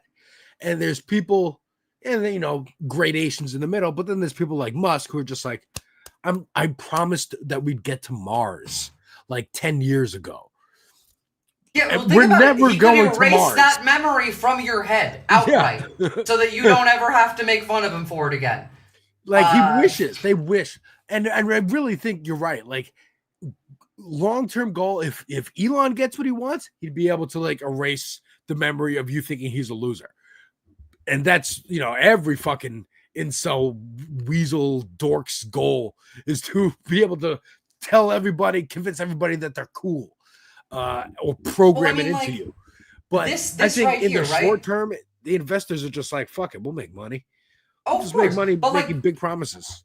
They are. So, this right here, this is one of the versions of a graph like this I've made. I've made a different graph in the past in relation to the broader surveillance economy. Here that is. That's a different map altogether. And it's the same ideas. It's the same concepts. It's the same, all of this ties together. There is nothing disconnected from anything else.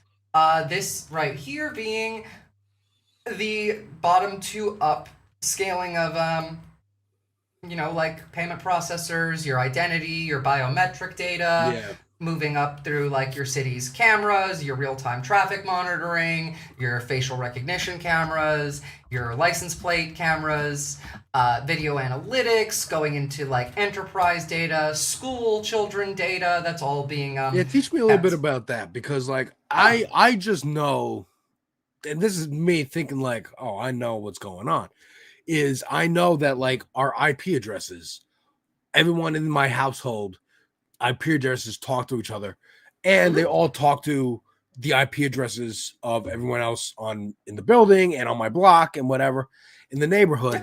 So it knows where I am, it knows what I'm buying, what I'm looking at, what the people in my neighborhood are looking at and watching. It literally knows like who's in your vicinity at any given time. Yeah. Even if your phone is turned off, your phone will still ping other devices in the area. That's why like you'll often get like an ad on like social media after talking about a friend with something, because like we often think they're listening to you. No, what it is your friend probably got that ad first, and then now they're in your vicinity, and so now you're getting served that ad. Like, they're in I'll all have of a it. friend over. I'm not who's anywhere anything. near done, Fascism Watch. I'm not anywhere near done.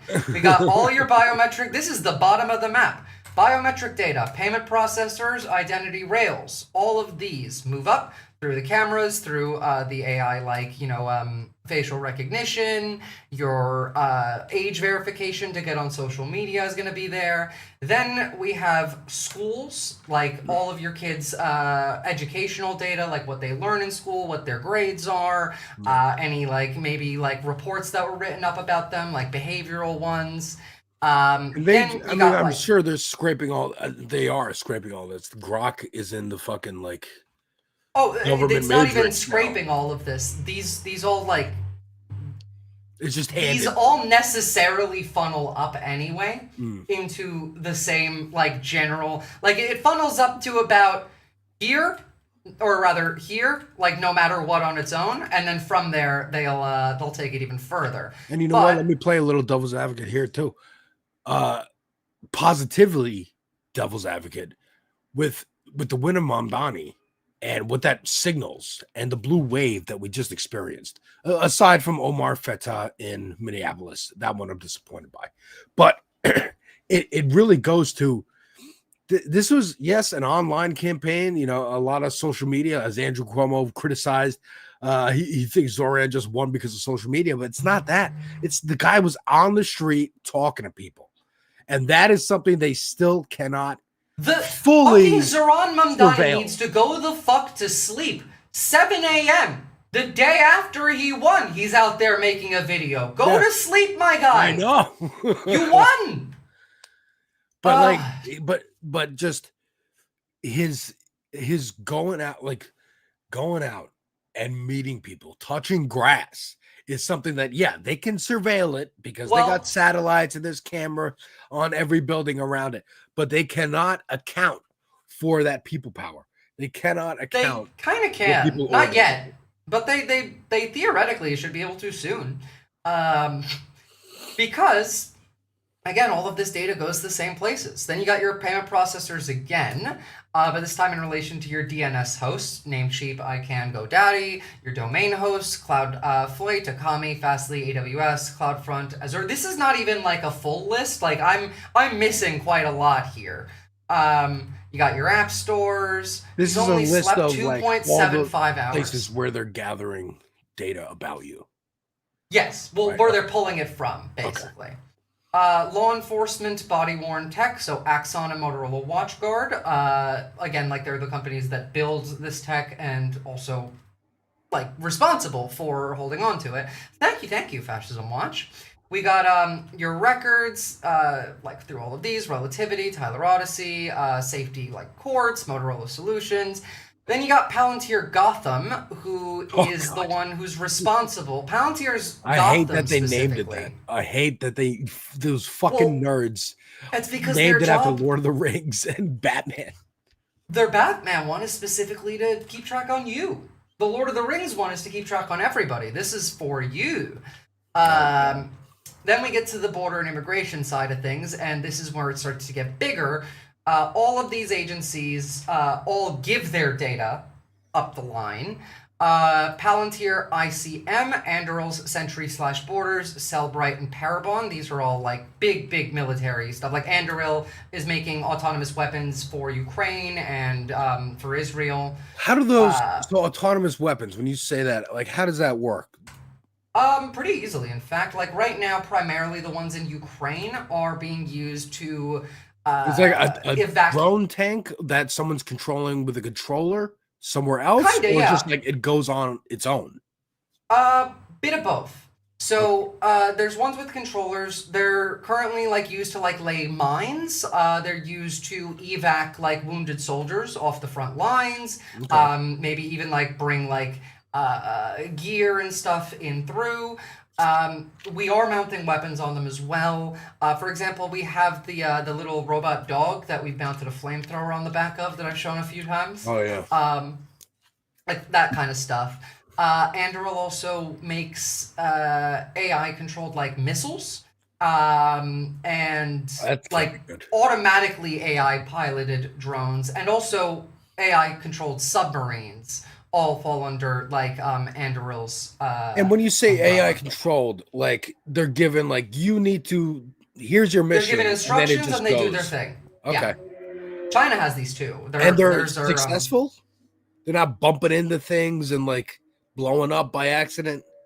Not necessarily. Like I You know, recently, the AI that seen- we see is ChatGPT and whatnot. It gets it wrong. That's a lot whole of other level of. That's an LLM. This isn't LLMs. This is a whole other thing.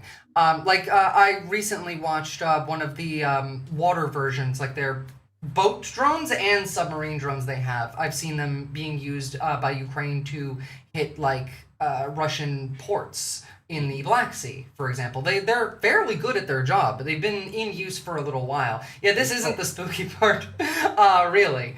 The spooky part of AI is when we get a bit further up. And then we have the international aspect. Australia, the UK, Europe, Japan, the like Arab countries in like the Gulf all fall into this. Like they all give their data to us as well. And then we go to the national cloud data, minus like you could go into the health data, Palantir Foundry, Snowflake Government, Databricks, blah blah. So Palantir has like tons of subdivisions. Yes, Gotham, yes, they do. Foundry. Okay. And there was the other one was ICM. And I didn't so know then we get to the national cloud data. Here we have the CIA signing a 10-year contract for commercial cloud enterprises with AWS, so Amazon Web Servers, Microsoft Azure, Google Cloud, Oracle Cloud, and IBM. They've got variants of this going down for like the different agencies, AWS Gov Cloud, Azure Government, Google Assured Workloads, Oracle Government Cloud, like these are more secure versions. All of these US agencies, plus more that I haven't included, all put their data into these clouds, which then combine with the clouds from the UK, from Europe, from Japan, from the Gulf, from Australia, and move up into our infrastructure section. So we got our insurance companies, or cyber insurance companies.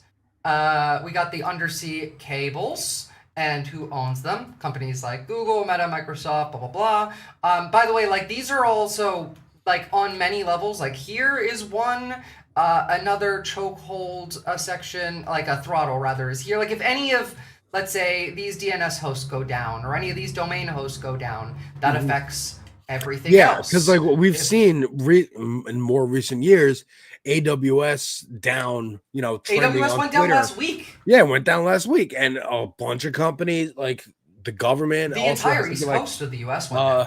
yeah, oops. You guys have to like wait for us to fix our data centers here. Now, here's a question: can the government, not this government, because this government doesn't, but our ideal government, or not ideal, or a better government, could a better government say to Amazon, hey, we're doing some antitrust here and you're kind of a monopoly. How about this? Easily. We take over, like we absorb Amazon, like the website where you buy shit. And that's now the US Post Office. So you can go on, it's the same website. You go on USPS, it looks like Amazon, you buy whatever shit, and companies just run it through there. And we just nationalize that. Fuck you, it's ours. Yes, we need could it, easily do that. and we can nationalize the data centers too, and be like, you know what, Amazon, you can basically be a streaming service for The Boys and Invincible and Rings of Power and whatever, and that's your job now. Congratulations, you made so much money. You get to be a movie studio, and that's all you are. And we're going to take over the delivery service, and we're going to take over the cloud service, and you can make movies and TV shows and video games. We could easily do this. Good, Easily. because that's been rattling around in my head. The thing is, for you years. need a much better I'm glad government. to know that we can do For that. example, why you need a significantly better government. Oh, of course. I live in Australia. We actually won this time around. Like the party that I advocated to vote for won our election. Congratulations We down did not under. vote for the fascists. We didn't vote for the MAGAs. Right. And we're still fucked utterly. To the point where I had to go and develop a better. So we're banning social media for people under the age of 16 starting December of this year. Yes. Well, how does that work? Like you can't have it on their phone? It's technically it is the company's responsible. So like if you're like 15 and you're on Facebook, technically Meta's supposed to get a $50 million like fine. And you as the it's a little box that says, "Are you 15 years old?" Well, no, they want your ID. They want your government ID. The UK is doing this as well. Europe is moving towards it. America's also doing it. Like Twitch and YouTube are demanding it as well.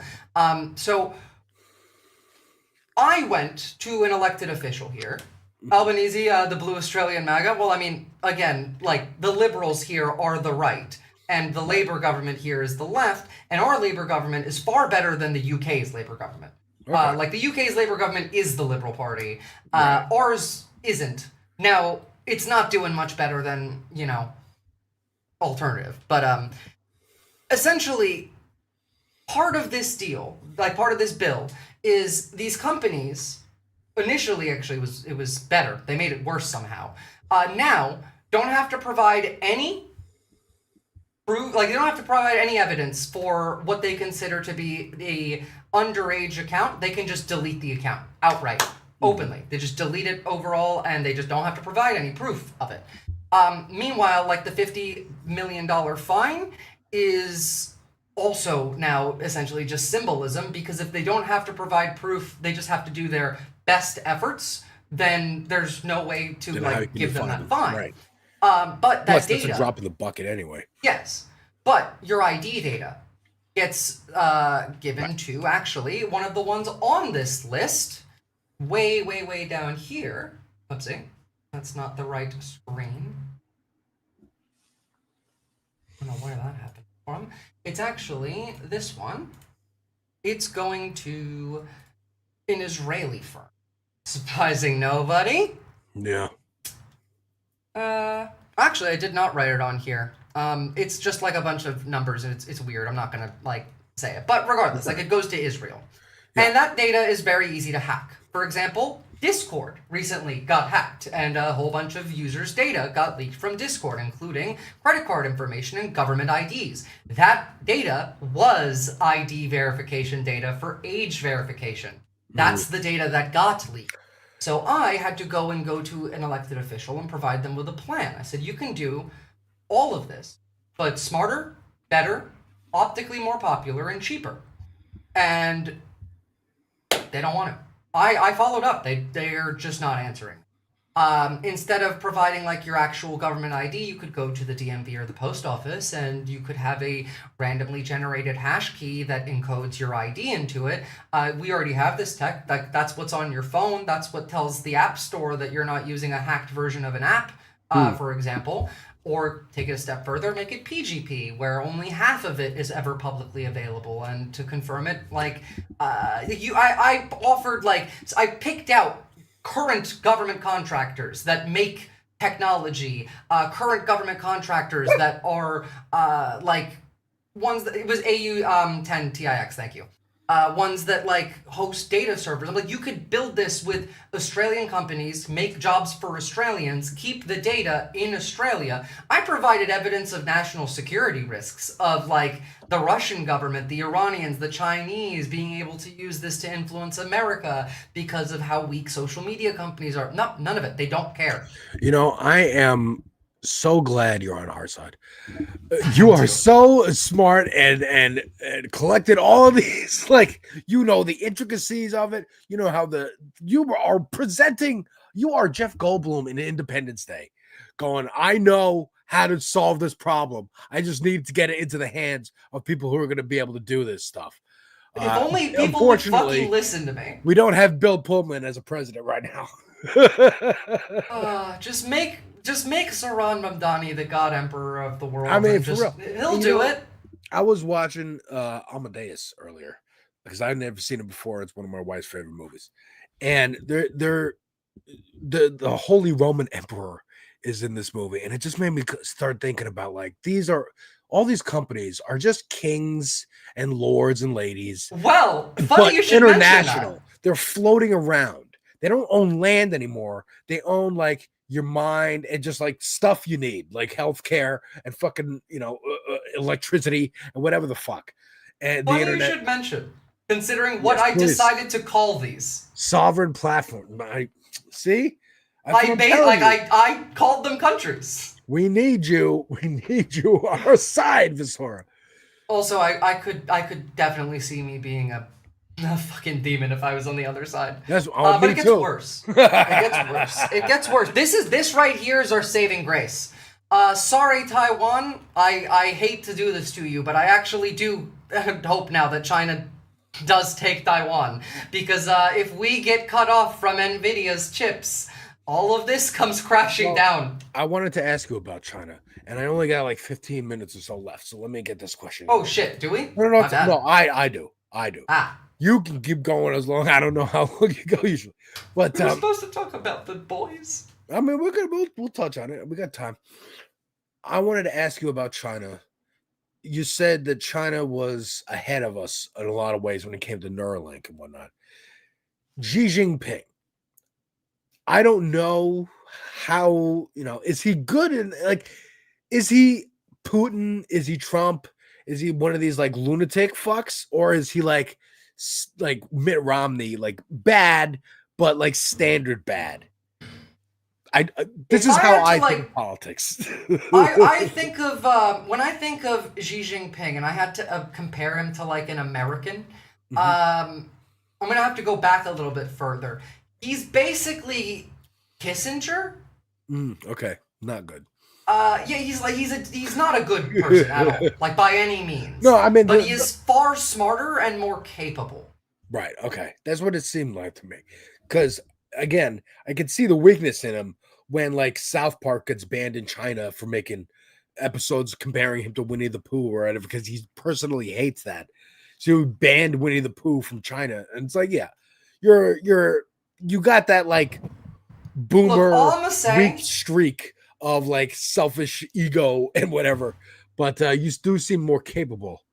All I'm gonna say is at the parade they had this year for the anniversary of the end of World War II, the Chinese Victory Day parade, there was a hot mic moment that caught Xi Jinping, Vladimir Putin, and Kim Jong-un walking together, and the audio that got caught was them talking about potentially being able to live to 150 because of organ transplantation advancements. So, I mean, again, like around. That warms my heart. That does warm my heart, because that makes me go, oh, they're dumb. They're dumb, and they think they can live forever. They won't. They could live to 150 with potential biotech advancement. Not yet. Not yet, but like that's the thing, right? Like it's the same when we talk about the Neuralink stuff. The best case is not yet. The best case is not yet, but they're working on it. The worst case is we already have it. I need you. This is going to tie all around. I don't think we already need you do, to watch. by the way. I need you to watch the House of Usher show, because that same thing, like the reason why the daughter is so like gung ho about getting the heart medical device to work is because the father really needs it, and like Trump needs one. It's right. Trump it's not going to work. Like it's not going to work for you because it's too new of a technology. You can't just like, okay, trials are done, put it in me, and then I'm going to live forever. No, you're not. Well, yeah, no, obviously, of course, but like, if we're potentially doing illegal human experimentation on prisoners, why wouldn't they also be doing that? Yeah. I mean, my whole take on all this is like, this is the death throes of these boomers who want to get done what they want to get done. Like Xi Jinping wants Taiwan, fucking Putin wants the USSR back, so he wants as many countries as he can take before he dies. Trump wants, everyone to suck his dick. Fucking Bibi Netanyahu wants one Israel where he got rid of the Palestinians. Well, funny you mentioned they want to these... do all this shit before they die, so this is their legacy. And like, you're gonna die When you though. mention all of these people that all have interests that tie together with one company and one person, Larry Ellison and Oracle, who is in the United States in charge of the Starlink project with OpenAI, and in China is the one who built their surveillance infrastructure. The Great Firewall wouldn't exist without good old Larry. He also built their COVID health tracking information database and all of that. Like all of these, and also Larry built underground data centers in Israel. Hell, we're building a ballroom that the money and the dimensions don't add up for a ballroom, but you know what they do add up for is a ballroom with a data center underneath it. That's what that adds up for. There's already a bunker under the East Wing. I could see, you know, if I had the thought of potentially I might need to escape to my bunker under the East Wing of the White House, I'd like a data center to be connected to it. I mean, kind of like how Ellison's the dude who bought CBS, right? Or Yes. CBS News, yeah. And because he owns Skydance, and Skydance bought Paramount, and they're also trying to buy CNN now. and they're trying to, because Warner Brothers is selling itself for parts because Zaslav already dismantled it. Yep, they also own TikTok. And TikTok. So it's the same guy buying TikTok. It's the same I thought guy it was like who his owns son or all of the something. media now. I thought it was It's his son, but his son works for him. Well, yeah, okay. No, I know, but His like, son is the one that's it's in like charge Trump of Jr. Like it's the yeah. same. He's in charge of Skydance, and Larry's in charge of Oracle. Yeah, man, But these here's are- the scariest part. Sorry. I really had to get this out because this you need to know about this. So last bit here.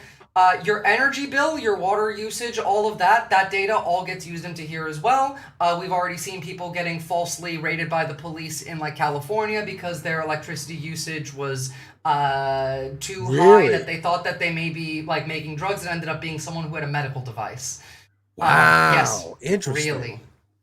But here we get to the orbital sensor fusion part. Now, the National Reconnaissance Organization has, in 2016, a classified report that they published on the Sentient Project. Now, the Sentient Project is a satellite system. It is not sentient, it's named sentient, but it might as well be. It is autonomous, it makes decisions, it moves satellites around in space, it doesn't take orders from the ground, and it works in like all entirely on its own. It has 8 different like pieces of it. It can move these 8 satellites around, and it can have them like take pictures. That's just the declassified information, and that's from 2016, so 10 years ago. Wow. Well, let me. I have to share this with you. Yeah, please do.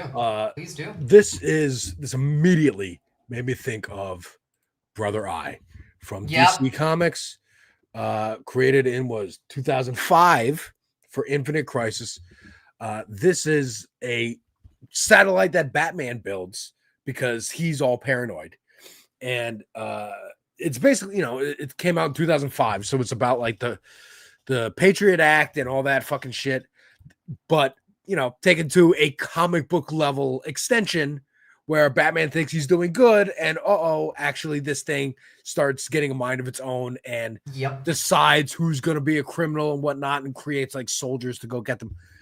This is. Have you read this story? Do you know what I'm talking about? No, I did. I know what it's about. I've seen like video essays on it, but like don't forget that like Elon named Grok, not named Grok, but like created Grok from inspiration from the like AI that took over humanity at the end of Hitchhiker's Guide to the Galaxy. Oh, really? Oh my god. Yeah, Buncor, we're talking about sentient, not Maxar or Sentry yet, but like that's the next part, because sentient ties in with existing satellite infrastructure like Maxar, Planet Labs, Black Sky, Satellogic, Umbra, like all of the flight radar, marine radar, all of these funnel up to sentient. So do the US's like existing satellites, so do our ally satellites in space, as well as like, Booz Allen, analytic platforms, Anduril's Lattice, which is what runs all of these autonomous weapons. The Lattice OS functions like in space primarily as well. Like, yeah. No, this is like it's hell. We're in cyberpunk. Yeah, we're in fucking cyberpunk. We're in Fallout. Very much. I'm looking forward to season 2 of the Fallout TV show on Amazon. Are you looking forward to the Fallout? I am. Not the show. I meant the real one. I'm looking forward to putting the end to all of our misery. But yeah, I mean, it's Not too much. You know, much like like I said, I finished Gen V today. I didn't even know the show was out until I was like looking on Amazon one day. I was like, oh, there was no promotion for this. And don't you love how they named the goat Elon Musk? Yeah, that was really funny. Very fitting. But it was all about this season in particular was all about control and pushing people's minds to the back, like Get Out, and having someone else drive your body and control your body. Literal puppeting. And that show, it's a superpower. But here we're talking about, like, again, Jet, I think, was right earlier. They want to be able to, like, just put in a chip in your brain, and then you're a laborer now. We tell you to go labor, and that's what you do, and you have no choice because we're controlling you. Absolutely. Speaking of Gen V, actually, it's quite a good tie-in to what we were talking about, like, with the Neuralink stuff, because guess what else happens in Gen V? Spoilers for... I don't care about, spoilers. That's on you. Personally, I abide by spoilers make shows more enjoyable. But, like, in the first season of that show, we already know that, like, this school is doing illegal, like, human testing on students that have, like, mental health issues or are, problem kids. They have Red River, which is in The Boys, outside of Gen V. The orphanage one, they do the same. What's the other facility that they use in The Boys? Amira. Yeah. Amira's the like adolescent facility in Gen V. There was the other one from like early on at season 2 of The Boys. Stormfront, the Nazi chick was. I don't remember. I don't remember either. But like, like secrets of facilities. We saw quite a lot in that show of illegal human experimentation. Hell, like Vaught's built on it. And the show writers keep talking about how the reality keeps And I wouldn't it. be surprised if Seth Rogen and Evan Goldberg were at some parties where they heard people talking about, oh, I'm investing in this new technology, and they're Hollywood elites now, so they get to go to these parties and these Met galas and whatnot, and just hear. Do you believe in every accusation as a confession? I mean, not every, but most, especially when it comes from right wingers. So I want you now consider the accusations of the government putting chips into vaccines that might, be used to mind control you and then starting like we can't do that yet, as far as I'm aware. But they sure as hell will do it if they get the chance. Sure. If we have that a breakthrough. One in particular, I wouldn't be surprised, because if RFK comes out and goes, okay, I fixed it, I made vaccines safe, I've got my friend Elon with me to assure you that vaccines are safe. We've got it all. Like, I am satisfied as the anti-vaccine guy that you can take these new pills or whatever. I would be highly suspicious. Yeah, dude, I was suspicious when Trump was like, "Oh, we're gonna get a COVID vaccine out quick," and I'm like, "I don't know." What was it? Project started saying like, "Oh no, this is legit. Like, it's good." Blah blah blah. It's like, okay.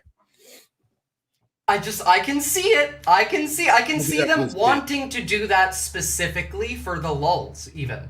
Yes. I mean, again, they're such losers with so much money. That's the problem. They're fucking losers. They think they should just be worshipped and loved, and they're not. And they hate it. They hate that people look at them with disdain. So pathetic. And you were posting about the Mar-a-Lago parties that they've been having. They are mad they have to pay young hot women to be there. They want those young hot women to show up begging to go to those parties. Yep. Not like laugh at them, behind their backs. It's like the high schooler nerd throwing a party where he's like, free booze for everybody, like base and it's party. my giant mansion with all this cool stuff, and everyone comes. It's those people. They came It's to your one-to-one. mansion party, but they don't like you, dude. They like Nobody the gave a mansion. shit about you. I knew one of those kids. I went to one of those parties, and I remember everyone being at that party. Like, I felt bad for the kid. There was people, his parents were out of town. I was, 16. Someone took a shit in his mother's plant pot. Another person, it was wild. It's these same people. No, did you see today how they were doing the press conference on healthcare and the Novo Nordisk rep collapsed and then RFK bolts out of the fucking room? I didn't see him run out. I saw the guy fell down though. Oh, he bolted out of that room so fast. He's like, that guy needs a vaccine. Stat. Get me away from this man. Now, who was that guy who fell? It was a Novo Nordisk representative. What the hell? I have the clip, I believe. Yeah, let's play this. Let's end this on a funny note for everybody. Yeah, honestly. My section, by the way, my section, because it's 11:30 here. I know. Oh yeah, that is true. That is true. I will continue on for another half hour. For some reason, it's just not popping. No, yeah, Visora is gonna keep going. This as the. Because what time is it? Sorry, give me a second. I had to switch to a different browser because it just wasn't opening up for some reason. What time is it there? It is 3 o'clock in the afternoon, actually. I gotta say, I love this space stream so much now because I used to start at 11:30, but daylight savings for both of us made it 2 hours later, so now it's actually the afternoon. I got to wash my hair before work today. So here is RFK running out as the man collapsed, just instant, I'm out. Oh, wait, it's not on screen. Oopsie. You okay? Gordon, you okay? And he's down. And he's down. It's like Mitch McConnell when he went there. Yeah, oh my God. RFK just disappeared. Just bolts. Trump just standing there, by the way, he could just not give a fuck. I love that. I love this just look at these fucks behind me. You know as well as I do that my time zones are not fake. You've been to Australia, Buncor. Play it again. I missed it. Sure. One more time. Gordon, you okay? How did he just still has the smile on his face? Yeah. You okay? Also, I'm fine. I'm fine. It's a super drunk person, kind of slumping over. I'm fine. What are you talking about? What are you talking about? They can breathe. Anyone also catch the fact that Dr. Oz said this with just listen to what he says and look at Trump, by the way. People can sleep again because they can breathe as when they go to bed. Folks whose knees don't hurt. People who don't have heart attacks, renal failure, dementia. All the things we know are associated with obesity and much more. This just tying dementia and obesity together with That's this one right over here.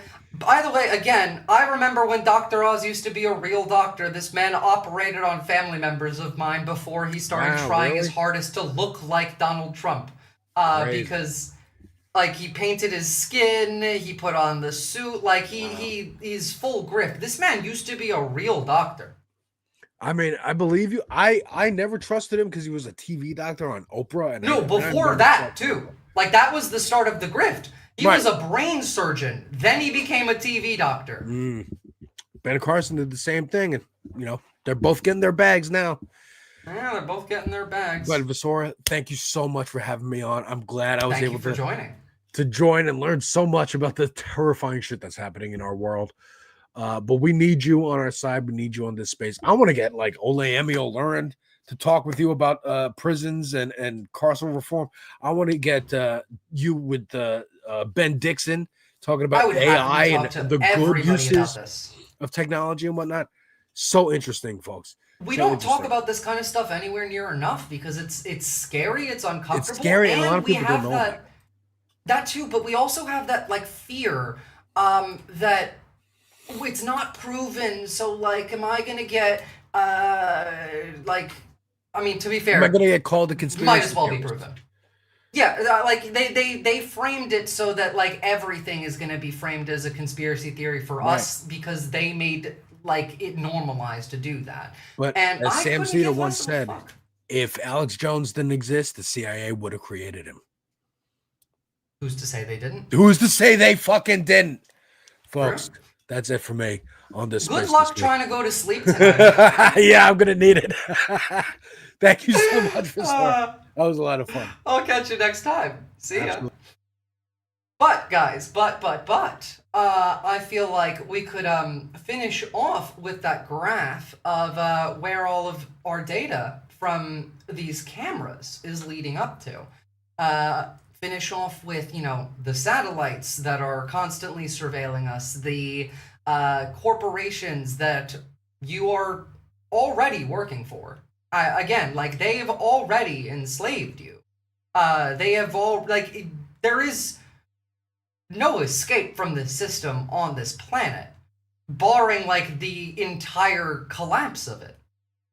Again, maybe if we get lucky, NVIDIA collapses and handles it for us. That would require with to coincide with like TSMC collapsing from like a Chinese invasion or something. But that's like the only shot.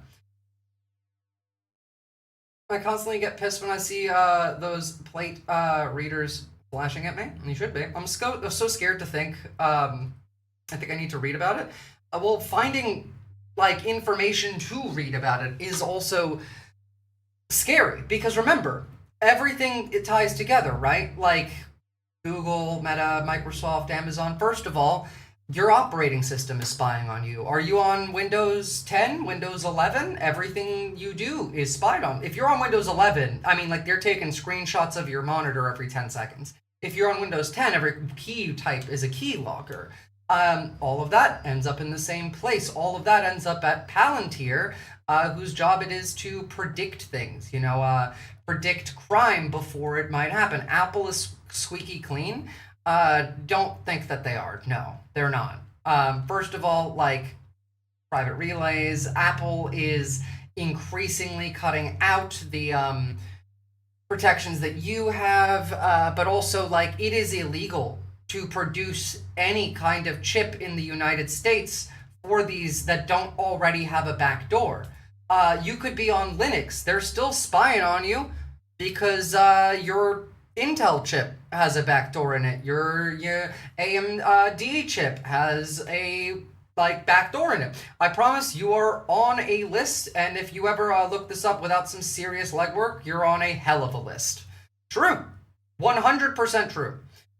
Because all of that ties in with international, geopolitics. Beyond just, the war fighting aspect, beyond just the national security aspect, this is one big world government of a model. Again, sovereign platforms here. The capital ideologues and the narrative are essentially the same across the board. Curtis Yarvin's Dark Enlightenment exists in the West just as it does in the East. Balaji Srinivasan, Network States, Exit Narratives, Peter Thiel, 100% tied into the whole shebang, including the parts with Elon Musk and Neuralink, and even the parts with Larry Ellison and Israel and China and Maxar, all of this ties in. Mark Andreessen, Ben Horowitz, Masayoshi Son, Reid Hoffman, the sovereign wealth funds of various different countries. Not to mention Twitter, YouTube, Facebook, TikTok, Reddit. Remember, right now, all of these social media sites are now under the eye of Israeli. I don't know if I want to call them a defense contractor or defense company or a cyber security company, Cyberwell, which uses AI to parse through social media posts on US-owned media platforms looking for what they consider is anti-Semitism, some of which is anti-Semitism, some of which is just anti-Zionism. You got your water, your power use, your cameras. You can't go anywhere in the country without being watched from start to finish. There's no hiding from it. You call an Uber, you paid for that Uber, that money's traced back to you. That Uber's license plate traces back to you. It's like every camera is integrated in here. I mean, like all of the flock cameras everywhere. InfoSec contractor. Thank you. That's a better way to put that. And all of that goes right back up to sentient. Again, like if we had 10 years between what they published about this satellite array of time for upgrades, and we know for a fact that like right now we already have space war battles using like lasers from satellite to satellite, what's to say that we haven't had more?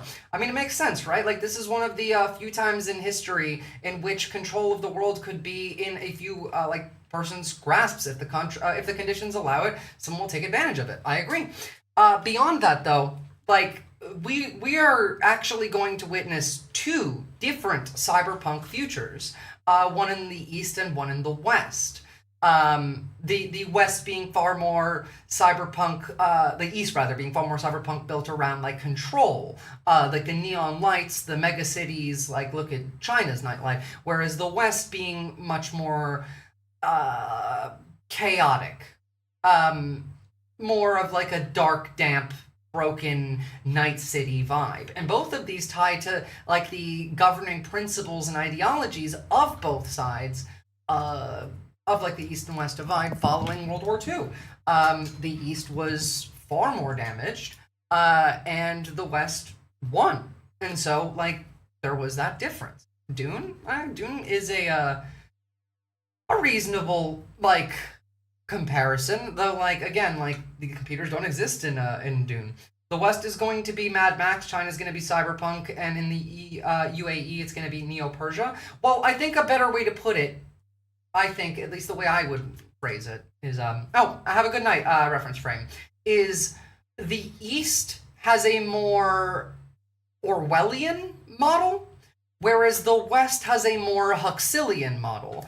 The East wants to monitor everything that you do and say and, you know, control it and preempt it, whereas the West is more focused on getting you high on brain chemicals and BD porn in the cyberpunk language, so that you're all a bunch of gunks, that you're all addicts. It's the addiction for profit industry. Good luck trying to explain the space laser thing to, well, anyone. Yeah. That's true. Doesn't matter, though. Yeah, we are so close to Harkonnen that it feels almost intentional. Well, again, if I can gather anything from my analysis of the Neuralink stuff, it 100% is intentional. Because even in the best case scenario, this still looked horrific to me. Like even in the best case scenario, what's up, Salamander Sapien? Even if they hadn't been, you know, currently doing the illegal human experimentation, I firmly believe that they are. I don't know how you could read all of this as well as all of these sources, which I will drop a link for, and not come to the conclusion that that's exactly what they're doing. Like I can't fathom how that could possibly be the case. Whether or not like they've succeeded, that's a whole other conversation. Again, like this is cutting edge technology. This is not easy, but also we have had brain computer interfaces for quite a while. I just dropped the drive link to my sources. Now, that's pretty much what I wanted to talk about today, but you know, while we still have some time, I feel like I could jump into another topic that could relate, or we could stay on this and just take a look at like the creator who actually put me onto this topic, which I think is what we're gonna do, because I think that's a good idea. First off, like shout out, I mean, better journalist than I am is the one who did the legwork here. Are you still thinking that the world can be split into 4 or 5 authoritarian nations, now just 2? No, I still think that it's... actually, to be fair, I don't even think it's going to be 4 or 5 authoritarian nations. I don't think that nations really get to exist more than just like on the surface. I think it's far more likely that we're going to primarily focus on like the idea of city states type. But like at the very least, yeah, no, like we're not going to see only like two countries be the entirety of the world in the context of like actual nations. They get Night City, us poors get Haywood. Well, basically, yeah. Even just like today, we had OpenAI seeking confirmation from the United States government, the OpenAI CFO, actually, wanting a guarantee from the government saying that like they want financing for its massive investments in AI chips and data centers to be covered in case like it doesn't work out. Socialism for the rich, clearly, you know? It will be Larry Ellison, world-renowned gooner, and like 4 guys you never heard of, basically, yeah. So, fantastic journalist who actually did the legwork of putting all of this stuff together. This is part 1 of the actual story. Let's take a listen. If that's going to allow it. Remove other media screen. That would be why. Yeah, that would be why. Information tonight. So let's try that again. I came across some jarring information tonight, and I have to tell someone about it. So I've been keeping tabs on Neuralink a lot lately, Elon Musk's brain chip company, because with all of the 1930s style propaganda coming from the White House as of late, I just have this really bad feeling that Elon Musk might be our Dr. Joseph Mengele. And here's why. So in July of 2025, you know, minus the fact that he's not a doctor and also not doing any of the work, whereas Mengele did do most of the work, but, you know, regardless of that. Also, yeah, it is a bit of a shock doctrine issue, and I do support calling him world-renowned gooner. this year, Elon Musk announced that Neuralink needs to go from 7 brain implants to about 1,000 implants by the end of 2026. Now, that's about 993 people over the course of, 15 months now, who would be willing to get an experimental brain surgery. That's like 60 some odd patients a month. And at the rate in which it took him to get 7 done, feels nearly impossible, if you ask me. Now, there are a couple things that have been bothering me, especially about these Neuralink sites, because they have approved through the FDA 2 sites in the United States. One, which is in Phoenix, Arizona, at the Barrow Neurological Institute, and the other, which is in Miami, Florida, which is at the University of Miami, which has a big neurological brain study program. Dude is rushing. Why? Well, first of all, they don't really care about consequences, but 2, probably because like, the motive that I outlined that I think is the likeliest is that he made a deal with the Department of Defense. And BCIs are a military tech. Like, we're in a war footing. We're about to enter into a war with, at the very least, 1 country, let alone, like, possibly multiple ones. And, yeah. Has Neuralink done any implants on, like, actual people? Yeah, 13 of them. I outlined it all at the beginning of stream, Salamander Sapien. It's really... really bad. They've done these surgeries on several, and likely outcome is we're currently doing these on ICE detainees. In Honolulu, specifically, would be my guess, because it's a little too easy for us to get, like, news articles when it's, like, in Florida. For example, like, the reason that we know about the 3 ICE detainees that had neurological symptoms that lined up with, like, the monkeys that were also Neuralink subjects in Florida's detention facility is because it's too close to the mainland. Like, all the way out in Hawaii, it's already geographically isolated. But beyond that, like, there's all of the other factors that I covered extensively. I'm also going to talk about this far more at length on my show, so don't forget to go and drop me a follow on YouTube and Twitch. Both of those cities also have really, really large ICE detention centers very close by. Now, yes, in Miami, they have Alligator Alcatraz, but they also have Chrome Detention Facility, which is like their super large one where a lot of the intake usually goes through. From December of 2024 to February of 2025, there have been 3 deaths once a month at Chrome Detention Facility, and all of them had to do with neurological symptoms, like brain hemorrhages and seizures and vomiting and the like. Not unlike what a lot of the outcomes of the monkeys that Elon Musk used to operate on looked like. just for the record. Now, there's a different kind of pattern that's equally concerning in Phoenix, Arizona. So Neuralink operates, like I said, at the Barrow Neurological Institute, and then right nearby there are major ICE detention facilities, Eloy and Florence. Now, the amount of time spent in solitary confinement at these Arizona Florence is actually in Colorado, technically, but yeah. facilities went from 14 days in 2024, which had been... That's not the cover-up. That's part of this. That's the point that we're making, Ewell Adams. Like, in fact, like when I mentioned the fact that the ICE detainees, the 125 that are allowed to be like housed in Honolulu Federal Detention Center, as they are being moved to Honolulu, their attorneys have reported clients being shuffled through 5 to 7 different facilities across multiple states. Buncor, who is a civil rights attorney in the chat, said that they have a client that was shuffled through 14 different facilities. So, you know. In a pattern since like 2021 to 38 days in 2025 as the average. Like, that's a 271% increase. 38 days is more. And that increase in, you know, keeping people in solitary lined up with the ramping up of Neuralink projects. Again, one of the ways that you can keep people from being able to report on like your illegal experimentation is by keeping people in solitary for so long that they have patchy timelines.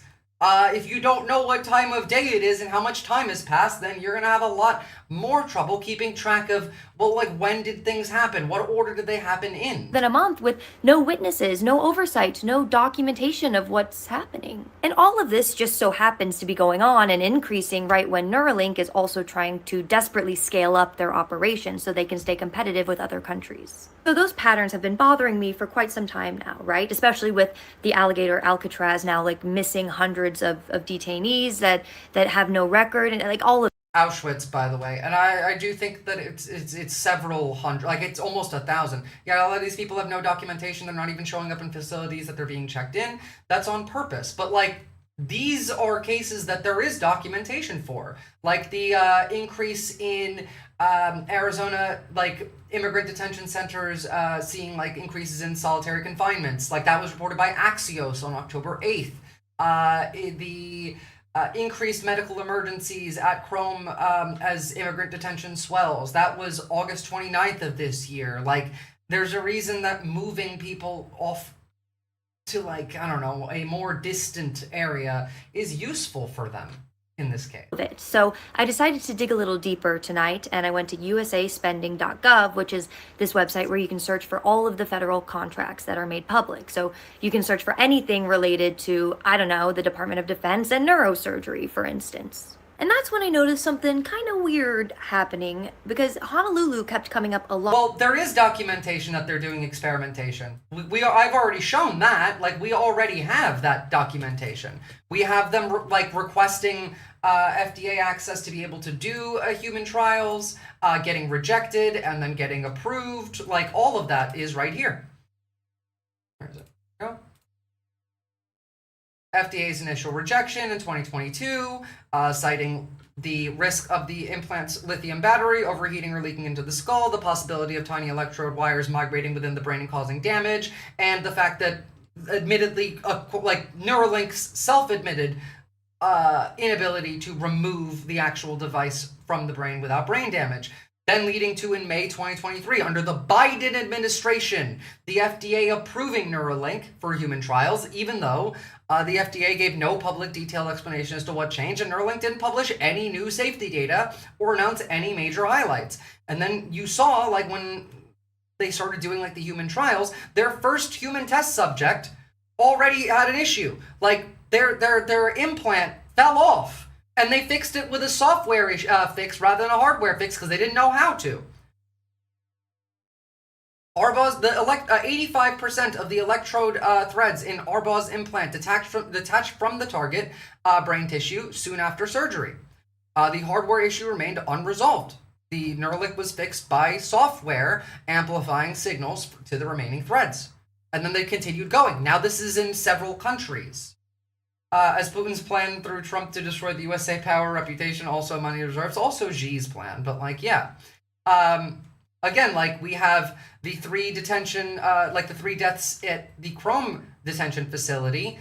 involving neurological crisis symptoms like seizures and brain hemorrhages, including in the 44-year-old Ukrainian asylum seeker who had no prior health issues and then died 16 days after arriving at this facility of a brain hemorrhage. That kind of aligns with, the reports of what happened to the monkeys in 2022, suffering infections from implants and mutilating themselves from distress, uncontrollable vomiting, seizures, and culminating in euthanasia and death. Had a 65% mortality rating for the monkeys. So, like, yeah, that's already what we know. Again, like, the increase in solitary confinement relating to like right around when Neuralink starts ramping up production, right after Todd Lyons talks about how he worked frequently with Doge, this being like a representative I showed earlier going to the Eloy detention center, talking about like a constituent there, the fact that like all of this also included Doge getting rid of 20 FDA employees, including staff reviewing specifically the Neuralink brain device trial, or the USDA inspector who said that the getting rid of these scientists who had no prior performance issues, who were then also rehired and then fired again successively, was suggestive of insider activity to disable alarms for a covert operation, who also later was fired. On January 27th, 17 inspectors general across agencies, including Phyllis Fong at the USDA, who refused to halt Neuralink probe to the point where she had to get dragged out of the building by security. She had to get dragged out by security. I could see why, knowing that. Again, then you look at the fact that like Neuralink says it's making a medical device for disabled people, but then you look at how they publish like the actual trials. Neuralink's public demonstrations always highlighting speed and performance metrics typical of gaming combat. Test subjects or monkeys historically play video games like Pong or Call of Duty like shooting games, moving cursors, clicking targets at high speeds, prioritizing improvements like reaction time and accuracy. This is a $10 billion industry currently, as of 2020. It's expected to be a $26 billion industry next year. We already have existing like brain-computer interfaces. Like, this is not new technology. Again, 1998 was the first time we had someone implant a chip in their head that let them combine like circuitry and brains. In 2013, under the Obama administration, we launched the Brain Initiative, gave them $6 billion in funding through DARPA. We already label BCIs as dual-use tech, requiring export controls, because the Chinese Brain Project under military-civil fusion ensures that any civilian BCI advances can be militarized. So, like, yeah, that's what it is. Like, we've already had this kind of stuff. I mean, if you combine the moving of detainees from prisons on the mainland to Hawaii, that is place and power intersecting, weak media scrutiny, remoteness, like the shell company connection, because the way that they're actually moving people is essentially human trafficking. It's a shell game. It's also how intelligence operatives would do that. All of this lines up pretty perfectly with a means to secretly conduct high-risk medical experiments on detainees who, if they later complain, have patchy timelines and low credibility, like a virtue of their custody status. Is it nuclear fusion how mountains are made? I don't know. Why are you guys talking about nuclear fusion right now? Like, if Neuralink devices or related procedures were administered, an individual kept in prolonged isolation would find it hard to pinpoint when something happened due to sensory deprivation and time distortion, and would have no one to report these systems to. And again, like, the deaths line up, the timeline lines up, the deregulation lines up, the testing plan lines up, the fact that, like, co-founders have left Neuralink citing exactly this, like, Dr. Benjamin Rappaport, Neuralink's at the time only neurosurgeon and co-founder, quitting because of safety concerns with their approach, then starting his own company immediately following, saying, I'm making a safer, less invasive version.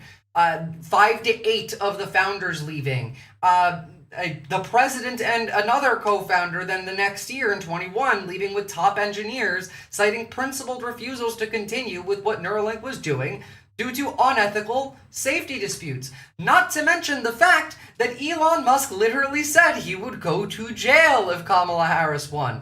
These investigations were ongoing. What happened when the FDA got purged? When HHS got purged? Well, investigations into Neuralink by the SEC died. The FDA died. The animal welfare probe died. Again, like, this is not evil tech. Like, BCIs don't necessarily have to be a weapon. It's just we're building them as a weapon. That's the issue. And not to mention, like, the fact that, like, every single patient that has received these, the 13 that have Neuralink now, out of the 1,000 that Elon Musk has said he wants by the end of 2026, are all really weird. I mean, like, make their own Twitter account and then post like pro X, pro SpaceX, pro XAI, like messaging on those accounts, pro Neuralink stuff on those accounts regularly, where like the guy, their initial test patient who had the problems had any prior like socials posts deleted, cleansing any like tie-in directly to the public with what happened. The fact that, like, I mean, like, again, we don't know where that technology's at. We don't know if we could genuinely, like, go in there. Like, can we move you around? Can we puppet you?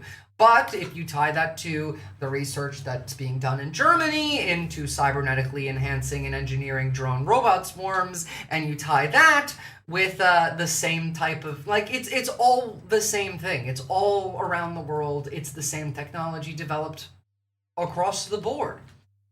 Anyway, guys, that's it for today. Thank you for watching. Definitely go and check out me on YouTube, Twitch, follow my socials, join the Discord if you haven't already, and I will be covering this much more at length on like my proper stream on like Twitch and YouTube, because they're far longer streams. Thank you to this space for hosting. You guys are awesome. I fucking love it here. I genuinely could not imagine not having this space, because like ever since I've come on here as a host, I've just become much more happy with my job. To be honest, it doesn't matter stuff like this, like guy with a gun, fuck off, silencer shows up and says post it. I mean, yeah, theoretically, guy with the silencer shows up and says don't post it. Beyond that, I will see you all next time. Have a lovely evening, everybody. Bye-bye.